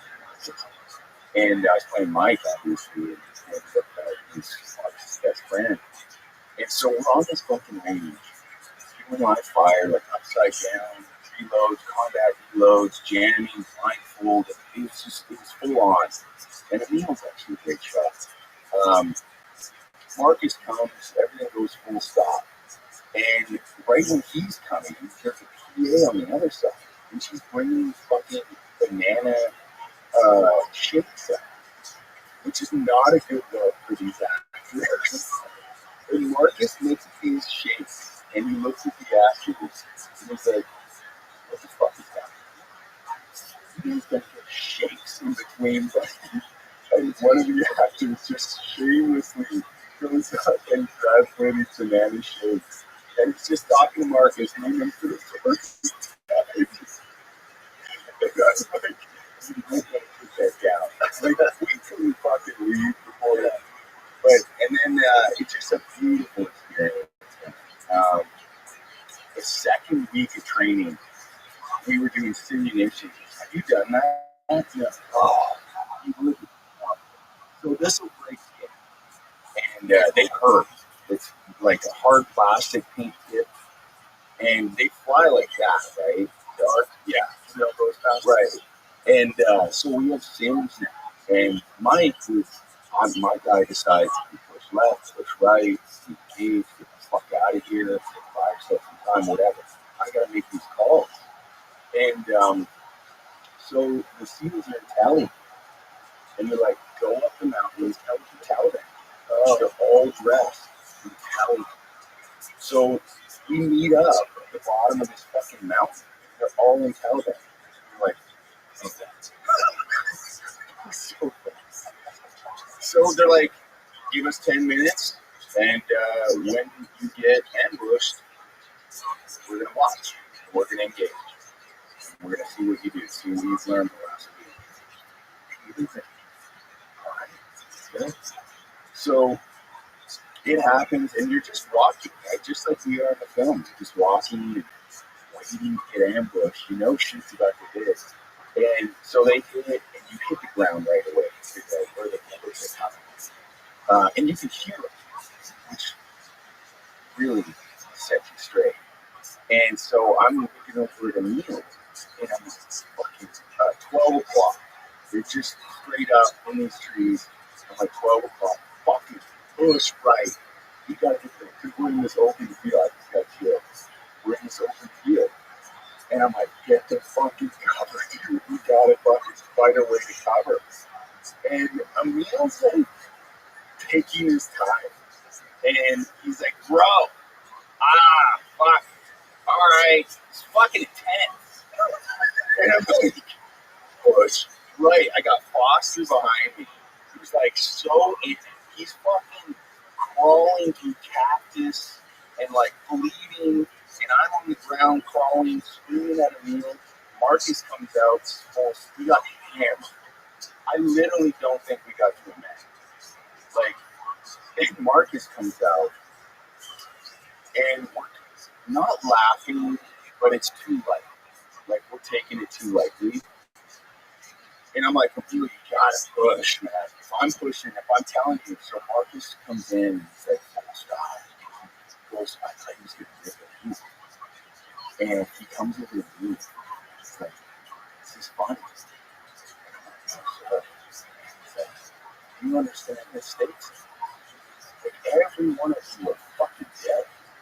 You're all fucking dead. And so just it's like it's your fault. This guy doesn't want to fucking leave. Just like you're dead. You understand? I was just like, just love it, right? And it's a beautiful learning curve for me. And we got better, but I mean, anytime there's one time I won't kill with these things.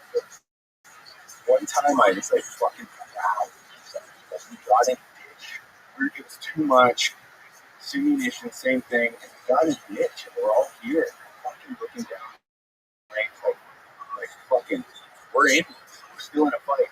And then no joke, Mark Simos, the sniper SEAL, grabs my fucking shoulder. And he's like, and I'm like, where the fuck did you come from? Like, that's how good these motherfuckers are.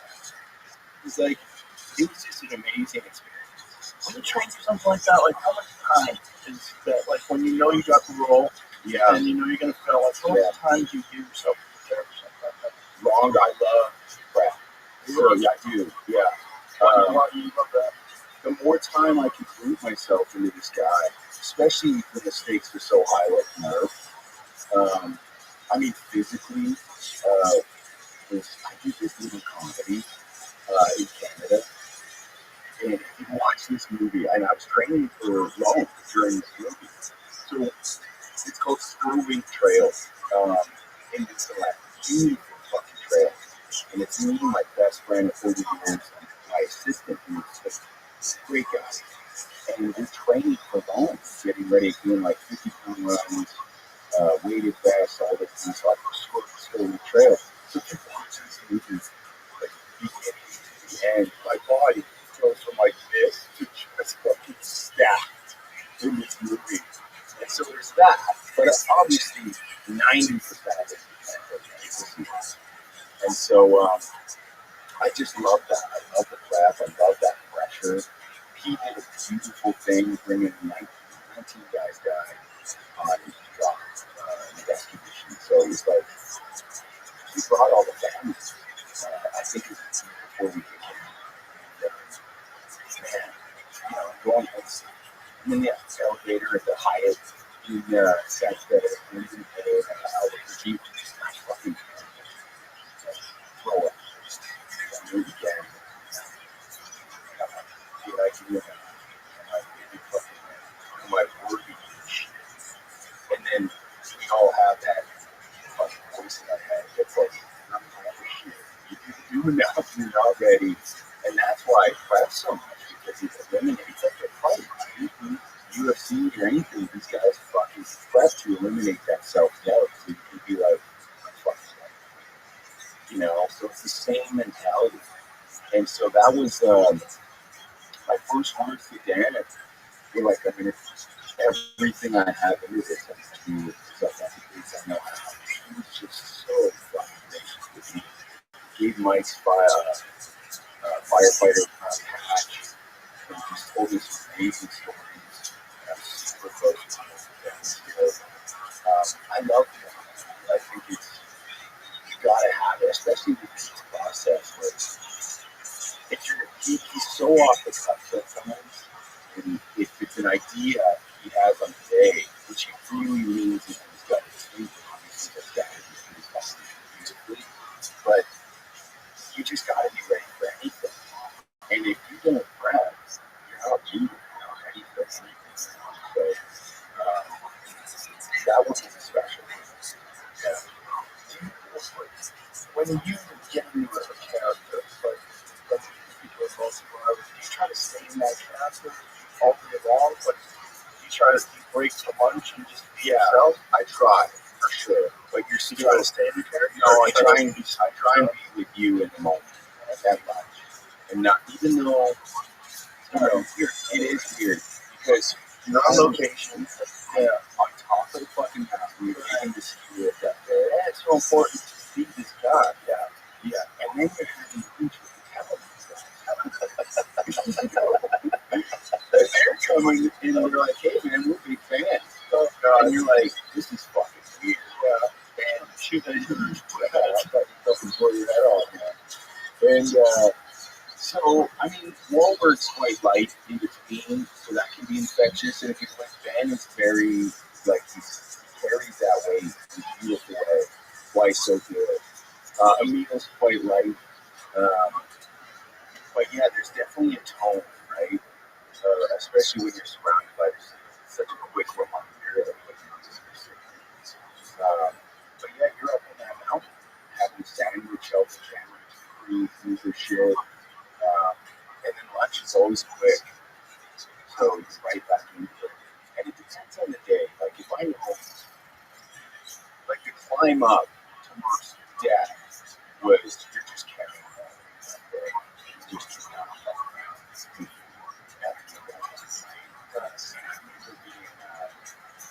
Emil comes up to me. He's like, "Hey, if we get off tonight, I'll go for a second. If we get off tonight, you want to go see any better?" I was like, "Fuck yeah, I love this guy." And that was in Albuquerque. And so we go to Better, meet him. Better calls him up, sings a couple songs to him. It's an unbelievable night. And the next day, comes up to me, and we're back up the mountain doing some the fall off the cliff. We're doing that the next day. And he's like, "Hey, your destiny, I want to talk about it."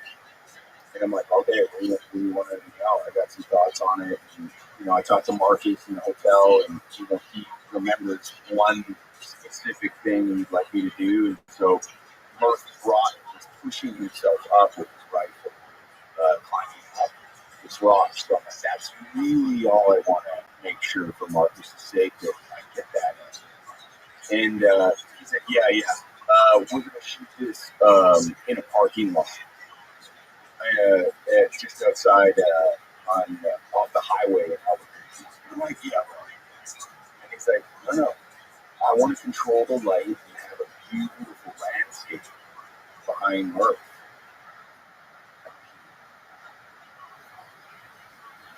This fucking parking lot. And so it was my last day, and I love music. I'll always have a playlist for whatever character.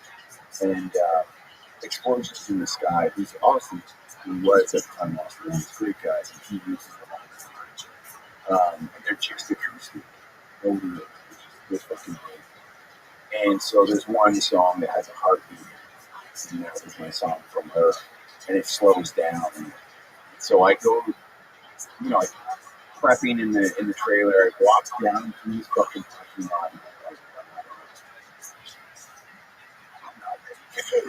and then I'm getting mad at Pete for giving me the parking lot to do this shit. I'm looking at fucking Sandia Hotel, getting ready to go like this most epic guest on, you know, it doesn't get more epic than that guy, really.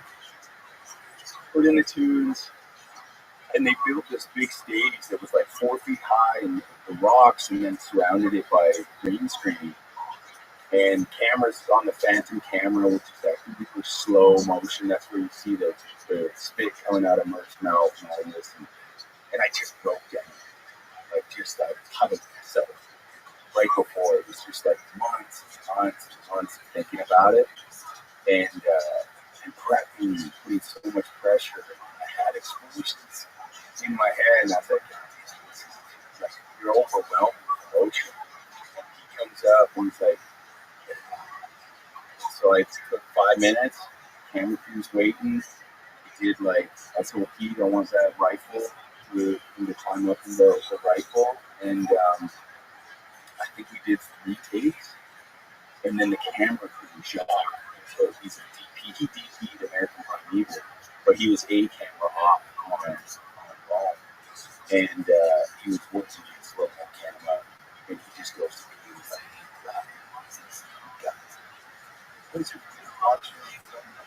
shot of it.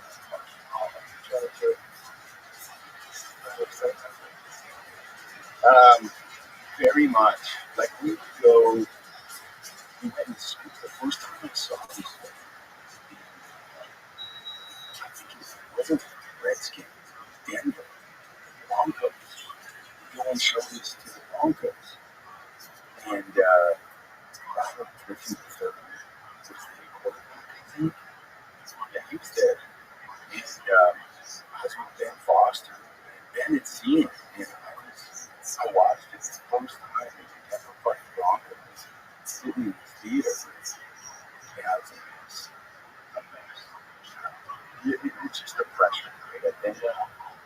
I love it. Do it all.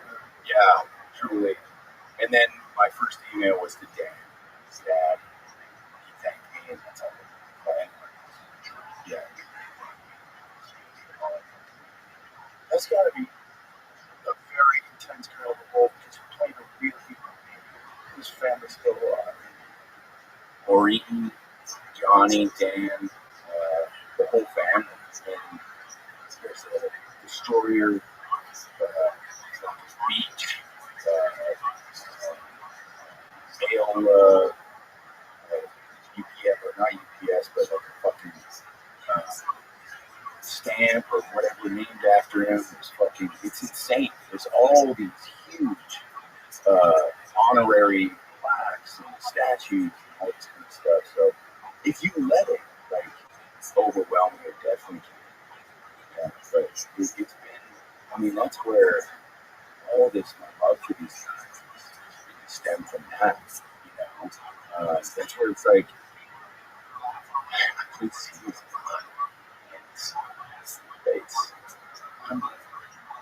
It's military. My grandfather's certified. It's an infectious group.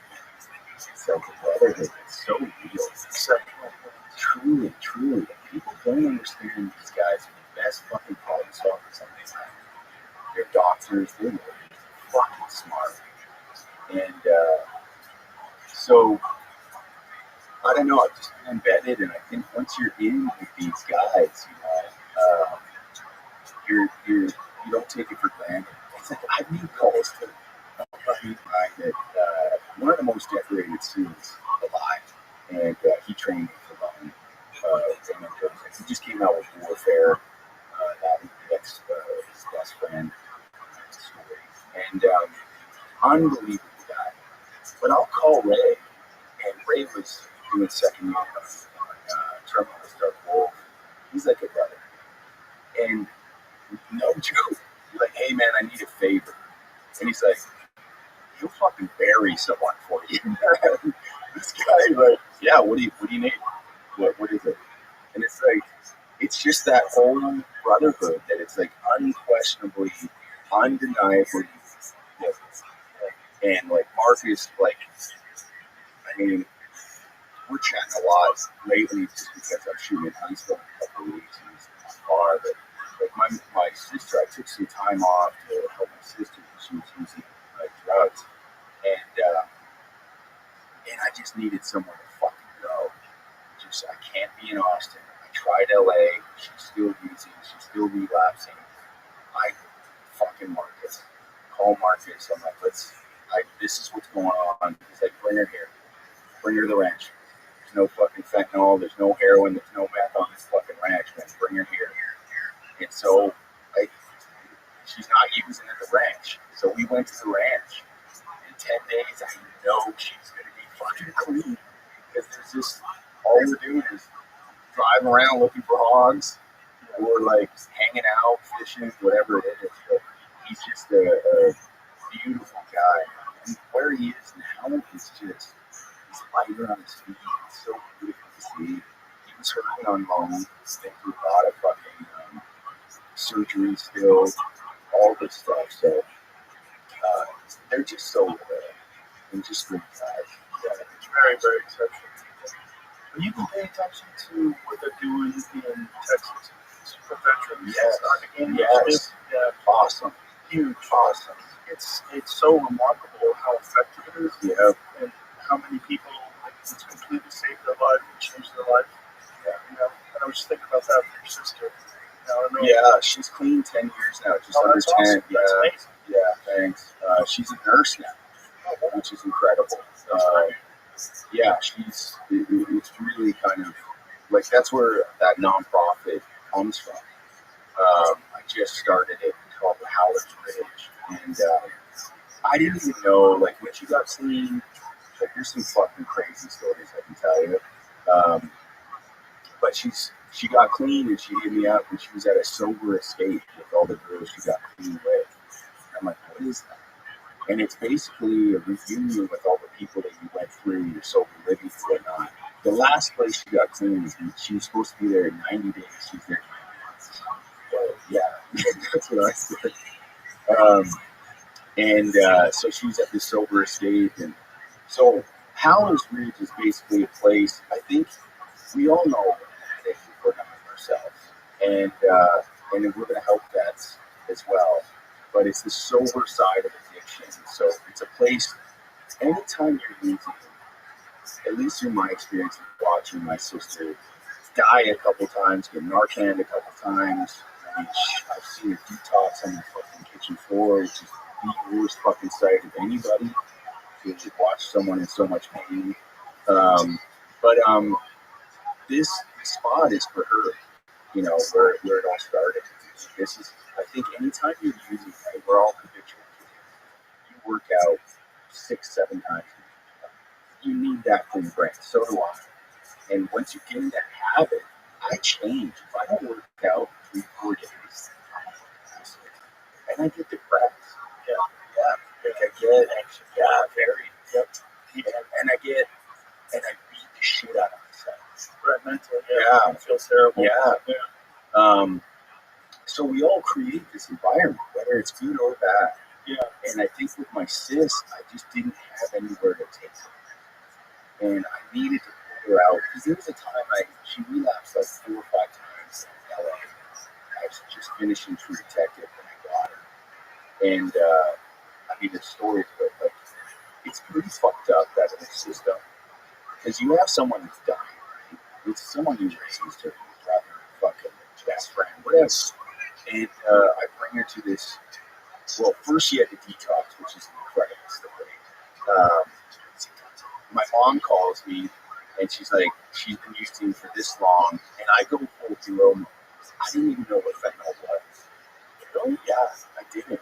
This is right after True Detective. I really wasn't exposed to it. I knew heroin, of course. So what is this, like 12, 13 years ago? Oh, yeah, right in there. Whenever the end of, you know what that's no, I knew like the SEALs, they had fentanyl patches for the pain. And then of course, like, but that's really all I fucking, if that. Like, obviously I educated myself on it after, and it's 25 times worse than heroin, deathbed drug, which is, and so I got this call, and I'm like, I'll get her sober in 2 weeks, bring her down, like hero mode. And she comes, and I had no idea what was going on. She had used right before she flew, and so she was in withdrawal. Oh God, it's fucking right. And your muscle contractions are so bad that I had this little 1-bedroom apartment in Marina Del Rey. It's 15, like literally a hallway from here, about this long actually. And it's late, and she's just pacing because she can't sit still because the muscle contractions are so bad. And I'm like, Shells, just go to bed, take my bed, and just try and sleep. She's like, no. You don't understand. I have to move. And so she tried sleeping, laying down. Muscle contractions were so bad, she fell off the bed. And I'm like, okay, let's go for a walk. Like, the beauty of our relationship, and what I think was a huge factor in getting here, was the transparency. Like, you gotta fucking be real. Tell me what you use. Tell me how often, like, everything she did, which is so tough to hear. And so we ended up walking down Abbott Kinney at 3 in the morning. And no one's obviously out there. We just did this crazy walk and talk. And I'll never forget it. And it's just heartbreaking. And I get her and I call, I don't even know if she needs to detox. So I call the hospital, Marina Del Rey, and like, we don't take anybody that's using right now. They have to be detoxed, and we may be able to help them after.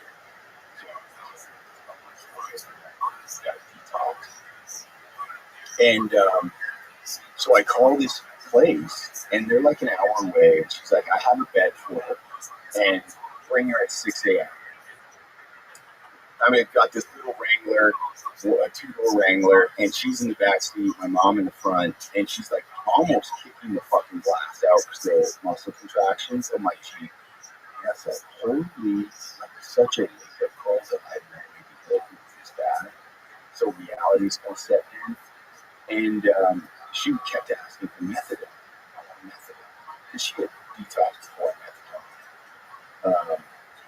And so I go to this fucking place, and I knock on the door, and she's in the backseat. She's got her little backpack, and it's this fucking, like, butchy, pleasant.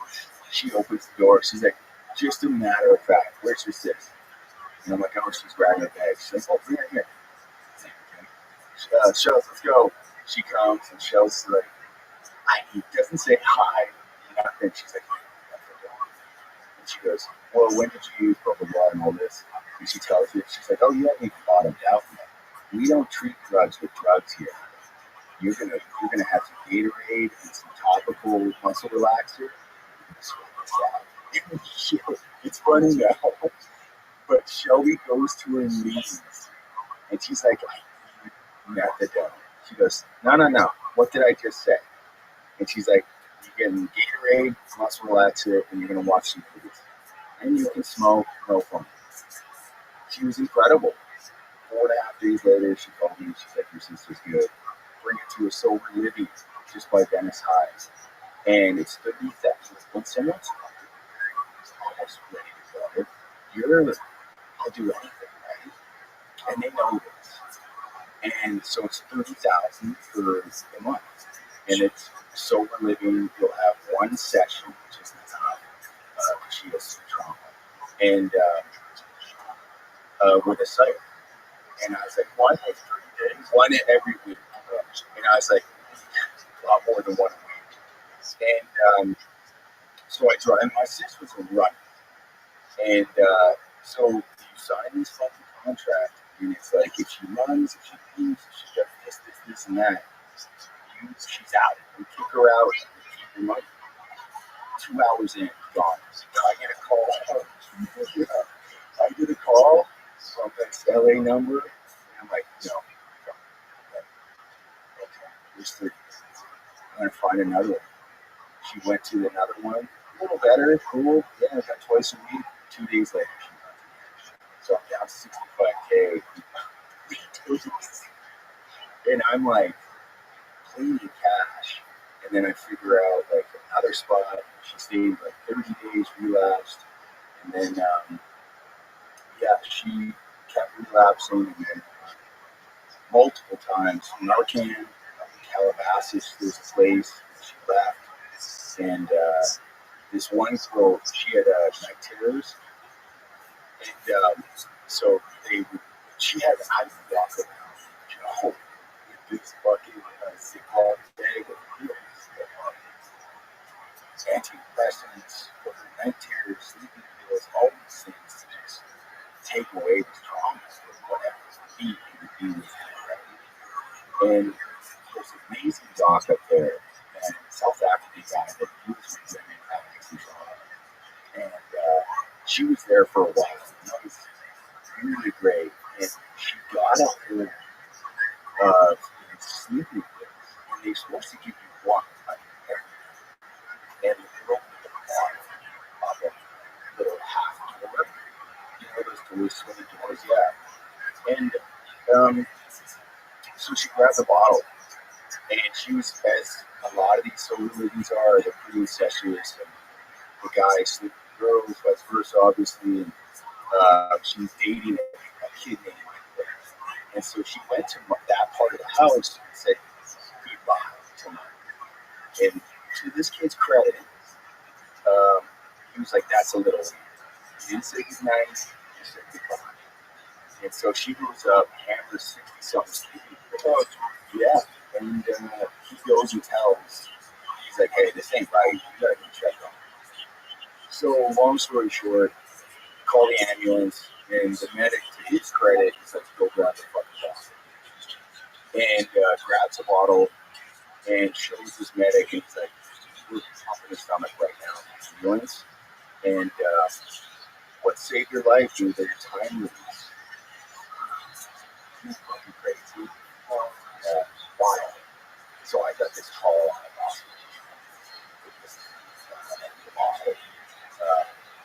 But yeah, she, at that point, she kind of just fucking ran again, went to the drug house. against using needles if someone would shoot her up. Yeah. So as you know, if you're fucking sober 92 days, whatever it was, if you use what you were using before, you're fucking done. So, yeah. So it's a fucking movie. Drop, stupid as possible. And she got Narcan. I didn't know any of this, but I wasn't privy to this yet. I'm just driving around looking for her. And anyway, she's just to go back to that environment. I'm like, I'm not gonna. We got it. I gotta send you back home to Vancouver. She's like, you put me to Vancouver, I'm gonna die. Well, it ain't working well with you either. And she was at a psych ward on 34th and Farm. That was a fucked up story, but for like 10 days. But anyway, she went to this place called the Westie House in New Westminster. She ran there and got her back in, and she got clean. I know. Those phone calls must be Oh, I didn't even know what Al-Anon was. And I was at 360 Bridge. There's a church just across 360 Bridge. And I was at this Al-Anon. And I'm waiting. I didn't know Chelsea's been gone. So I'm waiting for calls like a fine. So I'm a mess. And I'm just waiting for this call. And she got everything talking about me. But there's this woman across. She's like, yeah, my husband, he used, and yeah, I got Christmas with him. And I'm like, fuck, that's easy day. I'm like, you don't even know what the fuck I'm dealing with over here, you know. And then you hear another story, and you're like, that's bullshit. That's following my head. And so I just listen. It does help. It helped me a lot. And I come out, and this one guy, he's like, hey, your head, you want to talk or anything? You didn't say a word in there. And I'm like, when he said that, she was called, and she was going to me. And that's scary.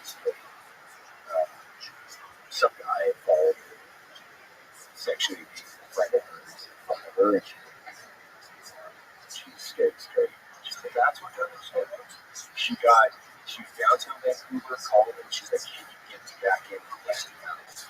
And I called Susan with her name, and call her back.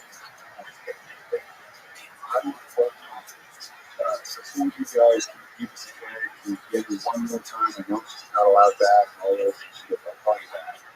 She got her bag. Wow. So what was it that you find kept her so that's a question.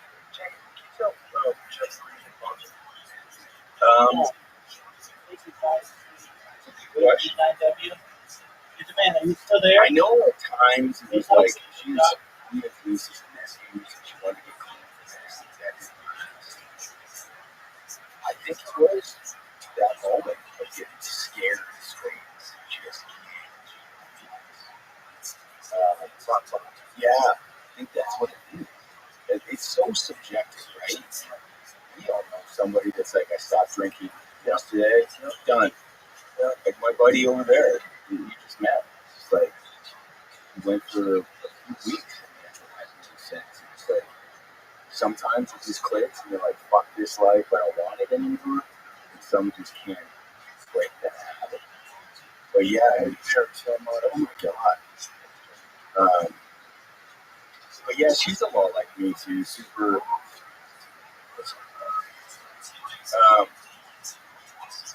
Yeah, it's a beautiful story. Tragically deep as well. Yeah. very much couldn't happen. I know. That guy didn't say goodbye. What is goodbye? Why goodbye? What the fuck's going on? Yeah, that one that looks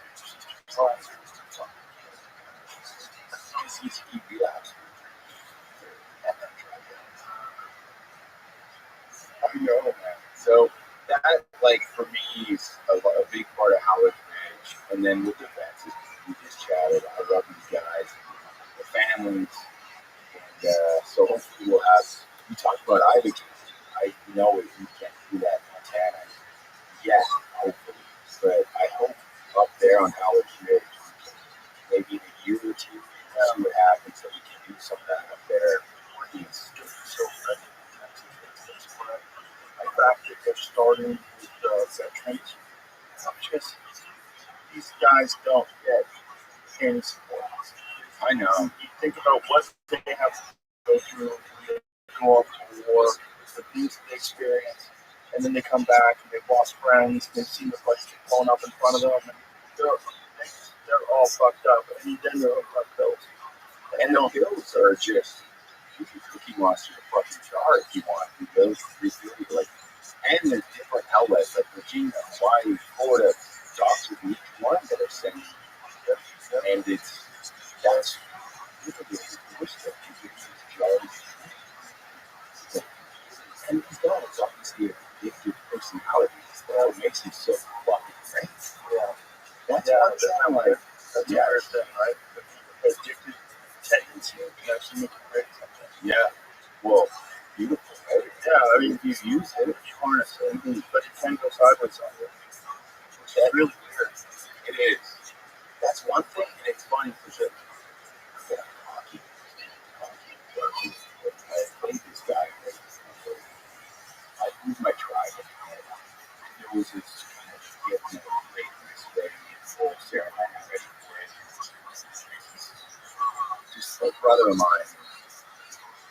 And it was a big moment that I learned because these workouts, say you work up on a Thursday, and you go at 2 a.m. to 7 a.m. and you go take a couple guys out, you come back, whatever, celebrate, probably get a few drinks, and then you have another workout on Tuesday.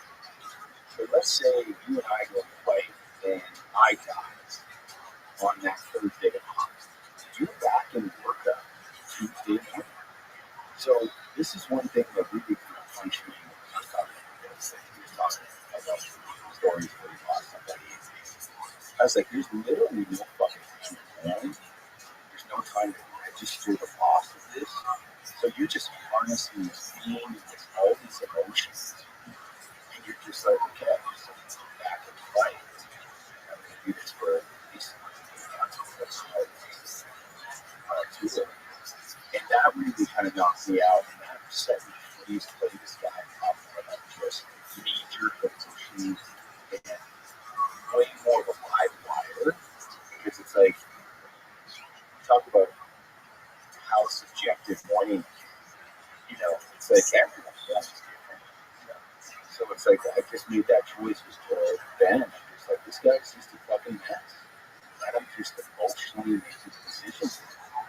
And that's where I took him. And Conversations with vets that were addicts, they fucked up more, they just have all sorts of different kinds of ways of dealing with trauma all the time. All the time. It's so yeah. It only makes sense. It would be crazy if it wasn't. I know. Yeah, What you're asking them to do. I know. And we don't know the half. No, we really don't. We don't know anything. Yeah, You don't physically experience it. You just make things up. Yeah. Yeah. And I mean, I think obviously it's red things and stuff like that. When you talk to these guys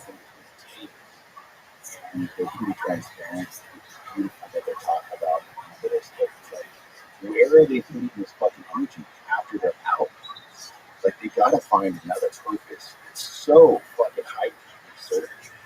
There's no bigger purpose. You're fucking killing bad guys. Like, that's incredible. With your brothers right next to you. Like, that's a heavy fucking thing to carry. And then when they come out, now what?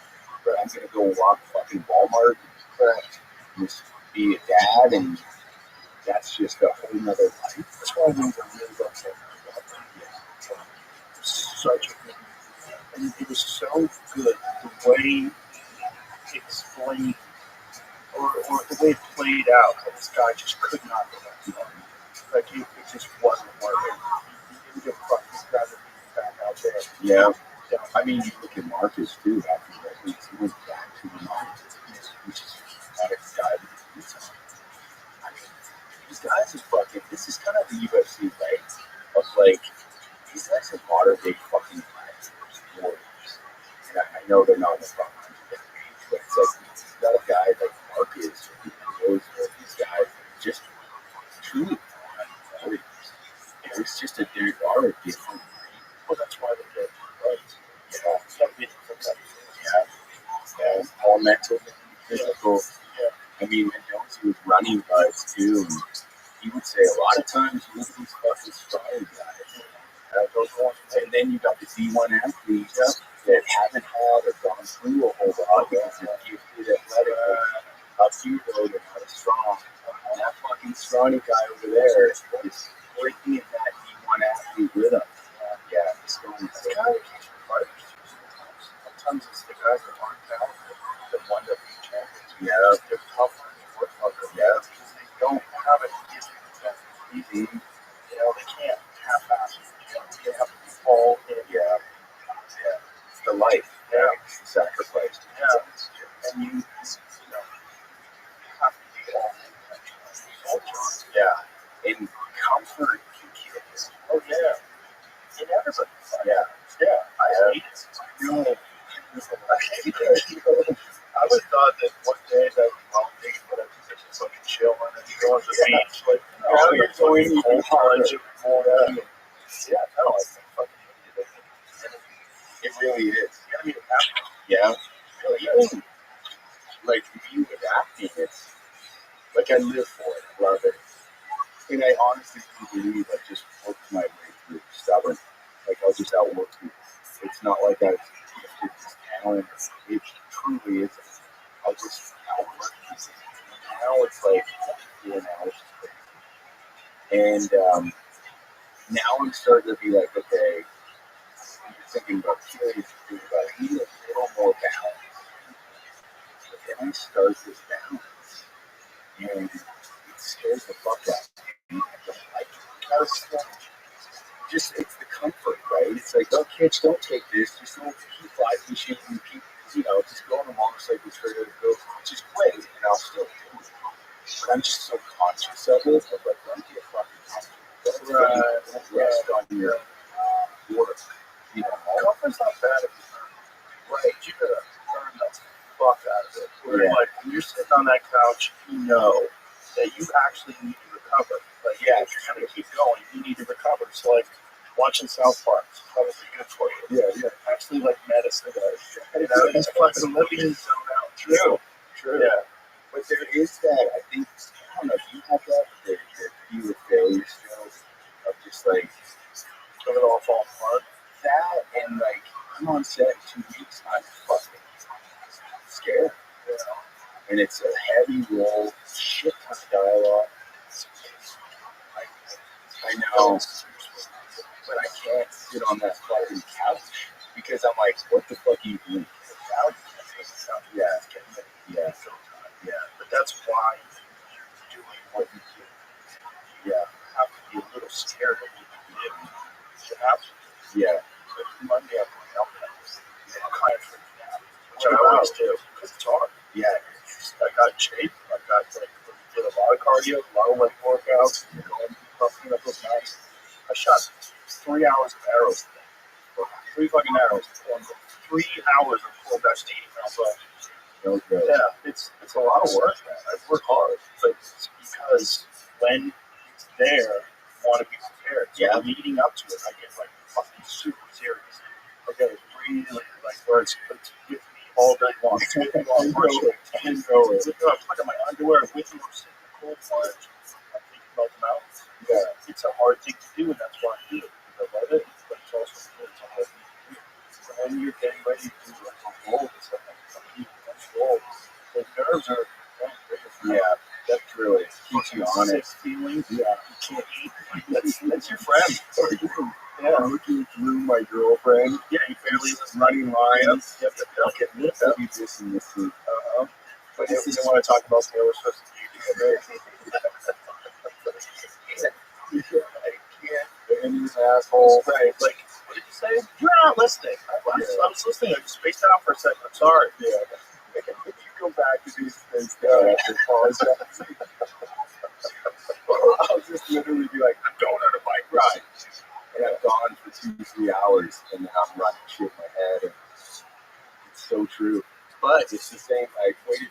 when we're rolling, it's like you ain't hiding that shit. Right. Fucking, and it's the same thing as you get exposed to that out.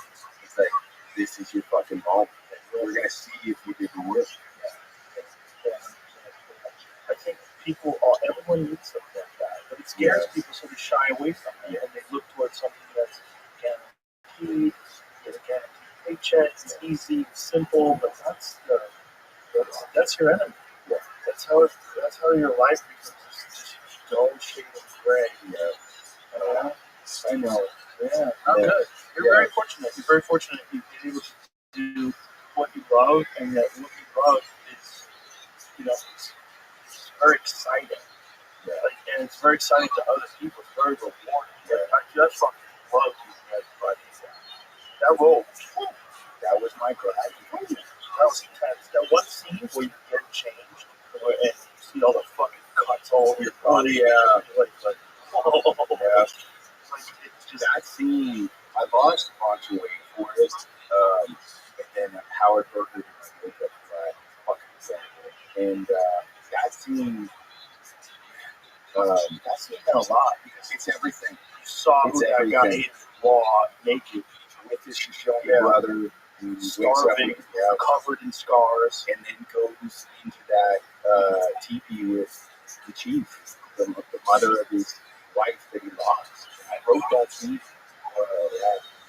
Except he actually after for some reason. And then I broke my foot. He's got a fucking bone cut out of it. That shut up. And you know the scene where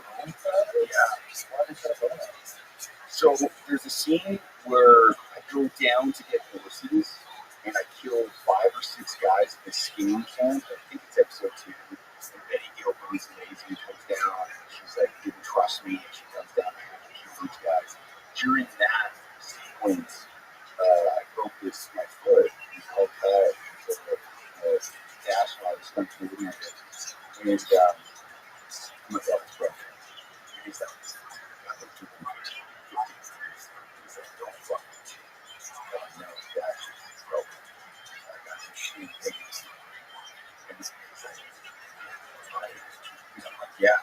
So finish the scene, and they fucking fire grease on my foot, and I'm like, guys, it's broken. Like, I'm fucked. And so I go to Bozeman, and he's like, it's this small bone right on the side of your foot, right there. It goes up and down right here next to your toe, connecting my big toe. It's on the side bone of my big toe. And so he's like, oh, you can wear a boot. It's a small bone, so you won't need to, it'll heal itself. So I go back, and I'm in a boot doing this fucking show. And I got a 6'6" Wrangler. So when I get off that horse, 90% of the time, his name's DJ, crazy big cowboy. And he's below me off camera, taking my weight, because I can't step off the horse because I'm in a fucking boot.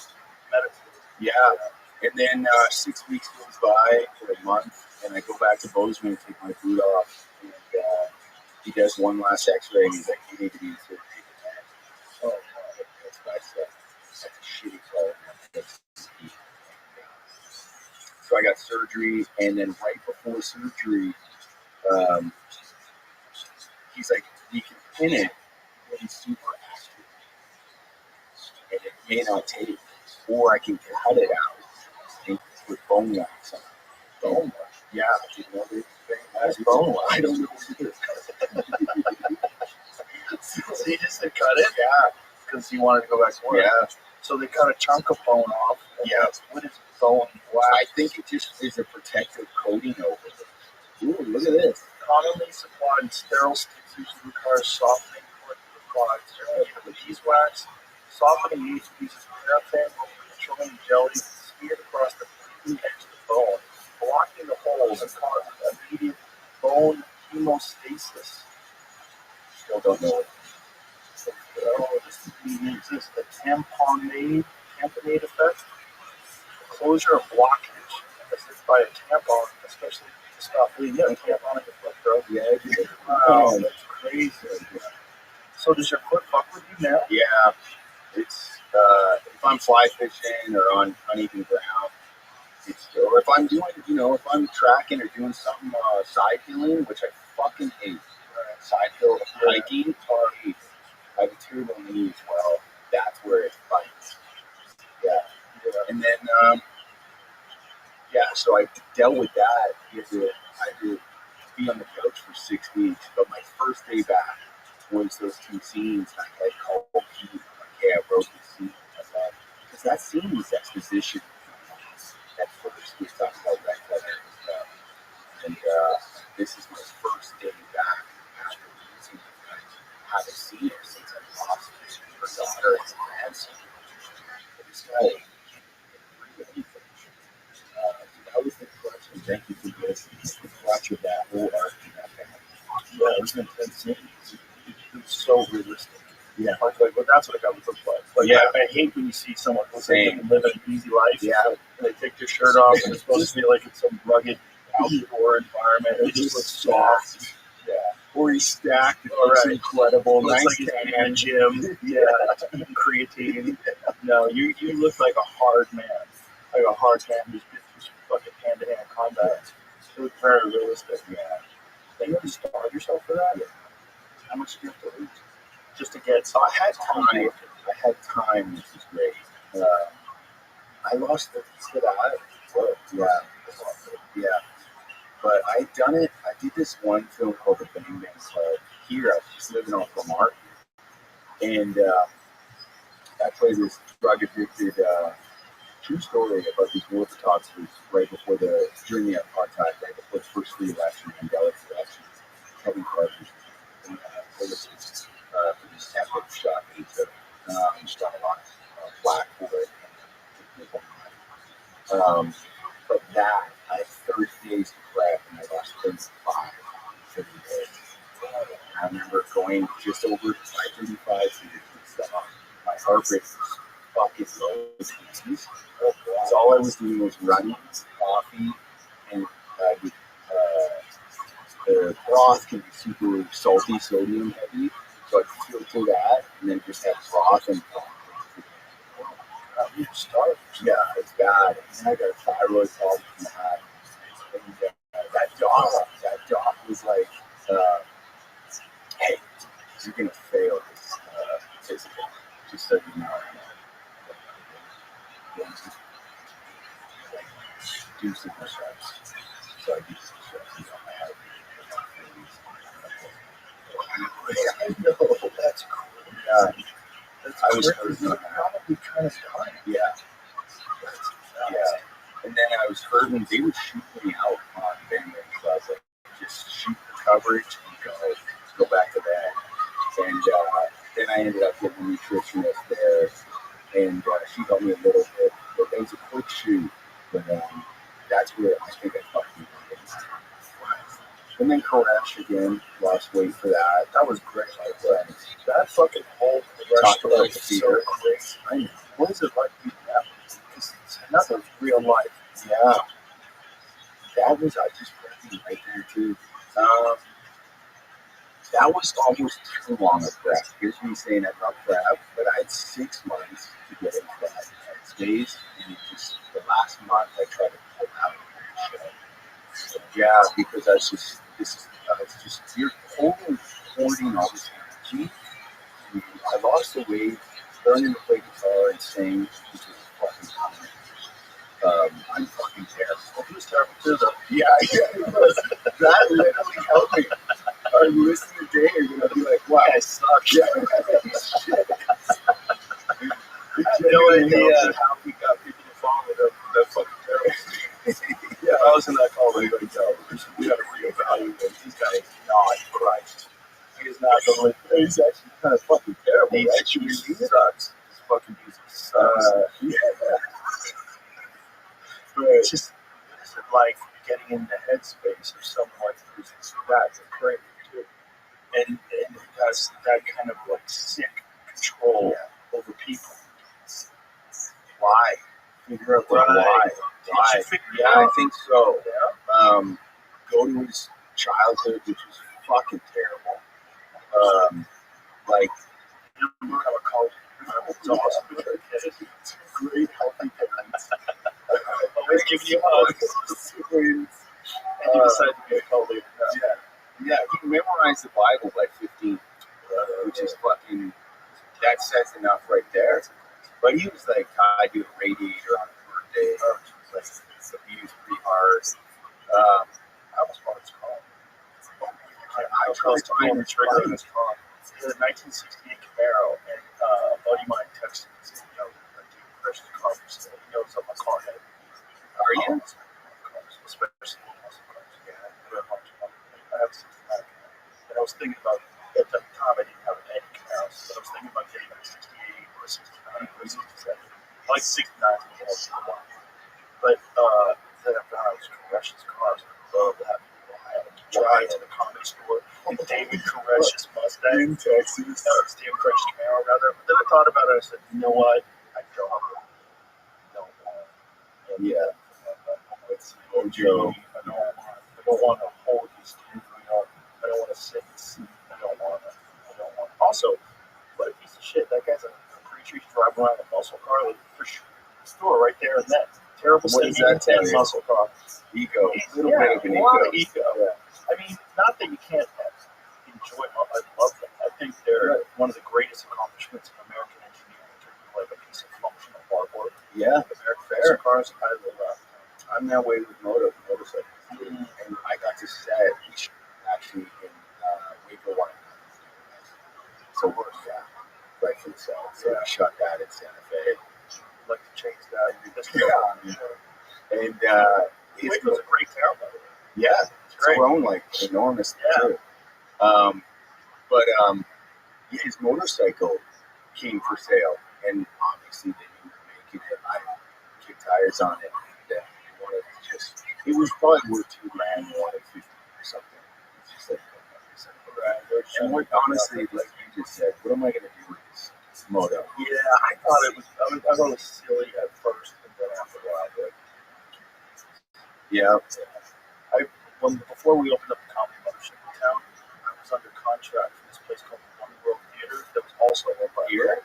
Yeah. No way. Yeah, the One World Theater, you know where it is? It's on Beacon. Well, this is about the story. Ron White performed there once because they have concerts there. And Ron White did stand up, and we were talking about opening up a club. You can buy that place down on BK. It's fucking shit. It's a beautiful theater. It's like for sale. I played there once. It's amazing. I was like, all right, Ron White's the fucking man. He tells me I'm going to check it out. I check it out. I'm like, yeah, we can do this. Let's do it. And so signed contracts, all that. And then I get a call from my friend Adam. He goes, hey, did you ever watch the documentary on that call? I'm like, oh, it's a documentary? The documentary is called Holy Hell, and it's about a guy who's a gay porn star and a hypnotist. It was a yoga instructor in West Hollywood. Yeah. So it's a yoga instructor in Hollywood, and then the cult in Waco gets taken down, and then he is on the run now because now the Cult Awareness Network starts going after all these cults after Waco. They're like, hey, you know, people's children are getting kidnapped essentially by these fucking maniacs. And, you know, winds up being like Waco. We gotta stop these cults. Yeah. And so he moves to Austin, changes his name, and has a graffiti. You know, this is in the '90s. You could get away with changing your name. Yeah. No internet. And so this guy has his followers build him this theater so he can dance in front of them. The documentary is bananas. And I see the documentary, I'm like, oh my god, I gotta get out of this. After I see the documentary, I'm like, I gotta get out of this theater. I gotta get out. And fortunately, there was a problem. Because, you know, you got a bunch of cult members building a place, and I can get the codes now. And so it was like, there was a lot of shit that was wrong, a lot of wacky shit. They didn't want to pay for my religion.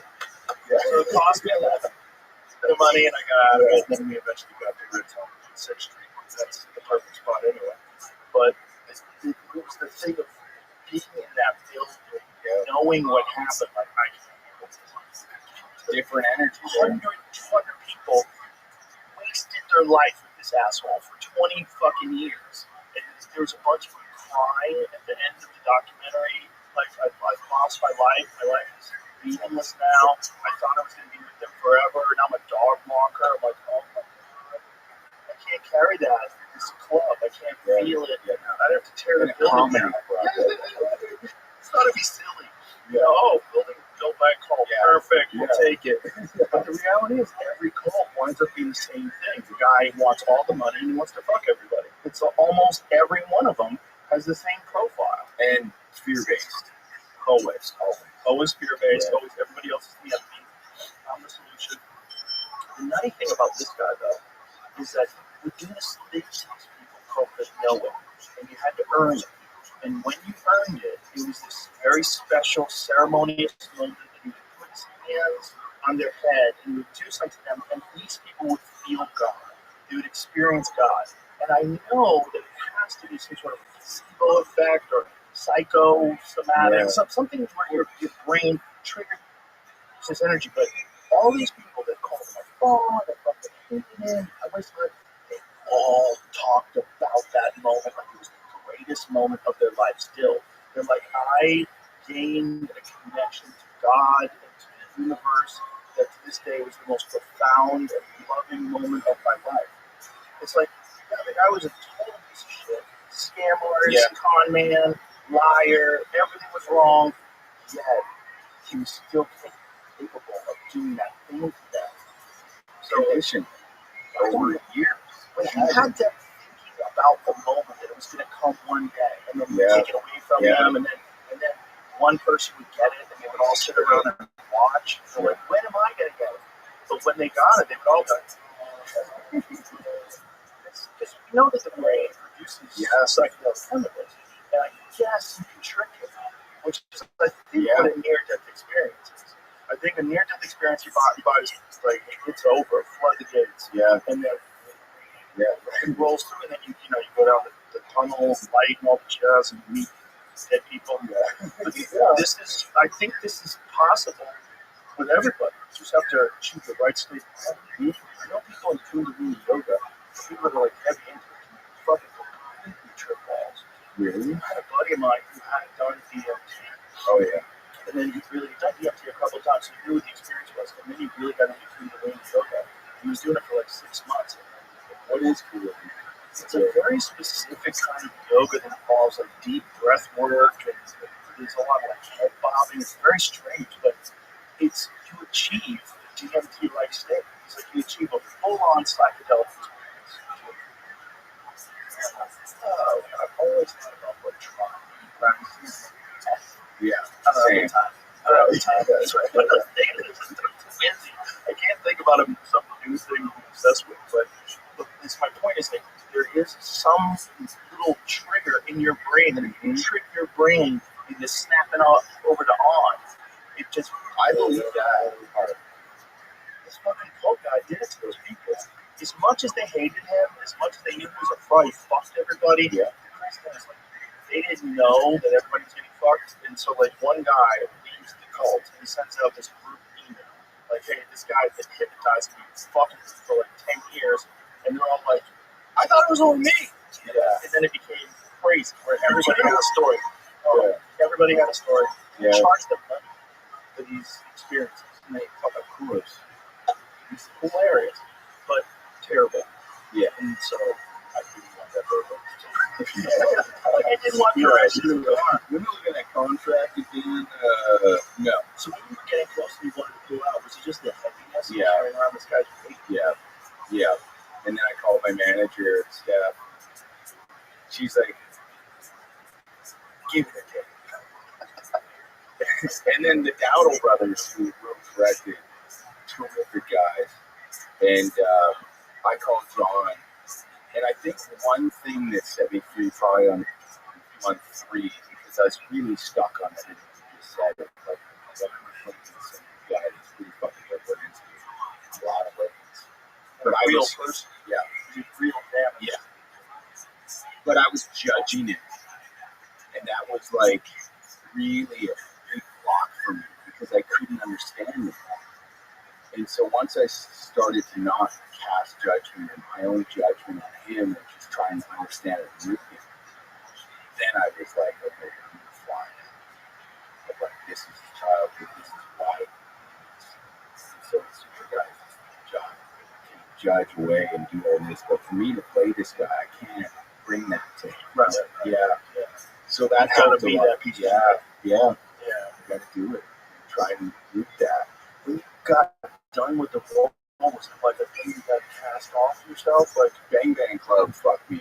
I was hurting pretty bad after. I didn't know my process very well, and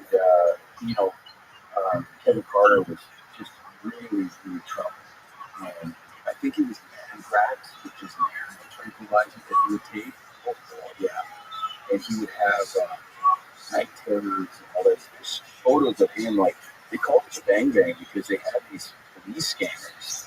And once they was early 90s in South Africa. And once they heard it on the scanner, it's like a Bang Bang. And they would be there a lot of times before the cops, like some kind of civil rights or civil fight would happen. They'd get viewed on the scanner and they'd go. Like Scooby-Doo kind of shit. They'd get there before the cops a lot of times in the military. And they'd be in the middle of this shooting, photographing. And you see pics of Cass of just like him in like one shoe, hiding behind like a fucking barrel in the middle of this gunfight. Like they would get really into it. And then he was a guy that just kind of took everything to heart. You know, you would see some fucking dudes and some shit, take it, wear it, and it just hammered him. And so he would take these drugs and just to sleep and just get over it. But yeah, that was really tough coming out of him just because I didn't know myself enough process to be able to really kind of almost like separate. you became part of him. Yeah. And then the weight and all that. And then with Dave, I was so ready to gain weight back and just wipe my ass. But I always go on a motorcycle trip after, and that sets me free. It helps me a lot. I write letters, burn them. That helps a lot. They say when you're like therapy or something, it's like write a letter, literally watch it. That is something like that's a mind trip. I'm sure it's like if you're strong or something. Figure out a way to let it go down. Yeah. Ceremony, Yes, exactly. Yeah. So that was Bang Bang was harder, correct? Yeah. On me. Because you hadn't been used to carrying around someone else's thoughts. Exactly. And that was the first time I started having really bad nightmares in South Africa. And that started fucking me. And then I was really happy to like get a fucking shoe. Did you try that tranquilizer? I know what it's like. I didn't smoke weed 3 times. Nothing else? Little booze? Little bit, yeah. Yeah. First time But it was just weed. yeah, savages. With all of the stuff. So It goes hard. you guys. I was surprised he still smokes weed. Oh my god. Yeah. And I was in rehearsal and he asked me, and I hadn't smoked weed ever before. Oh my god. Yeah. And I'm playing this guy, obviously SEAL, but that smokes weed, grows weed, sells weed, gets into the cartels. And you smoked with Oliver Stone the first time? No, my first time he gave me some of his medicinal, and I went with a buddy who smokes weed all the time, and I was staying at the Shangri-La in Santa Monica. My buddy brought over water bomb. No, that's not how you do it. If you get to it the first time, this is what I tell you. Just go like this. That's it. That's it. Just a little hit. You got to dip your toes in that. Oh, interesting. That's what the foods are. Wow. What does it say? It's doing to your brain. Okay. There you go. How do you say that word? Methaqualone? Combination of drug known as anthrax, sold primarily in Europe, containing 250 milligrams of methaqualone and 20 milligrams of diphenhydramine.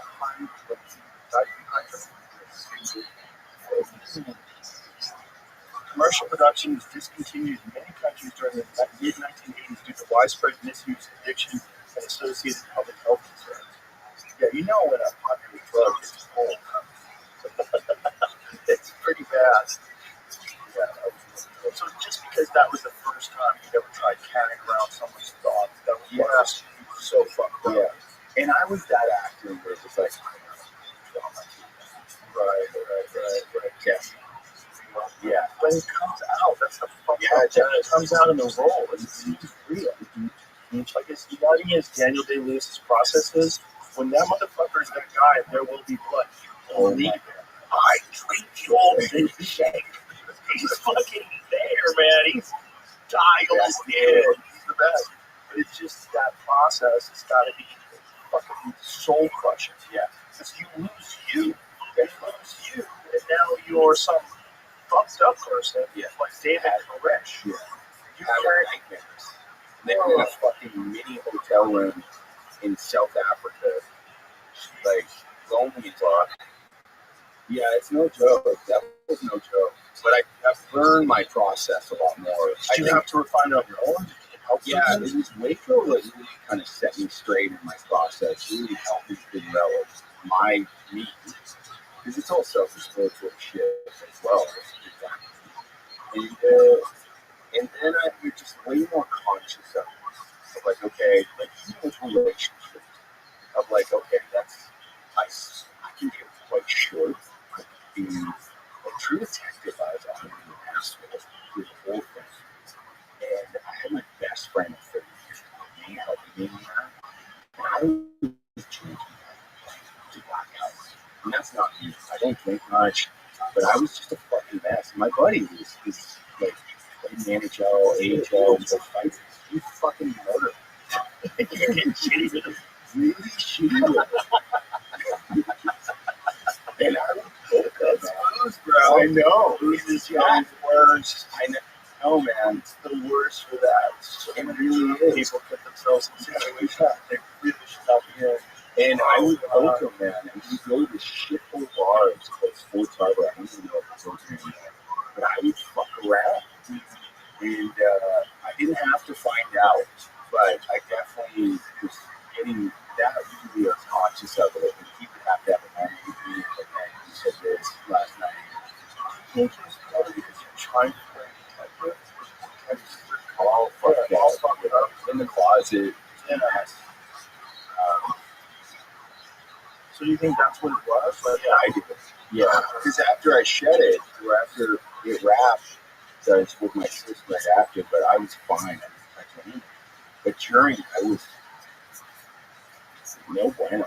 Wow. Even getting ready for this, I play this director of corrections in Texas. It's a true story about the longest hostage situation in the U.S. in a prison. It's 11-day hostage negotiation. Freddie Carrasco is going to be played by Theater. I played the director of corrections in the negotiation for 11 days. And he's got to be quite hard on his living guys in his room. And he kind of comes in and he takes over the negotiation. And he's never done a negotiation before. So he makes a mistake here or there, and he fucking pays the psychologically for it, because it doesn't end great. And so I'm starting to get into that mindset. And when I'm with a buddy or something like that, I can be quite short. You start to see it filtering in. I'm like, okay, Jim is settling in. Like, I can start to feel it a little bit more. I get a little more reactionary. Yeah, that's so creepy. it's like you're getting haunted. You're kind of getting haunted by your character. But that's why you're so good. I think there's something to that, man, because you're fucking believable. You know, like I've seen you in a bunch of movies, but it doesn't matter. Whatever the fuck you're doing, I believe. Even though I know, oh, that's Taylor Swift. Yeah. I've seen it on Twitter. I've seen that. When you're in that, the same as the Daniel Day-Lewis thing. He's that guy. He's that fucking guy. And even though you know who he is, that's how good he is. Yeah. And he's still that guy, even though you know who the fuck that is. It's like you trick that fucking monologue. Daniel Day has great stuff. I think too. Right? So he is all fucking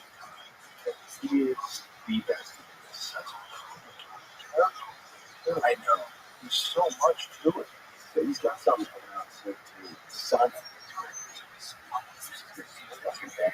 I think he plays a soldier that comes back. Oh, I saw a trailer. Yeah. That's right. I saw a trailer recently. Yeah. Fucking thing of carrying a guy around like that, whether it's a detective or Koresh or the bang bang guy, it's like, that's kind of fucking exhausting.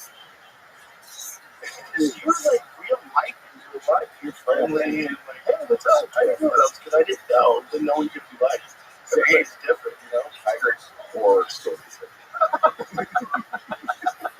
Really? No. I try to be nice. I was just with Sheridan the other day. Oh, Yeah, Taylor? yeah. I love that guy. Yeah, I fucking huge. love him. And of course, he in the car. Oh, for sure. Everybody told me that. Oh, yeah. But, you know, I know because you're on. But I'm glad I didn't meet you while you're on full detective in full character. You know, it's full character. It's fucking crazy. You're kind of haunted. Yeah, you gotta live it. You gotta live it. I mean, you look at anybody that's great at anything. You have to. It's the amount of sacrifice you're willing to give to. Really, All in, all the time. and I think it's that, like, the fear of failure, and also I don't want to fucking watch it. Right. That was fucking. Yeah, the watching the guy filming it was the worst feeling as a consumer of the show, like a passenger on the ride, watching someone film it, you're like, no, dude, do another take. Yeah, Come on, you motherfucker. What are you doing? You go through the course? yeah, What's going on, man? they're out there, You man. can't lock in. Yeah, I've worked with some pretty fucking huge names that have apologized after a film at the premiere or something. And we're like, hey, I'm sorry. That's what I'm like right now. Oh, I had Charlie Sheen on us yesterday. No way. Yeah, he was talking about his time doing anger management, but that was still really fucked up. Just way too much drugs. He was trying to find who it was. He just didn't do it. Didn't want to do it anymore. So he was miserable while he was there. It's all fucked up. So he apologized for that shit. Really? Yeah. He's a sweetheart of a guy. Like a really nice guy. 8 years. Almost 8 years. Yeah. But, you know, he's rich behind his eyes, right?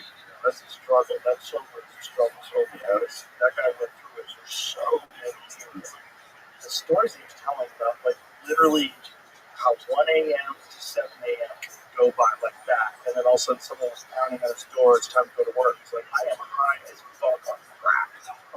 So I have to lie in bed. So he'd lie in bed. I try to close my eyes. He goes, I'm not taking a nap because I'm cracked out of my mind. My whole body's vibrating. And he goes, and then I took an ice cube and I stuck it up my ass. Yeah. And the ice cube woke him up and got him back. Like, he was literally falling asleep on the set. And he said, give you a couple minutes. He shoved an ice cube up his ass.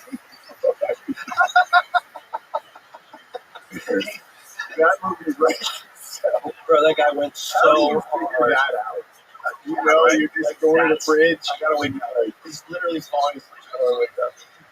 Shove an ice cube up my ass. Like, what were the other choices? Just pick a 14-year-old electric socket. How did you get to an ice cube with your apple? But he was going that hard. And, you know, it's just, he's so lucky to die. So, Were they uppers and downers and everything? the crack. Well, people that the girl he smoked crack with the first time he ever smoked crack with, eventually he told a story about the first time he smoked crack. This girl who was a crackhead, she gave him a blowjob while he took his first hit of crack. So to this day, I can't top that story. He goes, to this day, he goes, I probably shouldn't say that. He goes, to this day, it's the greatest moment of my life. Like, oh my God. Is there a doc on that just came out? Yeah, that's what it's about. Yeah, he wrote a book. Oh, I did. Yeah. That's good. Is he? Yeah, he's excited to be working again. He's a little bummed out that it's so long that he get a job again. But, yeah. You know, he got a lot of tough hires. Yeah, a lot of money, a lot of experience. And now he's sober for 8 years. Wow. Holy shit. He's in his 60s now. He's in his 60s. He actually looks good. So for a long time, he looked terrible. I said, like, he looked better than I've seen you. I mean, I hadn't seen him ever in real life. First time I ever met him. But he looked good. He looked healthy. He looked remarkable for a guy gone through fucking 20 years of redlining the machine. 20 years of crack.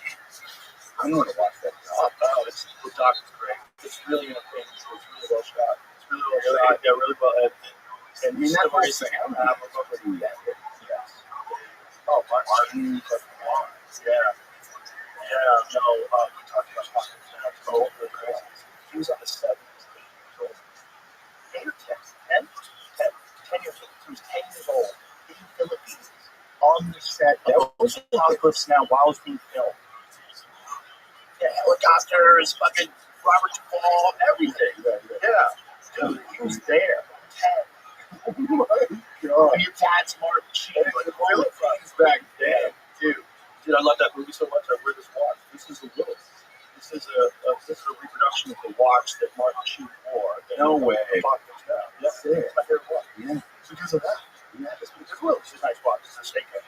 Like they all, the Vietnam soldiers all got Seikos because they were like super durable and reliable. That's it. Oh my God.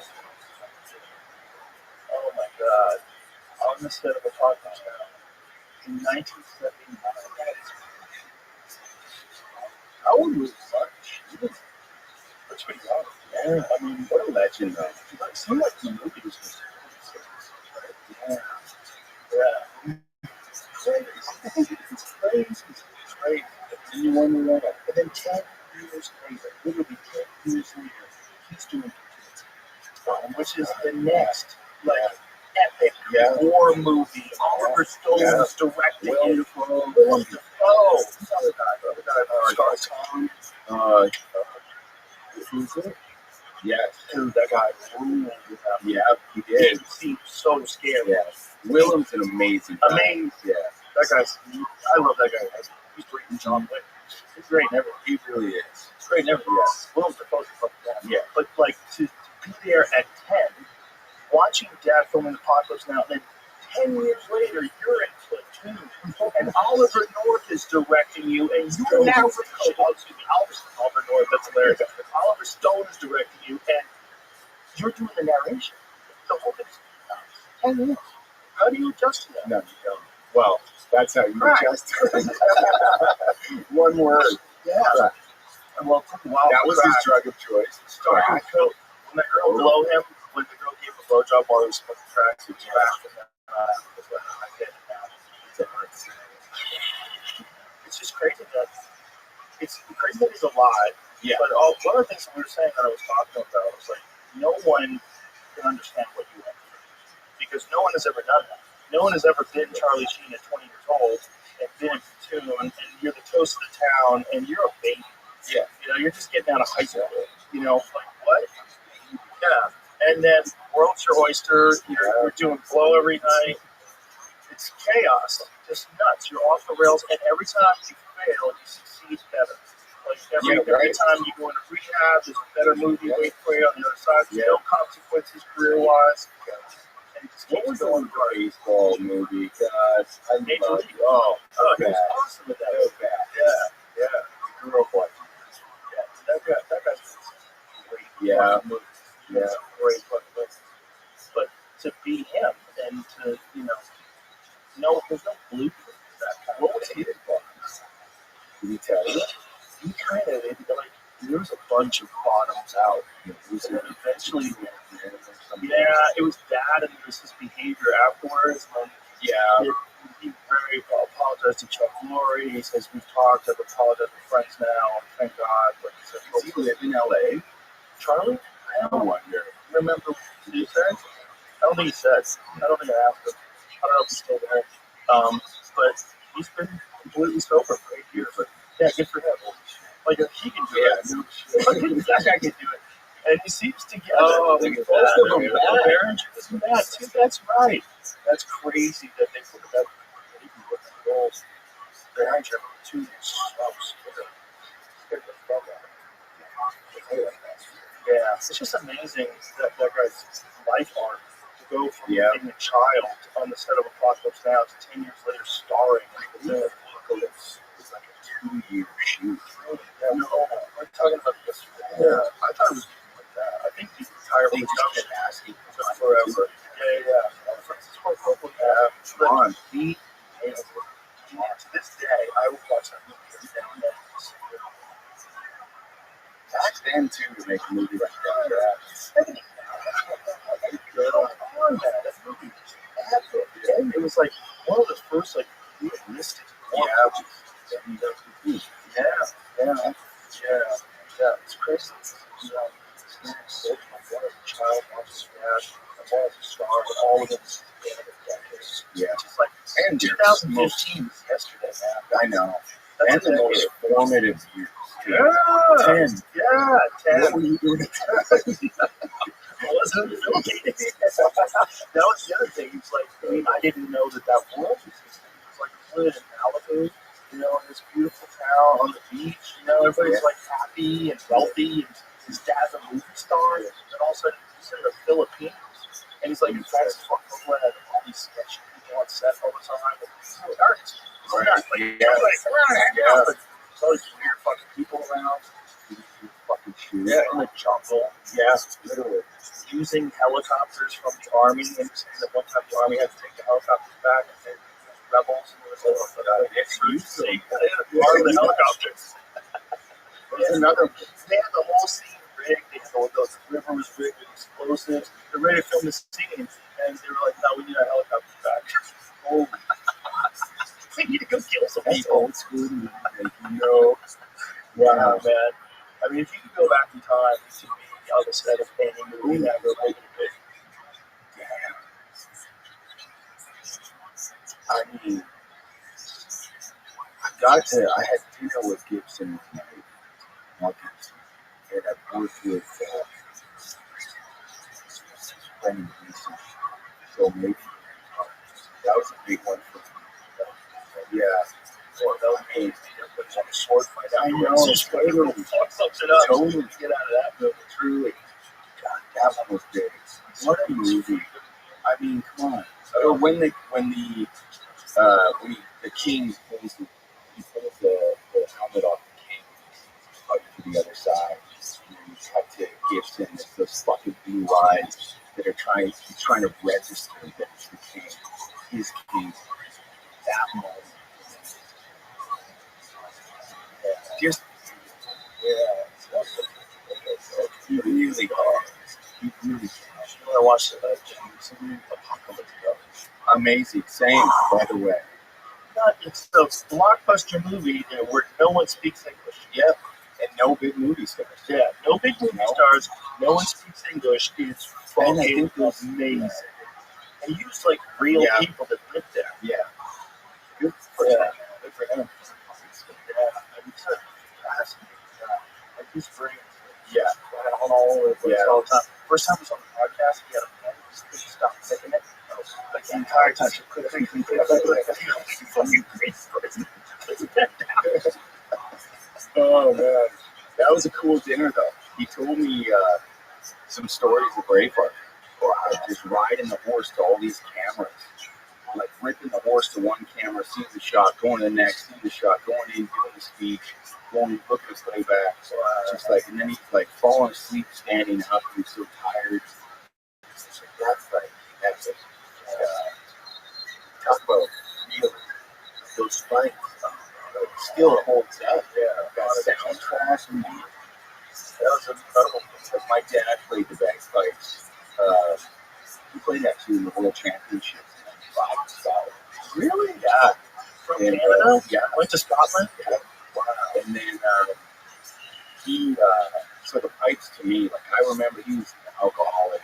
Not a lot. He wasn't around a lot. And I remember some of my best memories. Like, you know the fucking sound of the pipes when you put air in? It's the worst sound in the world.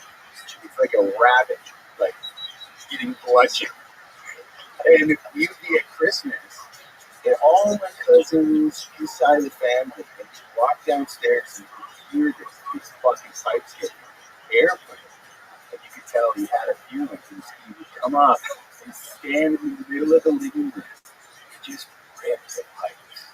And everyone was just like full stop and just beautiful. And he played in Barbados. He worked in Barbados doing a lot of like the papers, the golf paths, and he played pianos. And when How did he do in the World Championship? I don't know. That's a good question, but it's a great story.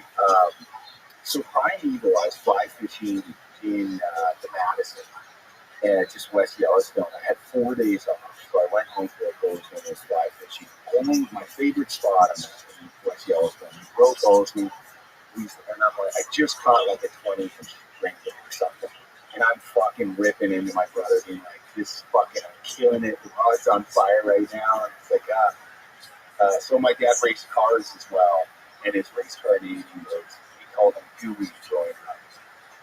And he's like, Gooey's got 48 hours to live. And I was like, fuck.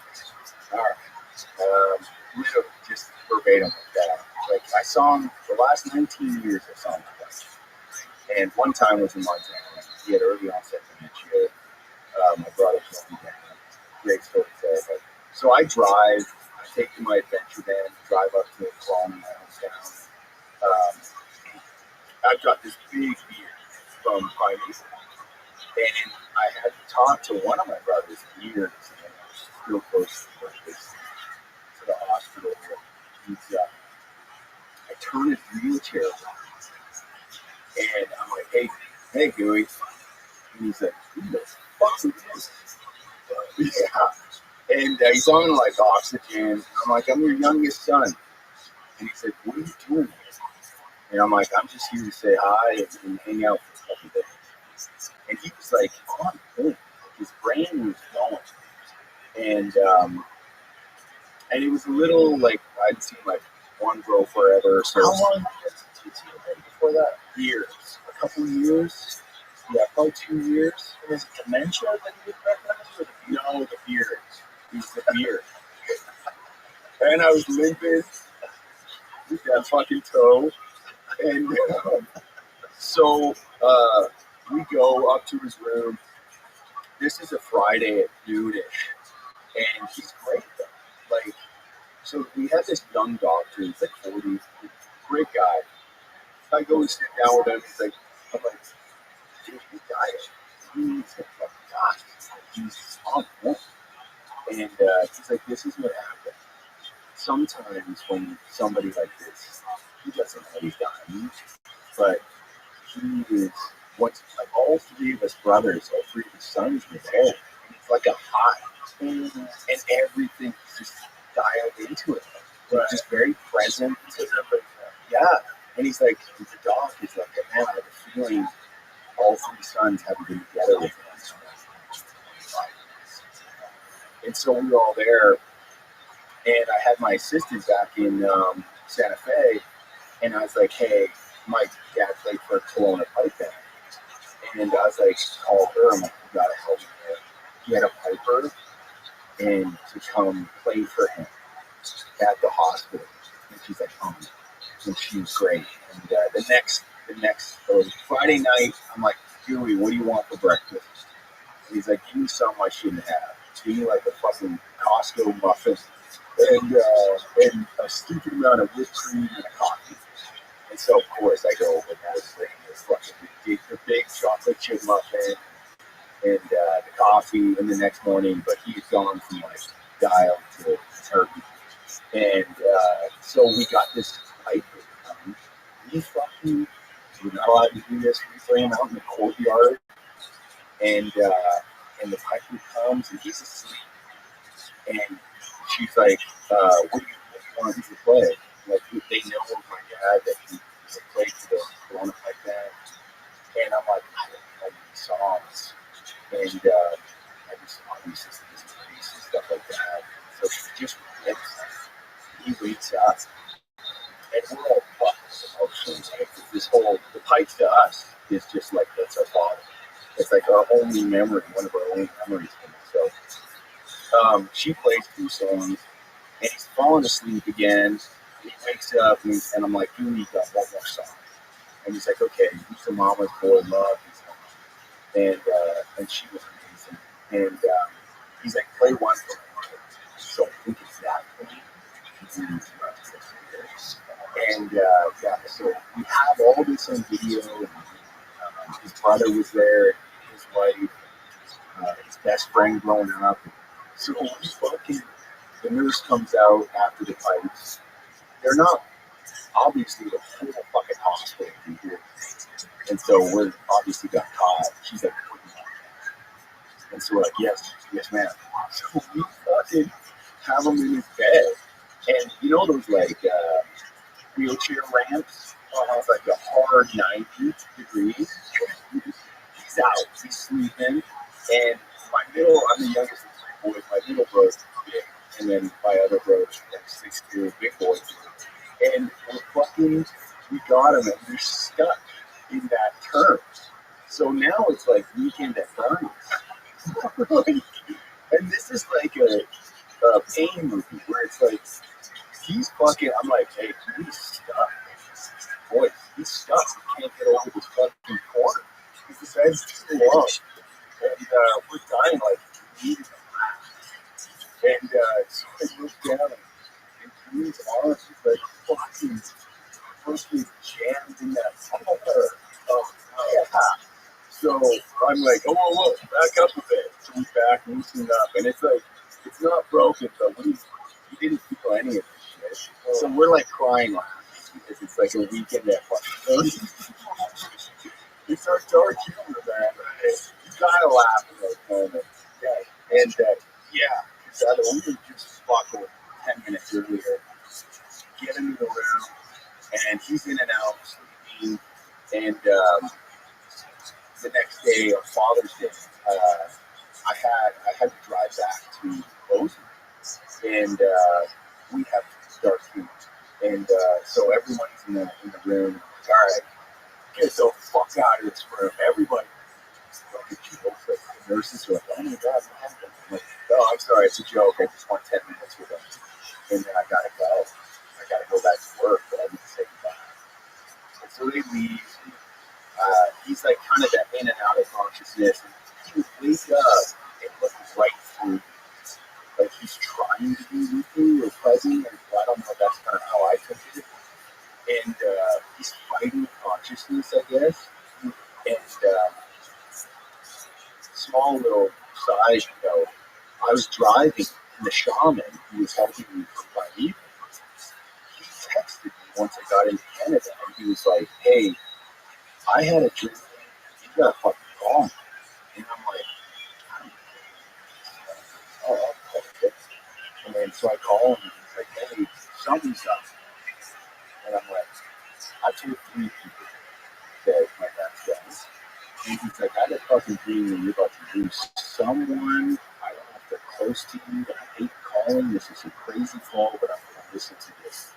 And I'm like, man, I'm on my way to say goodbye. That's what it is. Yeah. I know. I don't know what that is. Still, and he's like, tell me about your dad. What kind of guy was he? Not very present. Drank a lot. And, some regrets, of course, and this and that. It was okay. Set up to be great. This is what I think is going to happen. He's not going to cross over very honestly, because of the life he's lived. And so when I'm one-on-one with my dad, I started the conversation like it's me. It's out, and he had soft. That's one thing I remember. So I grabbed his hand, and yeah, this is fucking soft.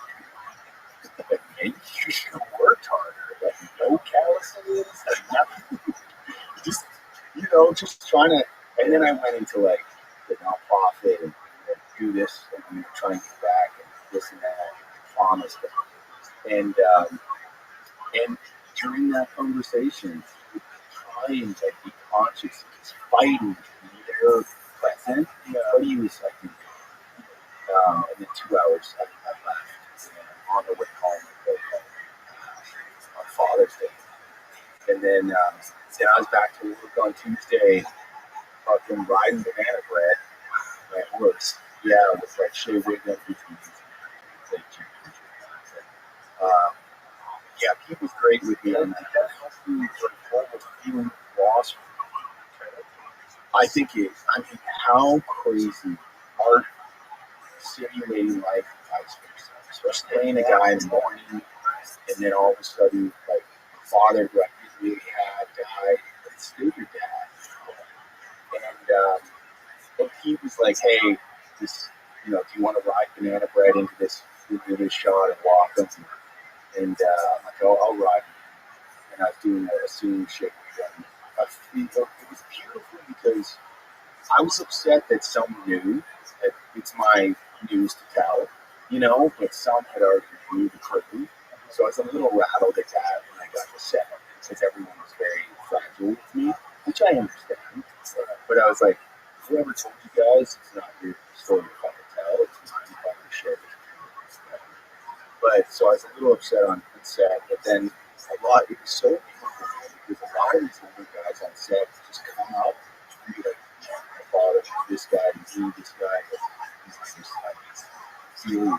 And they would share all their father stories. So it was a beautiful experience. Pete was great. Betty Gilpin was amazing. And that scene, I just buckled. Like, walked away from the Fort Bridger, and I just was pretty emotional. And it was like amazing. And then we shot the scene with like go home. And then I got to my trailer, and literally to the minute of when I went down, that was the minute we got freedom. Yeah. And then, but I do think it was really cathartic to be playing that guy. I had a beautiful sweat after, and I mourned in the right way. It did knock me off for like, I'd say 6 months after. I was like, what am I doing? Am I doing everything for enough? Am I living my life enough? Even if he's not in your life, still like witness that. It was heavy. But I know him right, and I'm in a good spot now. But it was an interesting thing. Just take stock, I guess. I've never lost somebody close to me, especially nowadays. So yeah, it was just good. But the last scene still on set. Sometimes you just need to appreciate people, and sometimes it takes some walks with appreciate others. Sometimes it's just like just getting too used to people. Yeah, too used to them being around you. Yeah, and then they're gone. That's what, Joe. That's what I was fucking really saying. Just gone. When I was just like that. Living in New York, I had a best friend who was a drug addict, and he was a crack addict at one point in time. And then later, he started getting into hard stuff. Yeah, he died of overdose. And I moved to LA, and I grew up with friends, hang out, and come out to visit me. I've been visiting. It was always fun. It was always a mess. He came to my house once or two times. I didn't know that that's why he wanted to come to LA. When he came to LA, and he was just so sick, he just laid in bed for 4 nights. So, he died of an overdose, and another buddy of mine, my good friend, called me up. We were all time together. He called me up, but it just never made sense. Like, how is it? Yeah, how is it gone? It just fucked me up. Where I knew he was gonna die, I knew it was gonna happen, but I couldn't get happen. And then never go back to work, back to life. You feel so like the world doesn't make sense. True, a person isn't in the world anymore. It's so hard to imagine until it actually happens. So abstract almost. And like you said, even if I've enough time to understand these guys, but when they're gone, it's just totally different. Yeah. And then you just take stock and you're like, I get what I'm doing now. Whatever it is. Just tell people you appreciate them. Yeah. Sometimes that's all. And forgave them. Yeah. Like I didn't know. I wasn't that son. Like, fuck, where were you? Why did you do this for me? Blah, blah, blah. I wanted to leave. And you learn that as you get older. People are who they are. And some people also, they grew up with monsters. That's the other problem. If you try to pretend that, your parents should have their shit together because you have your shit together and they were your parents. No. Who raised them? They were raised by people who live in depression. Yeah. They were raised by animals. Yeah. I've only been truly civilized. Humans have only been truly civilized for the last few decades. Truly. I think most of history is just horrific barbarism. It's just slaughter and crime And repeat. Yeah. Over and over and over again until we developed the ability to communicate how bad that is. It fixes it a little. It makes it a little better. But still, even today. But the pipes. So every time I hear the pipes, I do want to go to Scotland. I've been there a few times. I love it. Yeah, I love it. People are very cool. It's not overcrowded. You can get past the rain, which is kind of a good break. Especially if you live in LA. It's a good break to see rain everywhere. Where the good luck starting to fire out there. Yeah, really. And we're going to the Highlands. Maybe take a photo but I do want to go and watch the horse championships. Oh yeah. So the guy, I hired 3 pipers for his funeral. Oh wow. And I got this on fire. And I pull into the parking lot. It's a little church in the middle of my town. And they're doing fucking putting the air in the bag. And I was like, this time it crushed me. And I took a video from my truck. And I went out, introduced myself, and he's like, yeah. And he's an older guy. And he's like, I played next to your father. Wow. Like, just randomly, this is the guy playing. And he was fucking amazing. And he stayed a while, and then it's like this little church. You go into this little gymnasium kind of spot, and he stayed and played in the back. And some of that I didn't know, but some of my dad's favorite songs. So I had those. It was just beautiful. And it brought all 3 boys back together. Now we're on good terms. It's been super cathartic. I think I'm really speaking, and I'm in the pew, and it's his sister who I hadn't seen in decades. And my 2 brothers and 3 kids. And my oldest is just a putt. He's wearing sunglasses and just a mess. And the priest was actually quite great. He was funny, and then my other brother was in front of me, and he was a puzzle. And he doesn't like speaking, and I don't either. It's me. I get a little nervous. I always get that about this character hiding behind something. But the priest was like, okay, now is the time to say something. And the whole church is just like, and I look at him and my other brother Brody, and Damon looks back at me, the priest looks at me, he's like, now is the time. So just wait. And then my auntie Lee, just, and she's like, so I get up and I just said, if there's any light to this whole situation, is that all 3 of us brothers are back on patients. Yeah, that's great. Yeah. Yeah, right back to primeval. Go get on banana bread, take it out on those motherfuckers. Man. Yeah, what a trip. When you were doing the Koresh thing, what was the thing that fucked you up the most about home? About what you preparing? Trying to root him emotionally to those circumstances that were so foreign. Like, the emotional beats of it. I just didn't understand it. I didn't understand how someone could do this. He was very raised. Like, he played the victim incredibly manipulatively as well. And I would always say he's like a great coach. And he would A great coach would be like, he could train you and push certain buttons, but then he'll do something totally different with someone else.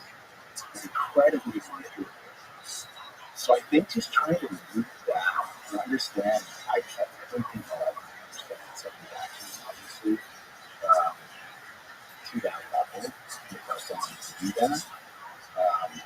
But it is all about fear, insecurity, and trauma. Like that part of it is understand. And memorizing the Bible is a defense mechanism. Because when people, there was over 20 theologians that would get on the call with them. And if you, I listened to the child service calls, obviously all the peasant calls, played by Michael Smith. And every time he got it back to the wall, and they had something that had a level up on it, it was right into the body, which nobody could keep up with him. So he was doing that for him, and his own just going through fucking dialogue about dragging with one eye stuff to show his face, bare his teeth, and take a check. But what the fuck do you say to him? You're on the call. Right. You're trying to have a rational conversation. Like, let the children out. Right. We want these kids out. And he goes, right. And he just goes into this Bible student. Like, there's no real rebuttal for that. Right. And that was, he did this with Child Protective Services, too, on those calls. He just go right. And that was such an anchor to him. Because nobody could play a part like that. Right. Because as soon as you say, take the words from the Bible, you're right. Right. You're right. Every quote Bible. Yes. And you're going to argue with me? You're arguing with the Bible. Right. It's trump cards. True. Yeah. True. And he would go to like Oxford and have debates with theologians in the classes. And that's how he recruited a lot of people. That he would win these debates and they would come and join some Texas. Like really, like he'd write these letters to people and send tapes to Australia and get them to come in. Yeah. Like this was an incredibly smart guy. Like that's how he did That well. Choose to use it that way. all this week. I mean, even the way like he's talking about God and the days, and how he needs to bear, I think, around 22 children that are going to go up with him and ride a cloud up there and all these crazy things. He had the answers to aliens. What was that? I can't remember exactly. I just want to know. To your point, so it's like he ended up shooting himself in the head, which ironically doesn't happen, which is, but also like he does all this shit, and I don't know, just that was a big thing for like Paul Sparks and I read and like when he shot that death scene, like that, like I do wish the point is still alive and we could learn shit. You know, all of these guys, they end this. They drink the fucking Kool-Aid in bed. Fucking, it's such a fascinating perspective that I do wish we could break that down and maybe learn something from it than just him shooting himself in the head and burning him out. What could he learn? What we can learn, especially after the death, like the raid on a compound. Right.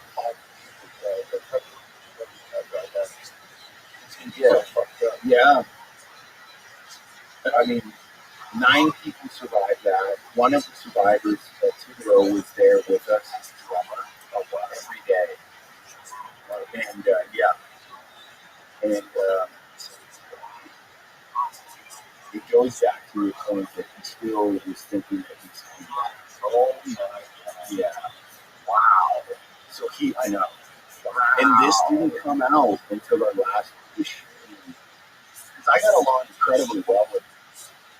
And he did write a great book and give me insights into moments that I fasted in the show. But I mean, he was going, I don't know, to North Dakota, the Dakotas, to someone had blueprints for doing more shit. And he was going to see and we were just in between we're in between takes, sitting in our set chairs and we tell sparks and we're like, hey, what are you doing after this? After we wrap. And he went on and overseas was going to look at the train station.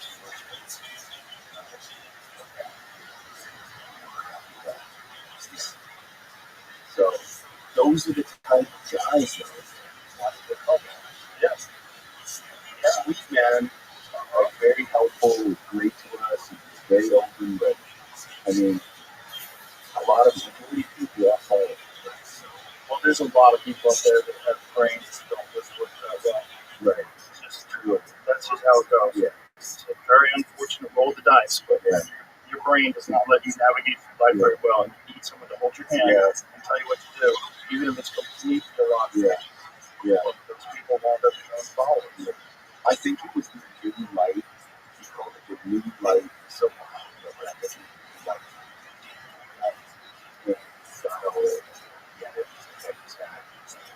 God is a new light, something. And it's where I'm right now.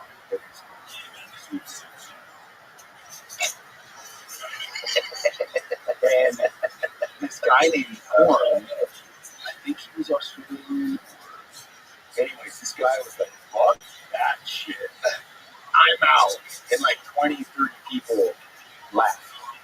But one stayed, right? Yeah.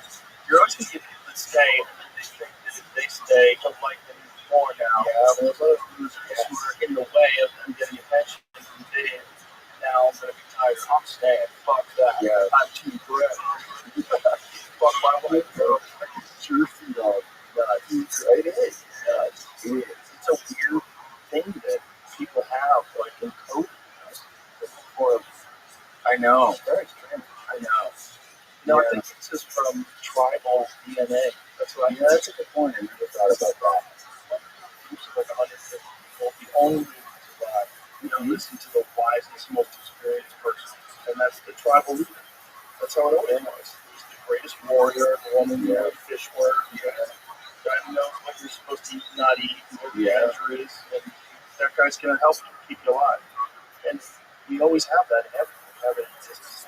There's always like this one top monkey.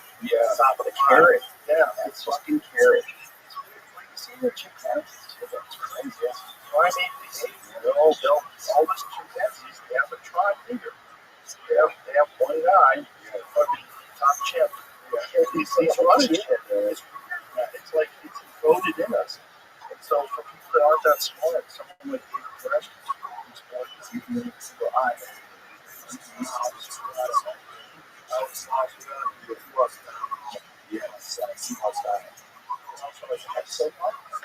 Wow. Yeah.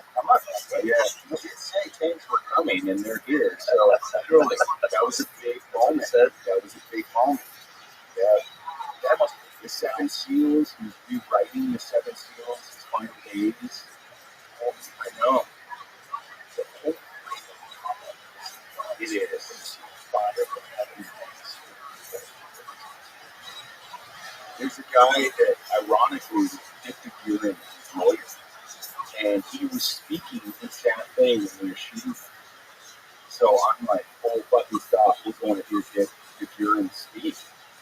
And he's speaking about his experiences as a lawyer. And he did. And I went to introduce myself. And there's a crazy story. Dave's mom called me. And he's like, this is what's happening. Would you go help our boy? He's on a fishing trip, I think. And he's like, yeah, I'm going to go. So he showed up to the compound. Perimeter that was set. And he's like, I'm that guy's lawyer in that house. Take me over there. FBI puts him in a fucking tank and goes to the front door in a tank. And the door has this big piano. I've tried getting this in the show, and we couldn't. But so there's a big piano at the front door, blockade, it's hard, blocked by the windows, all this kind of stuff. This is deep into the 51-day stand-up. And Dave's right-hand man, and played by Paul Sparks, and another lawyer, Harvard grad, I think, answer the door, and Dick's like, "Oh, I see bullet holes in the ceiling, a couple bodies that the ATF didn't allow you to take out. You got a case here, but where's Dave?" And they show him the house and all this kind of stuff, and so they're back in the foyer, and the piano's against the wall, and they're talking, and he's like, "Okay, I want to help, but I don't know where Dave lives." And he's leaving. And he's like, "You got a fucking case." And the right hand man was like, Dave was kind of fucking listening to this thing. What a psycho.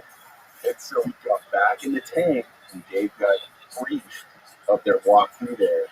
And he goes, Dave again, what a fucking story. And I wanted to be in that piano. Shoot that. Yeah. That would have been unbelievable. Yeah, that would have been an important part. I know. Yeah. An important part of the story. It really is. That's how nuts it was. Yeah. Hating the fucking so scared to get shot and didn't trust anything. But those guys apparently in that tank, they were like ready to get spitting on them and this kind of shit. Because they're like, you're ATF guys, and shoot that as well. And you think, fucking be this guy's lawyer? Fuck you. Yeah.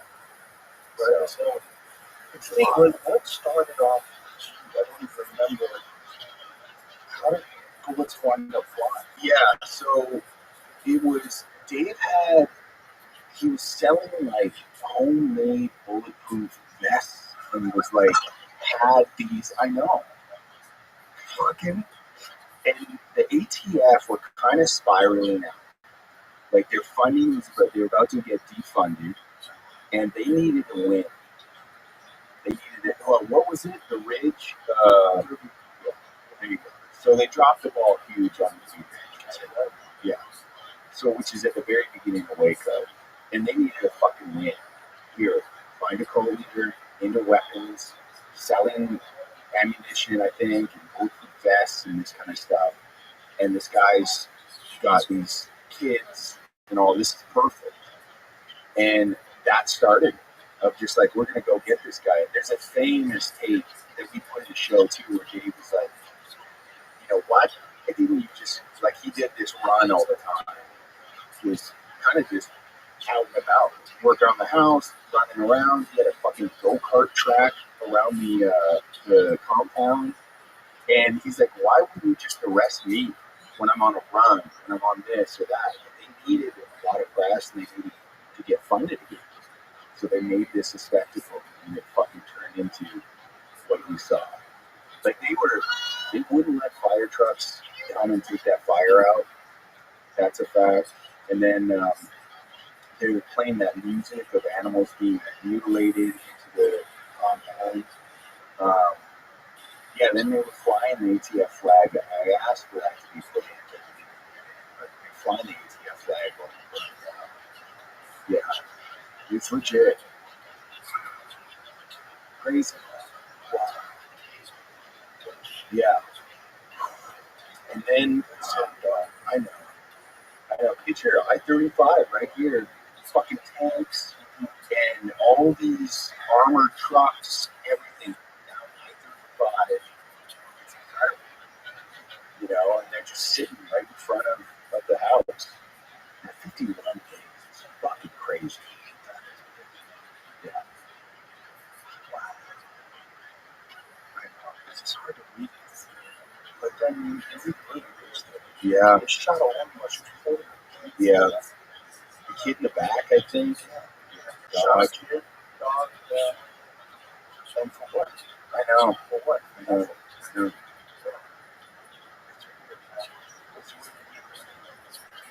assassin. Yeah. Even just doing the job.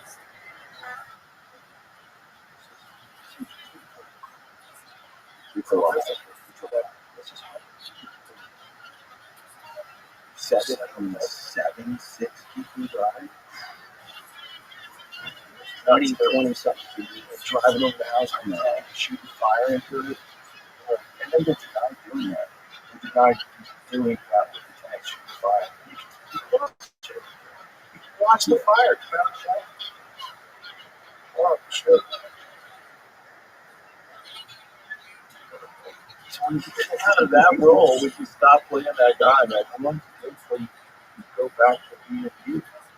Probably, I bet you a month, 6 weeks to shed it. Yeah. Go do something that makes you feel good. Motorcycle ride. Something. Get the fuck out. Do you like dreams? Oh, not anymore. Yeah, yeah. Yeah, your subconscious, it's funny because it's like, that's, you marry yourself emotionally to set circumstance. And so my subconscious, and I'm sure a lot of actors would say, it's like you're wide open. And so you're more vulnerable, way more emotional. And so because you just do the work, and your subconscious is open. So your dreams, once I start dreaming a little fucking crazy, visceral stuff, that's when I know I'm getting close. For sure. Yeah. A little bit. It takes 6 weeks to detox you. Yeah. And fucking exercise the ghost. And then it's like, you play this guy. You know what's fucking crazy? It was ACL. And I was walking and prepping for Waco, and random, out of nowhere, this guy, he's talking about Waco and that it never happened. Like, this is so random. And I was with my buddy, he's out there. And I was like, holy shit, look at this. We gotta do this story now. Like, there's people out there that believe that it's just one conspiracy theory that never happened. So I was like, what? That's what You figure out there's a whole group of people on Reddit that you relate to the party. Any conspiracy, just fill in the blank. There's a bunch of people think space is fake. It's a whole online community of people that don't believe in space. Okay. There's people that believe a lot. Yeah. Just to say that alone just feels like, Sorry? Yeah, it's people that like flat Earth is not crazy Yeah. enough. They want to take it to the next level. The next level is space doesn't even exist. okay. You know? That's all. You know, when you get older and people will just straight up like talk at you, tell you bullshit. Right. You're like, okay. Okay. Usually I'll bite and be like, you're an idiot. This is what is actually happening. Right. But no, now it's like, all right, Sometimes get it it's out. exhausting, though. I know. I know. It's so fake. Yeah. How did you But they believe like that? double down, triple down. Yeah. Used to be a lot more of those people before the internet. I know, man. That's a dangerous game. Yeah. I don't read shit, which is really helpful. Oh, yeah. It really, It's very helpful. yeah, it is. Like, I don't read any reviews or any of that. I learned the hard way, man. I got hammered on John Carter. That put me in a dark spot. But yeah, had to rebuild everything. But yeah, that you're down that tunnel. And you're just like, they're not just like he's a bad actor. It's like this guy should die. Yeah. You're a terrible person. It's nuts. Personal Yeah, the world would be better if you were the other born. Damn. Fuck, man. I was trying to write a saucy article. But holy shit. That's a lot of fucking thoughts. A lot of vitriol there. Yeah, it's weird, man. People, that's, you know, like doing that. They don't know. Zero accountability. It's so easy. And now, because of social media, anybody. Yeah, So I now, was just I asking. used to hear people's opinions. Yeah. We looked at a movie in 1979. The general public either went to see it or did not. Yeah. And it was like a word of mouth thing, and then there was like Sister Weaver and whoever else who reviewed stuff. 5 other viewers. That was it. And if the New York Times said it was good, you go see it. Yeah. Yeah, but now it's like fucking Every clickbait. negative all receipts. Okay. Get more clicks on a negative hit. And then, you know, that was the beauty of like Friday Night Lights. Like, there weren't reviews really. And I was just, didn't have social fucking media. In Austin, no real producers on set or writers. He set it up so great. And you're just going there, just like trying shit, failing, trying again. It's such an amazing experience. Without all that extra Yeah, stuff. then you have to wait. Like, is this going to be successful? What does that even mean? You know? Yeah, do they still do focus groups when they do a film? Yes. They still do that. So that's kind of like a small, Yeah. That's kind of, because you're like, well, who are these people? Yeah, they might be like, You went to two all the home home runs. Yeah. Like, by the way, I like home. But there's like certain spots where, like if you wanted to take a movie, you do a focus group, some moron community real quick on fentanyl. Yeah. You guys watch this movie? Tell I me. slept through half, but I don't like that guy's hat. Did they get paid? Is that like a I job? don't know. That's a good question. I bet they do. I bet they do, which is then you have to factor in, okay, what kind of a person is getting paid to do focus groups? They might be a failure. They might be a dull-witted, dull-minded person. They get to decide the direction of the movie. And like, I don't want to Yep. reshoots, $20 million reshoots. 40% of the audience said they didn't like the movie. 40% of the audience wouldn't pass the piss test. Yeah, that's right. Even like John Carter was like one of the highest tested movies in Disney's history. And we got hammered, obviously. But it's like, I don't know how much that moves the needle or anything. I think people distrust the media more than they trust the media now. But if something sucks, if a critic says it sucks, it still works. Yeah. Like if I see a 1-star review, I'm like, oh, that movie supposedly sucks. Yeah. Like, I don't give it any other thought. Mm-hmm. It still does work. But if something's really good, people go, no. Yeah. This movie rules. Yeah. Like, look at Alex Sandwich movies. The critics always hate them. The audiences always love them. Always. Yeah. It's the most lopsided. I know, it's crazy. His movie's such a sweet guy. He's the best. He's the nicest guy of all time. And he's a great regular actor, too. Uncut Gems was best. That movie swing, man. So much anxiety. And I was like, don't do that. He played that guy, that gambling addict, so well. So believable. great directors too. Yeah, it's great. But his comedies, I love his comedies. They're fun, and I love that I can watch with my kids. Like they're funny. Like Jack and Jill is funny. It's fucking silly and ridiculous, and Al Pacino's in love with his sister, who is him. It's funny, man. It's a funny movie. It's so stupid and silly. Yeah. But but the critics hate those movies. Yeah. Because what are you going to see? It's an Adam Sandler movie. This is really good at making this kind of movie. Yeah. If you want to go see a fun, lighthearted, silly movie, you need a little there's a lot of heart to it. Yeah. That's good. And critics hate it. Yeah. They don't. If people love it, that's what matters. Yeah. I mean, Terminalist season 1. Yes. We got hammered. Yes. And the people spoke. Yeah. Yeah. Yeah, it didn't matter. That's why I'm here. Yeah. Like, that's why Dark Wolf is dark. We're doing it, you know? It's because people wanted to see why Ben is fucking the way he is and make that decision. Yeah. If it didn't, there's no way we would have got that green light. No way. Well, it was written by Jack. So Jack Carr is a good friend of mine. He's awesome. And also, writes and had the goal, this is how quick Jack is, had the goal of first becoming a SEAL, getting military experience, and then becoming a great writer. Like, he had it in his head. Did he really? Yes. He always wanted to be a SEAL. He always wanted to serve.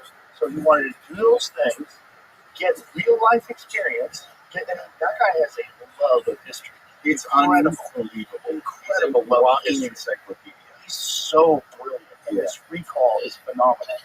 So, but imagine that kind of decision making. I'm going to be a SEAL. I'm going to go get deployed. I'm going to get military combat experience, and then I'm going to go write books. That was his, like, 7 bestsellers. 7 or 8. Right out of the box, Terminalist, his first book. It's fucking incredible. It's incredible. The guy prepared for his whole life. He's a voracious reader. Reads constantly, can recommend books constantly. He's always great about that. And so his first book got kids that he prepared for his whole life. I mean, when he comes on the set, and we're shooting this in like episode 5, he came to Budapest, and his energy, like, he's like a kidney candy store. it's like I'm fucking gassed out, tired, and like just getting beat up. And here comes home, and it's just the light. It just brings an energy to that set that it's just like, man, we're so lucky to be here. And you're like, you know, you are. And I just love that guy. Super supportive. Right when I got the role, he's like not pressing me. He's like, I know you played the seal before. If you want any of my notes, who Ben is. He's like, if you want that long leash, here it is. Like, I trust you. Like, he's been nothing but amazing to me so far. So It's a brilliant guy. he really is. Super caring. Yeah, it's just a great man. Yeah. Truly great man. Yeah. It's so cool when a guy like that gets to write stories that really reflect the true lives that he led, and then he knows a lot of his friends lead. It's real. It's like he has an understanding of it. And obviously, the success of the books, the success of the series, that understanding just translates in a way like, oh, this is very authentic. Even like little notes, man, I would get the gun work and all that kind of shit. Obviously, you listen.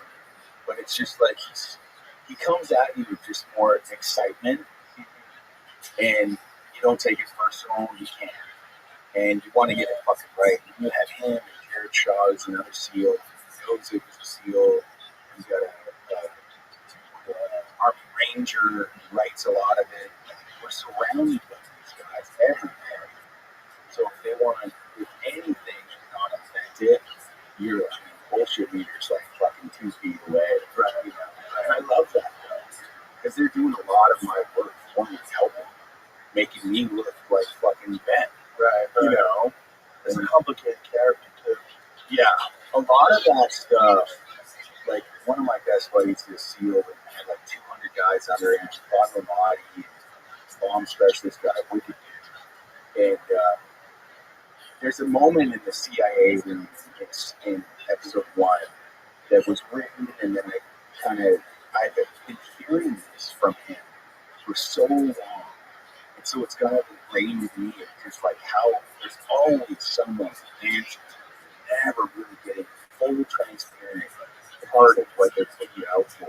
So I'd heard all these stories for like the last since Lona, and so that scene, I was like, this is for you, man. I'm just gonna fucking go and have at it with this CIA guy. And he said, watched it on that beat. It's like I get to serve, some of these guys that they don't get to have those moments. Right. And that's so fun for me to just fucking go light them up in that. One of my favorite scenes. So I steal from these guys. Even like, and I get it. I got hammered. Ben got hammered for being the twist of season 1. Right? The guy who kind of orchestrated a lot of it. And I was talking to Marcus because I'm like, how the fuck is this guy is like best friends with us? And now all of a sudden, the twist is like, man, I have a hand in this. I am the guy that put you guys down that tunnel. I'm not off. The whole fucking night too, for the most part.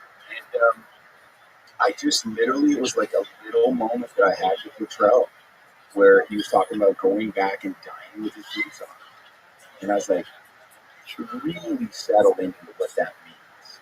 This warrior is just decidedly going to die. So it's beautifully tragic. And I was like, that is where I hung my hat with Ben, of like how I can root this crazy twist of like, I'm making this decision for you, but you're going to go die with me. Instead of this fucking die rotting in this hospital bed, no insurance, your family, all this kind of shit. I'm like, I'm going to take that decision for you. So that's where I rooted Ben for season 1. Yeah. And then I go and open the Mike Murphy Museum with Dan, Marcus, and a lot of other SEALs, obviously. And a lot of the SEALs were but a lot of people just and I get that part too. But it was just like, All things are true. yeah, truly. Yeah. Both things are true. Yeah. You and I. Yeah. He's a human being. Yeah. And that's one of the reasons why the show is so interesting. Yeah. People are fucking super complex. And how fucking gray it all is. Yep.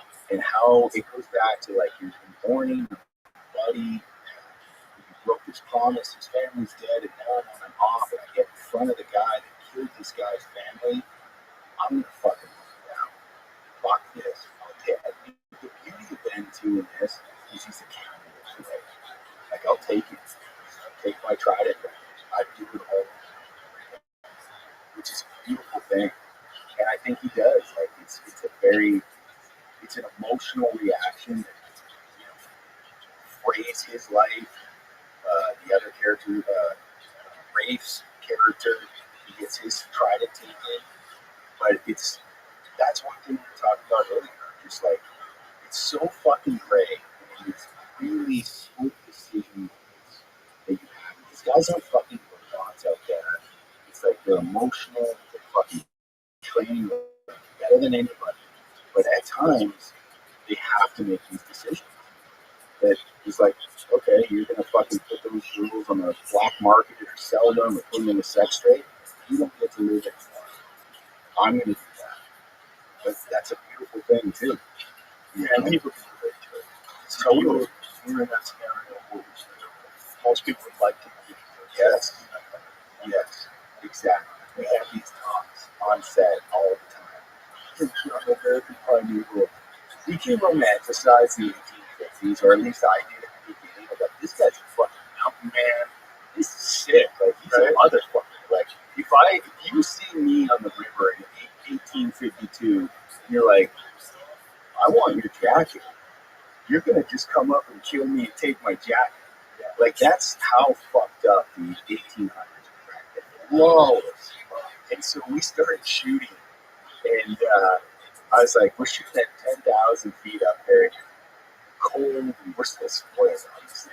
The trailer's 50 feet away, but it's like, what? I'm like, there's nothing that would want to be in the 1850s. Nothing. I can't believe people did it. I can't either. It's hard. I can't either. And those people were living in a lap of luxury. People compared to people who live 4,000 years from Oh now. my God. Like 200 years. Yeah. It's nuts. I mean, it's like what we were talking about earlier. Civilization is super recent. I mean, it's not, obviously, there's ancient Egypt and all that stuff, but I mean, what we're dealing with right now is super recent. Yeah. Relative safety, relative security, relative. I mean, do you when you go hunt, Utah, backcountry, wherever you're going, you're gonna be in the shit. It's gonna be beautiful, quiet. And I live for that. Yeah, well, that's why Montana's a great place to hunt too. Yeah, and Montana is a truly wonderful place. Yes. Yeah, outside of Bozeman. Right. 30 minutes outside. Yeah, 30 minutes outside. You've got like a truly beautiful, incredible, if you've never experienced a mountain, like the true mountains, especially when there's some snow on the ground and the wind's whistling around, it's majestic. It's like the most extraordinary work of art that nature. Yeah. There's something about like mountains. Really? It's just like it's makes perspective, sinks into you. You're in the moment, and it's weird that very few people do that. I know, right? And when you get there, you're like, oh my God, I want to see this every day. It's like, then you're on a flight to New York. Yeah. I lived outside of Boulder for a while, and it was like that. It's like driving through these mountains. Like, this is incredible. Yeah. Like, this view that you have is like a vitamin. It like, really is. Restores your soul. Yeah. Look at this place. It's not a coincidence that people in mountain communities are chilled out. Yeah, right. Not a coincidence. Yeah. They're surrounded by this overwhelming majesty of nature. And it's humbling. Yeah, it is. It's a little chiller. Totally. Yeah. And I think for me too, it's so good for the brain for all those reasons. But also, it's just like if I'm sitting around feeling sorry for myself or whatever it is, bored, it's like it's your fucking fault if you're bored today. Right. There's 1,000 hikes. Go get into wildlife. Go to the national park. Go for a fucking walk. Anything. Fix your perspective. Truly. Yeah. And it does. It does. It does. after intense roll or whatever it is, once I land those, get on the bike or whatever, go flash it. It's like it's a beautiful thing. And it's less. Yes. Yeah. Yeah. Yeah. I just bought a $35 fucking protein shake. In Austin? Yeah. What the fuck is that? I look up. Yeah, it's like, I don't know, probably like koala DNA that's going to give me heart for the next 7 days or something. Grass-fed tallow. Yeah. But I was just like, How do they charge $35 for a sweet? That seems I keep adding shit.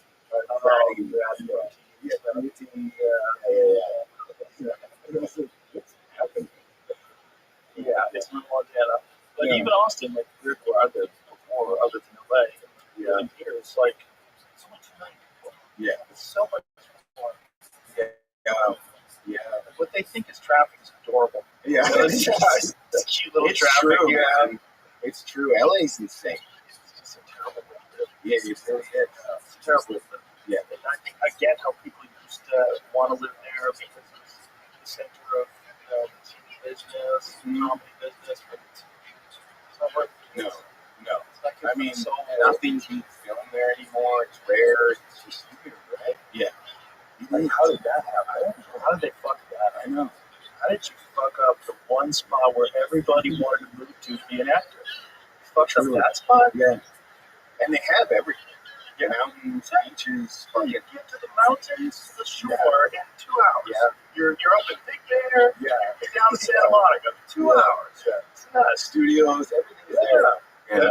They fucked it up. Yes. What the fuck is happening?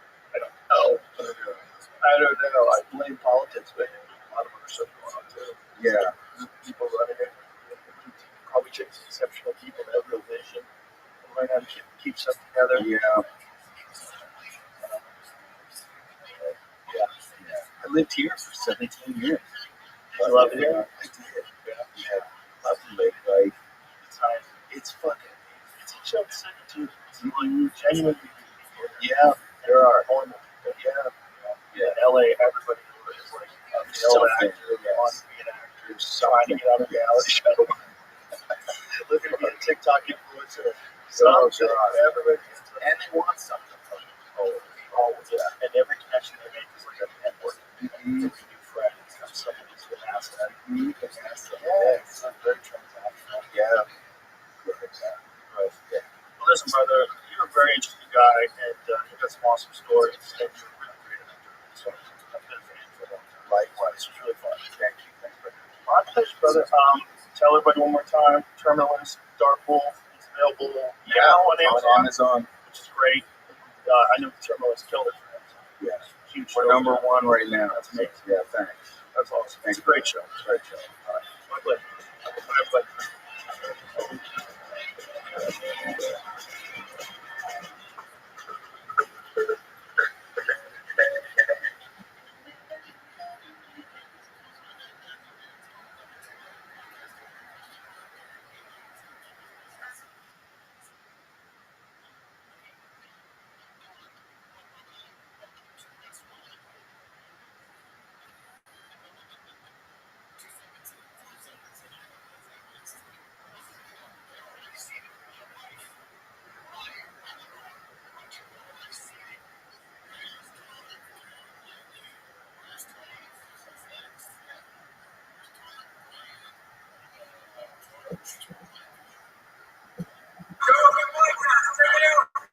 Good job, Logan. Experience. Train my day, Joe Rogan podcast my night, all day.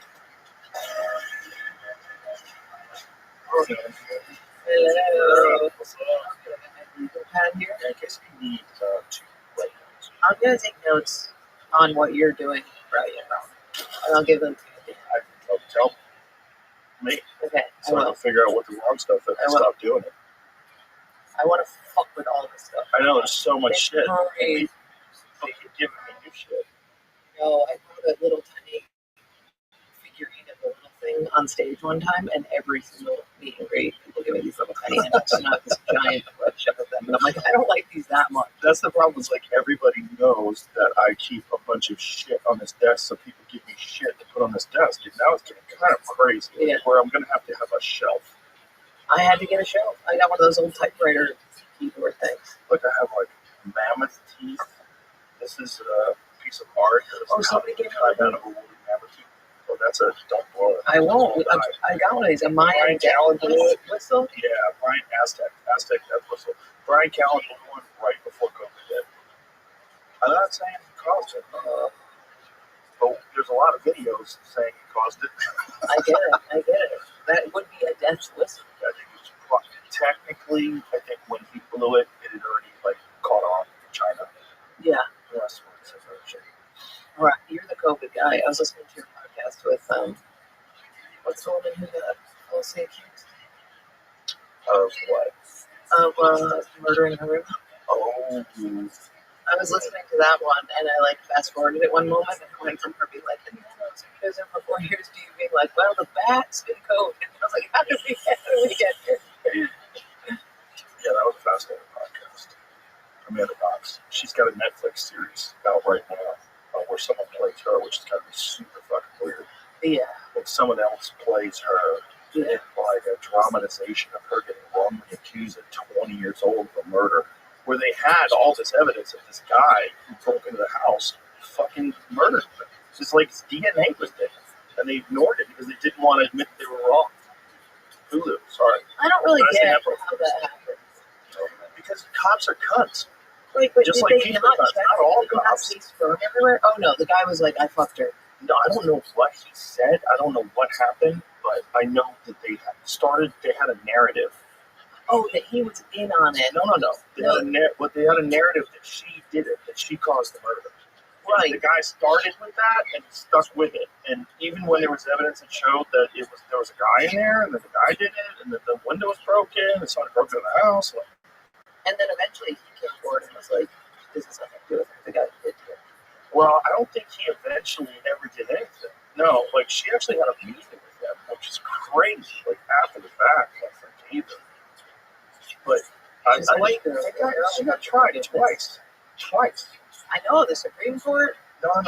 She got acquitted, like she got released, right? And then they retried her in absentia. So she was in America while they were trying her in Italy again. And then they said she's Yeah, yeah, which is fucking crazy. Like, Why hey, would she how do give her some fucking money? Also, the guy Rafaela was in solitary for 6 months. I can't fathom that. Yeah. The 6 months of solitude is so crazy. What day in solitude have you done? Well, I talked to a guy that had been in solitary for years. What does that mean? Like you shit and piss in there? Yeah. Yeah, you get no contact. No You contact. must be scared after that. 100%. I feel like it's got to do some sort of weird brain damage thing where they come out. Well, this guy shot that we got the podcast. He was great. Is it normal? Well, beyond.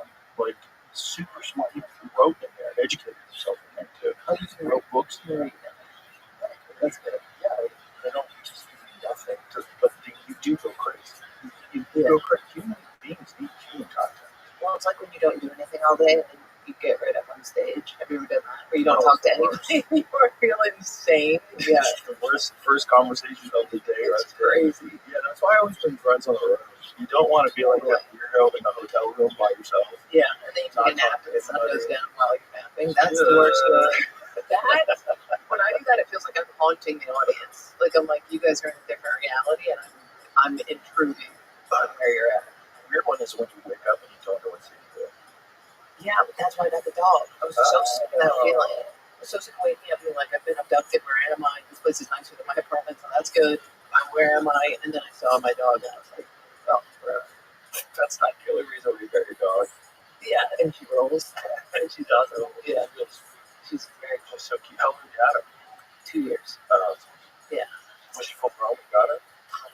Because I wanted to adopt her mom, but they were like, hey, the mom just had all this. We didn't know she was pregnant. She just had a litter of puppies. Will you take one of these? And I was like, okay. And I had no idea how hard it was. Dogs where you adopted from. It was great. I had this dog named Lucy. She was awesome. She was so sweet.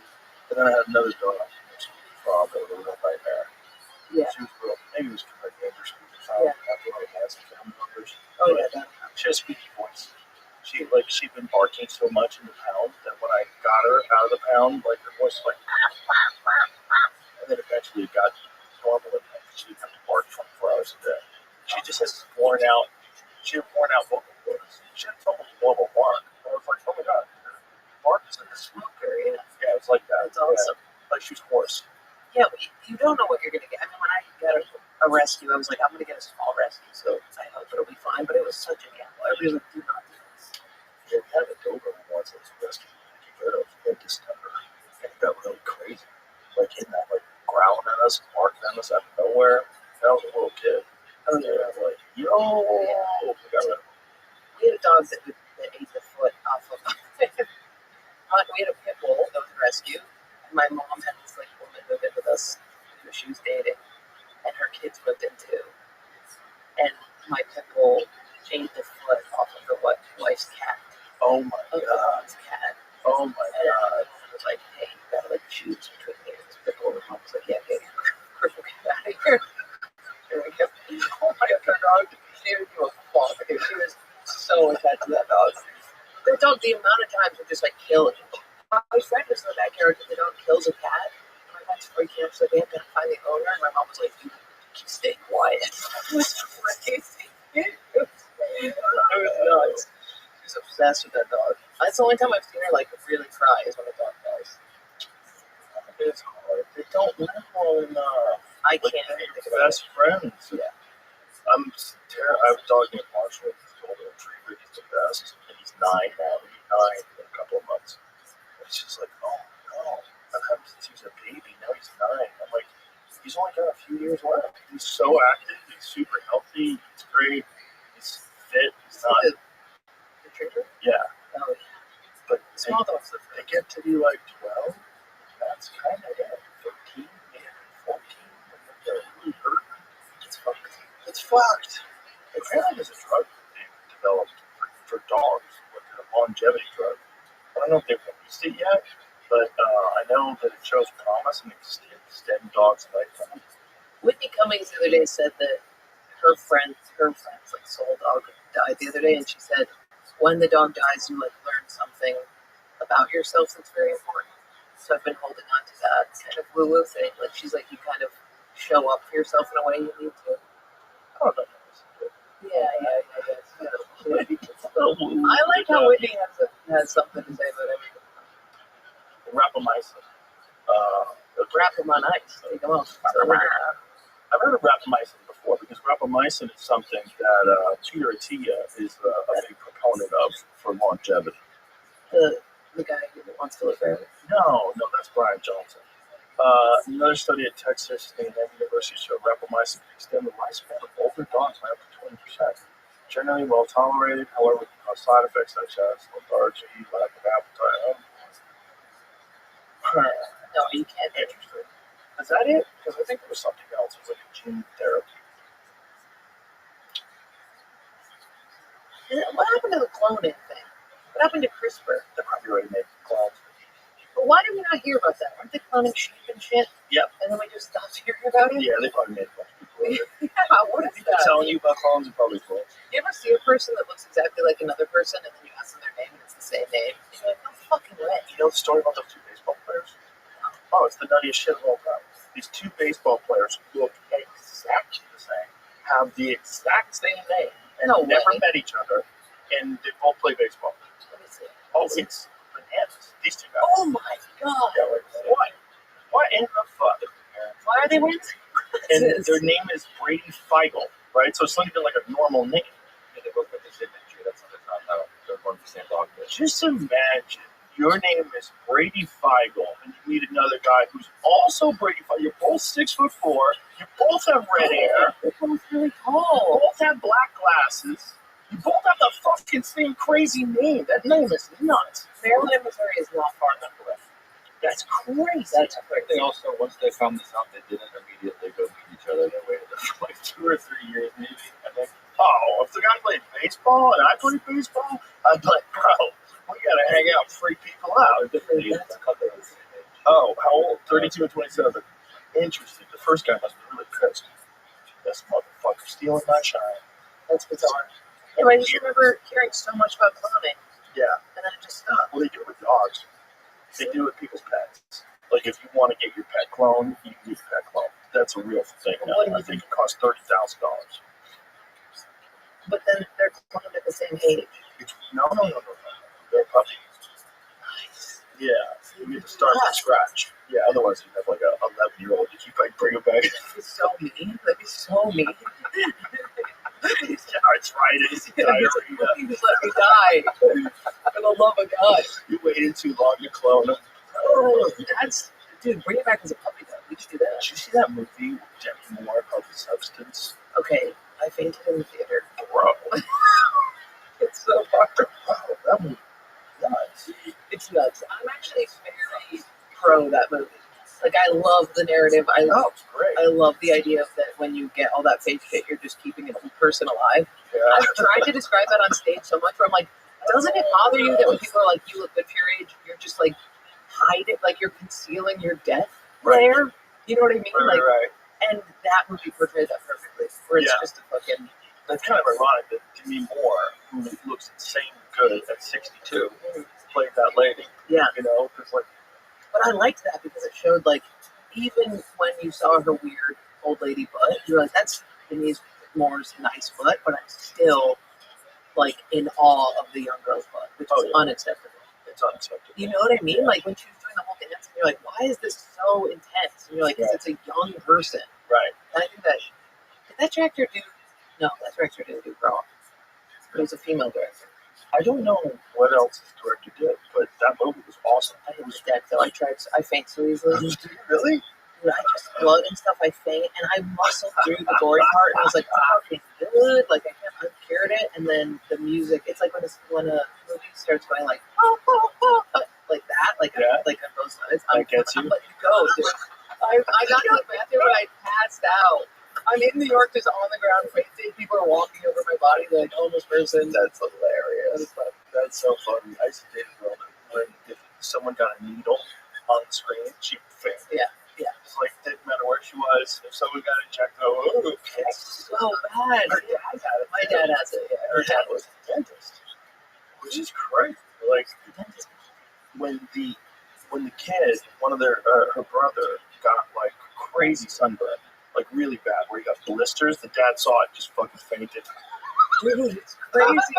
My sister called my dad once and she was working on cadavers and she was like, I'm so interested in this. We cut into a cadaver today and she just heard thump on the other line and she was like, Dad, he was done, dude. He's fainted so many times. Yeah. From a phone call. That's so wild. He couldn't be in our purse or anything. Oh my God, that's crazy. That's What is that? It's called vasovagal. okay, but is that a psychological thing? Because it's obviously like your reaction to a thing. I wonder if you could temper that somehow. Here's the problem with it is why I don't. I used to think it was psychological, like me and my dad pictured things too well.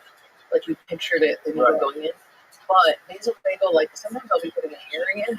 You just faint. Yeah, like so I think it's everywhere. Like bounce your head off the fucking linoleum. It's so fucked up. So I think it is neurological. Well, I bet, but also triggered by high states of anxiety, right? Yeah. So that's what you would be able to control. You wouldn't be able to control the fact that you do faint when you have a high level of anxiety. So vasovagal response is sudden overreaction of the body's autonomic nervous system to a trigger such as pain or emotional stress or music that causes a temporary drop in heart rate and blood pressure.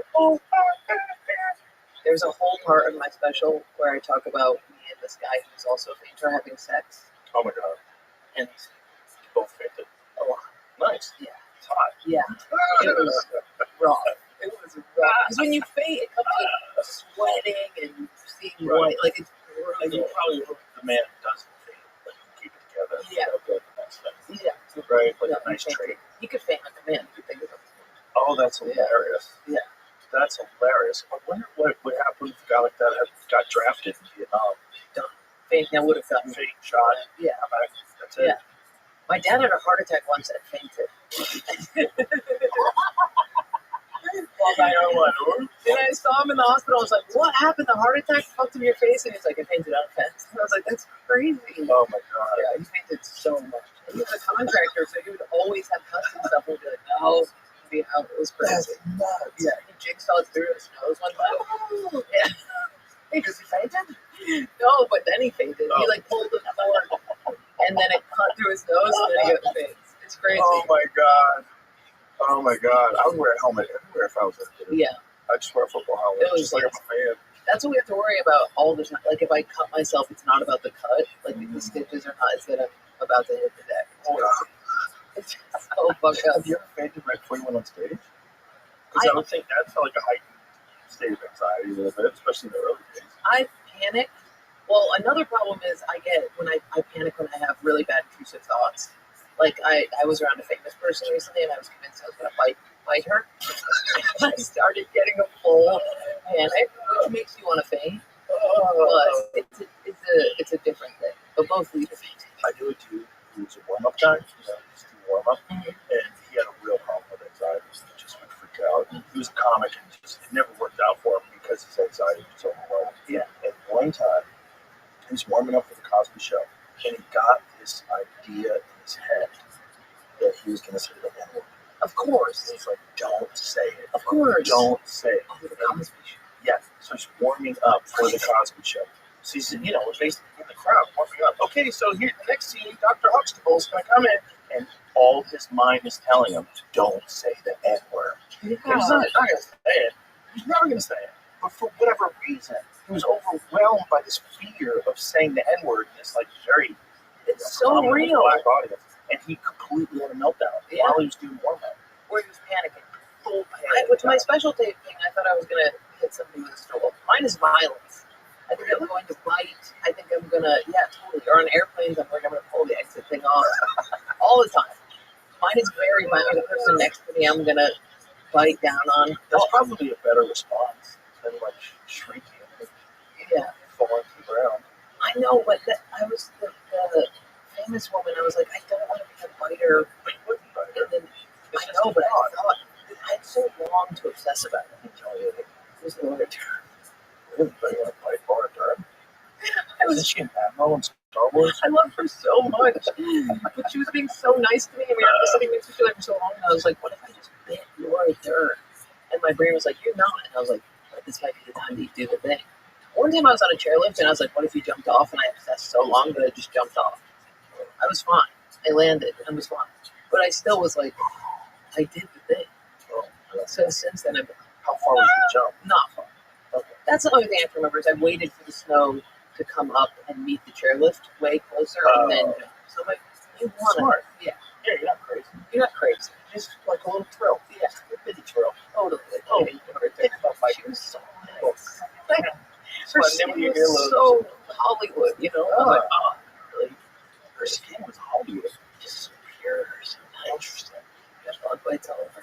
I accidentally sat next to Daryl Hannah once at Cantor's Deli in the 90s. Okay. And they were doing some fucking game. They were playing some game. Her and her friend were playing some game with states, figure out what's the Keystone State, that kind of shit. Yeah. And I was helping them, which was totally normal. It was we never acknowledged that she's Daryl Hannah at Cantor's Deli. She just yeah. Her and her friends were having a sandwich, just laughing and doing some game about states. They're normal as hell. Dude, Matt Damon was at the cellar recently, and I was so fucked up at how. I don't know how it was fucking me up so much. I do too many. I might produce so much reason, but I was like, his arms and hands are so Matt Damon's arms and hands. I knew them so well, and he was gesticulating, and I was like, I fucking know those freaking arms. It was crazy.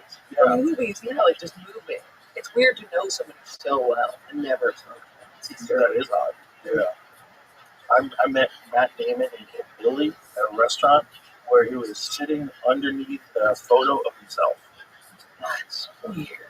This No. The restaurant owner had him there before. It was a nice table, and his photos all over the wall of celebrities that had been there before. And so Matt Damon went and sat down at the table where the photo of this owner taking a picture with Matt Damon as. That's some meta shit. That's crazy. He seems really sweet. He's a very nice guy. Super normal guy. There's a lot of them that are super normal. The But funniest you story always hold this thing, like I doubt fucking crazy people. It's always like a thing in your head, like, they gotta be out of their fucking mind. totally. Yeah. What's the guy's Peter Dinklage? Oh, yeah. Came into the cellar and threw a chicken wing at my friend's chest, just like out of nowhere. Somebody introduced him, like Gillis or somebody, maybe it was Schultz, who was like, "Oh, this is someone, so it's a good comic," and he threw a chicken wing at him. And I was like, "That's the most Peter Dinklage, like just basically being a little Renaissance man throwing like his size turkey leg is crazy. It's crazy. A little Renaissance man being like, oh wait, Jessica." I was like, that's too on the nose. It's crazy. The problem is I knew him first from Elf, Oh yeah. you know? So even though he's the Game of Thrones guy, to me, he's always the angry writer from Elf.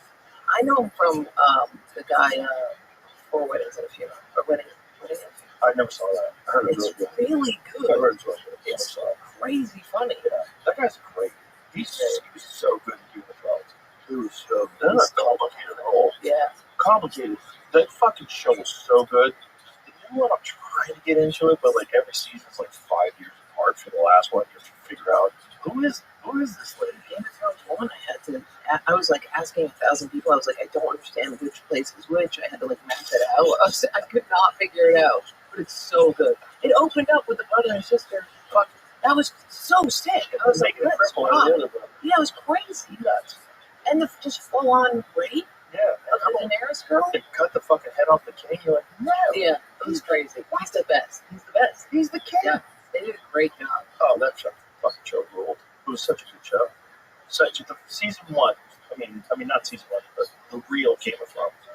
The new one is like, yeah, it's good, but you're Jay Leno after Johnny Carson. Yeah. It's like Totally. You get attached to there's the a thing. characters. It's like, oh, I don't remember the last season. Oh, the last season was weird.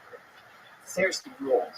I was in Croatia, and there's the place where King's Landing is. Yeah. Like that's what they filmed it. Oh, that's awesome. And they like sort of do tours where they show you where they film certain scenes. Yeah. And one of the scenes is when she's shame. Oh. She's walking up, like, The little cobblestone, that's pretty. That's right there. Yeah, you can actually see it. That's really cool. It's pretty cool. Yeah, they filmed a We lot still of do those shame things on Twitter. We do the shame. shade. I just went through a horrible Twitter thing last night. And Oh no, dude, I got dragged. you can't. Dude, it was a fan hit me up and goes, "Don't go on Twitter." And I went on Twitter, and it was this crazy out of context thing where I was like talking. I was on Stav's podcast, and I was talking about this guy who used the word. I'm not going to say it. TRA. I don't know how to spell it. Okay. He used that word, and I was being like, that word is so fucking antiquated that at this point to me, it sounds like somebody's just calling you like a drag queen. And everybody took it as me saying that trans people are in drag. Oh, and it like, dude, it was just like went at me, and like the crazy thing is, I thought I was being woke on that podcast. I had like friends of mine being like, "Fuck dork," like it was crazy. Friendly people, like people I work with. Yeah, those people can go eat shit. Those pylon people, they go eat shit. But that was my like first big one. I've had one before, but that was like.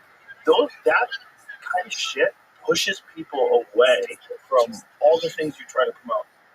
Like it doesn't mean that people hate trans people. They say something like that. That's not what you're saying. And I was saying the opposite. I was being like, this guy was such an asshole for using that word. Also, that word is so corny right. that I feel like at this point it's not even reference to transgender people. That it's like what we say for drag. Some Basically. people still use it. Totally. But it's that's not the point. The point is, it's like, what are you trying to do? You're not trying to hurt anybody's feelings. So shut the fuck up. Everybody's just looking for a reason to be offended. It's just trying to find anything that they can, like, green light, go. There's And no just pulling reason, it out. no nuance. Yeah, of course.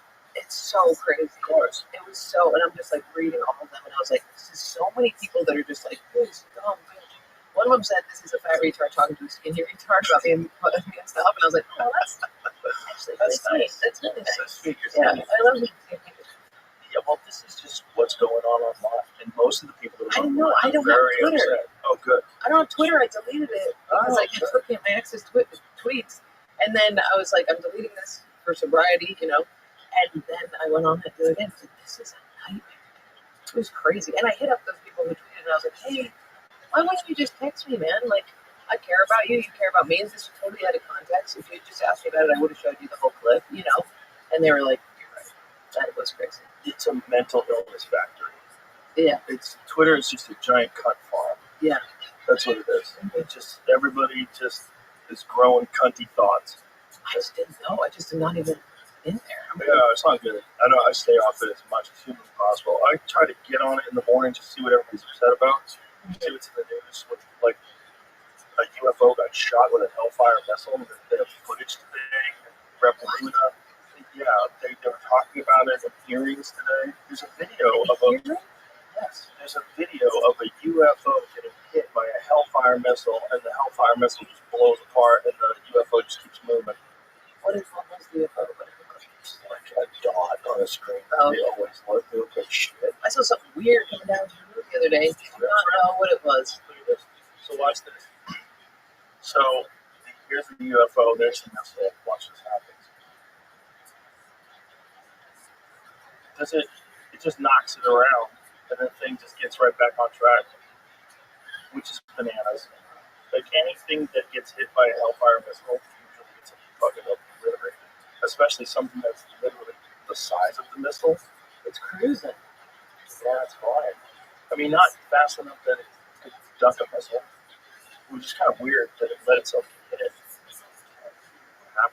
Right. Right. It's animation. It's fucking Pong. We're looking at Pong. You know? Yeah. It's like an old video game, a really shitty video game. This is why I have the hardest time getting excited about any of this stuff. It's like, I don't know what I just saw. You're telling me I saw a Hellfire missile hit a UFO. It's like, you know, you're reading Morse code to me. I don't know. Well, AI has done that too, where now it's like, I can't even go on Instagram. It's not even fun anymore because they don't know it's real or not. Oh, yeah, we get caught up all the time. Really? Yeah. Yeah, there's always something. There's always something you think is real. Like Tim Walsh with the fuck Trump shirt on, dancing in the elevator. James like it's fake. I'm like, no, it's real. I'm just past the age bracket where I can't detect it. It's crazy. Well, no one can detect it anymore because especially what looks like cell phone footage, the cell phone footage is kind of shitty already, so they just make it kind of shitty, and you don't know. You don't know what the fuck you're looking at. My mom liked a photo on Facebook that a fake AI photo of me on the beach, different tattoos, with a man, and she liked it. I'm like, Mom, what are you doing? Who do you think that guy is? You know that I'm single. She's like, you look beautiful in it. I'm like, it's not real. That's not my body. That's not the body you gave birth to. Boomers can't handle it. No. They're so removed from this technology that they're living in an alternative dimension. Yeah, totally. I don't know what she does. They get their news on TV, and that's a wrap. Yeah. Whatever the guy says in front of the camera. Yeah. My mom is my news source, which is nice. I didn't know that Epstein drawing had come out. Oh, yeah. So the drawing is was that the same as the one that had been leaked before, or is it different? Pretty sure that leak one was someone took the description for an AI. Oh, this is the actual drawing. The drawing, I did think when I imagined it that it was going to be like a I was imagining like DiCaprio drawing a French girl. You know, when I saw that one, I was like, Trump, at least make her hot. But what was the transcript he had written out? He had it like, This is it. what is voiceover? It says, there must be more in life than having everything. Donald, yes, there is. So he wrote this. The voice, it says voiceover, like he's like a movie star, like he's in a script. Donald, yes, there is, but I won't tell you what it is. Jeffrey, nor will I, since I also know what it is. Who fucking talks like this?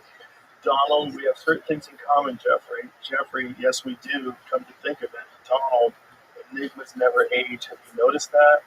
Jeffrey, as a matter of fact, it's clear to me the last time I saw you. Yeah. A pal is a wonderful thing. Happy birthday. May every day be another wonderful secret. And then I like how he's got the signature over the bushes. Yeah. I don't think that he meant for that, though. Oh, come on. He made it sound like he meant for that. I think he just signed it. Maybe. But I was imagining But it's kind of ironic. Yeah. It's right for the Yeah. vagine. But I don't think I don't think by the Trump way, likes a that's hairy what you're into. That's a dude. Okay, that's a dude with woman the hips. Yeah. Like, look at the boobs. They're weird. Yeah, it could be anything. It could be a snail smile. I don't get why he's writing a script. Yeah, it's very odd stuff. It's quite strange. But it's also like the way, like, enigmas never age. Have you noticed that? And Jeffrey, as a matter of fact, it's clear to me the last time I saw you. Like, if one of my friends sent me that, I'd be like, I'm getting a new number. Yeah. So you Getting can a new help. number. Why didn't you write happy birthday? Okay, what Happy, the fuck is wrong with you? What? happy birthday, Jeff. That's all I want. Happy birthday, Jeff. Maybe we hang out soon. Well, also, like, what year was this that he wrote this? So, well, it had to be, because he kicked him out of Mar-a-Lago in like 2000. Right? That's when he kicked him out? I thought it was before that, because I think that's when he got arrested. They kicked Epstein out. Yeah, that is a recreation. That's a 3D printed recreation of these very strange vases that they found in Egypt that are part of an ancient dynasty that are so exact, and the way they did it's completely unknown. That is just a piece of plastic, but that's an actual 3D recreation of the original vase. That you think aliens did? No. I think a very complex ancient civilization that was wiped out by some sort of cataclysmic disaster that had very sophisticated technology. Because that was it diorite that was carved out of? Are you an alien guy or are you an agnostic alien? I'm on the fence. You're on the fence. Yeah. You were alien guy? I've been back and forth, Yeah. off the fence, on the fence. I've been over the other side. I go back and forth.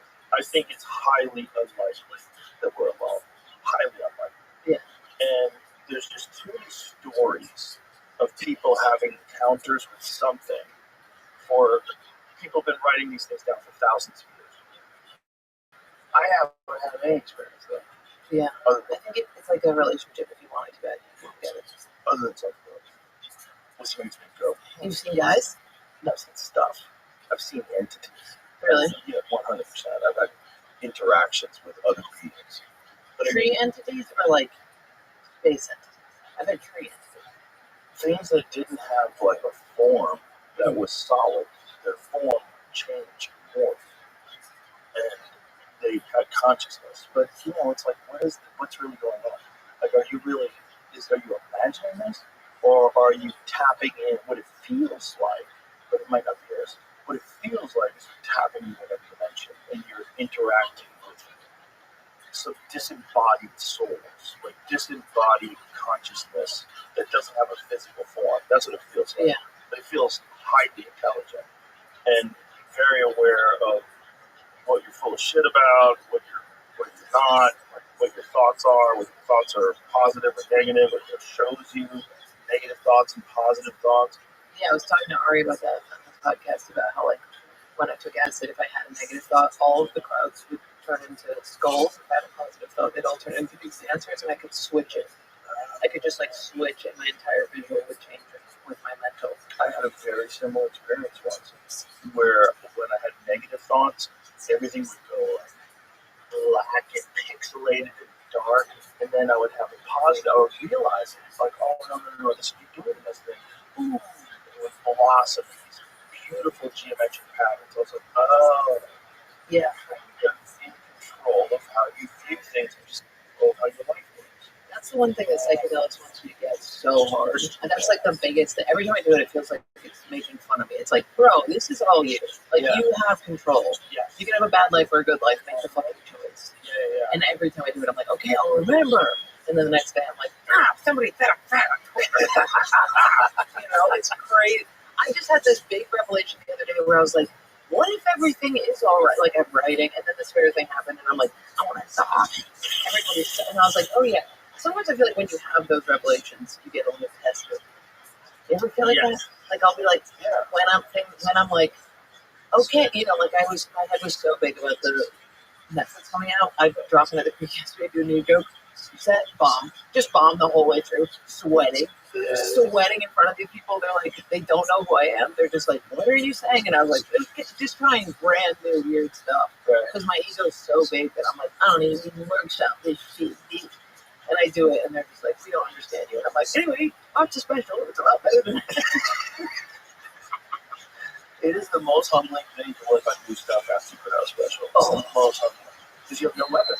And you just were doing shows where you're like, Yeah, tight, ready. Totally. Yeah. Looking at the notepad, being like, what else? Still nothing on there. Yeah, it's great. It's the hardest thing. It's like coming up with subjects. You know? It's also hard when your brain is like, putting out a special. Right. Like, I'm editing, I'm thinking about shit promotion, and I'm like, you have to. But that's why I think you have to take some time. 100%. But the rush. People are like, aren't you so proud of yourself? I'm like, no, because now I'm doing bad stuff. Yeah. You know what I mean? I don't have time to be proud. So I'm going up on stage and being like, oh, here's something I was thinking, you know, and it's never. I think that's a good thing for us. It's really Like a reality check. Yeah. It's great. Every couple of years, you gotta get smacked in the face and start from scratch again. It's really good. Brian Simpson did a brilliant thing. So what Brian Simpson did is he developed 2 hours. He put out 1 hour, and then when he went touring afterwards, he had another hour already. Well, I thought he asked Ari, I thought he was like, can I put out those hours? Can I put out all of them? Don't do that. Yeah. Yeah, I think what he did was perfect. When I did the half hour, I had that. I did put a half hour out and I was fucking cruising. But this one, any fat that I had, I cut and was like, I hate your dead. Right. So all of the stuff I liked, I put in it. So then when I was touring, I was like, I've already decided that I hate that. Right. I can bring it back up, but I don't want to. Right. And then you feel like you're a fraud. You know? Yeah. You know. And if you're not interested in the subject, like you're like, it's over. Yeah. You gotta let go. Totally. Yeah. It's crazy. And it's hard to be on stage and talk about what I want to talk about, which is how crazy it is to be putting so special. You know what I mean? But I don't want to talk to you about it. Right. I want to do it evergreen material. Awesome. That's it. It's just not relatable. Not related, but you're like, I want to tell you guys about this. That's what's on my mind. Especially to people that don't know who you are. That's really not relatable. Yeah. Bill Burr was very inspiring because he put out that special about how he changed his mindset. Mm-hmm. You know what I mean? The most recent one, he was like, I'm not going to be an angry person anymore. And that was sick because I feel like sometimes I'll be like, maybe I should have a perspective shift where I am stop being such an angry person and against humanity. And I'm like, no, but that's not funny. So you see Burr do that, I'm like, oh, I could have material about how like therapy helps, you know, instead of how much therapy this sucks. You know what I mean? Like, and that was nice to see him do that. Where he was like, I'm going to stop harassing my wife. That was the whole special. It was like, my wife is like going to die someday, and I'm making her life quite bad. It was great. When I was young, I had this stupid idea in my mind that you should stray away from meditation or enlightenment or anything. Because you get in the way of being funny. Yeah. You'll get in the way of chaos. I thought with relationships, I'm like, I'm going to keep this tumultuous relationship, and I'm just going to keep, like, that's how I thrive. Mining for material. Mining for material, just keep myself in a state of, like, unknown constantly so that I feel like I'm alive. Ooh. Because I feel like I'll die if I have any comfort or stability. Like, my studio is the size of this studio. There's no reason I should live like that. It's crazy. There's no reason. But I just keep myself in these little... Do you like living in New York like that? I don't need to. I can live in a bigger place in New York. It's totally fine. You're doing it to yourself. Yeah, I'm doing it myself to be like, you have to struggle. And don't you know what I mean? To communicate. You have to leave. It's crazy. It's crazy. At least you know it's crazy. Yeah, totally. And I'm working on it. Oh, I am. talk to a realtor. I'm talking to 2 therapists. And yeah, that's the other thing is I'm like, I don't want to get a bigger place if I'm going to buy a place in New York. You know what I mean? Eventually you're right. Yeah. Right. So I'm like, Right. maybe just struggle. It's a weird time for the real estate market right now.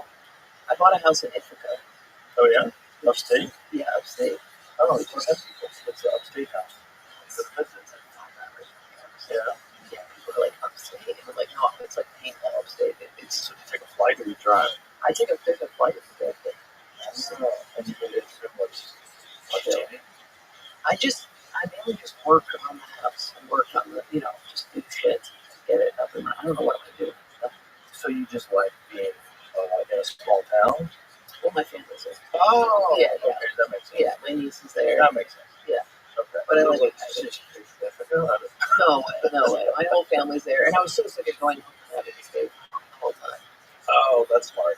Yeah, she walked in and having sex so many times. Wow. It's so annoying. Just swinging over the door. Dude, oh, sorry. She's deaf, so she can't hear shit. Oh no. So she'll just swing it over. Oh, no, okay. Fucking crazy, dude.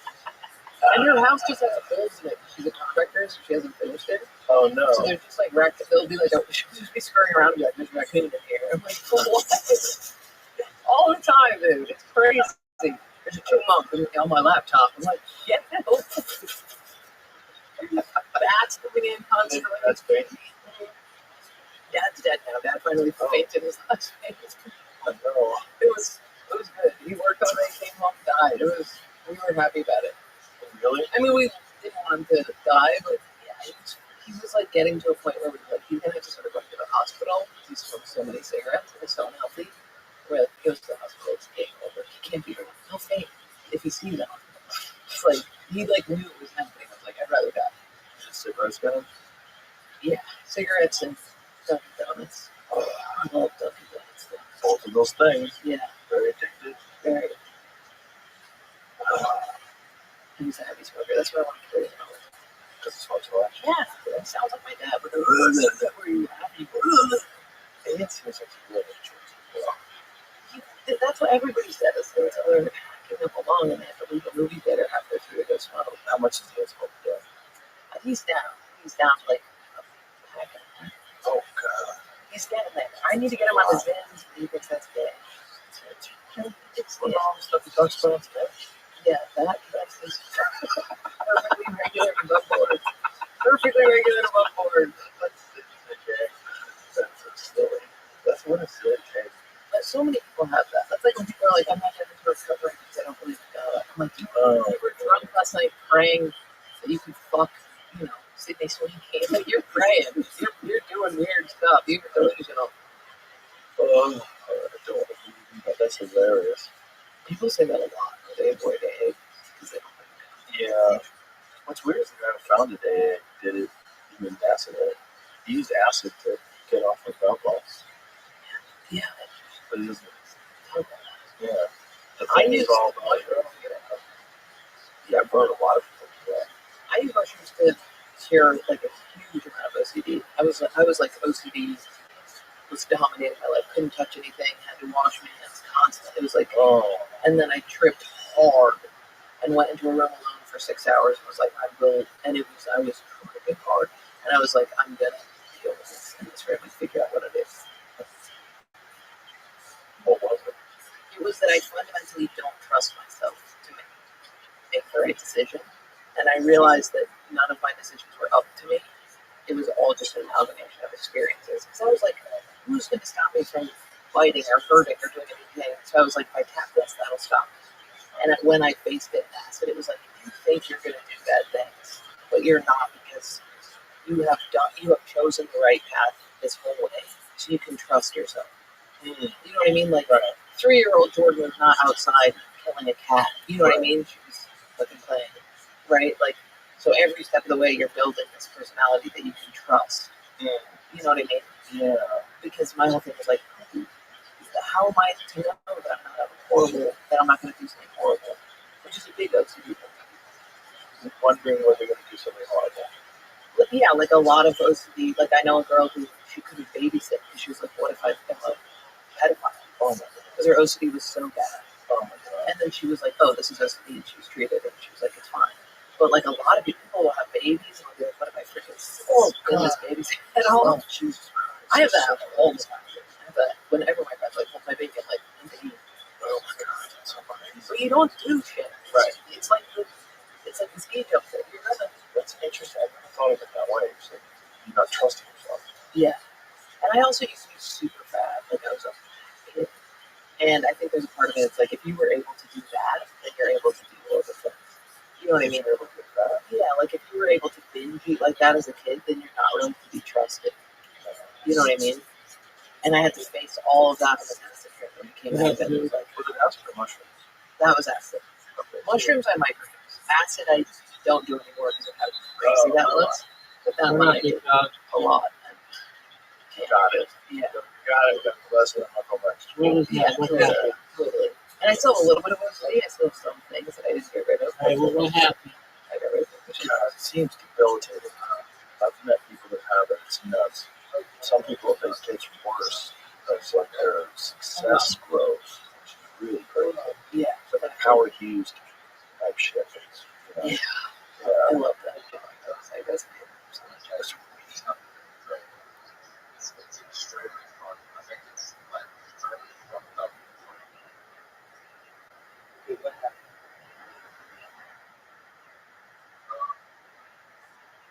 It is great.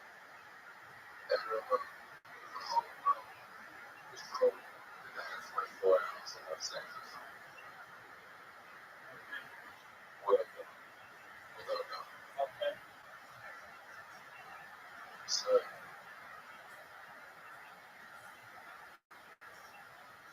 I'm walking around. First, I'm like, okay, man. To be the one, so then one of the escorts in there. And then I was walking around, looking at the store, and just looking at everything that was going to sit with friends. Then I saw, and you know, the devil down there. And, but, if I should have thought, if I but I feel like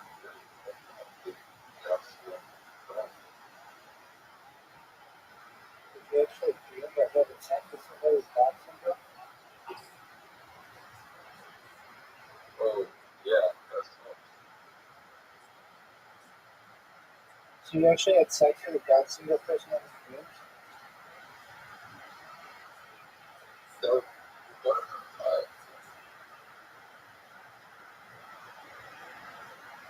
Okay. I justify.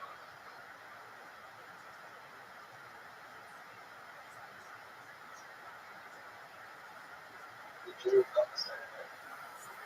Now I would have found some other chick.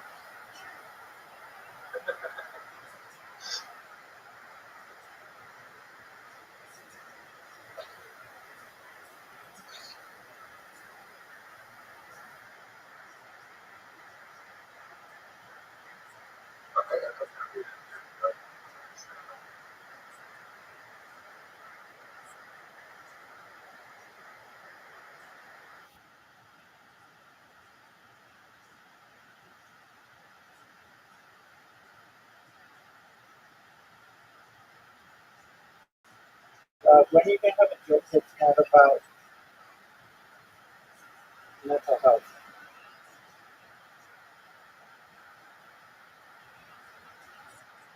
I'm older. Not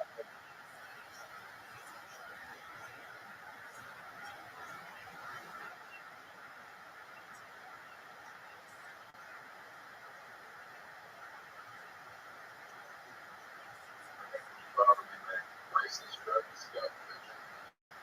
no, just like there's other stuff that's fun.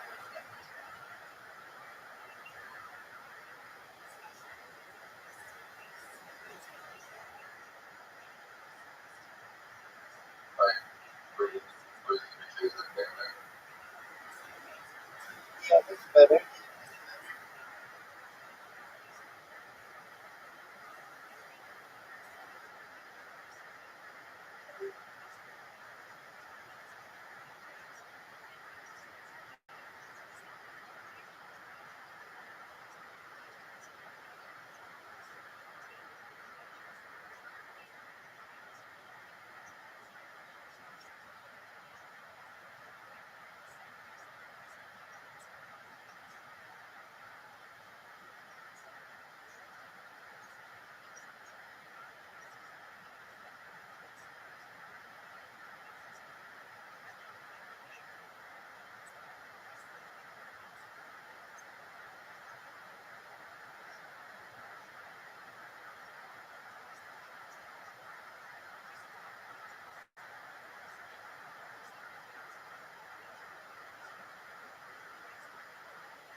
Well, how are you?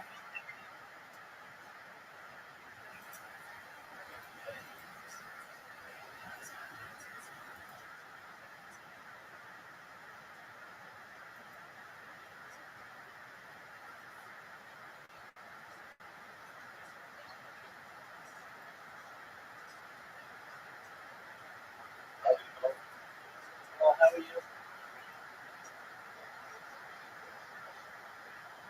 Cool. No, what's it about?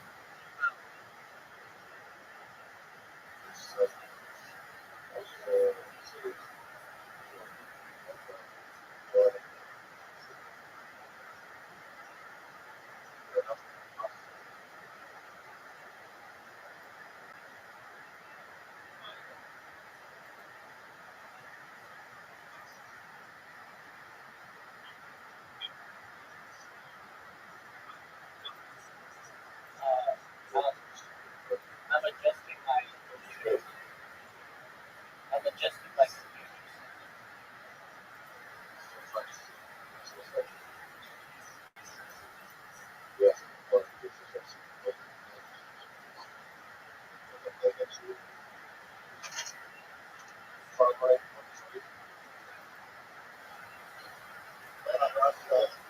What up, Ken? Yes, sir. How you living, baby?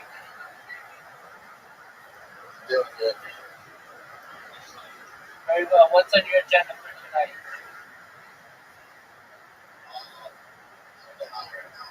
Oh, that's amazing. High on life or high on marijuana? Oh, even better. Okay, cool.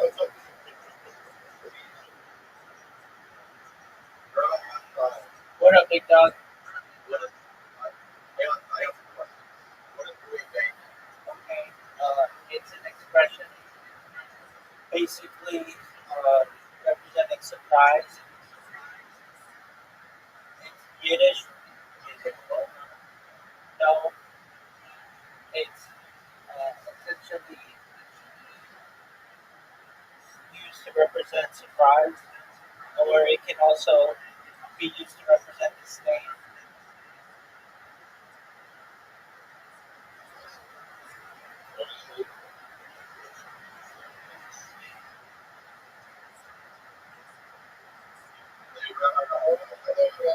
Yo, hey guys. That's phenomenal, baby. Excellent. You're welcome, my man. I'm still here. These two assholes think that I'm not paying attention to them. They don't understand I don't babysit them. I have other